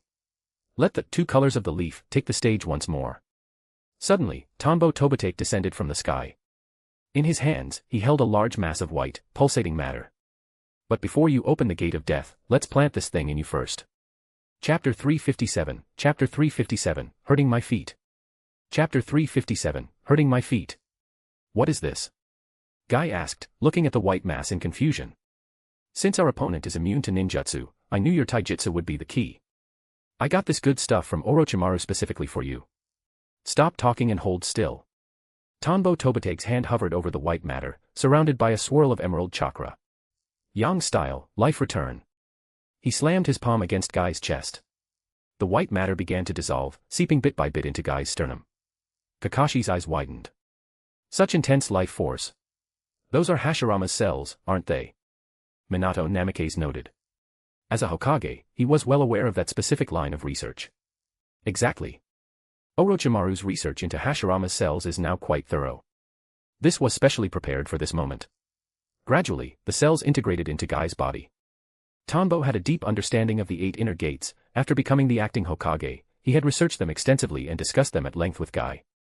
The 8 gates within the chakra pathway system are objective realities. Opening the gate of death normally burns away the user's entire life force. Tanbo had spent a long time thinking about how to close that gate. His research suggested it would take a force dozens of times stronger than the gate of death itself to force it shut, or, as Naruto did in the original timeline, using a powerful surge of yang energy to sustain the body's vitality before the soul departed for the Pure Land. This concentrated mass of Hashirama's cells was his insurance policy. It ensured that after the gate of death was exhausted, Guy's body would remain intact and his life preserved. It was far more effective than a temporary surge of yang energy. At the very least, once the Fourth War ended, Guy would be able to return to his original self, likely with even greater vitality. Hashirama cells truly were a miracle. Come. Let me see your full power. Uchiha Madara laughed maniacally at Guy. He had noticed Tanbo's actions, but he didn't care. He had surpassed the sage of the 6 paths, he was fearless. What incredible vitality. Gate of death, open. Watch me burn the last of my youth. Guy stepped forward, massive amounts of chakra converging at the gate of death in his chest. Boom. In an instant, blood-red steam erupted. The sheer pressure of the released chakra pushed the surrounding air away. Minato, Kakashi, and the others could barely keep their eyes open. Alright, I'm in too. Sage Art, instant release. Tanbo wanted to see how he measured up against Six Paths Madara without relying on bugged ninjutsu like enforced execution. Boom. Black light flickered, intertwining with Guy's crimson aura. With his body evolved to its current state, Tanbo could finally withstand the full output of his Phantasm Taijutsu combined with Sage Art. The data he had harvested from the Ten Tails made his physical structure even more resilient. The combined power of the two men caused the very air around them to warp and distort. Such powerful taijutsu. Minato watched them, his face filled with amazement. Kakashi thought to himself, I didn't realize even his taijutsu had reached this level. Tanbo exceeded his expectations every single time. Go for it, Guy-sensei. Tanbo-sensei. Lee shouted. Seeing them so dominant, he almost wanted to charge in with his own developed move. But knowing it couldn't compare to the 8 gates, he had to suppress the urge. Evening Elephant. Before the onlookers could even blink, Guy had lunged. Bang. Bang. Even Madara could only barely keep up with the rhythm, using his six-path staff to block Guy's kicks. 1,000 years of death. At that moment, Tanbo lunged forward with his fingers held together, treading on the air like an arrow. He aimed for a very specific target on Madara's person. Swish. The Truth-Seeker orbs transformed into a shield, blocking Tanbo's strike. It seemed that 1,000 years of death carried even more concentrated force than the Evening Elephant. However, because Madara focused on Tanbo, Guy managed to snap one of the horns off Madara's head with a kick. Bang. Bang. Bang. It was a total beatdown. Tanbo's feet were a blur, repeatedly stomping into Madara's face. Red and black lights flashed, suppressing Madara so heavily he was forced to rely entirely on the Truth-Seeker orbs for defense. Come on. Of all those I have fought, you are the strongest in taijutsu. Madara roared with laughter. To his Six Paths body, this level of damage was acceptable. Is a Six Paths body really this tough? Tanbo thought as he attacked. His taijutsu strikes felt like hitting high-density rubber, they landed, but they didn't have a decisive effect. Ultimately, his Phantasm Taijutsu hadn't been developed to the same absolute peak as the 8 inner gates' life-burning power. Even at full strength, Tanbo's attacks only left 2 footprints on Madara's face, which healed almost instantly. Stats can't beat broken mechanics, the thought rose in Tanbo's mind again. He had originally developed this taijutsu for the specific purpose of fighting Six Paths Madara if his ninjutsu failed, but it wasn't quite enough. Thankfully, his ultimate moves were still iterating and evolving, otherwise he'd be in a tight spot. Tanbo, I'm going for the big one. Get ready to finish it. Guy crouched low, his chakra beginning to pool. V-room. Understood, Tanbo whispered. This chakra. I acknowledge you. You are the strongest taijutsu user I have ever seen. Madara laughed like a man who had just lost his mind. The dragon emerged. Night Guy. Boom. Space itself distorted. Speed became a blur. Even the Alliance members miles away felt the shockwave of energy. Bang. Madara was sent flying 3,000 meters. By utilizing the distance and the warping of space, he managed to bleed off most of the force. Even so, half of his torso had vanished. However, flesh began to sprout immediately, knitting his missing body back together. Guy collapsed to the ground, his skin glowing a terrifying, molten lava color. Thump. Thump. At that moment, the Hashirama cells Tanbo had sealed within him began to pulse. Vitality spread from his chest to his extremities. The neural threads Tanbo had placed on Guy began to distribute this life force, prioritizing vital organs first, then general cellular repair. Slowly, the charred flesh began to recover. Guy's shattered leg bone was set straight by the neural threads and healed by the surge of vitality. His chakra was gone for now, but he would live. Swoosh. A black flash blurred toward Madara, stomping down on him. Boom. Madara raised his staff with his remaining hand, blocking the strike. It's over. That was your last bit of strength, Madara laughed. He looked at Tanbo, clearly not seeing him as a threat anymore. TCH. I just didn't want to get my hands dirty, otherwise you'd be finished by now, Tanbo muttered, clicking his tongue. That six-path staff was incredibly hard. It's really hurting my feet. Sage Art, Storm Release Light Fong. Slash. Bang. Tanbo dodged the sudden beam of light spat from Madara's mouth, retreating to a safe distance. Tanbo-sensei, leave it to me. Naruto suddenly appeared, launching a Sage Art, Raisin Shuriken. He left Tanbo with a view of his back. Madara's body had fully recovered, and he nimbly dodged Naruto's attack, only to find Sasuke, wielding the Kusanagi sword, appearing right behind him. Chapter 358, Chapter 358, Kagaya. Chapter 358, Kagaya. Alright, I'll leave it to you two. Tanbo Tobitake nodded and retreated. The black shroud covering his body slowly faded away. Relinquishing the battlefield to Naruto and Sasuke, he made his way to Guy's side. He performed a quick check using his neural threads. Finding that Guy's life signs were stable, he breathed a sigh of relief. He was alive and well. Orochimaru's technology is truly beyond reproach. When it came to researching Hashirama's cells, Orochimaru was a true professional. He had effectively mapped them out completely. Guy-sensei, are you okay? Rock Lee rushed over, his eyes brimming with tears. Guy is fine. He just needs time to recover. Once he's healed, his body will actually be on a whole new level, Tanbo explained. Even though the Hashirama cells hadn't fully integrated into Guy's DNA, they acted as an external source of vitality. In time, Guy's physique would change. That powerful life force would make his future physical training significantly easier. Meanwhile, in the direction of Naruto and Sasuke, no one else could help. Only Minato could provide support at critical moments using flying Raijin. The battle was intense. Both Naruto and Sasuke had now received the power of the Six Paths, and Tanbo bore witness to it. Through the neural threads he had previously placed on Naruto, Tanbo could sense the dramatic shifts in Naruto's chakra. He had done everything he set out to do. He'd given Madara a solid beating and collected physiological data on the Ten Tails, Obito, and Madara. Next was Kagaya. He would definitely have to join that fight, otherwise, he wouldn't be able to collect her biological data within the pocket dimensions, and that was the most important prize of all. Kagaya was an Otsutsuki who had consumed the fruit of the divine tree and restructured her own genetic information, granting her true immortality. Rumble. Bang. Naruto and Sasuke had undergone a total metamorphosis. They were now fighting Madara on equal terms. At times, they even seemed to be overwhelming him. Crash. Naruto's lava release Raisin Shuriken struck the base of the divine tree, causing the gargantuan trunk to topple from the sky. Absorb it. As Madara watched the tree fall, a seductive power emanated from its flower bud. I see. Uchiha Madara absorbed the fallen tree into his body. Dodging Naruto and Sasuke's follow-up attacks, he soared high into the sky, facing the brilliant moon. He snapped off the horn on his head, revealing a third eye in the center of his forehead, a red Rinne Sharingan. The moon and the sky simultaneously reflected the same pattern. Infinite Tsukuyomi. Naruto and Sasuke were hindered by Madara's limbo, border jail, losing their chance to stop him. The moonlight cascaded over the earth, piercing through the clouds and shining down upon every living creature in the world. As the light touched them, a Rinnegan pattern appeared in the eyes of every living being. Sasuke reacted instantly, encasing Naruto within his Susanoo.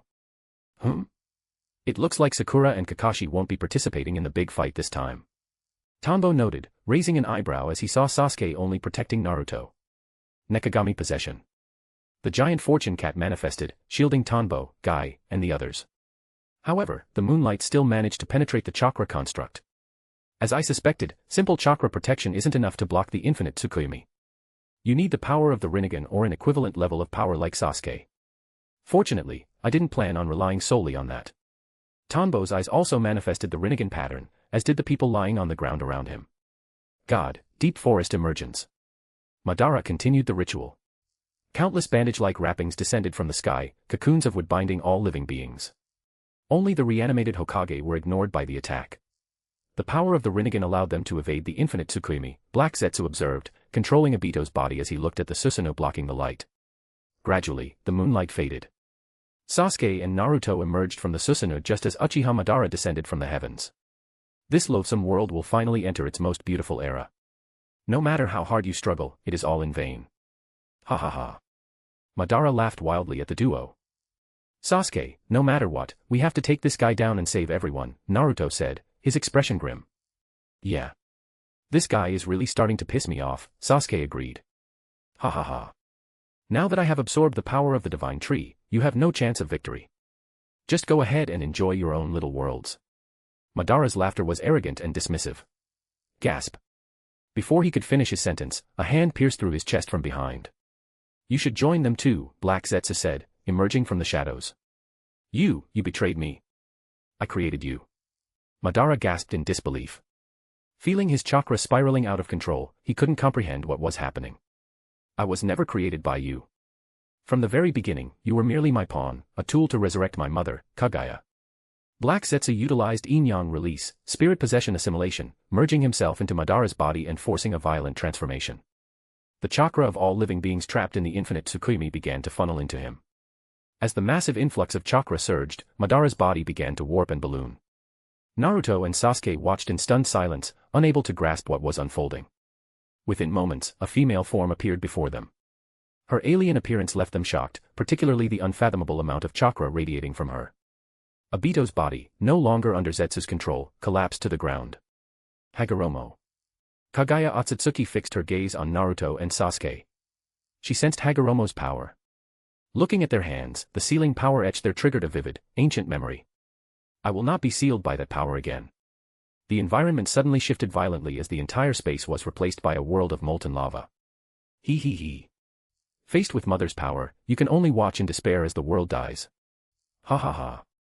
Black Zetsu's laughter echoed from Kagaya's sleeve. He had finally succeeded, he had freed his mother from her prison. Damn it, Sasuke. We have to seal her again. Naruto shouted solemnly, kept aloft by truth-seeker orbs. They were the only ones left who could do this. Yeah. Whoosh. Minato, having recovered a small amount of chakra, returned to the battlefield only to find Naruto and Sasuke gone and everyone else encased in cocoons. Shortly after, the third, second, and first Hokage, freed from Madara's black receivers following his transformation into Kagaya, appeared beside him.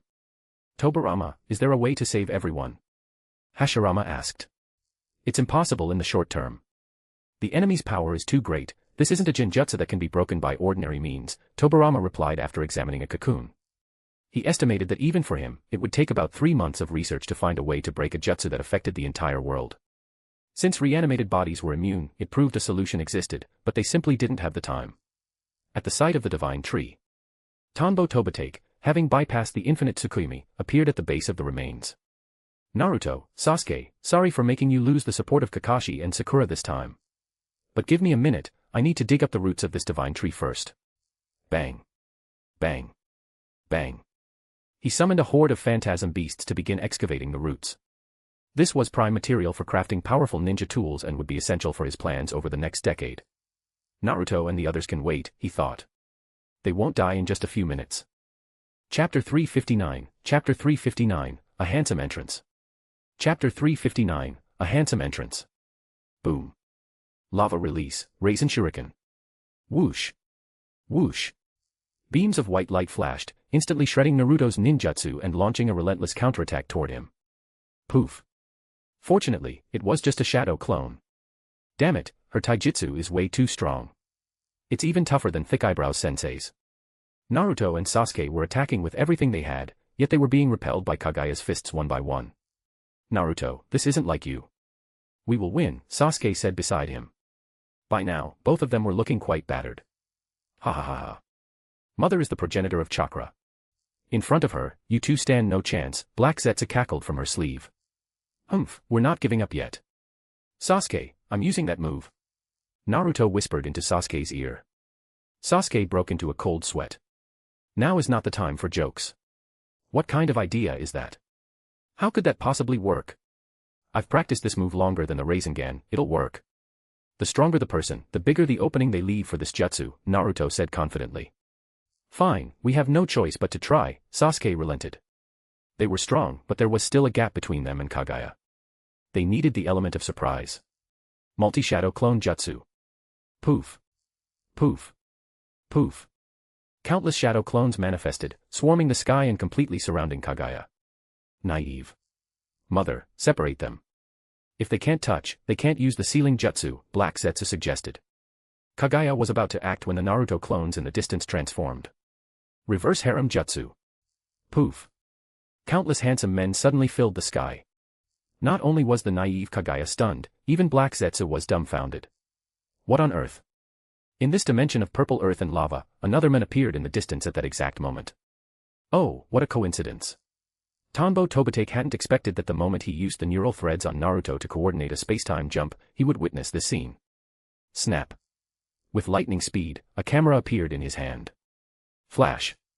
He had been happy enough just securing the divine tree's roots, he didn't expect to walk into this. Talk about perfect timing. Ninja hero Naruto transforms into pretty boys to seduce the enemy. He already had the headline ready. Though the odds of him actually publishing this were low, it was a trump card, after all, and revealing intelligence like this might get him banned by some annoying enemies. It looks like without the support of Obito, Kakashi, and Sakura, these two kids are really struggling. Tanbo watched the reverse harem tactic succeed in opening a gap, but the only result was Naruto landing a single punch on Kagaya. The power gap was still massive. And before he could finish his thought, Sasuke was snatched away by a rift in space, vanishing from the dimension. Naruto was left to face her alone. Without me, they'd have to wait for Sasuke to master his Rinnegan space-time abilities before he could get back. Tanbo put away his camera and prepared to play support. Damn it. Naruto's heart sank as Sasuke vanished. He didn't know any space-time ninjutsu. Boom. Naruto maneuvered his Truth-Seeker orbs to dodge an attack, but he was clearly losing ground. Kurama, Gyuki, son, do any of you know space-time ninjutsu? He turned to the tailed beasts in his mental plane. The Nine-Tails shook its head. The others followed suit. It wasn't their specialty. Shikaka spoke up, I can't do it instantly. I could teach you, but given your talent in that area, you probably won't learn it in time. Whoosh. Bone-like projectiles streaked toward him with incredible speed. They clipped a clone, which immediately began to harden and crumble into ash. So dangerous. Poof. Another shadow clone. This brat is annoying. But now that you're separated, your death is only a matter of time, Black Zetsu sneered, emboldened by his mother's presence. This is bad. Without Sasuke's help, Naruto felt his back was against the wall. He wasn't stupid, he knew the odds were slim. Kagaya was immortal, even if he suppressed her temporarily, he couldn't outlast her. Naruto, giving up isn't your style. How do you know you can't win if you don't try? Force her to use her space-time jutsu again, I'll bring Sasuke back. Just as Naruto was slipping into despair, a familiar voice echoed in his mind. While Naruto was still reeling in shock, a black flash blurred over Kagaya's head. Clang. A sword light flashed with blinding speed. Kagaya reacted quickly, just barely avoiding a lethal strike. However, her left arm was sliced clean off. The familiar voice, the white hair, the Konoha flak jacket, and the katana. The rapid movement left his hair fluttering in the wind. Looking at that back, Naruto was stunned. What? From the severed left arm lying on the ground, Black Zetsu cried out in shock. How is this possible? He doesn't have the power of the Rinnegan, how did he avoid the infinite Tsukuyomi? This was completely outside Black Zetsu's calculations. Is this man not a living being? Only the dead should be immune. Above them, Kagaya's arm rapidly regenerated as she stared at the figure. He bypassed the infinite Tsukuyomi, is this a technique of Hagoromo or Hamura? In her memory, no one outside the Otsutsuki clan could resist the infinite Tsukuyomi. A mere ninjutsu mimicking a divine art shouldn't be capable of this. Uncle Tanbo. You're okay? Naruto asked, quickly pinning Black Zetsu down with a black receiver. Heh, I'm a Genjutsu Grandmaster. It would be weirder if I couldn't break a Genjutsu, wouldn't it? Stop talking and do as I said, Tanbo said coolly, giving his blade a stylish flick. He knew better than to touch Kagaya's body directly. Even though she was the progenitor of chakra, Tanbo firmly believed that being the source didn't make her the best at utilizing it. It was like a brain, some people only use it to think about food and play, while others use the same organ to develop high technology. Same raw materials, vastly different end products. However, Kagaya's ability to deconstruct finished products back into raw materials was the annoying part. Thus, he had to use his blade. In reality, Tanbo's mind was currently being pushed to its limit by the sheer volume of data streaming from Kagaya's body. Even with his super brain, it was lagging. Ever since Kakashi was hospitalized early on, Tanbo had hidden neural threads within Kakashi's Sharingan. He added more during the fight with the Geto-Mazo, and again during the battle with the Ten Tails. When Madara absorbed the Ten Tails and used Kakashi's eye, the threads entered his body. Since Kagaya was born from Madara, she inherited all of his attachments. Every previous setup was for this exact moment. To ensure success, he had set up multiple contingencies. But he hadn't expected the biological data of an Otsutsuki to be this vast and complex. His brain felt like it was stuttering. But it made sense. If the data for an immortal body were simple, everyone would be doing it by now. Chapter 360, Mirror Dimension. Chapter 360, Mirror Dimension. Alright, I'll force her to use her abilities. Naruto spoke with dead seriousness. He didn't have time to wonder how Uncle Tanbo had escaped the grand illusion. Bang. Crash. Boom. His shadow clones charged at Kagaya while she was still in the middle of regenerating. Swoosh. Swoosh. As long as he forced her to deploy her spacetime ninjutsu, Uncle Tanbo could bring Sasuke back. Naruto had confidence in this, he already had a battle strategy in mind. The little kid who used to beg for hugs has finally grown up, Tanbo whispered, a slight smile playing on his lips as he watched Naruto charge. At the same time, he couldn't help but marvel at how ridiculous cheats were. He had worked tirelessly for nearly 20 years to reach this level, yet in terms of pure raw stats, he could already feel that Naruto surpassed him in several areas. In style, Clown's Gatekeeper. To counter the Otsutsuki signature spacetime maneuvers, Tanbo had naturally come prepared. Although his innate spacetime talent wasn't top tier for a fight of this magnitude, it was sufficient for his needs. Thump. While Naruto clashed with Kaguya, a massive, ornate gateway rose from the ground. At the apex of the gate was a stone carving of a clown.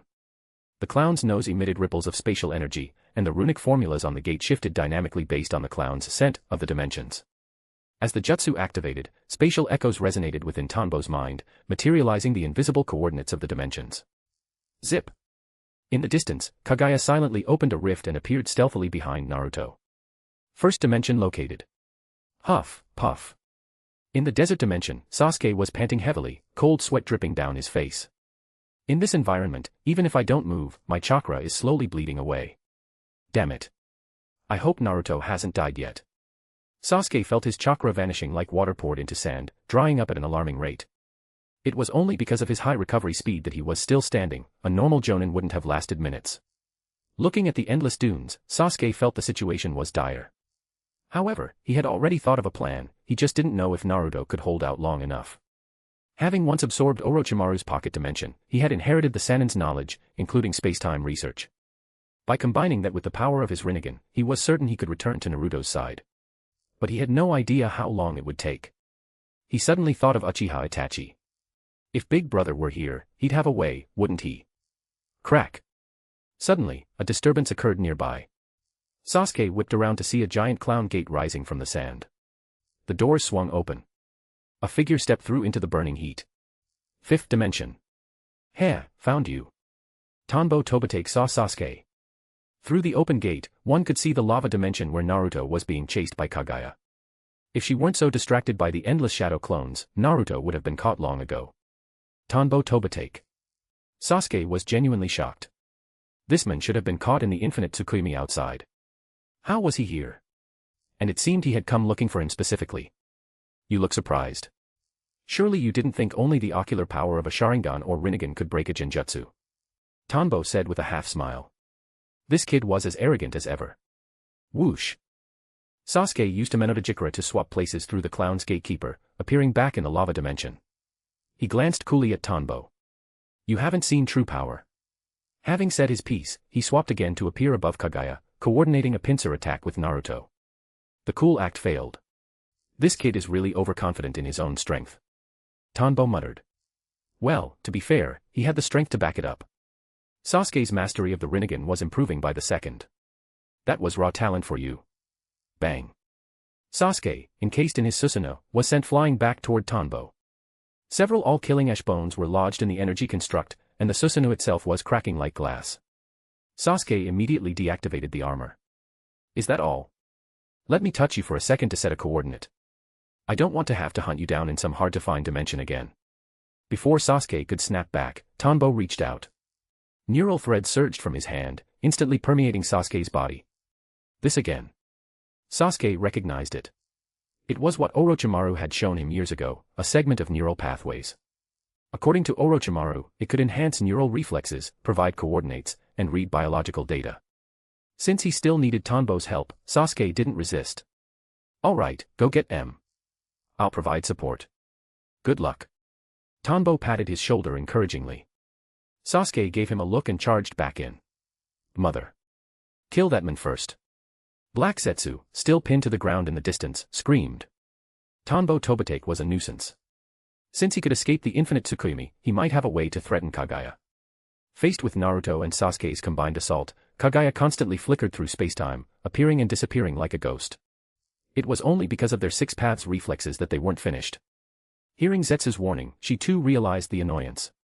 Every time she warped Sasuke or Naruto away, they stepped right back through the gate behind Tanbo. Trying to target me. I suppose I should show off a bit then. Since Tanbo was playing support, he wasn't just going to be a taxi driver, There was no Kakashi, no Obito, and no Sakura this time. He was the only one who could tip the scales. Uncle Tanbo, run! Naruto shouted as a massive Truth-Seeker orb began to expand behind Kagaya, targeted directly at Tanbo. Hey, don't drag us down! Sasuke added. Whoosh! Kagaya's form began to swell, her body extending at incredible speeds toward Tanbo. Sasuke used a Menodajikura to swap Tanbo out of the way, then swapped himself out to avoid the follow-up, but the clown's gatekeeper was caught in the blast and shattered. Sasuke, kid, I watched you grow up. Show some respect. Now watch closely, this move will give you half a second. Don't waste it. Tanbo clicked his tongue. He could have dodged that without Sasuke's help, but let the kid have his moment. He gripped his katana, the tip pointing toward the ground. Naruto and Sasuke both looked at him. Half a second. Don't boast. Even they couldn't pin Kagaya down for half a second. Such massive natural energy. Suddenly, Naruto sensed a gargantuan amount of natural energy converging on Tanbo, it surpassed even his own.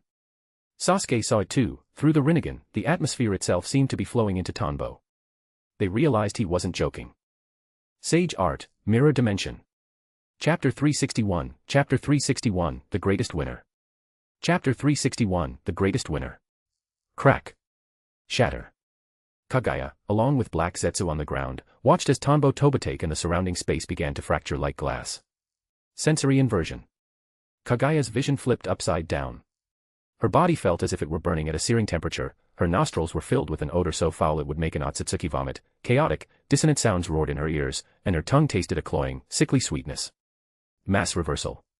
Suddenly, her body felt as though it were being crushed by a gravity many times heavier than the original Chibaku Tensei. Form shift.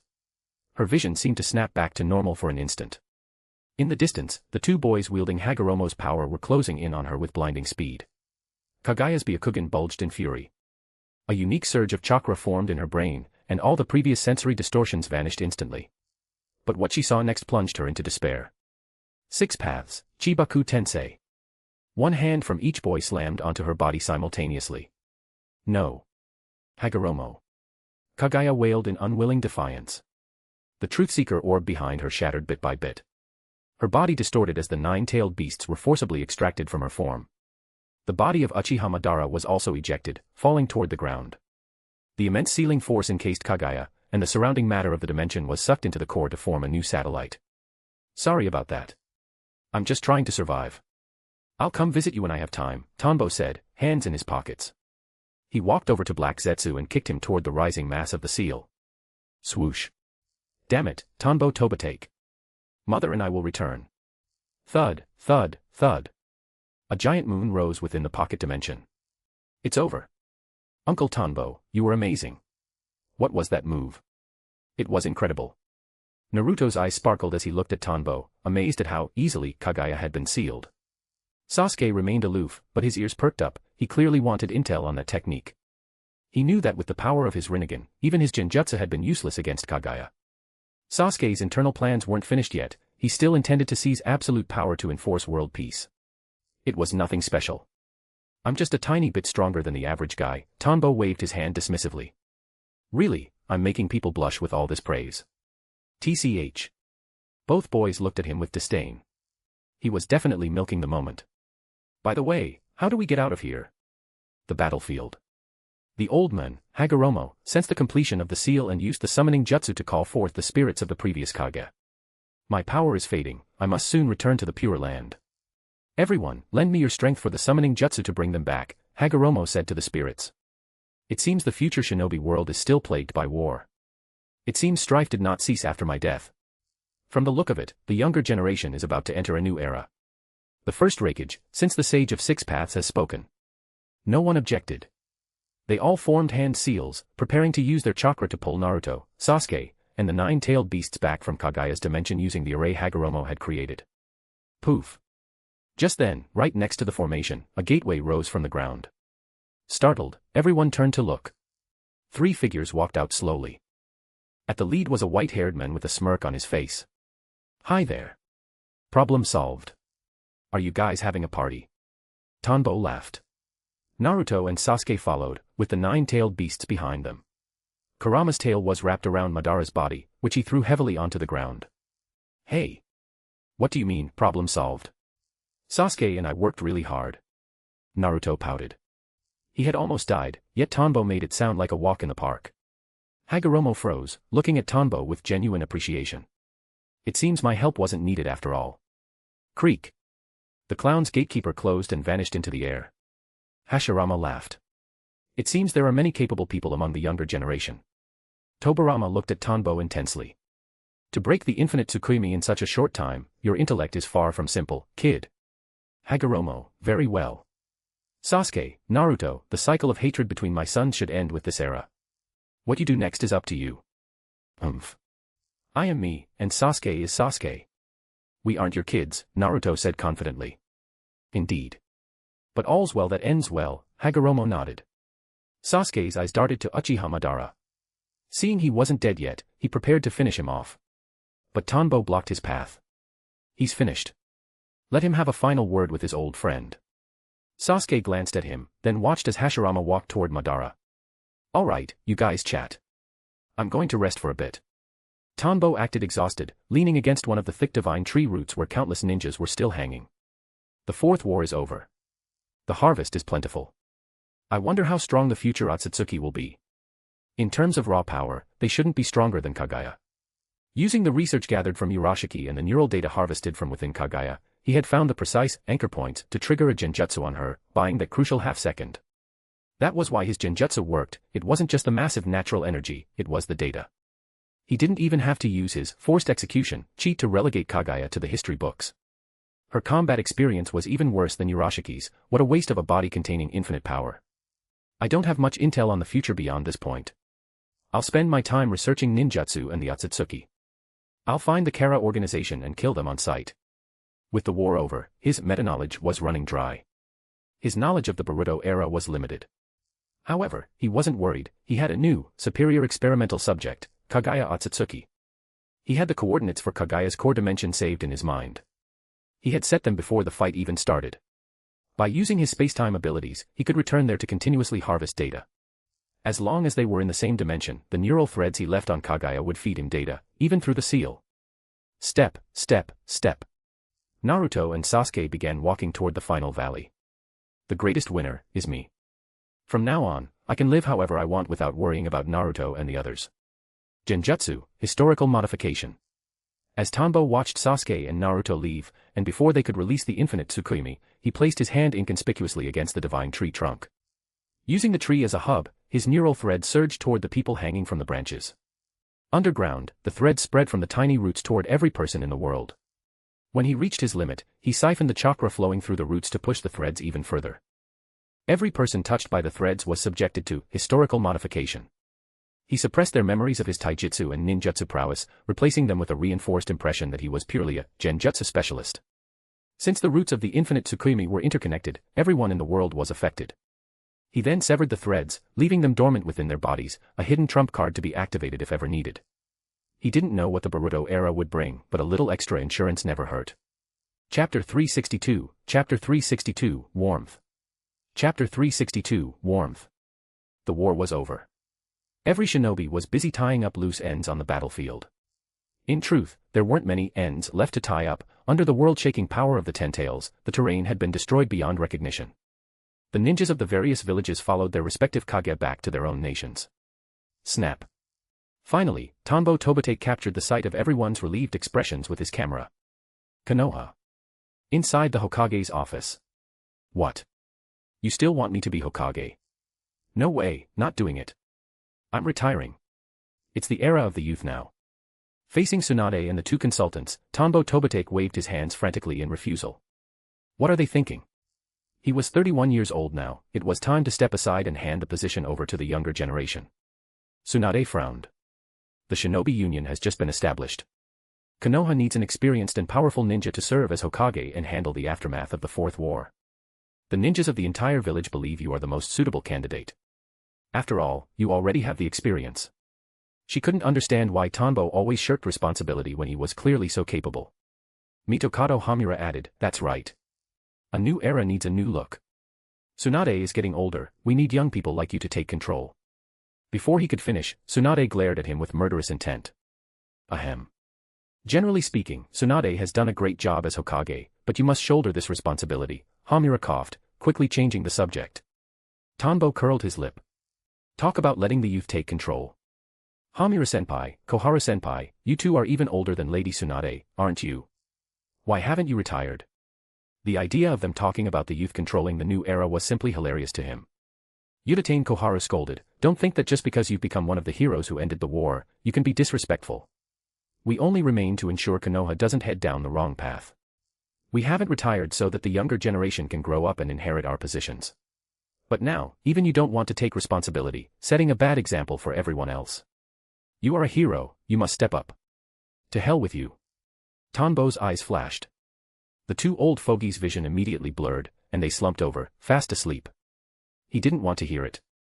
He was powerful enough now, the war was over, and he wasn't going to pamper them anymore. Hey, Tanbo, sigh, fine.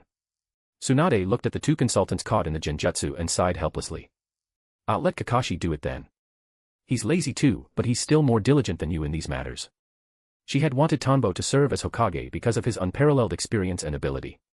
However, she also knew that unless it was something he was personally interested in, Tanbo was quite the slacker, especially when it came to internal administration. Even during his time as acting Hokage, he had dumped most of the work on Shikaku. Since he was this resistant, there was nothing she could do. Who would have thought there were people who genuinely didn't want to be Hokage? That's more like it. Kakashi is great, strong, young, experienced, diligent, and has a wide social circle. He's simply the perfect candidate for Hokage, Tanbo nodded with satisfaction. Honestly, I never see you praising Kakashi this much normally. Tsunade was speechless. In truth, her thoughts were aligned with Tanbo's, she wanted to throw the position of Hokage to someone else as quickly as possible. Let whoever wants it take it. However, she had a bottom line, she felt a sense of responsibility to ensure the person who took over could handle Konoha's affairs well. Fortunately, both Tanbo and Kakashi were suitable. Heh, Lady Tsunade, our thoughts are pretty much the same, aren't they? Hee hee. Oh, by the way, I heard from Shizun that you plan to travel the world later. If you leave the heavy burden to Kakashi, I'm afraid he won't have time for a love life. Should we come up with a plan to set up Shizun and Kakashi? They're the same age, I think they're a good match. Having finished the official business, Tanbo's mischievous side took over. Tsunade's lips curled into a smirk. Humph, I've already thought of that. Shizun will be Kakashi's assistant. Feelings develop over time through work, it's already been arranged. What? And you still tried to make me Hokage? TCH, I knew you wouldn't want to. I was just testing you. By the way, I'm not sure about that arrangement. I don't think it'll work. They're both workaholics, how are they going to find time to fall in love? What do you know? Back then, I was also at work. You brat, are you questioning my judgment as Hokage? Alright, I'm leaving. My 3 boys want me to tell them the legendary stories of my time on the battlefield. Swoosh. Dad, who wants to hear your legendary stories? Just tell me more about chakra nature transformation. Kigo listened to Tanbo's bragging until he was nearly asleep. Compared to stories of fighting, Kigo was much more interested in the theory of chakra. Besides, he knew that whenever his dad taught him something, he would inevitably include his glorious deeds anyway. He'd find out one way or another. Tianyu pushed his brother's head aside, his eyes shining as he looked at his father. So you're saying, at the most critical moment, you sliced off the arm of the progenitor of chakra with one strike, and then used a genjutsu to decide the final victory. Child's play, child's play. For your old man, that was just a minor achievement, Tanbo replied, tilting his head back at a 45-degree angle, unable to suppress the grin on his face. Maki asked, once our genjutsu gets stronger, will we be able to do what you did, Dad? Aren't you guys already very impressive? You're both chunin now, after gaining a bit more experience, you'll be ready for a promotion to jonin, Tanbo Tobitake said proudly. To him, nothing felt more like true happiness than the admiration of his children. His only headache was Kigo, who was perhaps a bit too clever for his own good. But we want to be even stronger. Dad, give us your ninja tools, Tenyu and Maki said, flanking him on both sides and acting spoiled. They had heard the rumors. On the battlefield, their father had used musical ninja tools to lead the allied forces and significantly reduce casualties. Now, those 5 items had become legendary tools among genjutsu-type ninjas. It was widely believed that those tools were the secret behind Tanbo's divine display of power during the war. Tanbo replied, do you two even know how to play music? Why do you want them? Tanbo, if my grandson and granddaughter ask for something, you give it to them. Stop talking so much. Even if you've become a hero of the shinobi world, you're still my son. Tozai Tobitake walked out of the room and gave the order. Dad, I'm trying to educate my children. Why are you jumping in?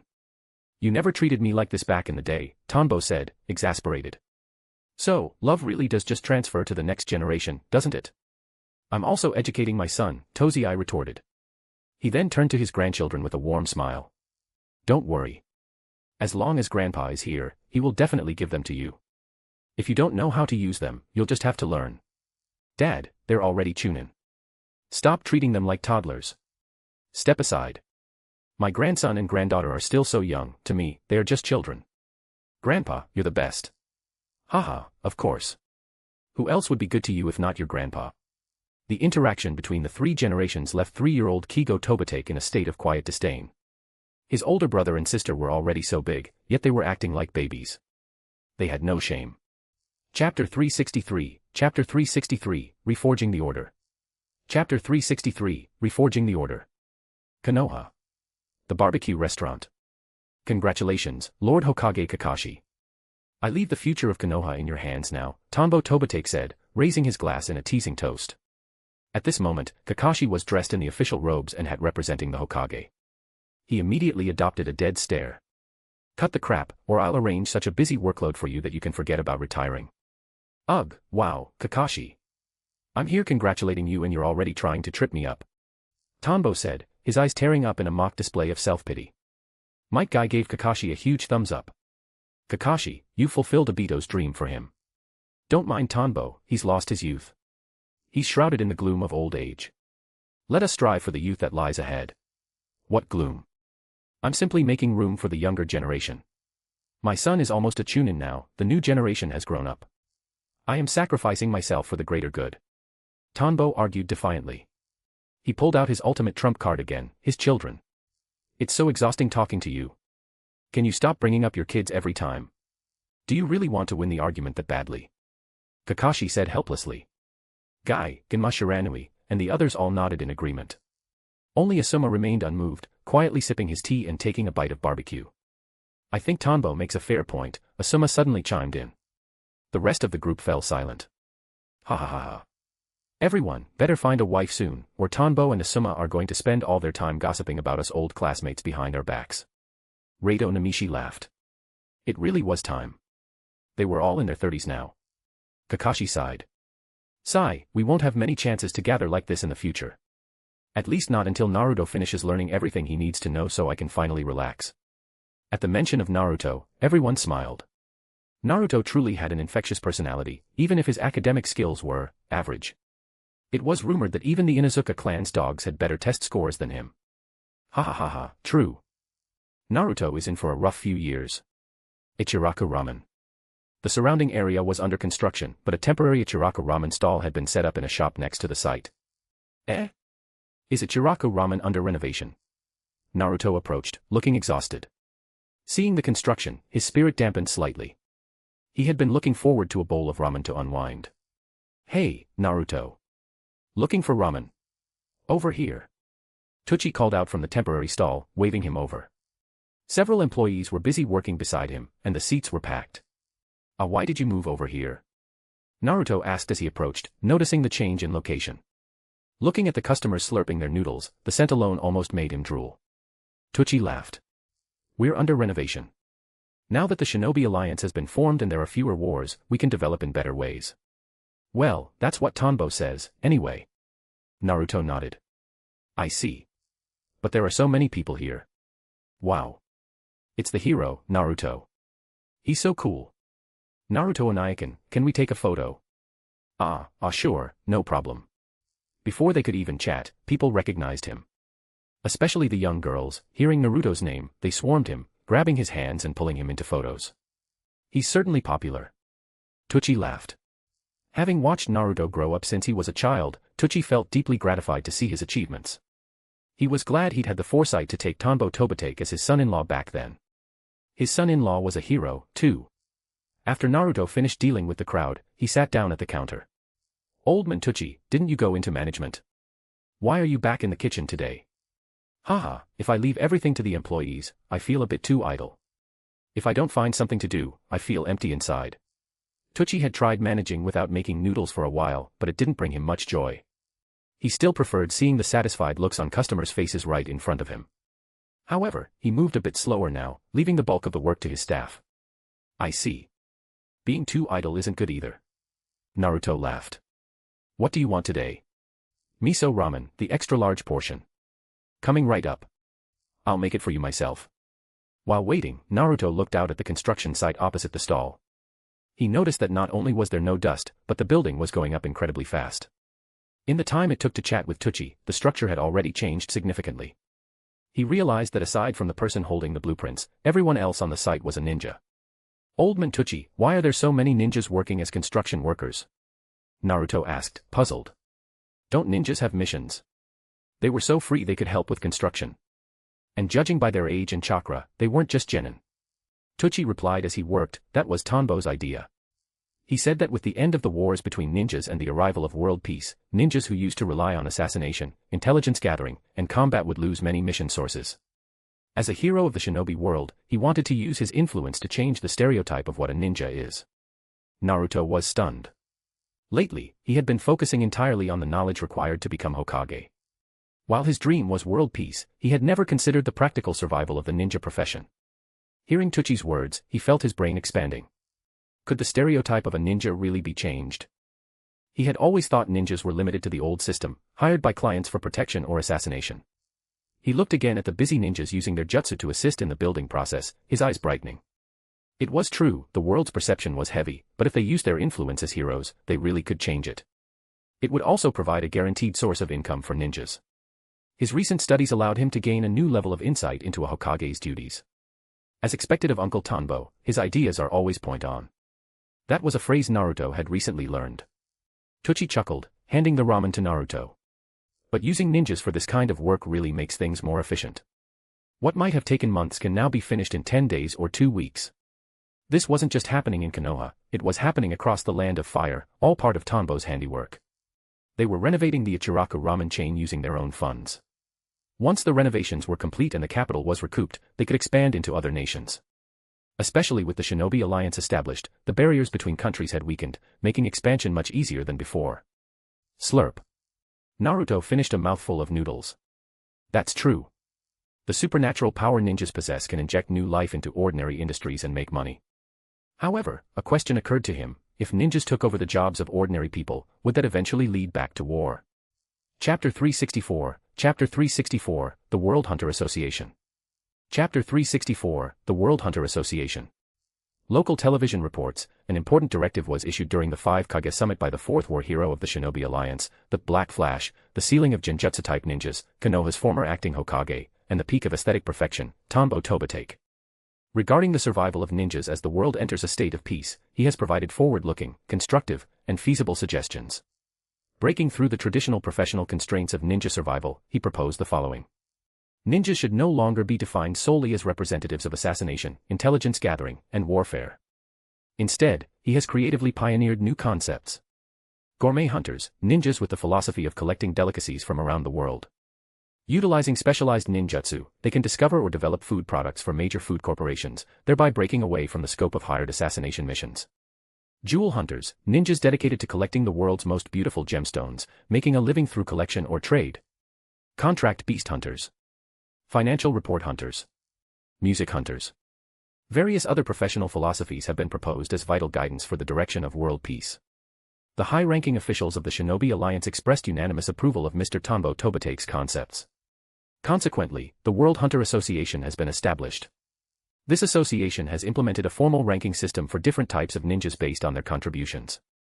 The ranks are divided into unranked, single star, LV.1, double star, LV.2, and triple star, LV.3.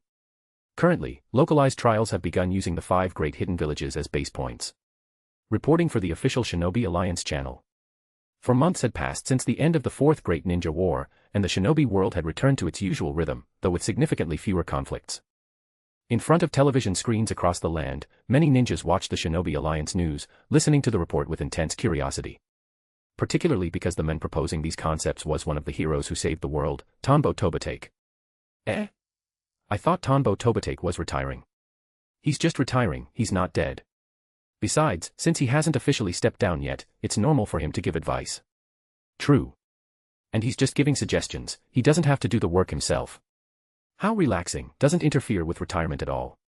Because Tanbo was so famous, certain pieces of information inevitably leaked out. Aside from being the undisputed ceiling of Genjutsu, his most famous trait was his personality, lazy. Aside from things he personally enjoyed, he was lazy enough to refuse the position of Hokage. Now, he was famous again for proposing such an interesting concept. Teacher is incredible. Togtake Tatusen lay in a hot spring, watching the distant television broadcast. Mibu Shinobu bubbled up from under the water, staring at the screen. As expected of the teacher I am most proud of. Too amazing. It's been a long time since I've seen him. I didn't expect him to pull off something this big again. Simply staggering. Irika Yumino was also there. Listening to the news, his voice was full of emotion. Back when he was under Tanbo-sensei's wing, he never imagined the man would become this famous. Back then, he just thought his strength was impressive. Now, hearing the new ninja concepts as an educator himself, he felt it was fantastic. Gulp. Togtake Tatusen added, indeed. This new concept is brilliant. Now that the war is over, the torture and interrogation force is bored to tears. I think I should test for the gourmet hunter license. Maybe I can use gourmet food to seduce a few girls into dating me. There are too few women in our department, and most of them are already taken. Sigh. He stared at the news report as if he had seen the light. All three were now 29 years old. Only Mibu was married, and his child had just been born last month, making Irika and Togtake incredibly envious. However, Irika had deeper ideals, he wanted to conduct profound research into the cause of education. Meanwhile, Togtake felt his traditional ninja path had hit a wall. Seeing his teacher's new concept, his heart was moved. Mibu said, I'll definitely participate in teacher's new concept. Actually, I've had a dream since I was a kid. Once the war was over, I wanted to explore the unknown parts of the world. A ninja who discovers and investigates unconfirmed lifeforms, a UMA hunter. I think that suits me perfectly. Irika gave him a dangerous look. Careful, or sister-in-law Anko will beat you senseless. That's a job that requires traveling all over the place. I'm not afraid. Anko is a mother now, she's much gentler than before. Anyway, Irika, you'll definitely want to be a headhunter, right? An expert in discovering and nurturing talent into greatness. Haha. Mibu laughed out loud at the mention of Anko. Irika just smiled, that was exactly what he was thinking. He just wondered what the World Hunter Association's examination would be like and if he could become a ranked ninja. Konoha bookstore. Found it. This is the one. Konohamaru picked up a magazine and looked at the title, New Ninja Concepts. Author, Stupid White. Yo, aren't you the kid who used to sneak in to look at the 18+ books? Did you see the news too? This book is a masterpiece by Lord Tanbo Tobitake. It's bound to be a bestseller. Buying it now is a wise choice, the owner said, immediately recognizing the boy who, like Naruto, once enjoyed peeking at adult literature. It says Stupid White is the author. How do you know it's Tanbo-sensei's work? Konohamaru asked, confused. Fool. Who else could write such a clear breakdown of the concepts that just appeared on the news, other than the person who proposed them? The owner looked at Konohamaru with disdain. For a ninja, the kid seemed a bit dim. Why didn't he use his real name? Konohamaru didn't mind the insult. What author doesn't have a pen name? The author of the most popular book series on the market, the Ika Ika series, used to have several. The owner couldn't even be bothered to criticize his lack of brains anymore. Authors are weird. Anyway, I'll take it. Goodbye, boss. Konohamaru paid and walked out. The owner counted the money and pulled another copy from under the counter. This kid isn't suited to be a bounty hunter, nor a headhunter, sigh. With no brains, he probably can't be any kind of hunter. He'll be lucky to stay unranked. Naruto's exclusive academy. Several teachers were diligently tutoring him on subjects he didn't understand. They were extremely responsible, which made Naruto feel miserable. Looking at the piles of books, his head felt like it was going to explode. Naruto. Big news. Shikamaru's voice drifted in from the distance. A moment later, Shikamaru appeared. Shikamaru, don't disturb Naruto's studies, the tutors tried to stop him. Naruto, however, looked as if he'd been granted a divine reprieve. Wait. Shikamaru is in such a rush, it must be important. Did we find another troublesome enemy? I, Uzumaki Naruto, will not shrink from my duty. He stood up with exaggerated gravity. Right now, he would rather fight Kagaya again than stay in this room. The Shinobi Alliance has established a new department, the World Hunter Association, Shikamaru said excitedly. You have been designated by the association as a triple-star honorary hunter.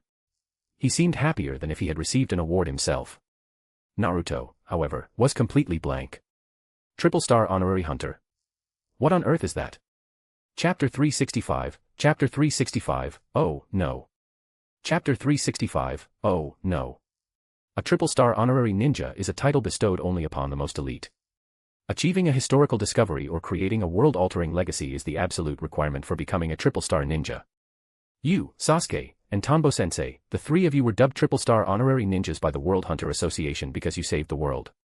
Honestly, there might never be another one, because saving the world is a pretty hard criteria to meet for a title. After explaining the concept of the honorary ninja, Shikamaru sighed in admiration. The new framework Tanbo-sensei proposed was truly magnificent.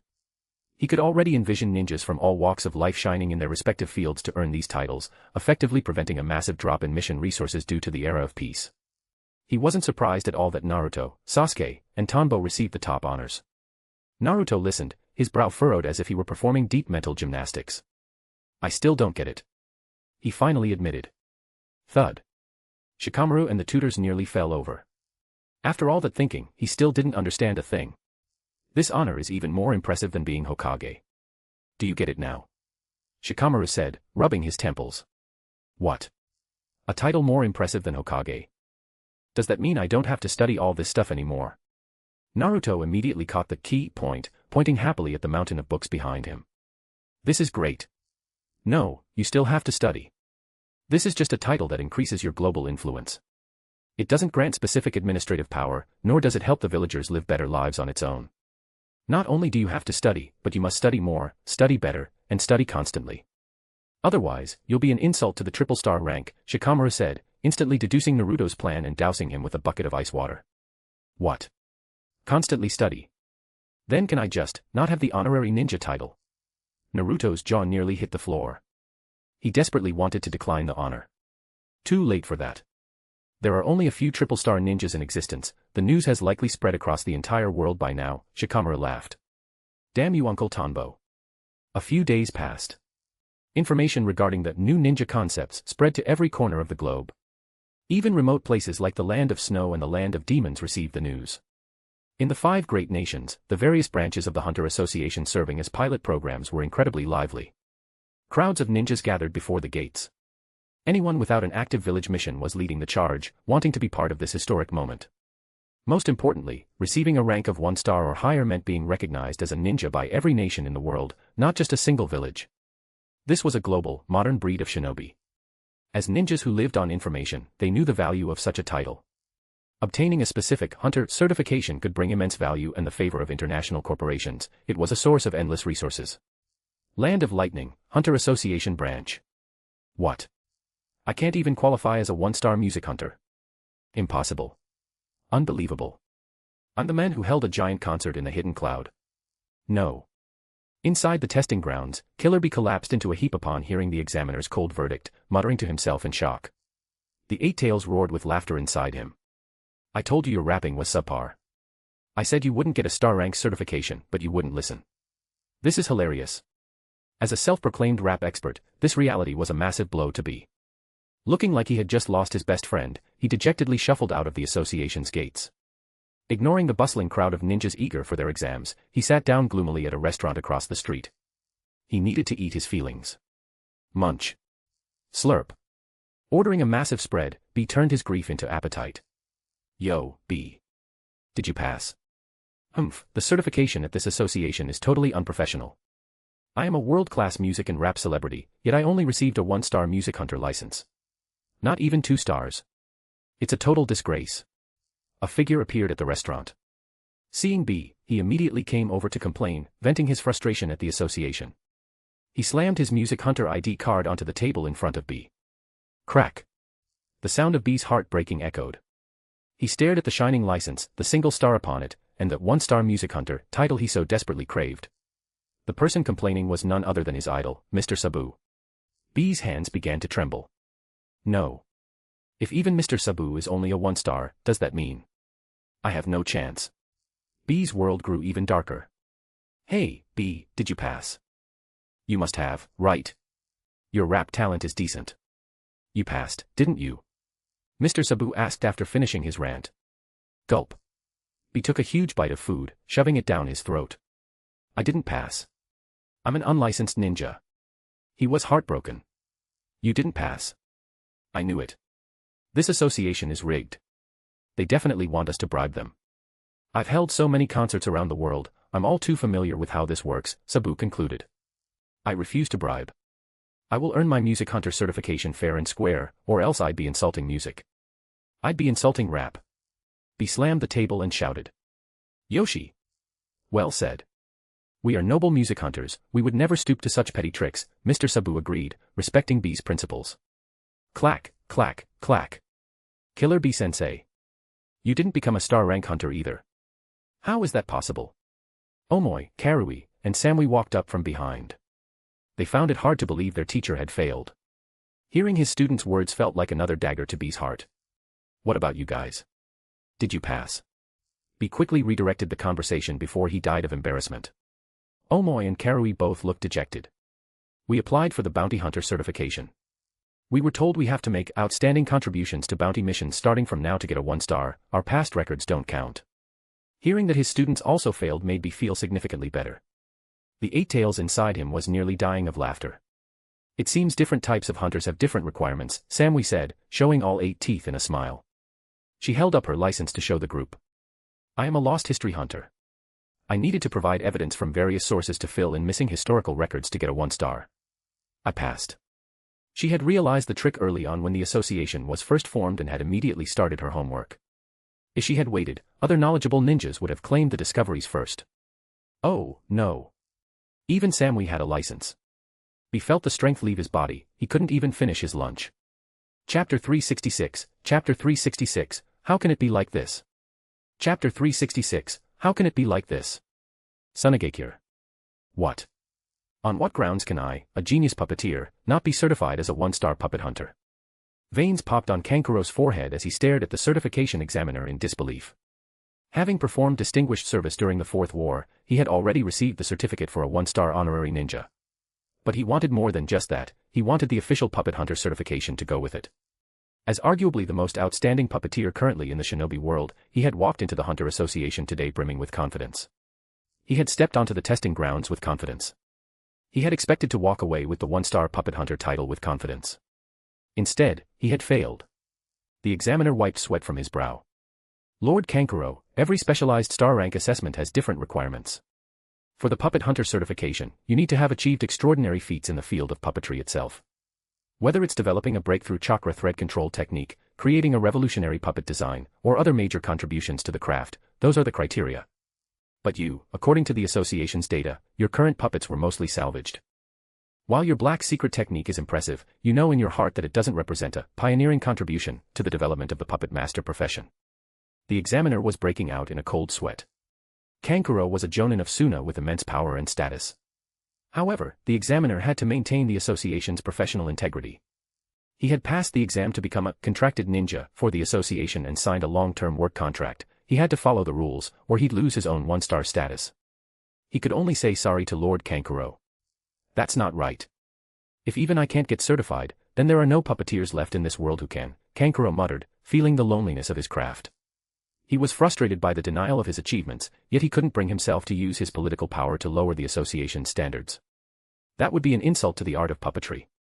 The examiner smiled tentatively. Based on historical records of puppeteers, Sasori of the Red Sand from the Akatsuki could have achieved a star rating for his red secret technique and human puppet technology.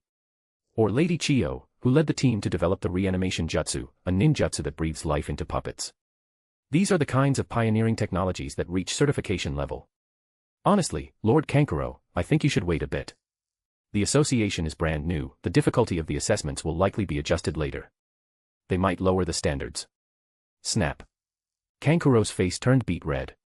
He roared at the examiner, "Are you insulting me? Are you insulting the art of puppetry? I will reach those requirements." Humph. He turned and stormed out. Phew. The examiner exhaled a long breath. I didn't say anything wrong, did I? The difficulty is supposed to be adjusted. Sunagakure, Kazakage office rooftop. I heard Kankuro hit a wall at the Hunter Association.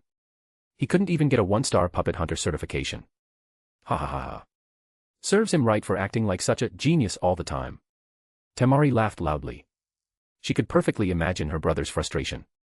Kankuro wouldn't care about other certifications, but he absolutely cared about his standing in the way of the puppet. Gaara looked at Temari. The standards are indeed high, but I think it's meaningful. If it were too easy, the order of the shinobi world would fall into chaos again. If it weren't for Tanbo Tobate's specific suggestion, I would have actually suggested increasing the difficulty further to stimulate the passion of our puppet brigade. For years, Suna's progress in puppetry had been stagnant, relying on slow accumulation rather than breakthroughs since the ban on the reanimation jutsu. I have to say, Senior Tanbo's suggestion is very effective. Right now, think tanks in every nation are analyzing how this system will impact the world, Temari said. Gaara nodded. As Suna's first one-star strategy hunter, where do you think the influence is headed? The positive side, obviously, Temari replied. War will never truly disappear as long as people are alive. But with the association established and these new concepts, the attention of ninjas will be focused on their specific fields.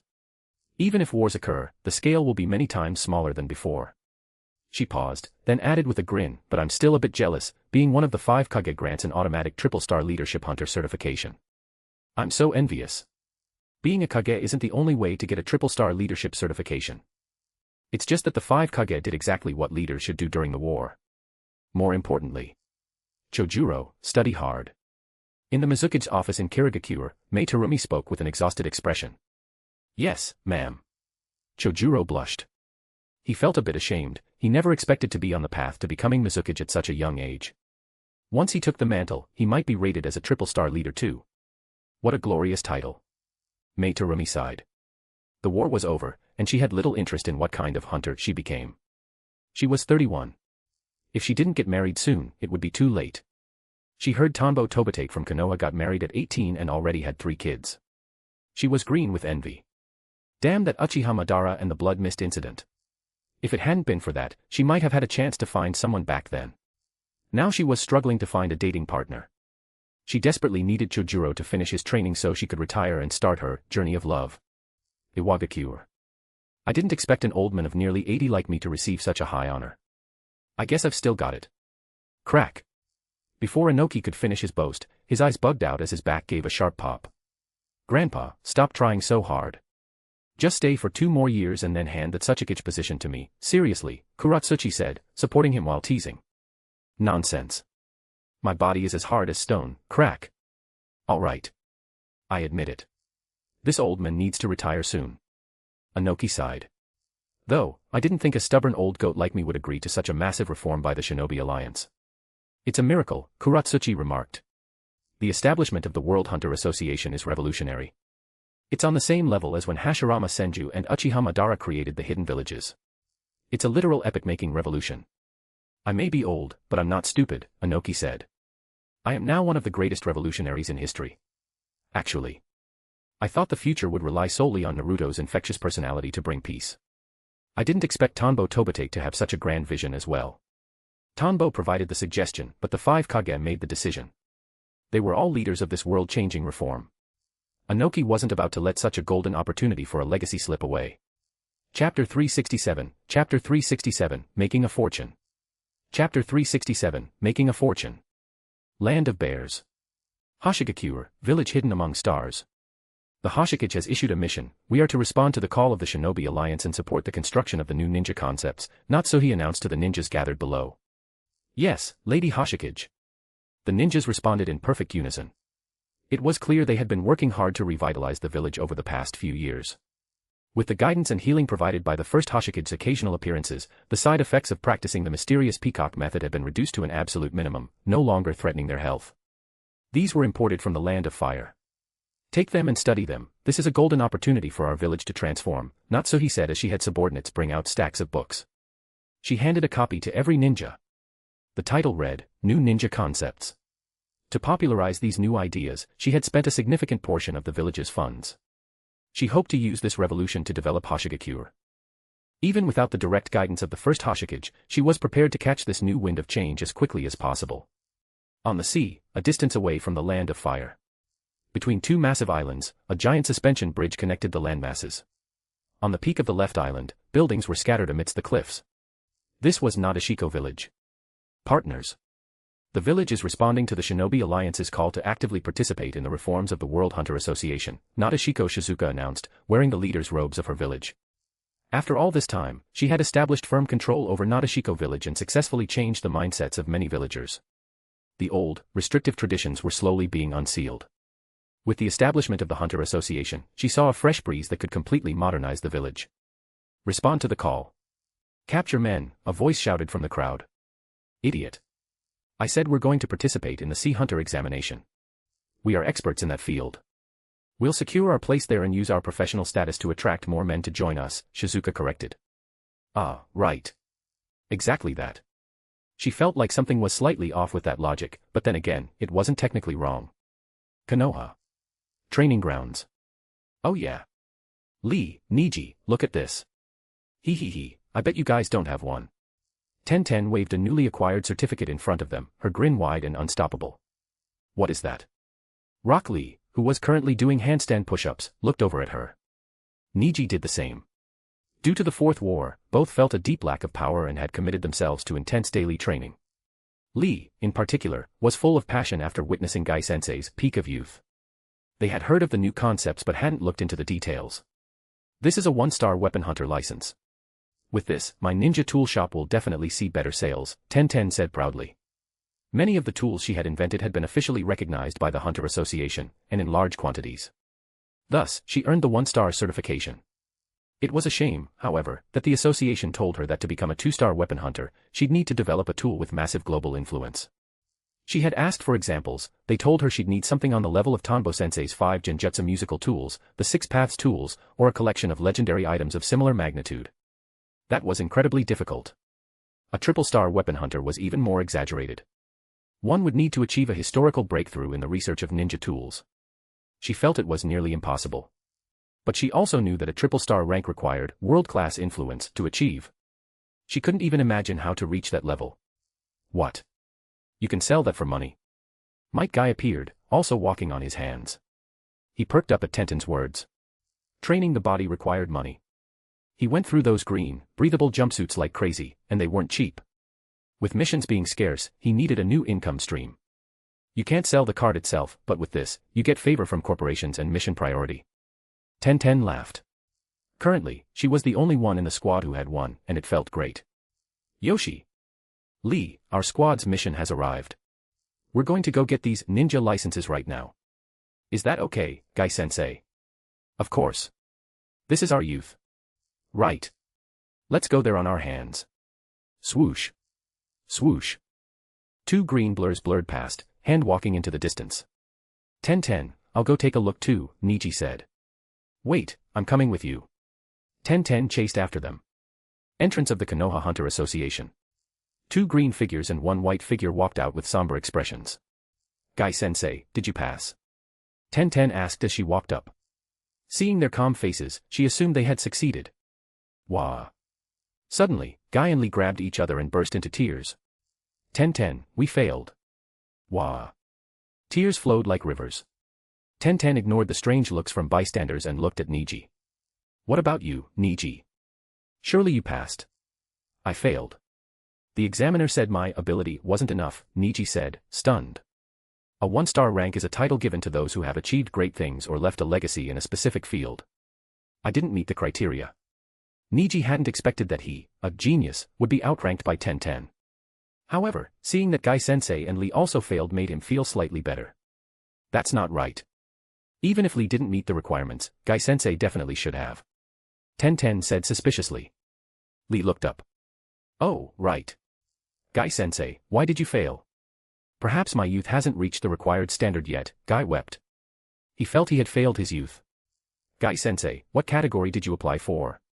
Category. Beast Hunter. I am the sublime blue beast of Konoha, so I chose that. Is there a problem? Gai-sensei, you're just like me. Amazing. Amazing my foot. You guys picked the wrong category. Ten yelled, veins throbbing on her head. Konoha back hills. A massive lake reflected the sun and sky like a mirror. 2 fishing rods were propped up over the water. The surface sparkled. Under the shade of a tree, 2 figures sat perfectly still. Behind them, a stealthy Yamato poked his head out of the grass. Seeing Orochimaru lift his rod in the distance, Yamato quickly ducked back down. I really didn't expect such a constructive suggestion. It's truly an eye-opener, Orochimaru said, looking at the hook where his bait had vanished. I wonder if I could get a triple star title if I took the exam. If you spend more time on research, you might reach triple star. For now, I'd guess you're a double star, Tanbo Tobitake chuckled.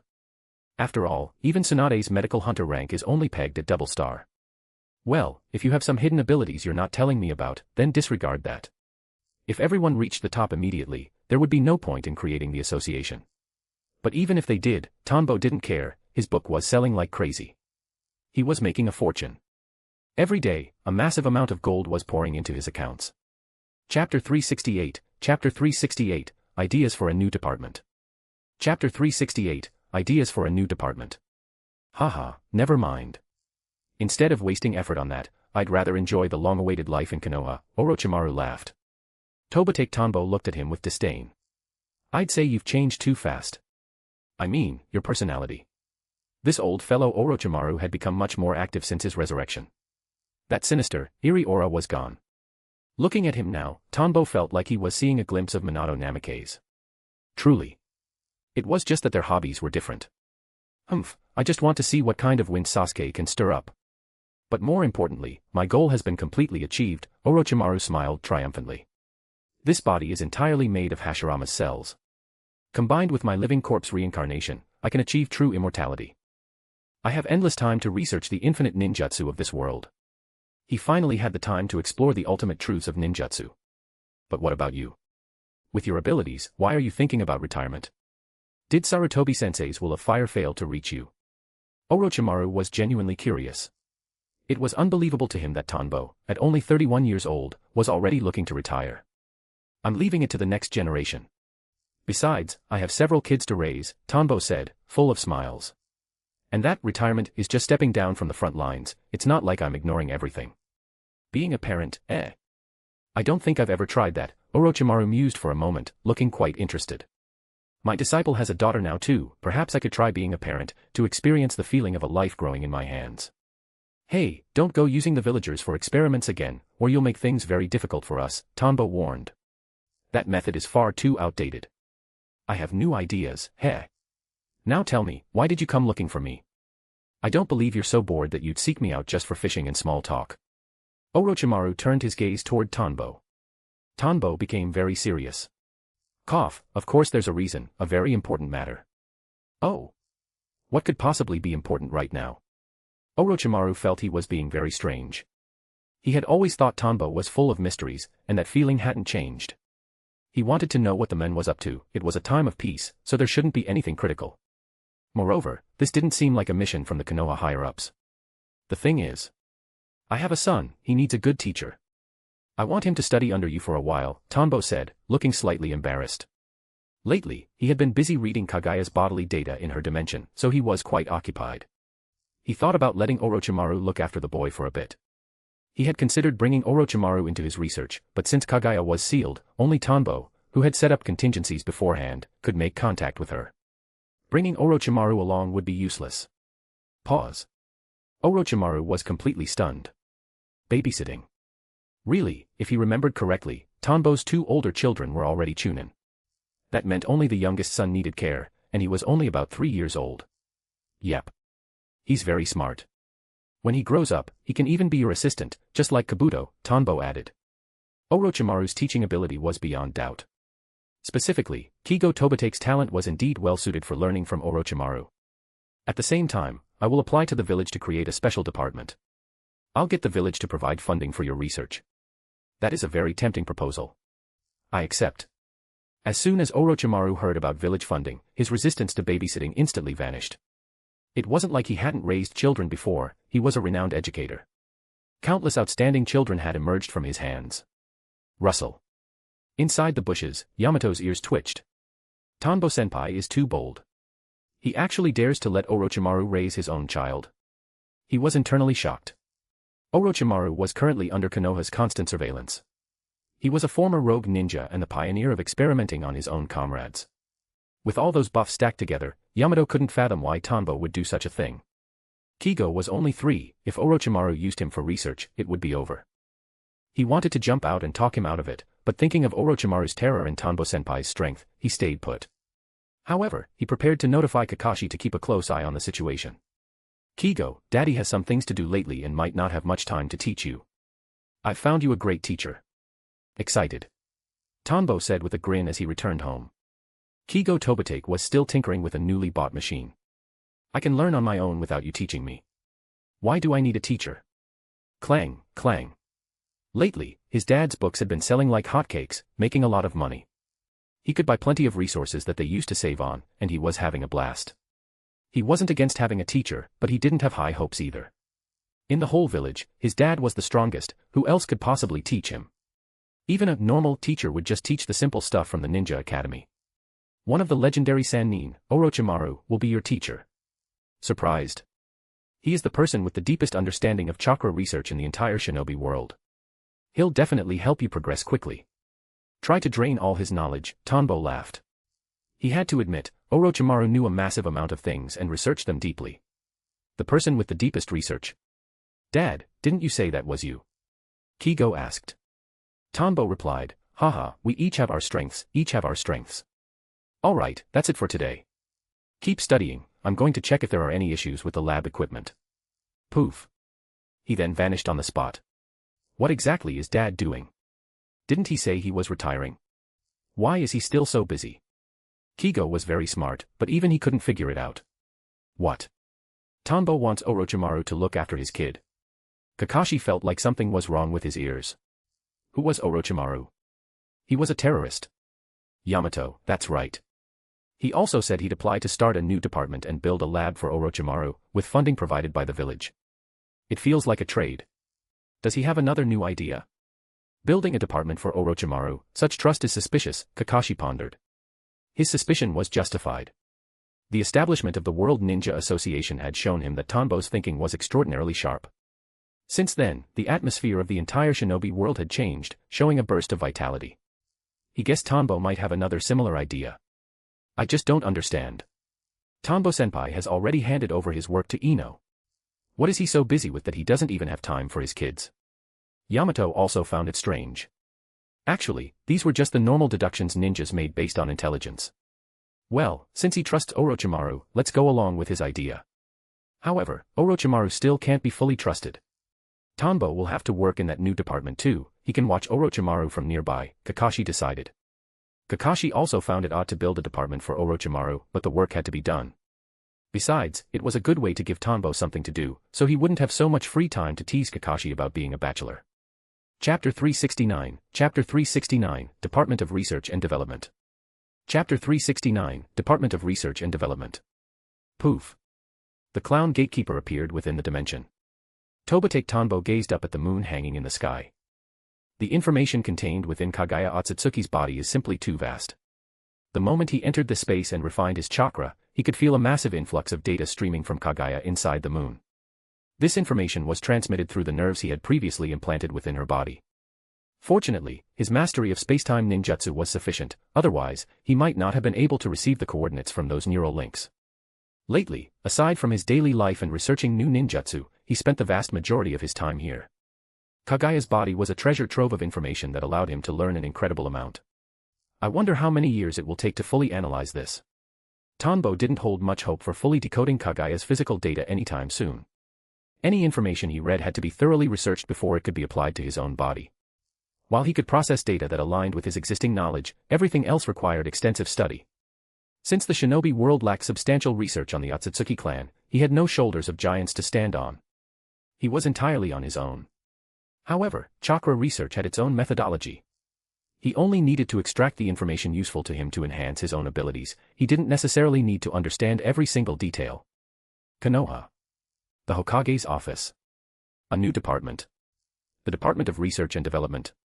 Tanbo, what exactly are you thinking? After waiting for several days, Kakashi finally heard Tanbo's proposal for the new division.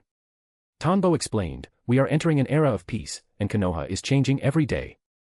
However, it is impossible for war to truly vanish from the shinobi world. We must build a sufficient foundation and technical reserve to prevent a sudden outbreak of conflict. The Department of Research and Development, R&D, will be responsible for developing various ninjutsu and technologies. It will fill a void that Konoha currently lacks. In Konoha, most ninjutsu and taijutsu were developed by individual ninja and then offered to the village. There was no specialized department for research and development, which Tanbo viewed as a structural weakness. Kakashi pondered the concept and realized it would indeed benefit the village. You're right. Konoha does lack a department like this. But, now that the war is over, the number of mercenary missions is plummeting. We don't have enough resources to fund the construction of an R&D department. The end of the Great War had a massive impact on the ninja. First and foremost was the reduction in survival resources. The demand for shinobi was declining. If the Ninja Association hadn't been established recently, the village's strength would have withered over time. Without the pressure of war and with fewer missions, many ninja would struggle to grow due to a lack of resources. Building a new department now was difficult.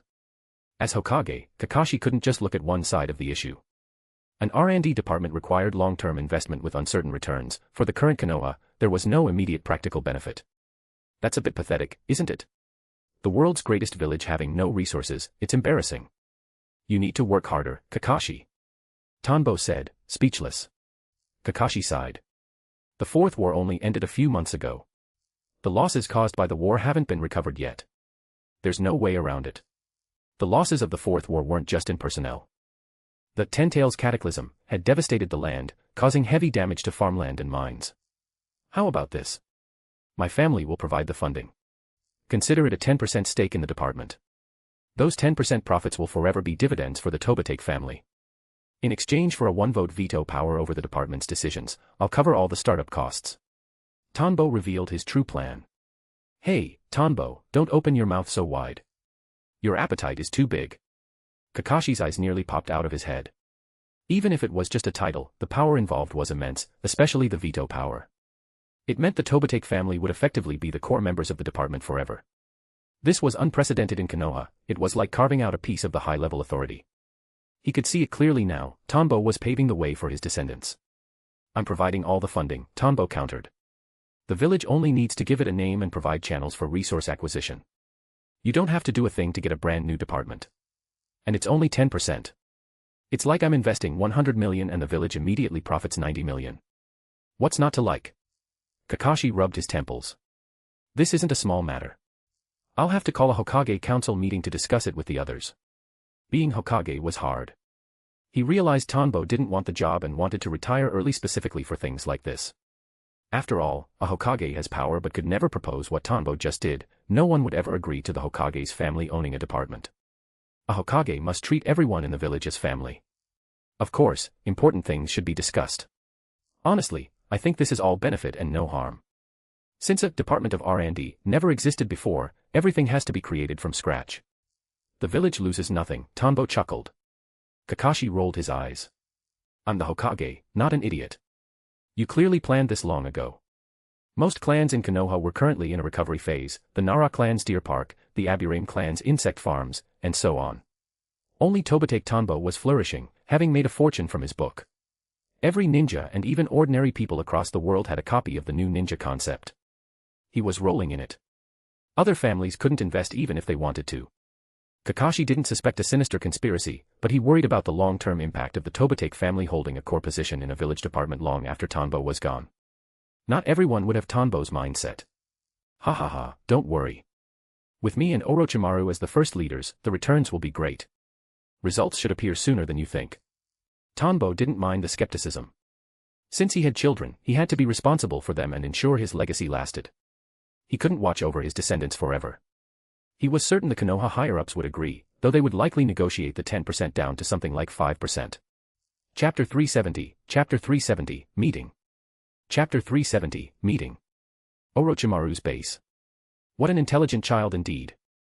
Orochimaru watched as Kigo Tobitake completed the tasks assigned to him, a smile spreading across his face.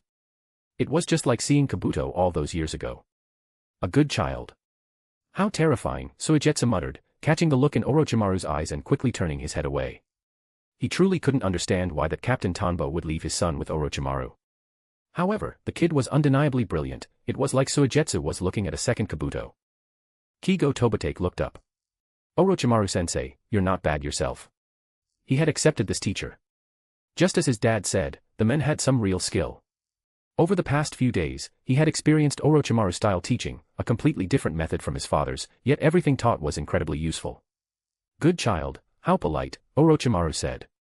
Hearing the boy call him sensei made him think of Hiruzen Sarutobi for some reason. Perhaps it was nostalgia. Hokage meeting. Regarding Tobitake Tanbo's proposal mentioned above, if anyone has any opinions, feel free to raise them. This is a new direction, so speak freely. Kakashi, dressed in his Hokage robes, addressed the high-level officials of Konoha. Whether to establish such a department required careful consideration. After all, it meant a change in Konoha's organizational structure and involved various interests. It would certainly be helpful to Konoha. But Konoha is still in the post-war recovery phase and lacks sufficient funds.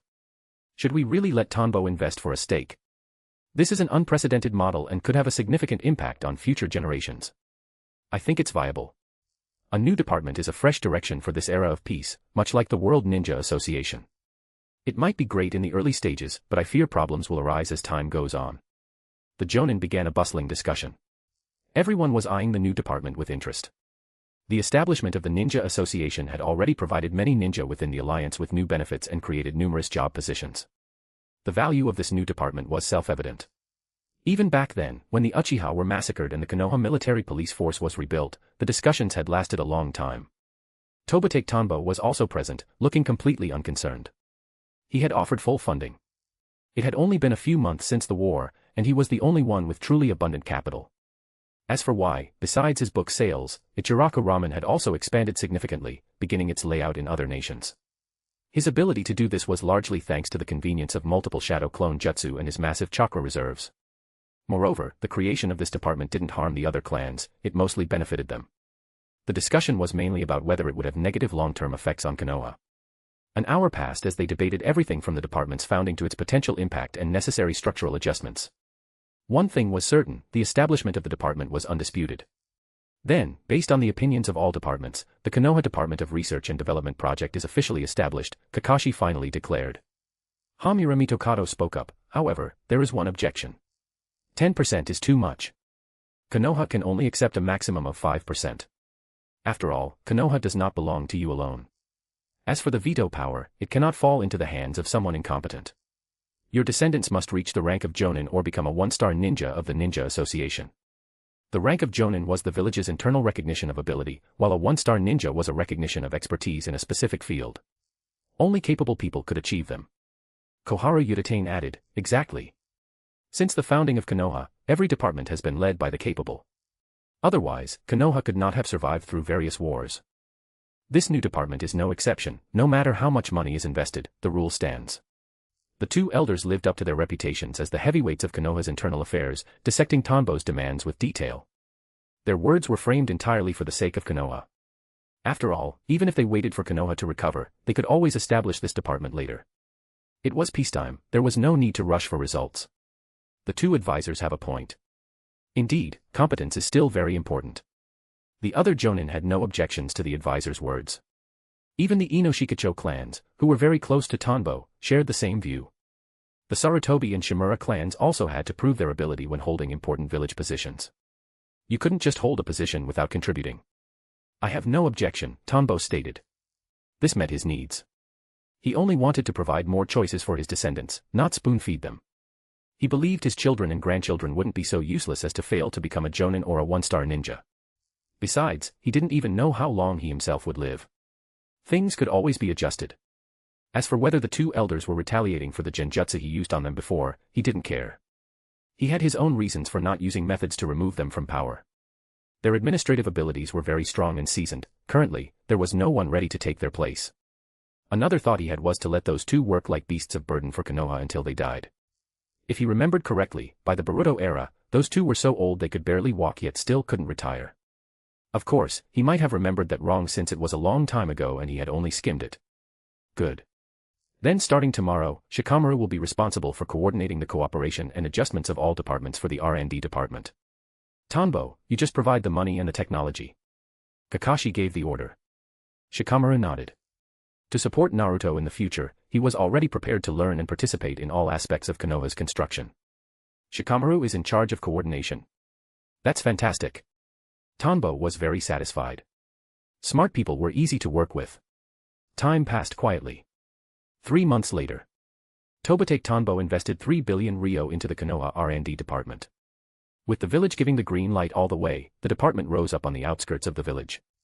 It occupied a land area of 58,300 square meters with a total construction area of 81,000 square meters.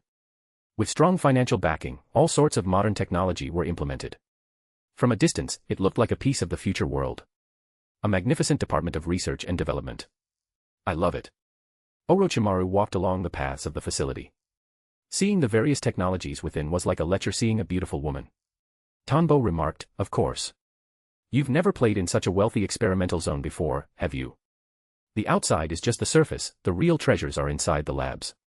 At their feet, Kigo Tobitake's eyes sparkled with stars. He was full of admiration for his dad. Behind them, Suigetsu looked around curiously. This place is about to be put into use. Now, I'll show you my true treasure. It requires your abilities. Once this place is operational, we can start the research directly, Tonbo said. Understood, Orochimaru nodded. Tonbo then looked at Suigetsu. Suigetsu, stay here. This is classified information, you can't see it. Suigetsu puffed out his cheeks. Che, who cares? I used to be a treasure myself. But why does this kid get to go? He pointed at Kigo. Because he's my son. He's got connections, do you understand? Chapter 371, Chapter 371, The Great Treasure. Chapter 371, The Great Treasure. What kind of treasure is it, really? Suigetsu muttered to himself as he watched the others vanish from his sight. He understood the nature of the Department of Research and Development. It was meant to study things, similar to what Orochimaru used to do. But in this era of peace, what kind of treasure could possibly make a hero of the shinobi world like Tobitake Tonbo so concerned? Moreover, Tonbo had allowed Orochimaru, a man under constant surveillance, to see it. It didn't make sense. Forget it. I heard a new burger shop opened in Konoha. It's a new product developed by a gourmet ninja, supposed to be pretty tasty. I'll go try that. Suigetsu gave up on the mystery. Thinking of the advertisement he saw today, he began to drool.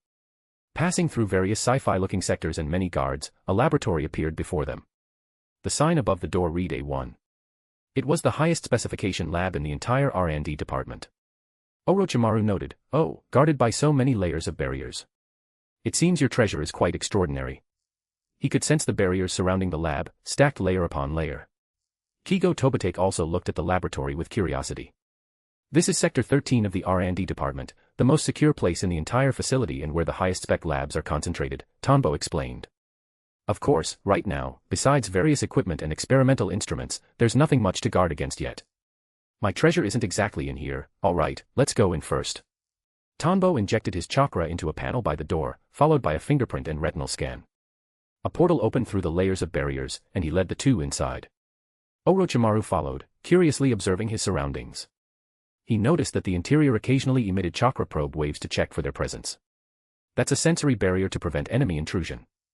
I'm currently controlling it, so your chakra signatures have been collected in the database. You'll be able to enter in the future without being attacked. Tonbo pointed to puppet-like objects appearing at intervals along the corridor, each with a round glass dome on its chest. Those are puppets infused with my in-release nature transformation. They possess all of my combat experience. The chests contain chakra power accumulation rings developed by the Land of Snow, allowing them to fight continuously without needing my chakra. Soon, they entered a room filled with computer equipment and instruments. Countless screens flickered before Orochimaru's eyes. This is the latest technology from the Land of Lightning, with a few of my own improvements to make it more suitable for research.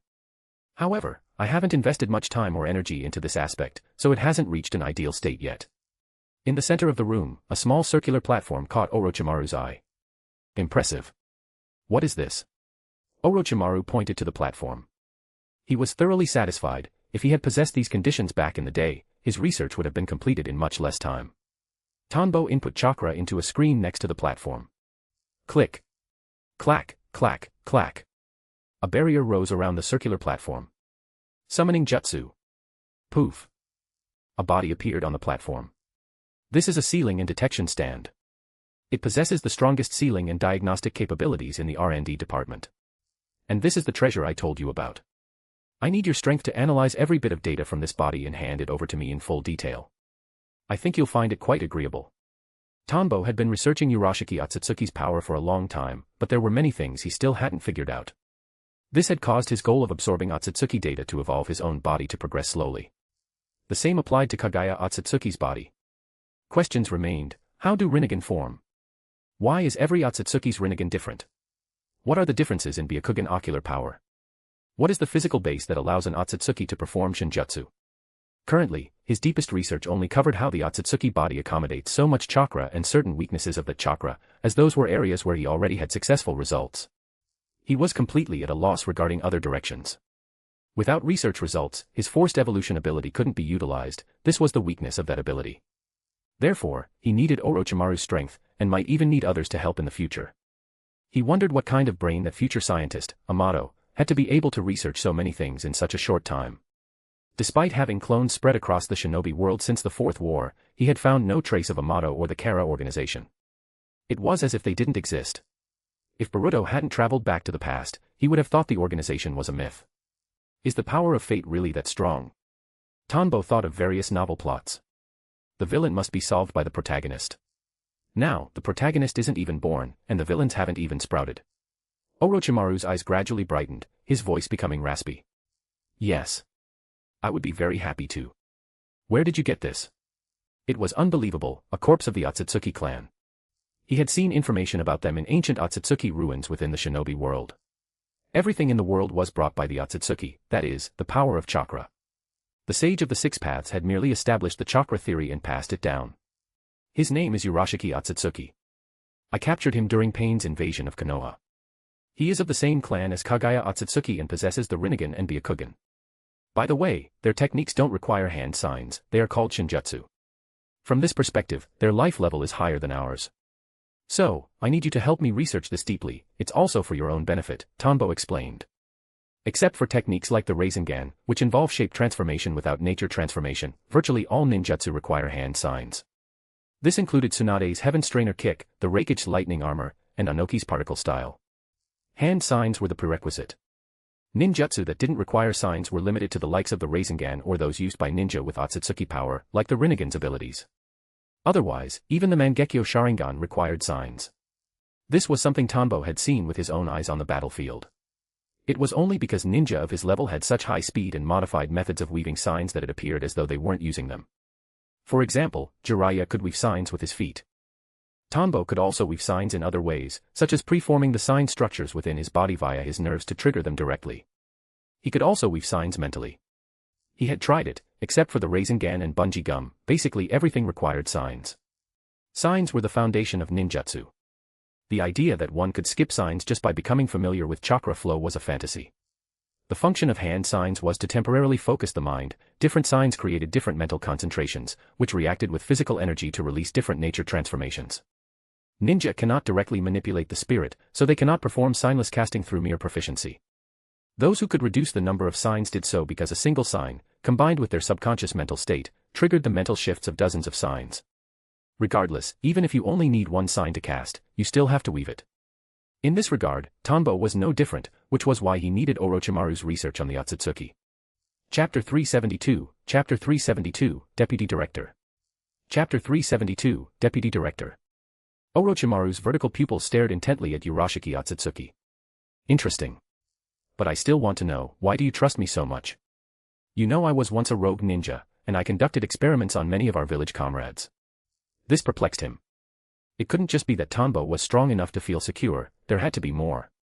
Furthermore, Urashiki Otsutsuki should be a secret known only to Tobitake Tanbo and his son. Why share it with him? If Orochimaru possessed such research material, he would hide it away forever. It was far too precious. Because the world is at a crossroads of life and death. It doesn't matter if I die, but I don't want my descendants to lose their lives before they've even had a good look at this world, Tanbo replied. To be honest, Tanbo himself wasn't afraid of death. Having lived in this world for nearly 20 years, his perspective shifted every day. He was no longer the youth he once was. Every age brings a different way of thinking, and Tanbo didn't feel any grand sentimentality about it. What a noble philosophy, for the sake of the next generation. Orochimaru understood. Looking at Kigo, every sign pointed to the fact that Tanbo truly meant what he said. Family, it made Orochimaru reflect on his own past. He was young when his parents died on the battlefield, which caused his worldview to mature and eventually twist. It was the kind of thought one should have at this age. However, it was unexpected that Tanbo could maintain such a mindset after witnessing so many wars. But what do you mean by life and death? This was the core of Tanbo's statement. In the current shinobi world, did such a threat still exist? Kagaya Otsutsuki was sealed, the 10 tails had lost the 9-tailed beasts and was also sealed, and the god tree that drained natural energy was gone. Where was this world-destroying threat coming from? Have you forgotten? The great calamity of the shinobi world that Jiraiya-sama spoke of, where the child of prophecy would save and reform the world. So you believe in that too? Isn't that affair already over? Is there something I don't know? Orochimaru knew the enemies of the Fourth War. He considered himself the person who knew the most secrets in the shinobi world. This wasn't arrogance, it was a fact. There was very little he didn't know. Tanbo continued, there have always been children of prophecy. Naruto is just one of them. I think you understand that, Orochimaru. Of course. Orochimaru's mind began to race. He just didn't know how Tanbo had confirmed such things. Was it from this Otsutsuki in front of them? He remembered that Tanbo's mind-reading jutsu was his signature skill. I have seen the future Sasuke and Naruto's son. In the future, more of Kagaya's clansmen will appear, meaning it's highly likely they will plant the god tree again to drain the world's natural energy. This Otsutsuki came from the future, intending to intercept the 9 tails and the other beasts before Naruto grew up. I don't know if the future Otsutsuki will be stronger than Kagaya, but I don't want to gamble on probability. I need you to help me find the weaknesses of the Otsutsuki clan, as many as possible. Tanbo laid everything out on the table. I see. So that's the reason for your trust. You found the right person. Orochimaru's eyes flickered. This didn't exceed his sphere of knowledge. The ability to travel through time wasn't non-existent in this world. Chakra is omnipotent, that was the knowledge he had accumulated through years of research. Different users simply had different ways of using it. The concept of time travel was within his understanding. It was just an accident that Tanbo encountered them. Perhaps Tanbo had even obtained information about him from the future Sasuke. Kigo Tobitake listened to their conversation, feeling it was all very high level. With his current knowledge, it was difficult to grasp. He poked his head around, trying to force himself to understand. But unfortunately, even though Tanbo had taught him a lot, a 3-year-old, no matter how brilliant, has limits to what they can comprehend. Kid, you're lucky. Only 3 years old and already researching such high-end subjects with me, Orochimaru said with a laugh, sensing the boy's restless curiosity. He thought of Jiraiya and the prophecy of the great Toad Sage, it seemed it was incomplete. I'm leaving this to you. I'll come by to help when I have time. You must figure out their nature and their weaknesses, Tanbo said. Orochimaru replied, no problem. With such a well-equipped lab and this perfect specimen, I'll research every detail until it's crystal clear. He was already itching to start on a clansman of the source of chakra. Tanbo nodded, handing over his own research data on Urashiki and other materials to Orochimaru. He was counting on Orochimaru to be even more thorough, allowing Tanbo to focus his energy on increasing his own strength. Later, he could take the research on Kagaya a step further once the progress on Urashiki was established. Kagaya, the Kara organization, researching ninjutsu to increase strength, there's still so much to do. Tanbo left the R&D department, leaving Urashiki to Orochimaru and his son. The Hokage's office. What? I'm the deputy director. Tanbo was stunned. He had come here because the construction of the R&D department was complete and he wanted the official title. In his vision, he was the one in charge of the department, with Orochimaru acting as his assistant. He never expected that now that it was founded, he would be the deputy. What the hell? Given his current status in the world, his power, his intellect, and his iron will, how could he be a deputy? For the first time, he felt the world wasn't following his script. The future Sasuke and Boruto had always called him director. Kakashi sighed. While your strength is great and you are a savior of the world, in terms of pure research, you aren't the most ideal person to lead. After all, the R&D department was founded for research, and Orochimaru is the professional in that field. Just let him work under me, why all the talk, Tanbo grumbled. What a load of crap. You are responsible for keeping an eye on Orochimaru so he doesn't conduct any forbidden experiments. Besides, weren't you planning to retire? This position suits you better, just make sure he doesn't go overboard. The corner of Kakashi's mouth quirked up. You always tease me, finally, it's my turn to give you a hard time. Before, Kakashi could never find leverage against Tanbo, which had been incredibly frustrating. Seeing the look on Tanbo's face now, Kakashi felt a deep sense of satisfaction. Of course, that was secondary. As Hokage, performing his duties was what mattered most. Giving him a hard time didn't exist, definitely not. Tanbo really was the most suitable for this position. A deputy director is still a director, and making Orochimaru the director was simply a way to keep him focused. Kakashi knew Orochimaru's only passion was research. He had made this decision after careful deliberation. Chapter 373, Chapter 373, Shield of the World. Chapter 373, Shield of the World. Clang. Before Tobitake Tonbo lay a chunk of tree root. At this moment, he had used the main body of the root to forge a shield, which bore the face of an evil god on its surface. He had stored away the remaining scraps. Although the Department of Research and Development had been under construction lately, that wasn't his primary focus. His main task was his own development of ninjutsu. He had already gained inspiration for a technique to counter killing intent reflection after gathering some of Kagaya's physical data. This ninja tool made from the god tree root was a crucial part of that. I hope I haven't gotten this wrong. Tonbo wasn't entirely sure if he could complete it. After all, it involved a new nature transformation, one that balanced luck and misfortune. This tool made of the root was the insurance for this move. Tonbo called this technique world harmonization. When he takes damage, the technique returns that damage to the opponent. In other words, it imposes his own misfortune onto the enemy under equal conditions. The downside of this nature transformation was that he would still suffer the same injury, it didn't simply transfer the damage away. This was the side effect of such a powerful jutsu, strength accompanied by risk. This was where the god tree tool in his hand came into play. He would connect his chakra to this tool to transfer his own injuries into it. Essentially, he would make the tool bear the side effects meant for him. Shield of the World. This was the name Tonbo gave to his new ninja tool. However, since the nature transformation wasn't fully developed yet, the Shield of the World was only in its early stages. The technique world harmonization was still in the conceptual phase and had not yet been born. Haha, the kite is flying. This is so much fun. Let's play hide and seek. In the orphanage, Kabuto Yakushi, wearing his headmaster's robes, watched the frolicking children with a gentle smile on his face. Headmaster Kabuto, it's so good that you're back. The children are much happier than before. Urushi remarked, sharing the sentiment. Looking at the kids' faces brought back memories. Once, he and Kabuto were among them. Now, Kabuto had taken up the responsibilities of Headmaster Nono Yakushi. Urushi, along with Itachi and the others, had become the adults of the orphanage, assisting Kabuto in its management. Since the war ended and Kabuto returned to Konoha, order at the orphanage had improved significantly. Furthermore, his outstanding medical ninjutsu could provide a massive source of funding. Kabuto sighed. Yes, the world is at peace now, and the environment for the children will be much better. But the issue of funding, relying solely on my medical ninjutsu and the mission funds from Urushi and the others isn't enough to let these children's living conditions keep up with the other kids in the village. This was Kabuto's current dilemma. He had found himself within Izanami and faced his own existence squarely. Naturally, he would no longer engage in shady dealings. However, Konoha was in a post-war recovery phase. Combined with the deaths of many ninja in the war, there were even more orphans, leaving the orphanage stretched thin. Actually, Headmaster Kabuto, you could serve as a consultant for the Land of Fire's Medical Company, Limited. With your rank as a 2-star medical ninja, you'd be able to secure a large amount of funding.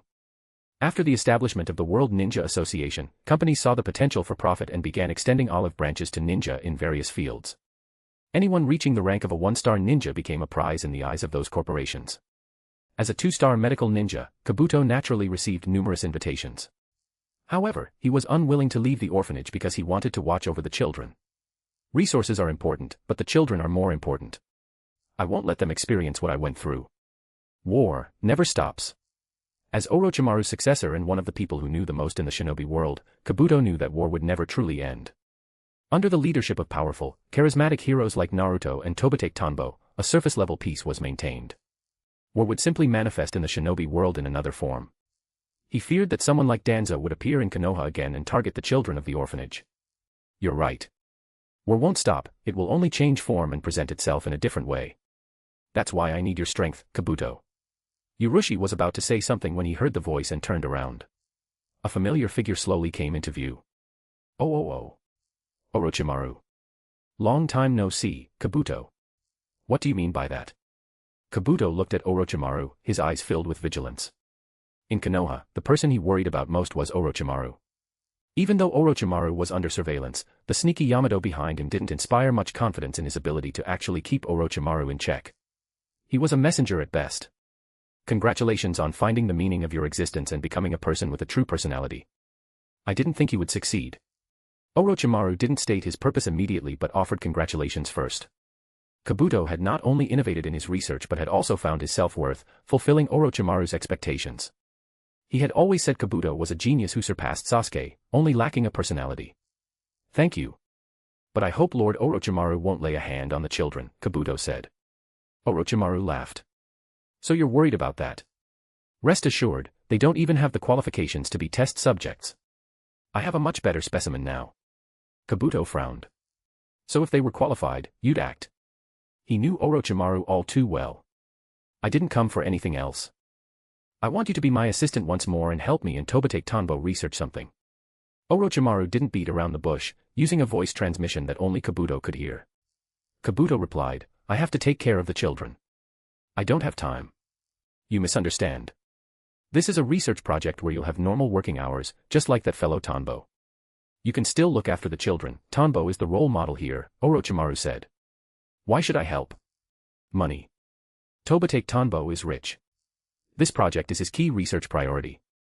Any money you save him by using your knowledge, I'll skim off and give to you, reporting the losses as normal expenses. You know I don't like to joke. There's a lot of money involved, and it should be very useful to you. Orochimaru looked at the children in the distance. He was determined to have Kabuto. Even the Sage of the Six Paths couldn't stop him. Orochimaru had spoken. Since it was Tanbo's money anyway, he was certainly going to make use of it. Kabuto frowned upon hearing this. How much? If he could care for the children and earn money at the same time, he could go to work. Tanbo's investment is beyond your imagination, tens of millions a month.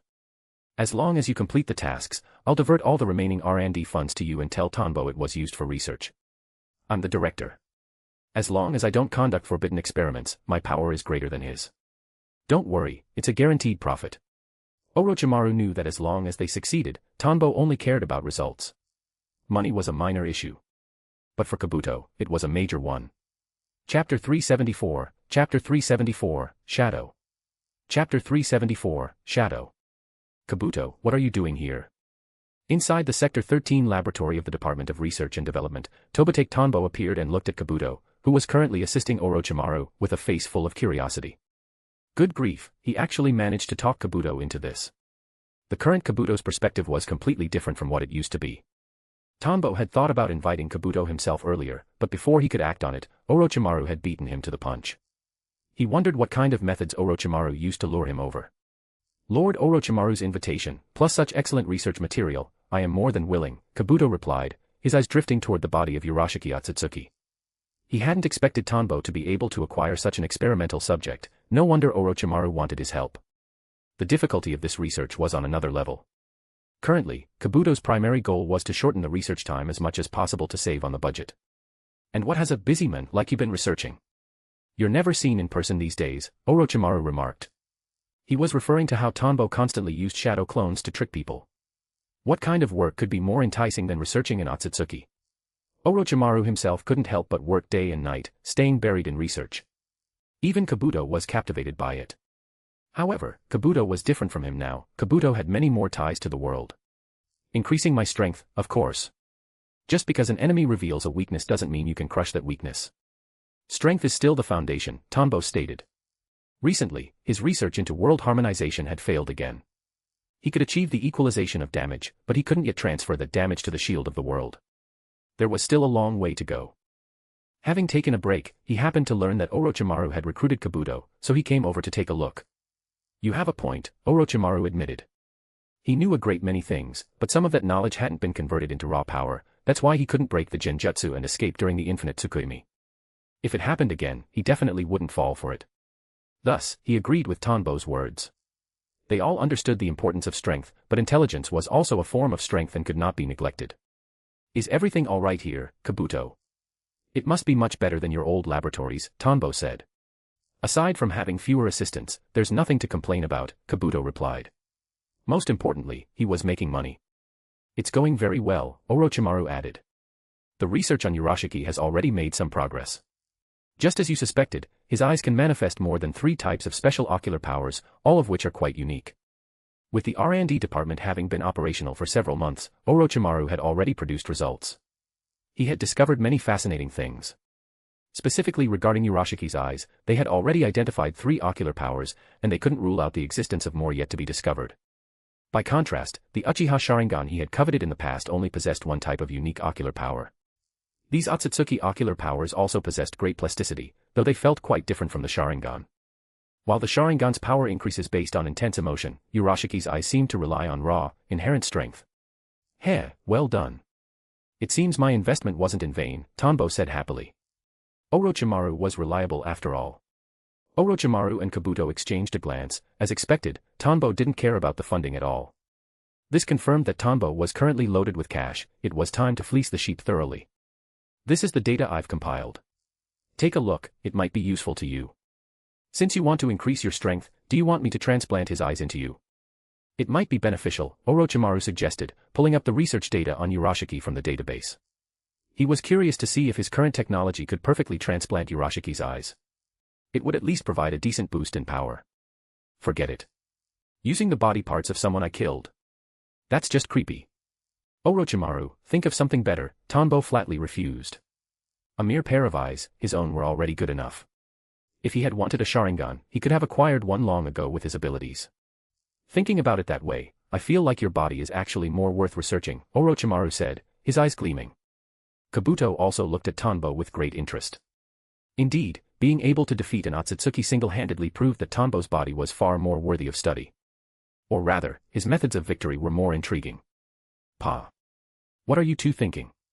Careful, or I'll beat you both up. Anyway, besides checking on Kabuto, I came to help coordinate the research. I'm planning to find someone from the Hyuga clan to cooperate with you. Tanbo thought about it and mentioned his previous plan to introduce Byakugan ocular power to Hyuga clan members. Since there was already progress and results regarding ocular power, they could let the Hyuga assist in the next phase. Don't mess around. We have a complete Hashirama cell cultivation system now, we don't need random experimental subjects, Orochimaru said dismissively. He had lost interest in crude experimental bodies. Lord Orochimaru, don't let the Otsutsuki blind you. Since Senior Tanbo has this idea, he must have some inspiration, Kabuto noted. They actually hadn't done much research on the Byakugan, largely due to the Hyuga clan's caged bird system. Good point. I was being narrow-minded, Orochimaru chuckled. See you later, I've got things to do. After memorizing all the data, Tanbo left in a hurry. His recent research into world harmonization was driving him crazy. It was simply too difficult. I say, did Dad forget he has a son here? Kigo Tobitake spoke up like a little ghost. From start to finish, his father hadn't mentioned him once. Let's go, kid. Your brain is quite good, you can provide us with plenty of inspiration, Orochimaru said, looking at the boy with satisfaction. Kigo had high comprehension and a strong desire to explore, which suited Orochimaru's tastes perfectly. Kabuto also looked at the boy and sighed inwardly, the tiger's son does not become a dog. Time passed quickly as Tanbo remained immersed in his research. The World Ninja Association he proposed had become known to basically every nation except for a few isolated ones, and it was highly esteemed. Ninja who obtained the one-star ninja title became prizes for major corporations and countries. A commercial war had begun, with companies spending vast sums to hire these specialized ninja. The number of 2-star and 3-star ninja remained extremely small, and even 1-star titles were relatively rare. Consequently, Tanbo was hailed as the honorary chairman of the Ninja Association. Although he didn't officially hold the title, the rumors were already widespread. Kakashi gradually grew accustomed to his role as Hokage. The world was changing rapidly. In just over a year, skyscrapers had begun to rise everywhere, and Konoha's territory continued to expand. However, high above on the moon, a dark shadow began to stir. Chapter 375, Tonari Otsutsuki. Chapter 375, Tonari Otsutsuki. Between the towering skyscrapers. The lights were brilliant. Neon signs flickered. A figure slowly descended from the sky. The princess of the Byakugan. Tonari Otsutsuki gazed at the endless lights of Konoha. He wondered if his judgment had been wrong. This world had entered an era of peace. No, this is merely an illusion of the world. War will never stop. I shall follow the will of the ancestor Hamura and destroy this world. One by one, puppets were summoned by him, heading straight toward the Hyuga clan. Department of Research and Development. Inside the laboratory. The fusion is perfect. With just a little more time, he will be able to master this unimaginable ocular power. Kabuto looked at the figure lying inside the laboratory capsule. That figure was submerged in liquid. The liquid radiated a massive amount of energy, constantly outputting it into the body. Orochimaru muttered, the Otsutsuki Byakugan's ocular power is indeed a perfect fit for the Hyuga clan. This is so expensive. Tanbo grumbled as he watched. But there was no other way for the sake of the experiment. Fortunately, after more than a year of development through the World Ninja Association, the capabilities of ninja were being widely applied. Konoha had regained its vitality in terms of its economy and had gradually begun investing in the R&D department. Tanbo's personal investment was slowly decreasing. Since Konoha had agreed to those terms, they naturally couldn't let Tanbo do all the investing, or the R&D department would essentially belong solely to him. The person inside was Niji Hyuga. He was undergoing Orochimaru's research, a technology that amplified and injected Otsutsuki ocular power into his eyes. This was researched specifically for Niji, with the secondary goal of studying the Otsutsuki's Byakugan power. Niji's data from this session was critical for all subsequent research. Beep, beep, beep, beep. Just then, alarms blared through the sky. It was an intrusion alert. Oh, an unexpected fellow has kidnapped Hanabi Hyuga. The moment Tanbo heard the sound, his sensory field instantly expanded. Everything entered his perception. Tonri Otsutsuki, yet another Otsutsuki had appeared. Tanbo didn't know the original plot for this one, he only knew that the Tensigen's power once erupted and sliced the moon in half. He knew nothing else. Orochimaru remarked, an unexpected fellow. If he can surprise you, he must be someone extraordinary. But Hanabi Hyuga. What was the point of kidnapping someone like her? Was someone targeting the Byakugan?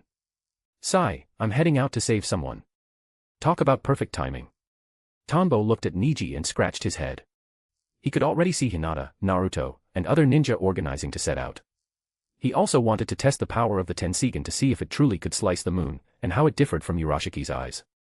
More importantly, he wanted to see the difference between Niji's eyes and Tonari's.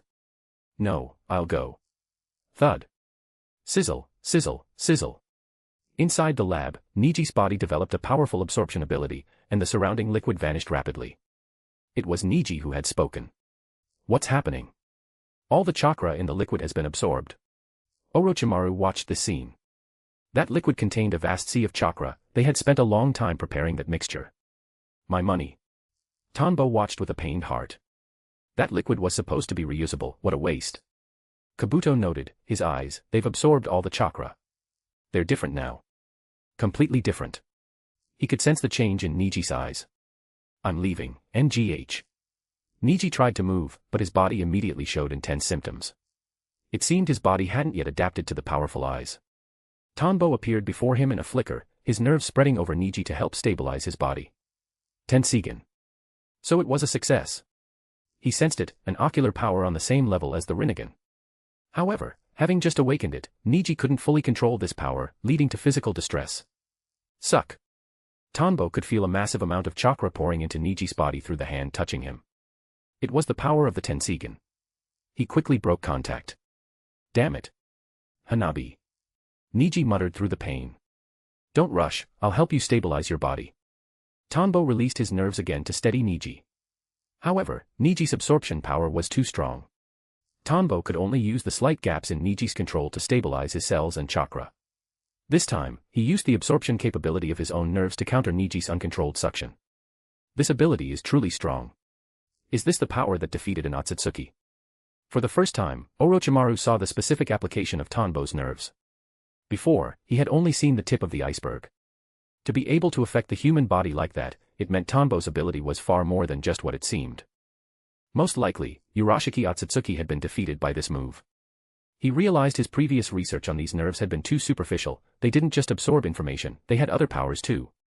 Fortunately, they weren't enemies. Hey, don't just stand there watching the show. Find a way to help him stabilize, Tanbo said to the two bystanders, exasperated. Calm down, calm down. He'll be fine once his body adapts, Orochimaru said. Kabuto added, indeed. As long as you hold him steady, it'll be okay. After waiting for about half an hour, Niji's condition finally stabilized. Wish. He suddenly broke free from Tanbo's grip and darted out. He threw open the laboratory doors and charged out of Sector 13, reaching the skies above Konoha. Tensigen, activate. Niji's eyes turned a brilliant azure, their ocular power reflecting across the void. Countless chakra traces appeared in his vision. Even though no one was visible, the paths were crystal clear. Among them, he felt a few abnormal chakra signatures. One of them felt very similar to his own. So this is the unexpected fellow Tanbo-sensei mentioned. Niji understood. This enemy possessed the same power he did. However, that chakra felt a bit strange. It didn't have his level of completeness, it seemed the enemy could only control a portion of the power.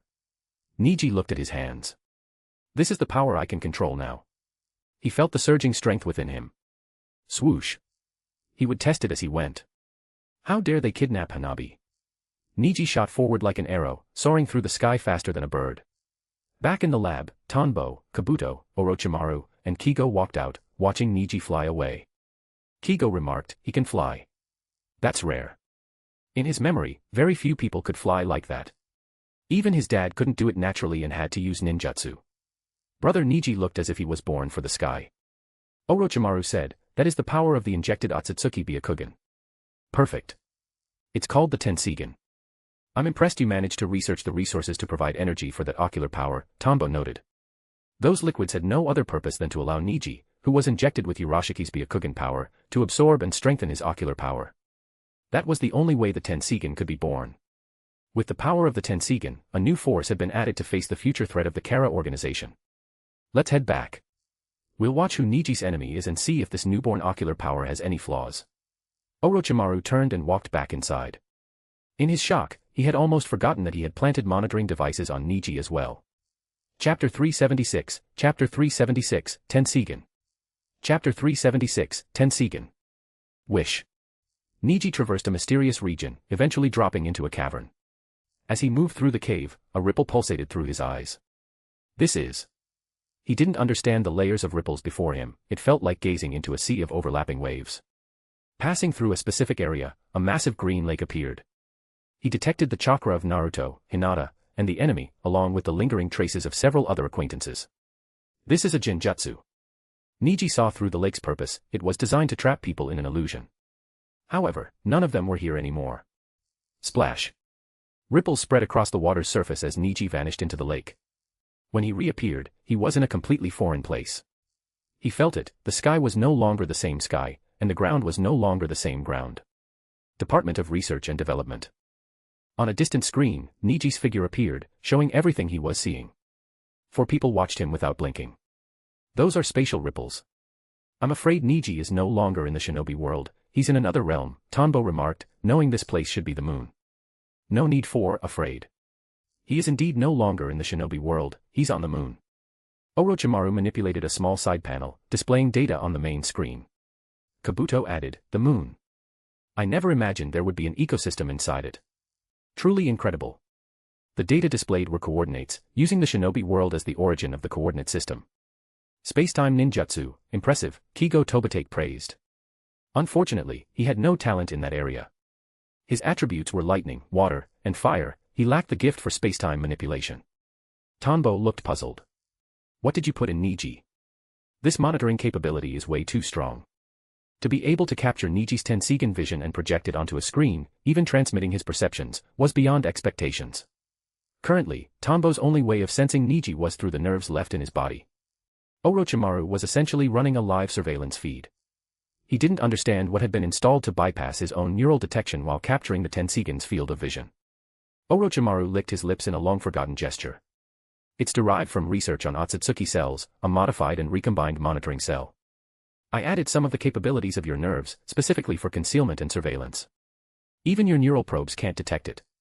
It allows me to observe everything the host experiences and make corresponding adjustments to the situations encountered.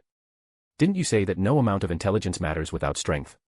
Don't forget, for a ninja, intelligence is strength. These monitoring cells were a result he was very satisfied with over the last 2 years, utilizing certain traits of the cells within the Otsutsuki body. Tanbo's expression of surprise gave him great satisfaction. You're good, Tanbo said, speechless. Truly impressive. His nervous system was stationed inside Niji, yet it hadn't discovered these monitoring cells, they must have bypassed his detection in some specific way. Furthermore, his nerves could only sense location in certain states, like chakra depletion. Orochimaru's technology truly earned him the title of scientist. Wait, you didn't put one of those on me, did you? Tanbo suddenly realized a problem. Had this old fox planted one on him without a word? Orochimaru smiled. Take a guess. I guess. Tanbo was fuming, but he quickly composed himself. A foreign biological entity could never hide from his own internal monitoring. Moreover, his cells evolved every day, anything Orochimaru created would naturally be devoured by a body that was constantly evolving. Orochimaru didn't know about his evolution ability. How boring, Orochimaru muttered, turning back to the monitor. Niji had discovered Tonari Otsutsuki, and they naturally saw Tonari through Niji's eyes. The power of the Tenseigan analyzed Tonari's chakra with extreme clarity. Before Tonari stood Hinata, and behind them was Naruto, clutching a tattered scarf, his eyes full of complex emotions. Ah, the scent of romance, Orochimaru licked his lips, watching with great interest. You're weird, Tanbo felt Orochimaru had issues. Something must have gone missing during his resurrection, his personality was bizarre. Sometimes Tanbo felt Orochimaru's sense of bad taste was even heavier than his own. Looking at the tattered scarf in Naruto's hand, Tanbo felt there was a story there. For over a year, he had assumed Naruto and Hinata would have married and had Boruto by now. As it turned out, their relationship currently wasn't even as advanced as Niji and Tenten's. He had wondered if he had changed the plot so much that Boruto wouldn't have a chance to be born. Now it seemed Tonari's appearance was the turning point for Naruto and Hinata. The complex look in Naruto's eyes was something that usually never appeared there. Dad, can big brother Niji handle this enemy? His chakra is so complex and the intensity is so high. Kigo couldn't see the details of Niji's body, it seemed Orochimaru's cells could only monitor what Niji's senses could see. Tanbo patted his head. Don't worry. Niji is one of the research results of the several of us. Even if he can't win, Naruto is still there. It remained to be seen if a genius like Niji could control and unleash the true power of the Tenseigan. Boom. As Tonari reached out to grab Hinata, Niji acted from a distance. Based on the stance, 8 trigrams vacuum palm. 8 trigrams, vibration. A powerful air cannon, comparable to Might Guy's 7th gate, tore through the sky toward Tonari. Swish. Sensing the attack, Tonari abandoned his attempt to grab Hinata and retreated a certain distance. Bang. A distant mountain peak was grazed by the air cannon and instantly turned to dust. It didn't collapse or get sliced, it was vibrated into fine powder. Who? Tonari looked toward the newcomer. Niji, why are you here? Hinata was shocked to see Niji. Hadn't he gone on a secret mission? Niji landed in front of Hinata, shielding her behind him as he faced Tonari. Naruto, you've disappointed me. Are you just going to watch as he takes Hinata away? Niji's azure eyes stared quietly at Naruto. Those eyes. It's not like that, Niji. Let Naruto answer, Niji said sternly. Naruto walked up to them, looking frustrated. It's my fault. He didn't offer an excuse. Hinata thought back to Naruto's confession just moments ago. Naruto, the power of the Tenseigan. That's impossible. Tonari Otsutsuki stared at the azure pupils, sensing the power of the Tenseigan within them. His face was filled with disbelief. The Tenseigan was the ultimate ocular jutsu developed by the Hamura lineage, how could it exist in a single person? It was supposed to require the aggregation of countless Byakugan to develop that terrifying eye. How is this possible? Tonari's expression gradually shifted. I'll find out once I've captured you. Chapter 377, Meteor Shower. Chapter 377, Meteor Shower. Boom. Tonari extended his left hand, and a beam of light shot toward Niji. Wish. Niji destroyed it with a single move, 8 trigrams, vibration. He immediately launched a counterattack. Bang. Bang. Bang. Niji didn't use any flashy special abilities. He relied solely on an advanced form of gentle fist vacuum palm. Wherever his physical strikes landed, large-scale destruction followed. The entire region looked as if the world were splitting apart. Tonari's eyes gradually shifted as he focused on dodging Niji's attacks. However, it was clear he was struggling. Boom. Before long, he could no longer hold his ground. His body began to undergo a transformation, erupting with a surge of powerful chakra. He entered a brilliant green chakra mode. Several green truth-seeking balls were fired toward Niji. Bang. Bang. Bang. Niji. Hinata watched, her heart filled with anxiety. Hinata. Naruto caught Hinata as she slumped over, looking up at the battle between the two. He observed Niji's attacks and raw power. Naruto thought of Kaguya Otsutsuki. These strikes were very similar to Kaguya's 80 Gods vacuum attack, almost a carbon copy, though the chakra wasn't as overwhelming as hers. Wish. A green beam of light streaked past. Naruto, holding Hinata, quickly evaded, instantly entering his sage-tailed beast mode. Bang. Slash. On the screen, a deep trench was carved across the entire surface of the moon. Swish. Swish. Dad, what are those things falling from the sky? Kigo Tobitake pointed at the other screen monitoring the moon from the ground. On the observation feed, clusters of meteors were raining down from the sky. Because the moon was not a natural formation and was extremely close to the shinobi world, the meteors could be seen tearing through the atmosphere, generating massive heat through friction and bursting into flames. Those are just meteors. Let's go out and play for a bit later. It's better to save the village's funds for our experiments. If they damage anything, Konoha will just have to divert the budget to repairs, Tanbo said. Hearing this, Kabuto and Orochimaru grew tense. Currently, Tanbo was only investing in Otsutsuki-related projects, not their other interests. If the money ran out, they'd have to find funding for their own research elsewhere. That was unacceptable. Move out. Orochimaru took the lead. Kabuto hurried out behind him. Tanbo followed. He also wanted Konoha to allocate more funds. Scientific research couldn't be done behind closed doors. If the village's grants led to new inventions, he could apply them to his own studies as well. Summoning Jutsu, Golem. Tonri slammed his hand onto the ground, and a massive stone giant emerged. Both sides attacked simultaneously. Bang. Bang. Bang. Giant boulders were hurled from the golem's hands, their sheer power making the air tremble. 8 trigrams, domain. Niji's Tensigen spun, generating a sea of ocular power within his mind. A massive 8 trigrams formation enveloped the area for several kilometers. As soon as a boulder entered the domain, its straight flight path curved upward, though its speed remained undiminished. So this is the power of the Tensigen. Niji was astonished by the sensation of the jutsu. In such a short time, he had experienced the definition of true power. 8 trigrams, vibration.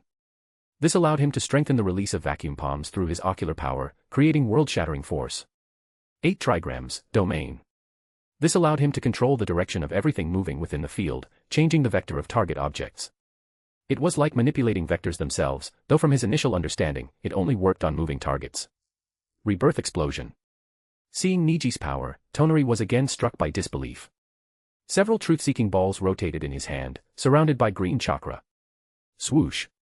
A massive hurricane kicked up, blowing a large number of meteors off the lunar surface and sending them hurtling toward the shinobi world. Facing this attack, Niji used his domain once more to reverse the direction of the wind. Boom. What's the situation? What's happening on the moon?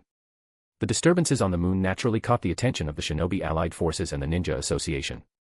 Through ultra-long-range telescopes, they saw the chaos on the lunar surface and the falling meteors. Bring out the space-time chakra cannon. I will destroy those things. If necessary, I will seal the moon itself. In the hidden cloud village, the 4th Raikage, I ordered his subordinates to roll out their ultimate treasure, the space-time chakra cannon. He signaled the other 4 Kage of the Alliance. This was now a direct threat to them all. Kakashi appeared on the communication screen. Seeing the cannon, his eyelid twitched. Naruto and the others are up there. They'll handle it. Suddenly, a giant fox appeared in their observation mirrors, joining the fight against Niji and Tonari. Beams of light occasionally struck the moon, causing it to fragment and send more meteors falling. Ready to fire at any time, Killer Bee said, sounding listless and dejected. Even though Naruto was up there, Bee was still in a slump. Over the past year, he had failed to pass the exam for the 1-star music ninja title. He was beginning to suspect the association was targeting him. He, a once-in-a-century musical genius. The cloud was hiding a weapon like that. Too cunning, Anoki remarked, his eye twitching at the sight of the cannon. A weapon capable of sealing the moon was no small matter. Crane wing formation, ready. Long-range units, prepare. Kakashi was organizing the ninja units to handle the falling meteors. Lord Hokage, what is that? A ninja suddenly asked. Kakashi looked over. He saw 3 figures standing suspended in the air, their backs to the troops. The silhouettes were very familiar. Kabuto, Orochimaru, and Tobitake Tanbo, a Byakugan user identified them and quickly informed Kakashi. Aren't they supposed to be doing research? What can 3 people do against this? Just delay the damage. Kakashi watched them, not quite understanding. Facing such a massive, wide-scale attack, the impact of a single person was usually limited. If handled poorly, they could even injure themselves. This kind of area of effect disaster required an army. Oh, Kakashi, remember to allocate those saved funds to the R&D department. Orochimaru suddenly elongated his neck and made a face at Kakashi. He then turned his gaze toward the meteors falling from the sky. The other Konoha ninja watched the 3 of them in shock. What were they planning? They knew how strong these 3 were. One started the 4th war, one was a Sannin, and one was a hero of the world. But, surely even they couldn't solve a meteor shower like this. No problem, as long as you can minimize Konoha's losses, Kakashi replied. He just feared the 3 of them wouldn't be enough. There were too many meteors. Each one looked like it would require a powerful ninja or a combined unit attack to neutralize, and there were far too many of them to count. Chapter 378, Chapter 378, The End. Chapter 378, The End. Boom. Boom. Boom. A meteor shower rained down from the sky. Every village stood prepared, and every nation braced itself. Wish. Wish. Just as they feared they would suffer catastrophic losses, a pillar of light erupted from the direction of the hidden cloud village. After piercing the atmosphere, the energy rapidly dispersed, splitting into smaller beams that intercepted the meteors. Bang. Bang. Bang. However, a vast number of meteors still plummeted toward the shinobi world. They're here. Water Dragon Bullet. In the hidden mist village, countless water dragons rose from the surface of the sea to strike the meteors. A barrier rose rapidly as Mei Terumi personally commanded the defense. The other hidden villages followed suit. Only the hidden cloud and hidden leaf were different. The hidden cloud's high-tech cannon intercepted every meteor in its path. As for the hidden leaf, summoning jutsu, Manda III.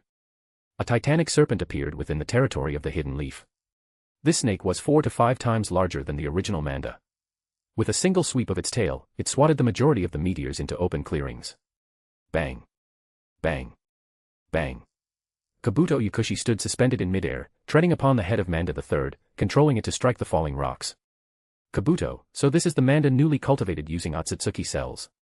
It's much better than that ill-tempered fellow I used to deal with. Orochimaru remarked, seeing this scene. He didn't miss the chance to complain about his old summon. Sage Art, Scourge of the Pythons. The markings around Orochimaru's eyes elongated.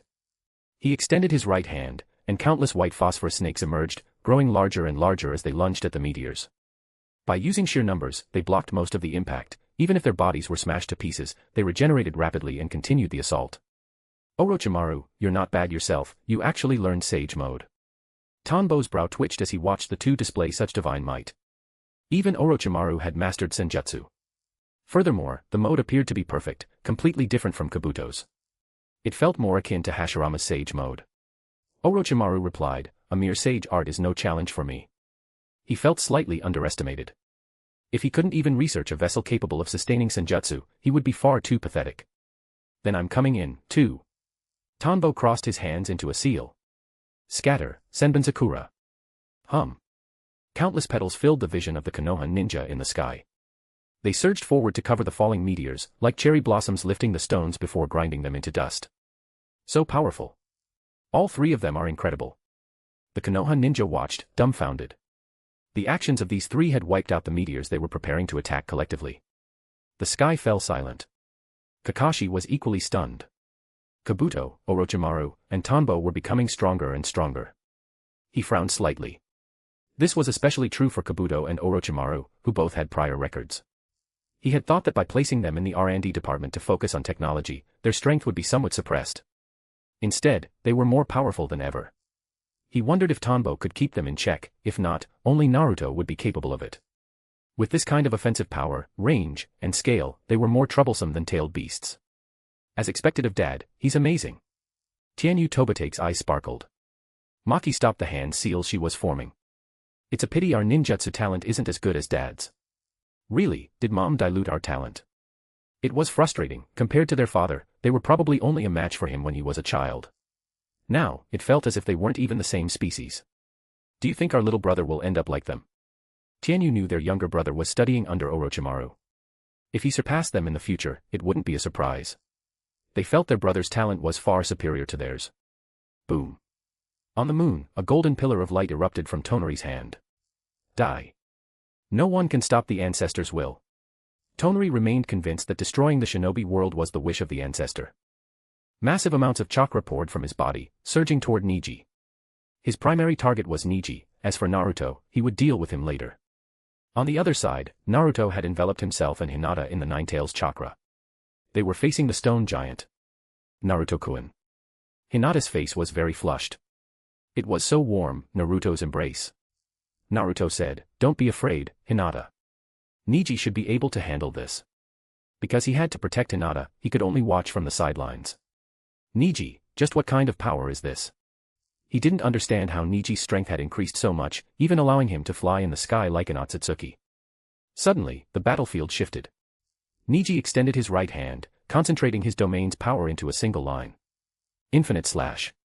Countless forces that redirected direction were concentrated into the beam of light in his hand, which he swept across Tonari's attack. Swish. It vanished. Tonari's attack collided with his and seemed to be neutralized, layer by layer, until it was gone. Finally, utilizing the Tensigen's power, Niji appeared directly in front of Tonari. 8 trigrams, 36 palms. With just 36 palms, Niji sealed all of Tonari's chakra. Once sealed, Tonari's eyes began to change, reverting to their original state. These are Hanabi's eyes. Niji plucked them out. Wish. Niji, you're so strong now. Naruto, having dealt with the stone giant, appeared before him while still holding Hinata. He looked at Niji with amazement, especially since Niji's eyes no longer had the bulging veins of the Byakugan. Hinata shyly buried her face in Naruto's chest. It's over. Tanbo and the others returned to the lab and looked at the screen. The battle had ended. Niji was currently carrying the sealed Tonari by the hand, walking toward his palace. It's fine, I have the playback. Orochimaru gave a mysterious smile and manipulated the computer. Soon, the footage of the battle appeared. These were the things they had missed while they were outside. The Tensigen is truly excellent, but it still doesn't feel as perfect as the Sharingan, Orochimaru praised after watching Niji use his domain power to perform directional manipulation, causing Tonari's golden will reincarnation explosion to conflict with itself and cancel out. However, he still believed the Sharingan was more perfect. Niji truly is a genius to master that power in such a short time and develop such effective maneuvers. Tanbo marveled at Niji's current strength. However, he was most impressed by Orochimaru and Kabuto. They had become so strong without a word. It was ridiculous. Is this the power of local geniuses? Whether it was learning or research ability, they were top tier. Sometimes he felt his own brain couldn't keep up. It seemed Orochimaru and Kabuto's inspiration would never run dry. With another instant combatant added to their side, the future Kara organization would surely suffer. After all, Tanbo himself was already a powerful combatant with partial knowledge of the future. Chapter 379, Chapter 379, Sai. Chapter 379, Sai. Naruto finally found a wife, truly worth celebrating. Orochimaru licked his lips and smiled. In truth, he didn't care about the romance, he was far more interested in whether Niji's power had been fully developed. That was the only thing useful to them. Tobitake Tanbo chirped in, "Ha. I didn't expect you to care about that. Here's some even better news, my wife is pregnant again. When are you two single dogs going to invite me to your wedding feasts?" That's right, he was going to have another child. Now that Orochimaru had brought up the subject, what was happening with Niji didn't seem as important. This would be his 4th child. He had already achieved his goals for coming to this world, the rest was just about staying alive, nurturing his descendants, and providing them with a good environment. No, who said they wanted to know about you having kids? Orochimaru was speechless. He had made a passing remark, and Tanbo had pounced on it. However, he had long since come to understand Tanbo's peculiar sense of humor. Ignoring the topic, Orochimaru turned to Kabuto. Collect the data. We need to start developing the other projects. Kabuto replied, understood. Kabuto followed Orochimaru's lead now, mainly because the men actually provided funding. Lately, the environment at the orphanage had improved drastically. He had hired many construction ninja to renovate the buildings and brought in various teachers to educate the children. He had even built a small playground for them. The children were finally eating nutritious food. He was deeply grateful to Lord Orochimaru. Since joining the R&D department, the orphanage's development had taken off like a rocket. That fellow Tobitake Tanbo really had an absurd amount of money. You two are so boring. While Niji's project is important, reproduction is vital for the human race, Tanbo complained. Besides, experiencing a different kind of life through raising the next generation is much better than staying cooped up researching this or that. After all research is meant to solve the problems we encounter in life. 2 research addicts. They had even influenced his son with their habits. Now Kigo only slept 4 or 5 hours a day, running out every morning to study his own projects. If the boy hadn't already mastered chakra, he'd probably have dropped dead from exhaustion by now, especially at such a young age. Orochimaru said, "You don't understand me." Kabuto added, "You don't understand Lord Orochimaru." What the hell? What have you two been doing behind my back? Tanbo felt from their tone as if Orochimaru had actually gone and had a kid himself. I'll go pick up Niji. You guys chat. Kabuto hurried out of the lab. Orochimaru silently opened a screen. An infant submerged in liquid appeared on the monitor. The baby's breathing was steady, as if it could breathe perfectly fine underwater. Data readouts flickered next to it. Department of Research and Development, Sector 5, Experimental Project, Clone. Tanbo read the words one by one. So it was in Sector 5, no wonder he didn't know. It was hidden incredibly well. Don't worry, this is a clone created using my own biological information, Orochimaru said with a proud smile. Of course, I wouldn't create someone exactly like me. His genetic makeup includes other things, Hashirama's cells and some of the Otsutsuki physical data you're so good at. I added those in. He will be my child from now on. The process of nurturing life is also something worth researching. You're something else, Tanbo muttered, speechless. Asexual reproduction. Come to think of it, was the current Orochimaru male or female? He looked at Orochimaru with genuine curiosity. Niji is back. His chakra is overexhausted, he probably hasn't adapted to those eyes yet, leading to inefficient use, Kabuto said as he helped Niji walk back in. Orochimaru ignored Tanbo and rushed forward, using ninjutsu to place Niji on the diagnostic table. He began operating the machinery to start a full investigation. Niji didn't resist, he just lay there quietly. Power obtained suddenly is indeed easy to lose oneself in, just like Sasuke back in the day. Fortunately, Niji's talent is better than Sasuke's in certain aspects, Tanbo noted as he watched the data stream by. In his perception, the neural responses he had left on Niji's body had vanished. Orochimaru had already found a way to crack his nerves and suppress them. Truly a formidable scientist. Luckily, Tanbo's own development of forced execution had progressed further, reaching an atomic level of depth. He didn't believe Orochimaru's inventions could suppress him at that level. Aside from occasionally coming to the R&D department to ask Orochimaru for data, he spent most of his time in Kagaya's dimension, using the Urashiki data to decode Kagaya's body. He was making progress too. Hokage's office. What? Niji possesses that kind of power. Hayashi Hyuga arrived, having been summoned by Kakashi. He was utterly shocked. Naruto, Hinata, and Hanabi were also present. It was hard to imagine Niji being capable of such high-intensity attacks. How had he done it? Hanabi chirped, Niji is so cool. Though I didn't actually see how cool he was. She had been asleep in Tonari's palace and had zero sense of participation, though, since her eyes were used by Tonari, she technically contributed. Naruto said, yeah, Niji's power has already surpassed the 5 Kage. He had seen it with his own eyes. It was incredible. Hayashi smiled. That is wonderful news. Now that the Hyuga clan had abolished the caged bird system, he felt relieved. Still, he was curious about how Niji gained such strength. Where is Niji? Kakashi replied, he went to the R&D department. I heard Tanbo assigned him a top-secret mission a while ago. It seems that mission was related to Niji becoming stronger, they must have researched something truly extraordinary. Lately, Tenten had been bothering him constantly, trying to get Niji released from his secret mission. It wasn't that Tenten didn't understand the importance of secrecy, but for two people in the middle of a passionate romance, the separation was agony. Human experimentation. Hayashi immediately thought of this. The director of the R&D department was Orochimaru, after all. Kakashi said, with Tanbo watching, I'm at ease. Besides, the 3 elders of the R&D department just solved the meteor problem. The power shown by the 3 earlier had allowed him to see the potential of the department, especially with Niji involved now. However, there was a problem. It seemed they had developed several technologies behind his back without reporting a single thing. He hadn't cared before because Tanbo was watching, but now that the people in the department were undergoing such drastic changes, he had to demand an explanation. Chapter 380, Dating. Chapter 380, Dating. The following day. Tobitake Tanbo was summoned to Kakashi's office to provide details regarding Niji. When Kakashi heard that the process simply involved enhancing Niji's ocular power, he wasn't entirely convinced. After all, the leap in power was far too vast. It wasn't until Tanbo spoke a certain truth, the Byakugan is an eye on the same level as the Sharingan. If the Sharingan can evolve, the Byakugan can as well. Regardless of how it happened, Konoha had gained another massive combat asset. Kakashi had no choice but to let him continue his work. However, he gave Tanbo one specific instruction, let Niji go home occasionally, there was a girl waiting for him. Don't worry, the experiment is over. From now on, Niji only needs to drop by the lab whenever we have a specific need, Tanbo replied.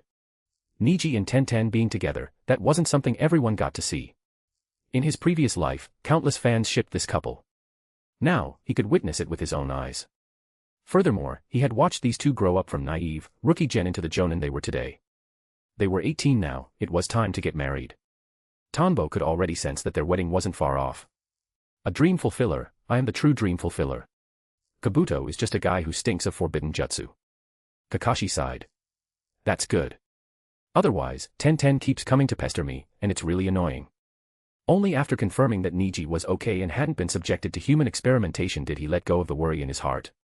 Though, technically, enhancing ocular power could be classified as human experimentation, Kakashi was the Hokage, the final decision rested with him.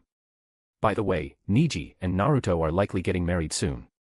What about you, Kakashi? Surely you don't intend to stay single forever. Tanbo's sense of mischief flared up again. I think the Mizukage, Mei Terumi, is quite nice. Hasn't she been recruiting suitors lately? If not her, look at Shizune, she's also wonderful. You could really. He felt that Kakashi was a total loss in this department. Shizune had assisted him for so long, yet there wasn't a single hint of romance. It was obvious Shizune had wanted to date for a long time. Back when Tsunade was Hokage, she used to complain constantly about having no time for a love life. To this day, only Tanbo himself, Asuma, Kurenai, and Hayama Shirakumo were married. Only the few of them had children. Kakashi and Guy were really letting the team down. Kakashi's eye twitched. Shut up and get out. My personal life is none of your business. If he let Tanbo keep talking, he'd make it sound like Kakashi was committing some heinous crime. Tanbo threw up his hands and walked out. Honestly, what Tanbo says is a problem, how should I solve it? Kakashi muttered to himself after Tanbo left. Shizune didn't have those feelings for him, and he didn't have them for her. He had even less interest in the Mizukage. Was he truly destined to be a lone soul? Thinking about Guy and the others being in the same boat made him feel a bit better. He wasn't alone. Konoha Street. Niji, long time no see. The moment 1010 saw Niji, she lunged forward and threw her arms around him. Her eyes were shimmering as if she were trying to be cute, nothing like the brisk, capable 1010 of old. Niji glanced toward a street corner, a faint blush on his face. I missed you. 1010. He didn't push her away, instead, he spoke those words with great bashfulness. I missed you too. 1010 grabbed Niji's arm, her face glowing with happiness. Street alleyway. The heads of Hanabi Hyuga, Konohamaru, Tianyu, and Maki popped out one by one. They were watching Niji and Tenten's date. Wow, Niji and Tenten are so sweet. Hanabi watched their departing backs, her eyes full of shipper energy. Tianyu remarked, Hanabi, we could be that sweet too. Snap. Konohamaru and Maki looked at Tianyu in total shock. How did you manage to say something so greasy? Their relationship isn't even at that level yet. They had only met during the patrol to protect Konoha during the final war, they had known each other for barely 2 years. Veins bulged around Hanabi's eyes. Gentle fist, point strike. Slap. She struck Tianyu's chakra point with her palm, freezing him in place. Shameless. Hanabi huffed, clapped her hands, and walked away. Konohamaru pulled a marker from his pocket and drew a cat face on Tianyu. Didn't Tanbo-sensei ever teach you that you can't rush into chasing girls? Then, he chuckled and left. Tianyu was left there with his eyes wide, wondering what exactly he had said wrong. Oh, brother, you've read so many books for nothing. You lose your brain the moment you see a girl. I'm not helping you, figure it out yourself. Maki made a face at him. Just then, a figure emerged from a crossroad, and Maki skipped over happily. Wataru, let's go see a movie today. I heard it's a war film starring the daimyo of the Land of Snow herself. It's about the cruelty of war and the hard-won peace. What happened to Tianyu?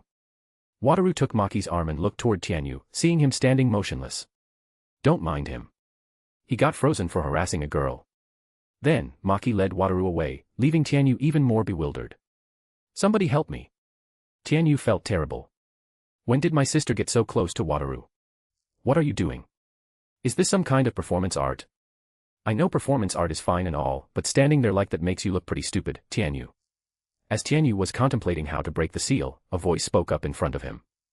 A young woman with relatively short light brown hair and blue eyes looked at him inquisitively. Hinoko. What are you doing here? Quick, help me undo this.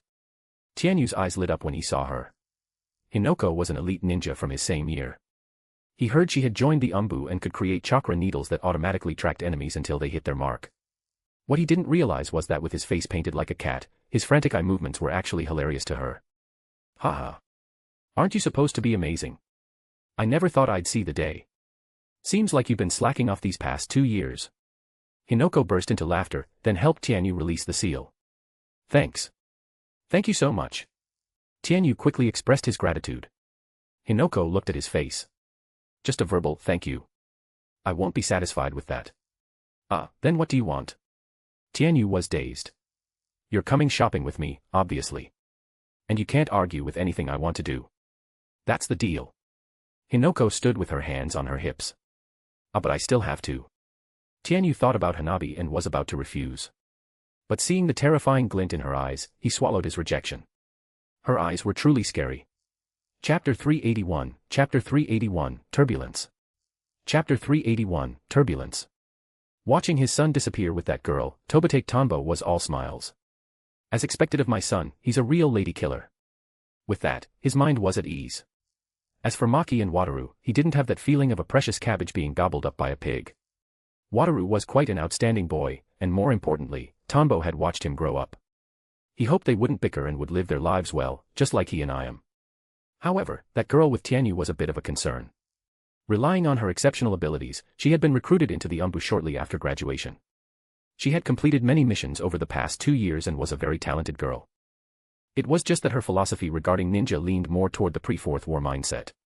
It was a bit different from the current era. He hoped she would change that outlook later on. Children will find their own happiness. Whatever, I'm here to back them up, so nothing major can go wrong. Tanbo shook his head. He didn't need to micromanage so much. Then, with a smile, he walked to a nearby flower shop.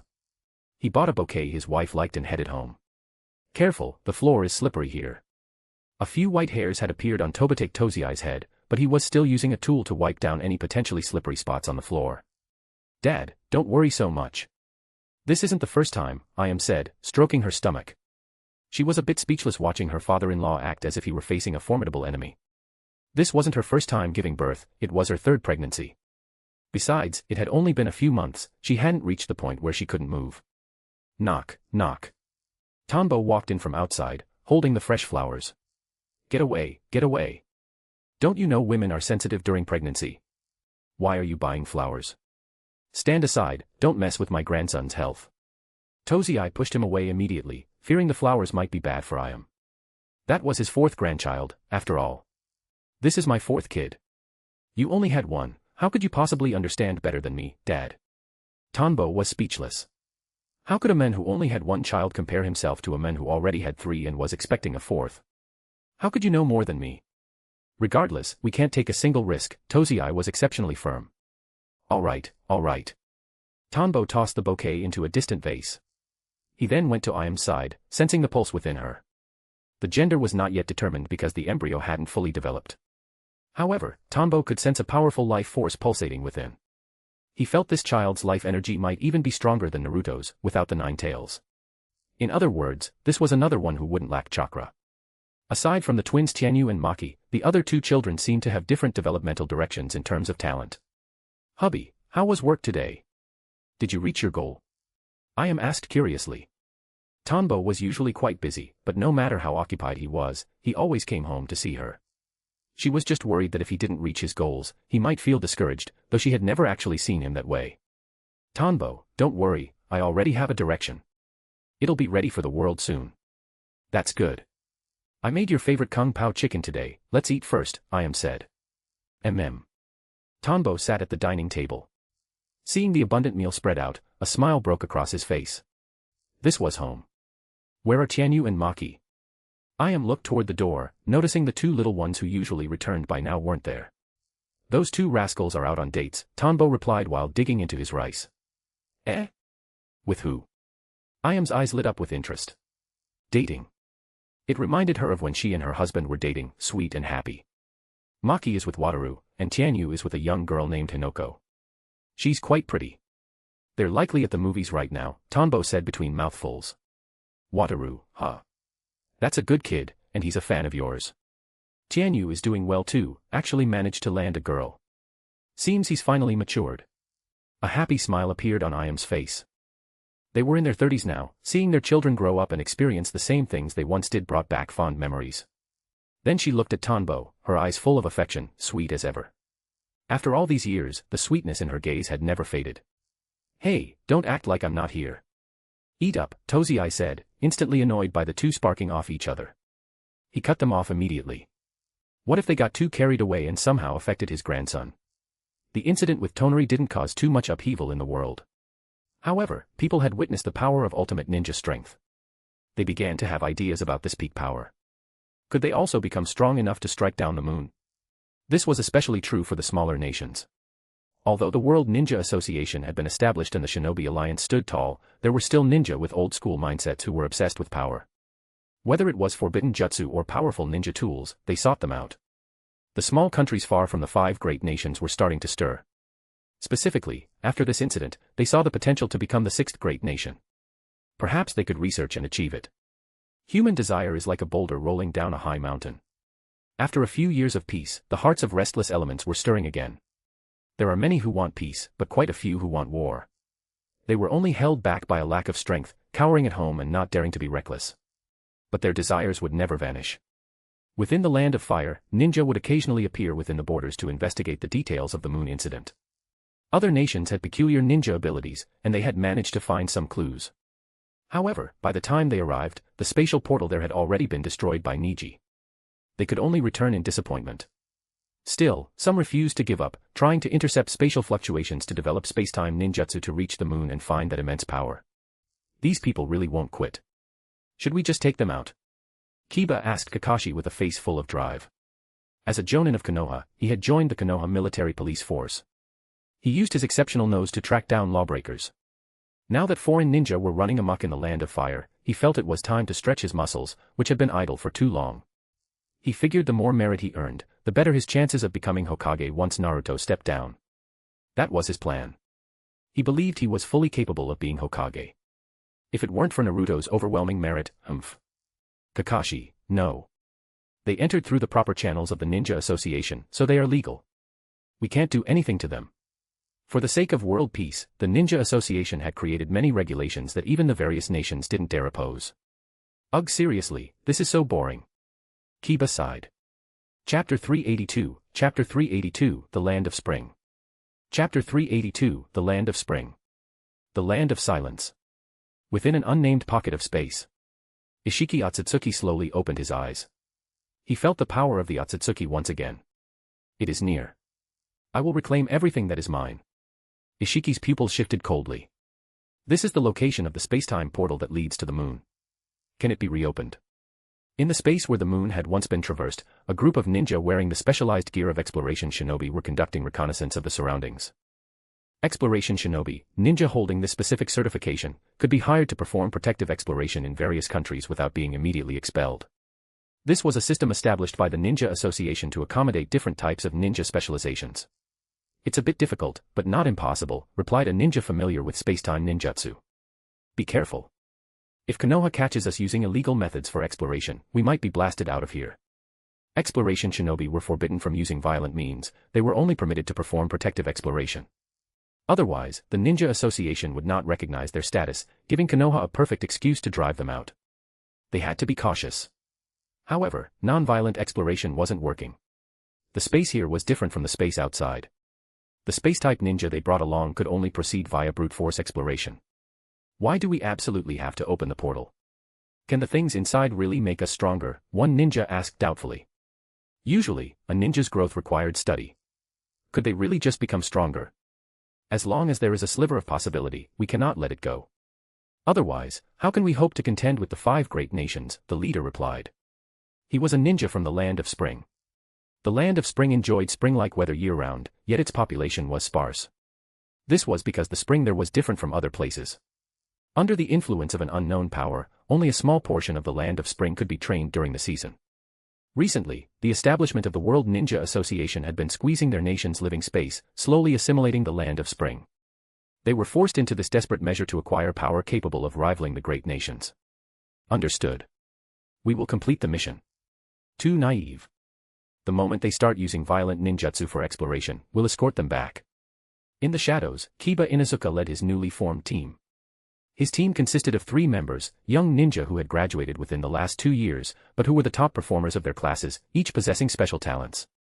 With the founding of the World Ninja Association and its title-based ranking system, nations everywhere had revamped their training methods. Konoha was at the forefront of this.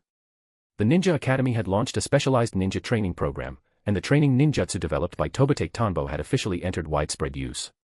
Kiba was now starting his own journey as a squad leader, leading a new breed of ninja who, like himself, possessed both specialized abilities and high combat proficiency. Understood, the three youngsters replied seriously. This was their first combat mission against ninja from another country. The establishment of the Shinobi Alliance meant that battles between ninja were now extremely rare. Most of their work involved dealing with wild beasts or summoned creatures in the wilderness. They were excited to finally use the combat skills they had learned in school. The corner of Kiba's mouth curled up. Hey, becoming Hokage starts with taking down these crooks. He hadn't fought in a long time himself and felt a bit rusty. Boom. Just then, the ninja from the land of spring initiated a ritual. The entire space vibrated. Stalactites broke loose from the ceiling, falling into the lake below with heavy splashes. Runic formulas glowed all around the area. Success. In 15 more seconds, we'll break through the channel to the moon. I want to see what kind of power it is that can move the moon itself. The leader of the spring ninja looked ecstatic, his hands trembling.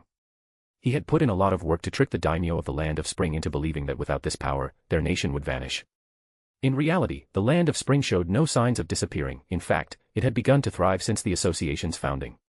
Because spring ninja had unique abilities to provide nutrients to plants, they were highly successful in the outside world, producing high-yield crops. Most of them had the potential to earn the one-star ninja title in agriculture. However, to satisfy his own lust for power, the leader had orchestrated this. He possessed a special ability, perhaps he could steal that power for himself. Swoosh. Nobody move. Several shuriken flew out, pinning themselves directly into the exposed runic formulas of the array.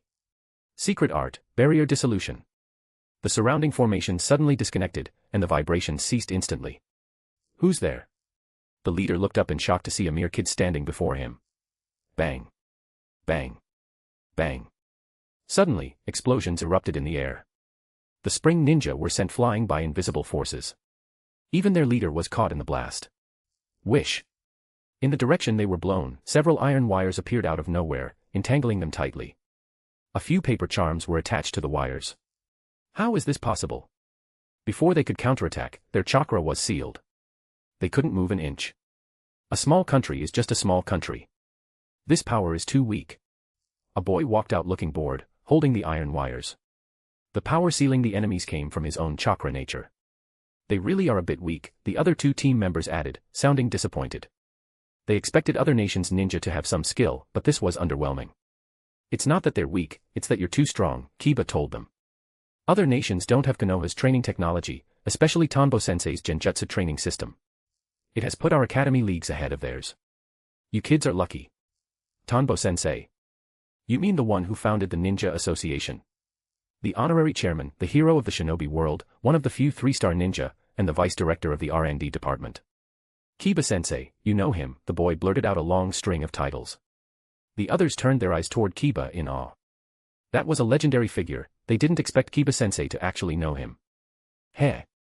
When I was little, he was my private tutor. Half the reason I'm this strong is thanks to Tanbo-sensei. Kiba reminisced about his youth. He was only 5 years old back then, tricked into studying by his sister and parents, and fooled by Tanbo-sensei as well. Tanbo had told him that doing so would make him Hokage. Even now, Akamaru still looked forward to Doggy Festival every year. Chapter 383, Mei Terumi's Distress. Chapter 383, Mei Terumi's Distress. The moon incident was quickly quelled by Konoha. Life returned to its normal rhythm. However, a major event was quietly approaching. The hero of the shinobi world, Naruto, was getting married. Get ready, get ready. Oh, I'm so happy, they're finally getting married. Tenten hugged Niji's arm, her face radiating bliss. Across from them, Konohamaru held a video camera, looking utterly exasperated. Did they have to be this clingy?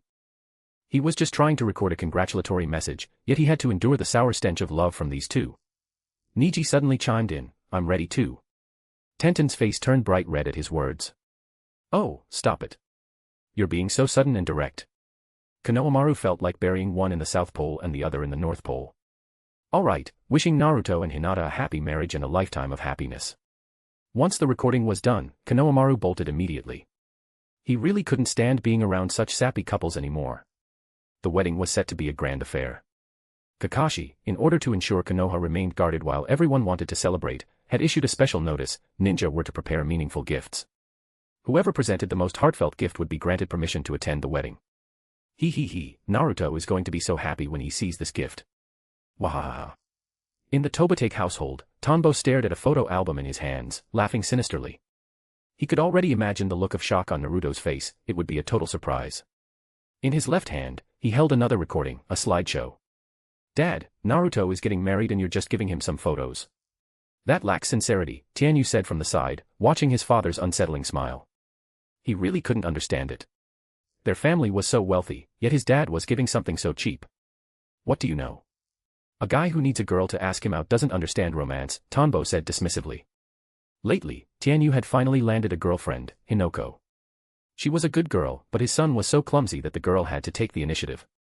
It was a disgrace to the Tobatake name. What is it then? All this hype, let me see. Tianyu didn't argue and snatched the album. As he flipped through it, his brow furrowed, then he looked at his father in amazement. Holy crap, Dad. How did you manage to take photos of big brother Naruto since he was a baby? I bet you don't even have this many photos of me and Maki. The contents of the album were truly stunning. The first photo showed a 1 or 2-year-old Naruto reaching out his hands for a hug. Following that were photos of Naruto fishing, crying, and slowly growing up. Looking through the album was like seeing Naruto's entire life. Toward the end, there were even images of Naruto fighting the Ten Tails, Madara Uchiha, and Kagaya Otsutsuki. Even further back were scenes of Naruto sitting at a desk, looking miserable while trying to study. To be continued. Did Dad have a premonition since Naruto was a kid that he'd become the hero of the world, so he took all these specifically? Surprising, isn't it? That's why I say, even though your ninjutsu is fine, you haven't inherited my true legacy. Ninjutsu can bring many fun things to our lives. For example, I can use my memory, shadow clones, transformation jutsu, and various elemental releases to recreate past environments and reenact scenes to photograph them. Tanbo looked at his son like he was a hopeless case. He was most proud of his ability to apply ninjutsu to daily life, yet his son hadn't inherited a lick of it. The boy even needed a girl to make the first move. He was truly exasperated. Tianyu was stunned. You can use it like that. And your acting must be incredible. Naruto looks like he actually grew up exactly like this. Of course. Come on, let's go record a wedding blessing video too. I need to go catch Kigo first. Recently, Kigo had become obsessed with scientific research and spent all his time in the lab. Congratulations on your marriage. I offer blessings on behalf of the entire orphanage. Orochimaru and Kabuto Yakushi were also seriously recording their blessings. Konohamaru finished the recording with a trembling hand and ran. Those two were just too terrifying. How uncute. Are we really that scary? Orochimaru asked Kabuto. Kabuto replied, not at all. We are very gentle. In the skies above Konoha, several airships suddenly appeared. They landed at the Konoha airport. Under the welcome of Konoha Ninja, the other 4 Kage descended, led by their guards. They were all carrying gifts, clearly, they were well prepared. Konoha's development is so fast. Reikijai remarked, looking at the scenery. Buildings stretched as far as the eye could see, including many skyscrapers. It was extremely modern, rivaling the land of lightning. Anoki, flying in the sky, took a look. Indeed. It seems we are falling behind Konoha. At least in terms of economic development, the gap was wide. I wonder if I can find a partner here. Sigh. Chojuro still isn't ready to succeed as Mizukage.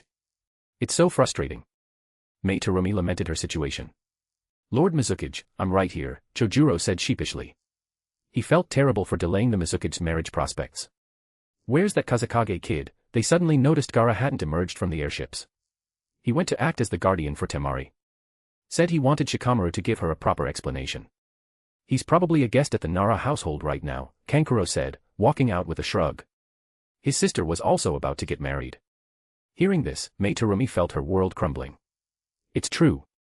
With Naruto's wedding approaching, many young people in the village have started preparing for marriage.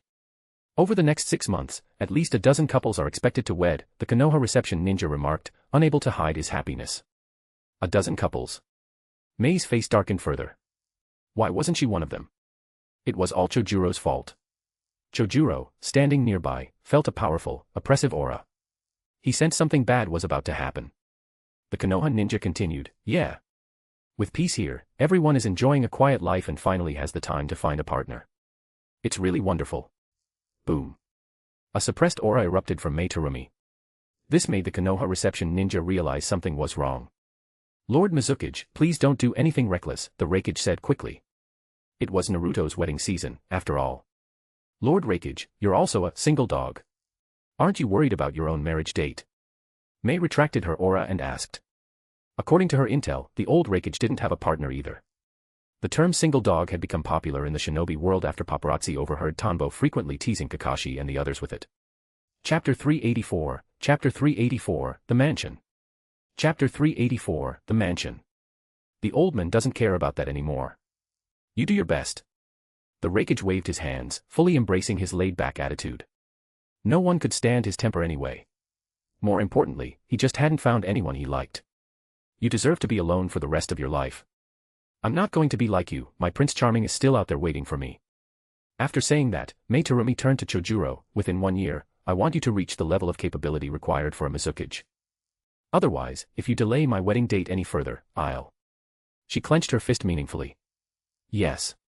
Chojuro replied, trembling. Anoki added, you need to change that temper of yours, or no one will ever want to date you. He spoke with the air of a senior advising the Mizukage. After all, he was an experienced man with several sons and grandsons. Crack. Mei Terumi's fists tightened even harder. Let's move on. We should walk around Konoha, see its development over the years, and learn a few things, Anoki said, quickly changing the subject. He didn't want his old bones to get caught in a fierce battle with Mei Terumi. Simultaneously, he was genuinely curious about the specific changes in Konoha. Intel reports weren't intuitive enough, experiencing it firsthand would provide a better understanding. Mei Terumi was indeed distracted and relaxed her clenched fists. She was still the Mizukage, and she had to consider these things. In truth, whether it was Konoha or the other villages, the changes over the past few years had been massive. Aside from a few nations with rigid traditions, most were evolving. This was the impact of the World Ninja Association's emergence. It allowed ninja to focus on development in specific fields, making ninjutsu more professional. Whether in technology, medicine, or architecture, growth was accelerating. The professionals were becoming even more professional. The Kage and their guards then walked down the streets of Konoha. Seeing the bustling crowds and modernized streets, their eyes were overwhelmed. Compared to their own villages, this place was clearly more livable. Everything seemed to have been rebuilt. The streets were larger, and the roads were solid, wide, and expansive. Various advertisements extended from the storefronts. Wow. Killer Bee, carrying his gift, looked at a distant large screen featuring an advertisement of women partially obscured in a hazy, ethereal style. His eyes turned into hearts. It was exactly his style. Bee, don't embarrass yourself, the Reikage barked, slapping him on the head. Killer Bee, yo, this is so wonderful, I can't help myself, please. Shut up. All right. After the wedding, I'll wander around more and collect some intel on Konoha's development. Despite being dazzled, the Kage committed the changes to memory, intending to make corresponding adjustments in their own villages upon their return. That is a special vehicle manufactured by the Fire Country Electric Company. It's still being improved and hasn't been put into full use yet. It's currently in small-scale testing, the Konoha reception ninja explained as a vehicle passed by. The car looked incredibly high-tech and zipped past them in a blur. The driver was a man wearing a baseball cap who bore a striking resemblance to Jay-Cho. That's the game center. It's currently the most popular facility among the village youth. It has effectively reduced the crime rate among rebellious teenagers and saved a lot of manpower and resources for the Konoha military police force, the guide said, pointing to another massive building. How massive? It was over 10 meters high and occupied an area the size of 4 football fields. There were all sorts of facilities, some they recognized, and some they didn't. For instance, they had no idea a game center could lower the juvenile delinquency rate. Incredible. Chojuro exclaimed in awe. Is this all Kakashi's doing? Anoki asked. Kakashi didn't seem like the type of brilliant mind who could develop Konoha to this extent. They acknowledged Kakashi's combat intelligence, but when it came to village development, they didn't think he was capable of this. Everyone knew the best at village development were Anoki and Reikage, who had led their villages to their peak prosperity with top-tier methods. I suspect Shikaku Nara is behind the scenes. That man's IQ is truly high, the Reikage remarked, believing the old pineapple-headed man was the foundation of Konoha's strength. The reception ninja laughed.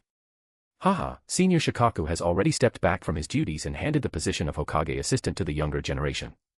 He rarely gets involved now, only offering advice to correct the course when major problems arise. He's essentially semi-retired. These current projects are based on development proposals from Senior Tanbo. Shikamaru makes adjustments based on the current situation, and Lord Hokage makes the final decision. That guy again. This capability completely surpasses the first Hokage, the Reikage noted. This political acumen was unexpectedly strong, just like his combat prowess. Anoki asked, didn't he say he was retiring? Tobate Tanbo hadn't been involved in official affairs for a long time. According to intelligence, he usually stayed in his research and development department. Looking at Konoha's current state, there was no sign of him actually being retired. Haha, these are just ideas he reveals when chatting with the younger generation. Once Lord Hokage finds out, he makes the necessary arrangements, the reception ninja laughed. Tanbo indeed only held the position of vice director of the R&D department, but he still communicated with people. Being retired didn't mean he was dead. But Senior Tanbo was so influential that his every move impacted Konoha. Now, there were even ninjas specifically assigned to collect the words he let slip unintentionally. It seems that after the wedding, we'll need to have an exchange with Kakashi. Now that they were part of the Shinobi Alliance, they were effectively one entity. Seeing Konoha's development, they couldn't just sit still. My lords, look over there. That is Senior Tanbo's residence. It was just completed recently, he should be moving in soon. The reception ninja led them to a high vantage point in Konoha and pointed toward the outskirts. A cluster of buildings appeared there. It didn't look much different from the rest of Konoha. What's the big deal? Anoki asked, puzzled. He didn't see anything unusual. That entire area is Senior Tanbo's home. I heard that just walking from the east end to the west end takes 20 minutes. The reception ninja was exceptionally envious. That's a rich man for you. The salary he earned for hosting the Kage didn't even cover the cost of a corner of Tobitake Tanbo's house. Nani. They were all stunned. Even now, because of the creation of the Ninja Association, the recovery period after the war had been greatly reduced, but many things still hadn't returned to normal. They didn't expect someone to have built a home like this for themselves. Was he embezzling public funds? Given Tanbo's status, it was possible. But then again, even for Kage like them, embezzling public funds to this extent would be difficult. Surprising, isn't it? I heard some kids wandered in while playing and got lost for half a day because they couldn't find the way out. Senior Tanbo had to personally escort them out. Although the reception ninja was envious, he was also proud by association. Chapter 385, Chapter 385, Deduction. Chapter 385, Deduction. Finally, they arrived at the wedding venue.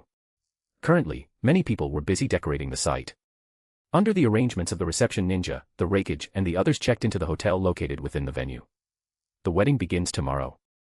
You are free to move about as you wish, provided you stay away from the restricted areas, the reception ninja informed them. Understood. Nara household. Shikaku personally received the Kazekage, Gaara. Temari's face was bright red, making her look like a shy little girl. Even Shikamaru looked a bit embarrassed. He had just finished some work for Naruto's wedding, only to hear that the Kazekage was coming in person to discuss their future. It was indeed a bit bashful. The Nara family is ready. We will certainly give Temari a grand wedding, Shikaku Nara said with a smile. Shikamaru's mother poured tea for the group. They were very happy that Shikamaru was finally starting a family. Gaara, who usually maintained a cold and distant expression, let out a smile. We will be prepared on our end as well. I leave my sister in your hands, Shikamaru. Although other high-ranking officials in the Hidden Sand had expressed their disapproval of Temari, a high-ranking jonin, marrying into Konoha, they had to keep their mouths shut because the Kazekage himself strongly supported it. Shikaku suggested, let's go talk outside and let these two have a chat. The elders left, leaving only Shikamaru and Temari. The two glanced at each other and immediately looked away. However, Shikamaru was a clever man after all, plus, they had been together for quite some time. He quickly regained his composure. If he didn't step up now, he'd face a much tougher situation than his father later on. Temari. A shy little girl. Her blonde hair swayed gently, seemingly echoing her mood. Will you marry me? The chirping of crickets and birds outside enhanced the romantic atmosphere. Click. Just as the two were immersed in their shy moment, a silent shudder sound echoed from the shadows. He. As one of the best ships in the Hokage world, how could there not be a trace of Tobitake Tanbo? Tanbo was hidden in the shadows, his camera capturing their current expressions. He had received news earlier that the important figures of the two villages were forming a marital alliance. After sensing Gaara's arrival, he had made his preparations. Now that all the various couples were getting married, he was also ready to take a break. He wanted to capture all these moments. As for the issue of secret photography, as long as he didn't tell, who would know? He was the #1 paparazzi of the shinobi world. Aside from researching ninjutsu, his only hobbies were teaching his children and keeping an eye on these familiar characters. These were kids he had watched grow up, after all. They were once characters he loved. Recording these moments was his passion. However, Kara should be getting active soon, shouldn't they? After taking the shots, Tanbo's mind drifted to other things. With the arrival of the new era, the opponents of that era would soon appear. Whether the establishment of the World Ninja Association would affect the future or not, Tanbo was prepared. Since Sasuke and the others had traveled back, he couldn't afford to be complacent. Recently, neither his clones scattered across the globe nor his intelligence network had found any trace of Kara. Instead, they had discovered several Otsutsuki ruins. I didn't expect other Otsutsuki to have come here before Kagaya, and by the looks of it, none of them completed the harvest of the shinobi world. Tanbo hadn't expected his shadow clones to find Otsutsuki ruins instead of Kara intel. Based on the architectural data, these ruins had existed for thousands of years. It seemed the Otsutsuki had appeared long before Kagaya. Why they didn't harvest the world remained a mystery. Perhaps they were resisted by the native power of the shinobi world. After all, before Kagaya arrived, natural energy existed, as did the 3 great sage regions. Tanbo speculated that there might have been more than just 3 sage regions back then. There were likely other races using natural energy that were wiped out while dealing with the Otsutsuki, leaving only the 3 we know. Currently, while his main body researched Kagaya, his clones were collecting info on other Otsutsuki. The power of the ancient shinobi world must have been formidable. Thinking about the future Shirai Otsutsuki, who supposedly possessed almighty powers, could his death have been caused by the natives of the shinobi world? Unfortunately, he only had fragments of knowledge regarding the Boruto series. He couldn't make a more detailed deduction. But one thing was certain, the past power of the shinobi world was not to be underestimated. Otherwise, why was there no chakra before Kagaya despite all these ruins? It must be that the god tree was never successfully planted, preventing chakra from becoming widespread. He also had doubts about entities like the Reaper, Jashin, and Morio. Why did they exist? He used to think they were created within release, but his perspective had changed. The more intelligence he gathered, the more suspicions he had about the history of the shinobi world. Orochimaru agreed with his theories. Orochimaru was the person who knew the most in the shinobi world, and Tanbo had learned a lot from him, especially regarding his research on the Reaper and reanimation jutsu. But those are things for the future. For now, let's get some close-ups of these youngsters preparing for their weddings. Tanbo looked at the photos in his camera. Now was the time to experience life, not to worry about what-ifs. There was no use worrying about things that hadn't happened yet. As long as he was preparing, it was enough. Beyond Shikamaru and Naruto, he felt the weddings of the rest of the Konoha 11 were close. Even Orochimaru's child was almost ready. He wanted to laugh at that thought. Orochimaru was preparing to be both father and mother.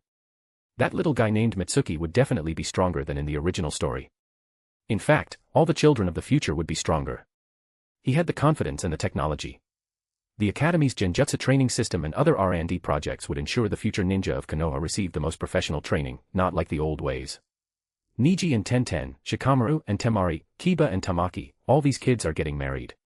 Irika, when are you finally going to let your teacher drink some wedding wine? Chapter 386, Chapter 386, The Wedding. Chapter 386, The Wedding.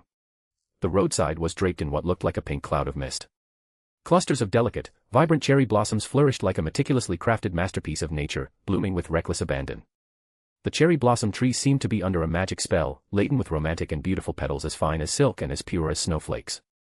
Under the gentle caress of the breeze, they drifted down leisurely like a troop of dancing fairies, accompanied by the sounds of laughter and joy.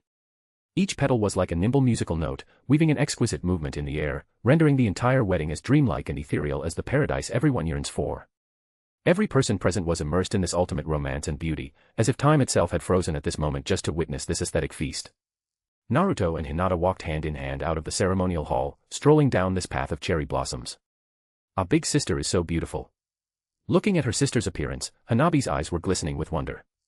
Indeed, as Hinata slowly donned that magnificent gown, its smooth lines and perfect tailoring seemed custom-made for her, accentuating her already graceful figure and making her appear even more moving. The accompanying styling was equally refined. The flowers in her hair, like the most dazzling stars in the night sky, rested steadily upon her head, adding an air of nobility and elegance. A faint shimmer of shyness and tenderness flickered in her pure eyes, and a soft smile played upon the corners of her lips. It was as if time had stopped. Hinata had transformed in an instant from a budding young girl into a mature and enchanting woman, radiating a unique charm. Konohamaru felt the same. Naruto is so handsome, too. I'm going to be just as handsome in the future, hee. Having removed his forehead protector, the boy who once loved using the harem jutsu had seemingly grown up quite a bit all at once. From this moment on, he would cross a vital threshold of life and become a true man, shouldering the responsibility of protecting his family and the village. Click. At a time like this, the combat correspondent Tobitake Tanbo was naturally indispensable. He held a high-end camera, capturing these beautiful scenes. Compared to this, my wedding was much simpler. But that's fine, back when I was 18, I was just a lowly grunt, it wouldn't have been appropriate to hold such a lavish wedding. Too flashy. A smile played on Tanbo's lips. He had watched Naruto grow up since the boy was only a year or two old, now Naruto was a grown man ready to take on family responsibilities. That feeling of watching a child grow while time slips away always brought 1,000 emotions to the heart. It felt as if that tiny silhouette was just hopping and playing before his eyes yesterday, yet today he stood tall with his own thoughts and convictions. Tanbo felt a mix of inexplicable melancholy and relief. This was a grand, silent miracle. But this was only the beginning. Later, he would see the other boys become the pillars of their own homes. And his own children, their time would come soon enough, in just a few years. Under the witness of everyone, the wedding proceeded step by step. Everyone offered their heartfelt blessings. The ceremony is concluded. Irika announced the completion of the wedding, and everyone erupted into cheers. Naruto's wedding became an event that caught the world's attention. Not just the ninja within Konoha, but those from other nations as well, offered him their blessings, wishing for world peace. Naruto. Hinata. Inside the room of their new home, the two looked at each other and smiled. Hinata no longer suffered from her old symptom of turning beet red and fainting. I heard Tanbo-sensei prepared a special gift for you and told us to look at it when we got back. What kind of gift is it? He gave very specific instructions. Hinata suddenly remembered something Tanbo-sensei had said earlier that day. I think maybe we shouldn't look at it right now, at a time like this. Naruto paused, then laughed awkwardly. He had already taken a sneak peek. While it was very heartwarming, Tanbo-sensei had actually used photos to record his growth process since he was a toddler. Watching it at a moment like this was quite embarrassing. I want to see it, Hinata said suspiciously. Now she wanted to see it even more, so she acted a bit spoiled. Oh, okay, but you can't make fun of me. Naruto pulled out Tanbo's gift, a photo album and a camera capable of projection. Turning on the camera, the two leaned close together. They could feel the warmth of each other's faces, and both of their complexions turned a healthy rosy hue. Hinata was filled with excitement, but her eyes remained fixed on the camera. On the screen, a slideshow began to play slowly. Scenes of Naruto asking for hugs, peeing, fishing, and accidentally kissing Sasuke were shown one by one. Hinata smiled softly as she watched. She truly felt Tanbo-sensei's heart, especially regarding what it meant for Naruto. As a child, Naruto had been quite lonely. Seeing these scenes, she wondered how much Naruto must have cried. She looked at Naruto and saw that his eyes were indeed red. Clearly, he had already cried when he peeked at it earlier. The two leaned against each other happily, watching little Naruto grow from wanting a hug to clashing with Kagaya Otsutsuki. However, scenes of Naruto using the harem jutsu to make the third Hokage get a nosebleed and using the reverse harem jutsu to daze Kagaya made Hinata burst into a giggle. Haha, where did Tanbo-sensei get all of this? Naruto watched, puzzled. Also, was he really that bored? In the middle of such a perilous battle, you weren't helping, you were there taking photos. Hinata, this was probably done using shadow clones and transformation jutsu, right? She pointed to a flaw where a modern Konoha building appeared in the background. Naruto blinked, looking at the spot. I see. Tanbo-sensei really put his heart into this. He remembered being at Tanbo-sensei's house as a kid and seeing him use lifestyle ninjutsu to give objects arms and legs so they could wash dishes and mop the floors themselves. Tanbo-sensei always had the most creative ideas. He felt even more grateful. It meant Tanbo-sensei actually remembered everything about him from childhood to adulthood. He had used those memories to recreate these scenes with ninjutsu just to show him. Even for someone like Naruto, while he could handle shadow clones and transformations if given the method, his brain would probably fry trying to recreate those specific scenes from memory. It was too difficult. Still, some of the scenes were a bit awkward to watch in their current setting. For example, the kiss with Sasuke, the moment during the fight with Kiba where 1,000 clones farted, the release of the reverse harem jutsu. Naruto-kun, from now on, we are a family. Having finished watching Tanbo's gift, the two looked into each other's eyes. For a moment, Naruto didn't know what to do next.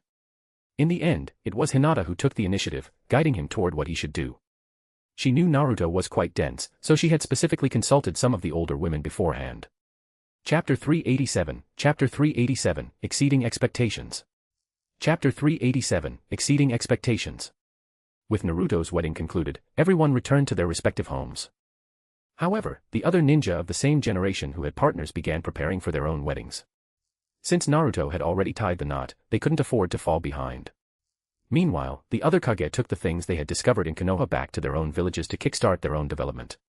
Konoha had remained consistently advanced, various companies were springing up like mushrooms after rain, showcasing the village's prosperity to the fullest. In Tobitake Tonbo's view, the current Konoha undoubtedly rivaled many major cities from his previous life. After all, with the existence of chakra, many things didn't need to follow conventional logic, they could simply be built. Next up are the weddings for everyone else. Better start getting ready. Most of these weddings would likely happen around the same time. He could just replicate the setup used for Naruto. As for gifts, he would follow the same pattern. Since he had watched almost all of the Konoha 11 grow up, repeating the process was simple. Big brother Naruto's wedding was so beautiful. When I grow up, I want one just like it, Maki Tobitake said, her eyes full of longing. She was already 15, it wouldn't be long now. Having a boyfriend already, she was already fantasizing about what she would look like in a wedding dress. Tianyu Tobitake chimed in, sister, you're only 15, don't overthink it. Besides, Wataru probably doesn't have the money to throw such a grand wedding for you. Wataru Itabu came from an ordinary family in Konoha, unlike theirs. Che, you can't even win over big sister Hanabi, yet you're worrying about my future. Big brother Naruto was from an ordinary background too. Besides, even if Wataru is from a common family, I'm not. I'll have dad give me an incredibly luxurious and romantic wedding, even more romantic than big brother Naruto's. I believe in dad's abilities.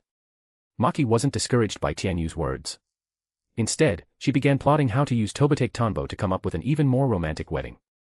She had the money, and she had a capable father. Upon hearing this, an image of a brown-haired girl flashed through Tianyu's mind, pushing his former crush, Hanabi, out of his thoughts. He realized his heart had shifted, his target was no longer Hanabi, but Hinoko, an old classmate. He shot his sister a look.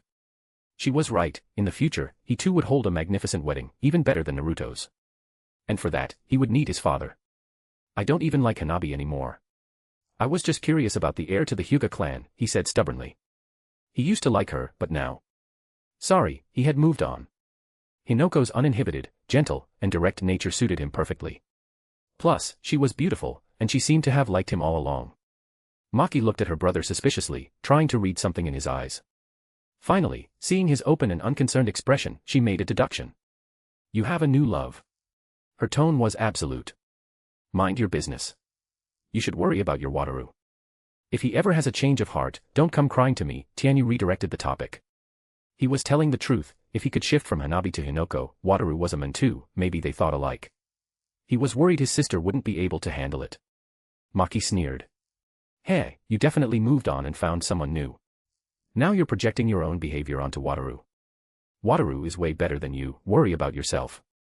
She saw right through her brother's thoughts. They were twins and geniuses in perception, she could feel Tianyu's emotional state. Che, I'm leaving. Going on a date. I'm going to get dad to set up a great wedding for me too. Exposed, Tianyu stopped pretending and laid his cards on the table. Maki watched her brother walk away with disdain. Successively, Niji, Tenten, and the others began their own weddings. They were all grand affairs. Whether it was Niji and Tenten or Shikamaru and Temari, they were all members of major clans and had no habit of being frugal with weddings. Tobitake Tonbo presented his gifts one by one. A sense of the passage of time began to rise in his heart. He was getting older, the children had grown up. They were no longer the youths of the past. They had all started families and taken on responsibilities. He had been the same way back then. Since they were marrying at around the same age, the mental shift felt even stronger. Unknowingly, he had been in the shinobi world for over 20 years, watching the characters he once loved grow up and get married. That feeling was incomparable. Witnessing the rings of time, he realized something. Life is about watching the little things around you slowly grow. Life goes on, and memories will keep accumulating. The children have grown, and so have I. A smile touched Tonbo's lips.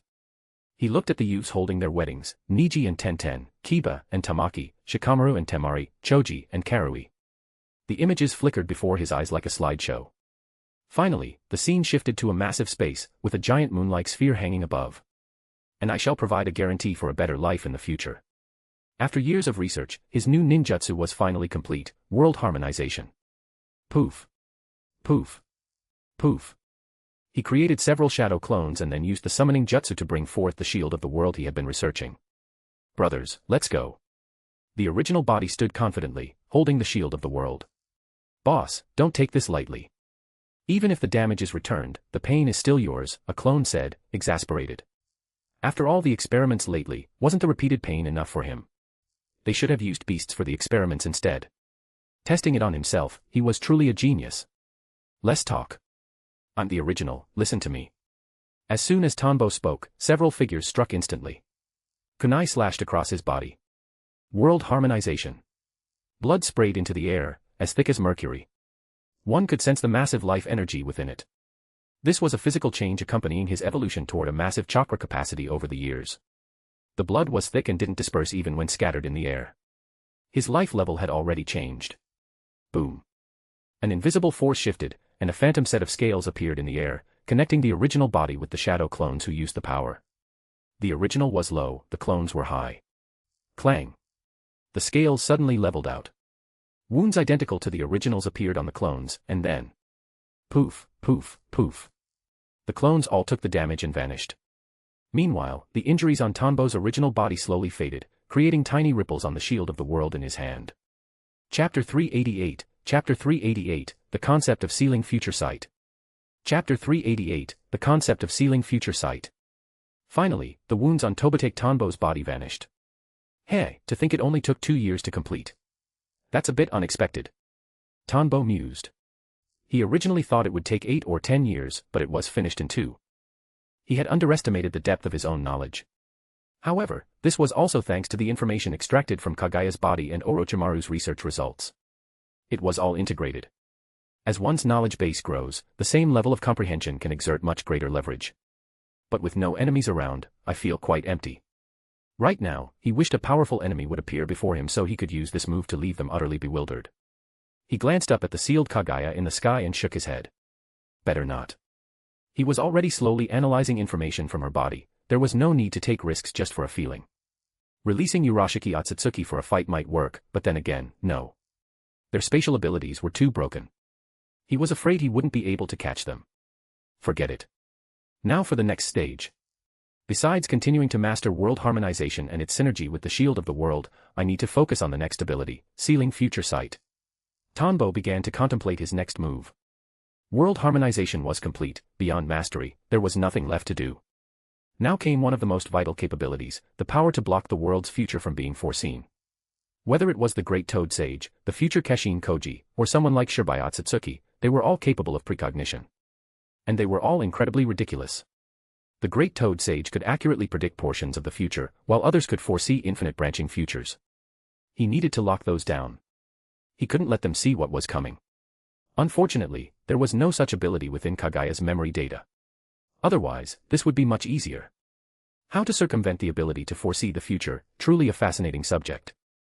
Orochimaru, Kabuto, and Kigo Tobitake fell into deep thought after hearing Tanbo's words. They all knew now that precognition existed in this world. Orochimaru, in particular, was explicitly aware that the Great Toad Sage could see the future. Furthermore, there were individuals born with innate prophetic abilities. Though their power was insufficient compared to the Great Toad Sage, they lacked his accuracy. Orochimaru gave Tanbo a deep, searching look. Why was he asking this?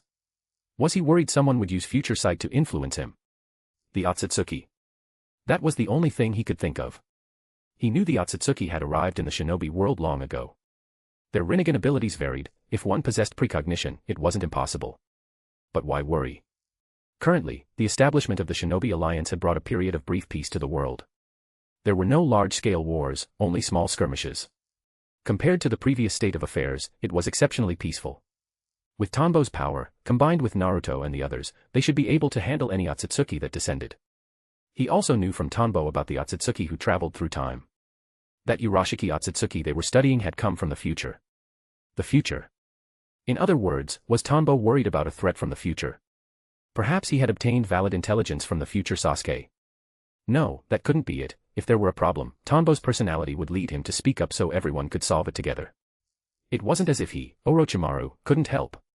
This topic is interesting, but without a reference subject, it's difficult to conduct proper experiments, Kabuto replied after careful thought. If there were a future threat, it would threaten the children at his orphanage. Dad, this can't even really be a research topic. Every project needs a subject or an objective phenomenon to exist. This is just a concept. It's even more far-fetched than my research into particle-style level Kekiai Toda, Kigo complained. Although he had been asked before how to guard against future sight, he always thought his father was joking. After all, foreseeing the future was too mystical. It was even more ethereal than the previous project of developing in-release nature transformation, which his dad had likely nearly finished by now. But they didn't even know what it felt like to foresee the future. How could they guard against it? It was much harder than the Kekii Toda he was currently developing, where he could at least see the light at the end of the tunnel. This must be done. We need to prevent it in advance, otherwise encountering such an enemy will be very troublesome. I can confirm such enemies exist, Tanbo said, unafraid of revealing too much. Right now, he was the strongest person in the shinobi world. Orochimaru suggested, perhaps we can go to Mount Myaboku and consult the great Toad Sage. After all, the destiny-related knowledge Jiraiya knew came from him. It was a very sound suggestion. That makes sense. But how do we get to Mount Myaboku? Let's find Naruto. Tanbo agreed. The sage was the only person he knew for sure could see the future, maybe he could offer some advice. Then again, maybe not. If future sight were sealed, wouldn't the great Toad Sage's ability become useless? This felt difficult. While I don't fully grasp your train of thought, we are all grasshoppers on the same rope now. I'll help you think of something, Orochimaru said, licking his lips. This was a challenging topic, and he loved exploring the unknown. It was an unfamiliar field, how interesting. Kabuto added, exactly. If you have other intelligence, try not to keep it bottled up. I haven't discovered anything specific, but I can sense a certain suppression or pressure within you that is driving you to continuously refine your strength. Kabuto had noticed it long ago, based on his previous intel on Tanbo and their time spent together lately. He could tell Tanbo had something weighing on his mind, and that worry didn't stem from former rogue ninja like them. Both he and Orochimaru could deduce that much. Tanbo nodded. He knew that because his main body wasn't constantly at the R&D department watching them, they had guessed a few things. I only know that among the enemy's abilities, there are shinjutsu that can alter perception, shinjutsu that reflect killing intent, and shinjutsu that foresee the future. I found countermeasures for the first two, but I haven't thought of a suitable way to crack this precognition yet. Through their research on the Otsutsuki, they already knew that while the Otsutsuki used chakra, they possessed troublesome shinjutsu. Now, it was time to let others get involved. Kabuto and Orochimaru were, in Tanbo's mind, even more reliable than Kakashi and the rest. Chapter 389, Mount Myaboku. Chapter 389, Mount Myaboku. Altering perception. Isn't that just Shirsui's Koto Amatsukami? Kabuto asked. Among the currently known ninjutsu capable of altering perception, there was only Shirsui's Koto Amatsukami and the Uchiha Sazanami. Other people's genjutsu relied on direct control. Tobitake Tanbo nodded. It's a large-scale shinjutsu that can change the cognition of everyone in the entire shinobi world. A super wide-range Koto Amatsukami, even more powerful than the genjutsu of that young girl I encountered before. He briefly explained the forbidden jutsu of Yakumo Kurama's clan. Developed at the cost of many lives, the perception-altering forbidden jutsu was very similar to this Otsutsuki shinjutsu. However, the Kurama clan's jutsu was actually quite limited in range, it only altered the perception of those who came into contact with the clan. It was a localized change, a feeling of causality where the technique would only trigger when a person established an informational link with the Kurama family. In contrast, the Otsutsuki shinjutsu was preposterous, capable of rewriting the cognition of the entire world. Based on the information Tanbo possessed, in the future, the 8th Hokage, Shikamaru, would manage to temporarily crack the enemy's shinjutsu through sheer intellect, only to be altered again later. He didn't know much more, he only had a slight understanding of those Shippuden plot characters. Oh. The Kurama clan once had such a forbidden jutsu. Can we get a sample to study? Upon hearing this, Orochimaru's desire for exploration surged again. He had heard of this clan before and knew they birthed a genius every so often, but he hadn't expected such a secret. Such an ability definitely needed a countermeasure. No wonder Tobitake Tanbo hadn't stopped his pursuit of strength even after the war ended, instead working hard to grow stronger during this peaceful period.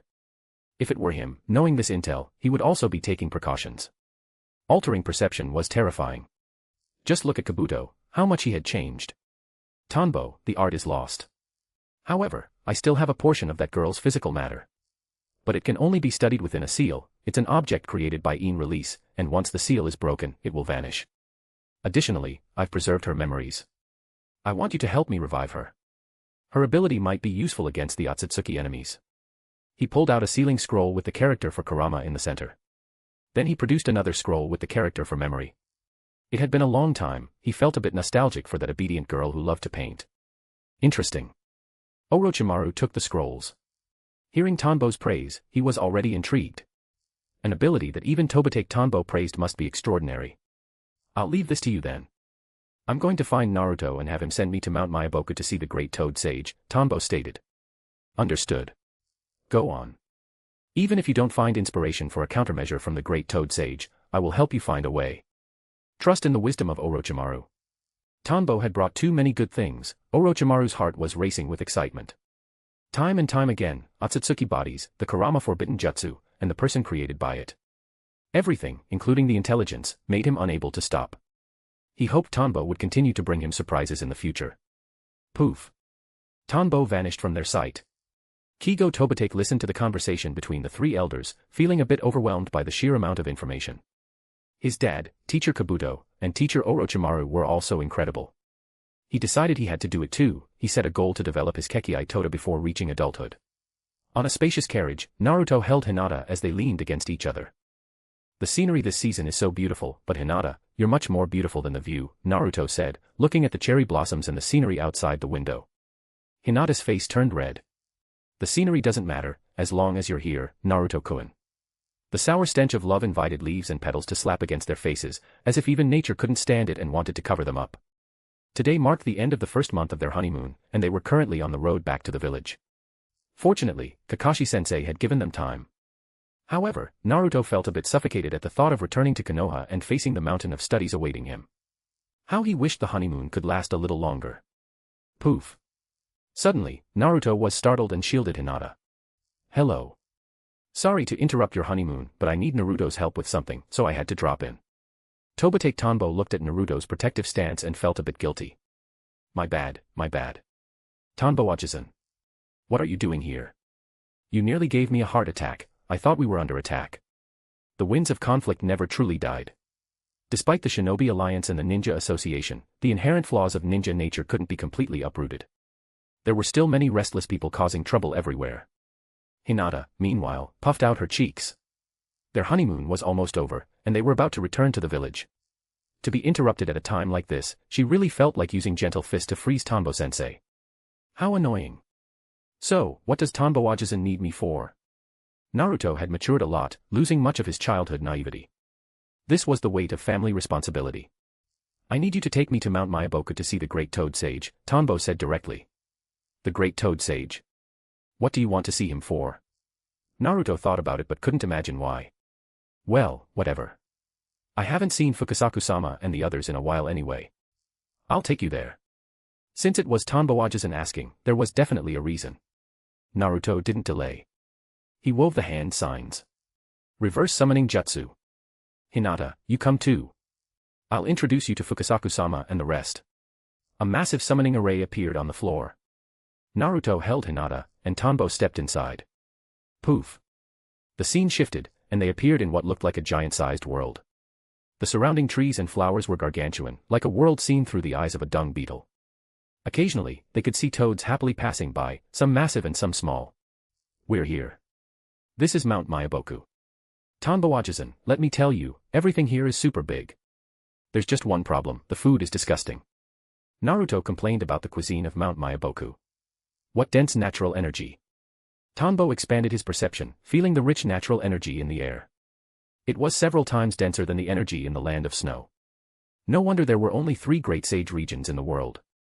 This was the difference. He felt his permanent sage mode, the ratio of chakra to natural energy, becoming slightly unstable due to the sudden surge in ambient energy. Naruto, wait for me a moment. I need to adjust.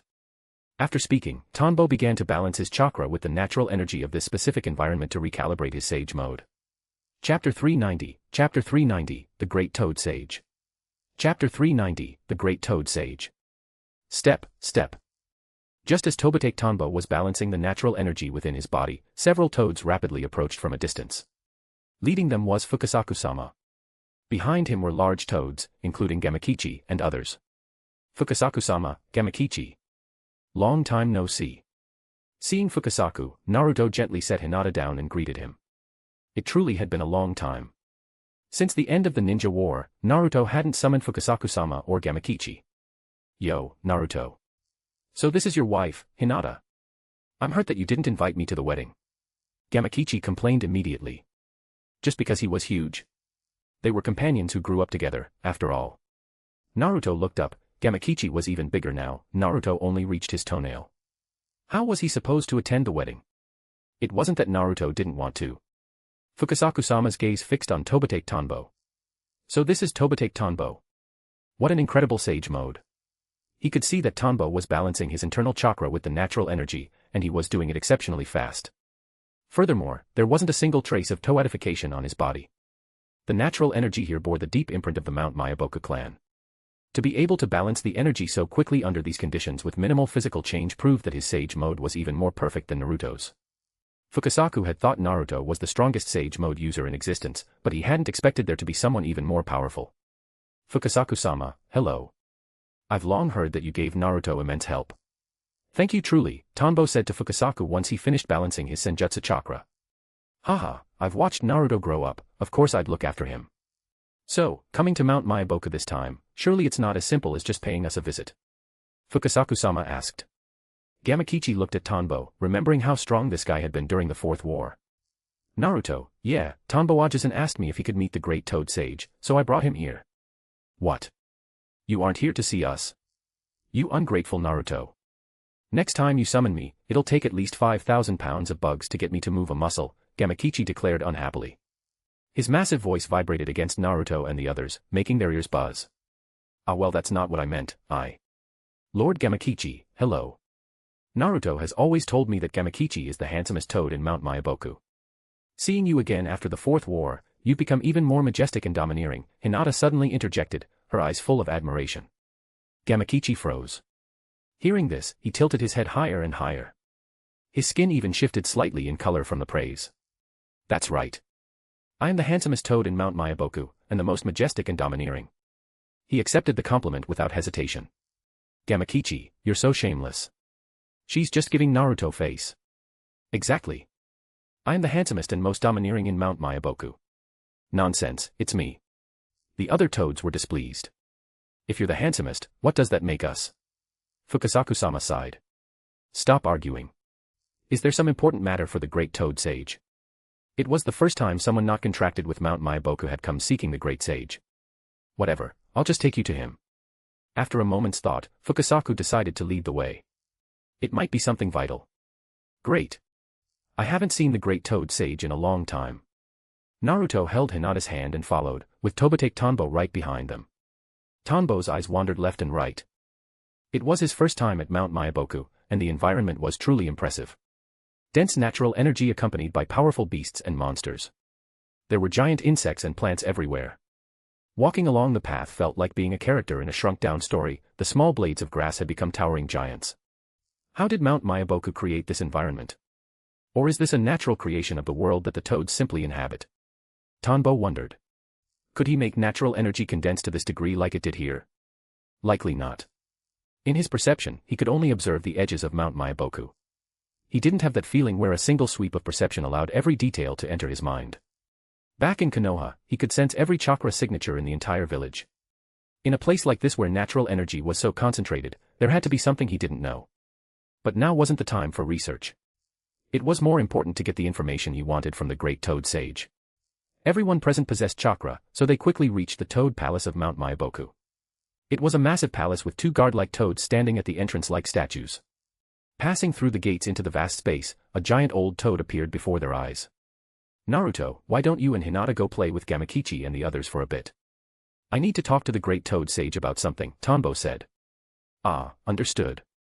Tobitake Tanbo greets the Great Toad Sage, Tanbo said, looking at Gamamaru. He could sense a terrifyingly powerful natural energy within Gamamaru. This was a true sage. 2. Toby, what was it again? Gamamaru asked, seeking clarification. Fukasaku-sama, it's Tobitake Tanbo. Oh, Tobitake Tanbo. You've come to see me, is there something you need? Gamamaru asked. Tanbo got straight to the point, I want to know how to prevent or block the ability to foresee the future. I learned about your prophetic powers from Jiraiya and wish to obtain related information. Fukasaku-sama was stunned. What use is that? Gamamaru fell into thought. There is nothing I cannot say about this, but I cannot clearly explain the ability to foresee the future either. I can only say it is a unique ability of my Toad Kingdom, somewhat different from other precognitive powers. My prophetic dreams have never been wrong, but they lack detailed information. I see. Thank you, Great Toad Sage. Could you tell me a bit more related information for my reference? Tanbo wasn't surprised, but he was impressed by how easy the Great Sage was to talk to. Let me think. It seemed Tanbo's request was quite difficult. Gamamaru sat in silent contemplation, and Tanbo didn't disturb him. Gamamaru looked incredibly old, as if he were near death. It was natural for him to be a bit slow. Oh, I remember. It started over 1,000 years ago, back when Kagaya Otsutsuki had not yet planted the god tree or cast the infinite Tsukuyomi. It began when I found the child of destiny of that era, Hagoromo,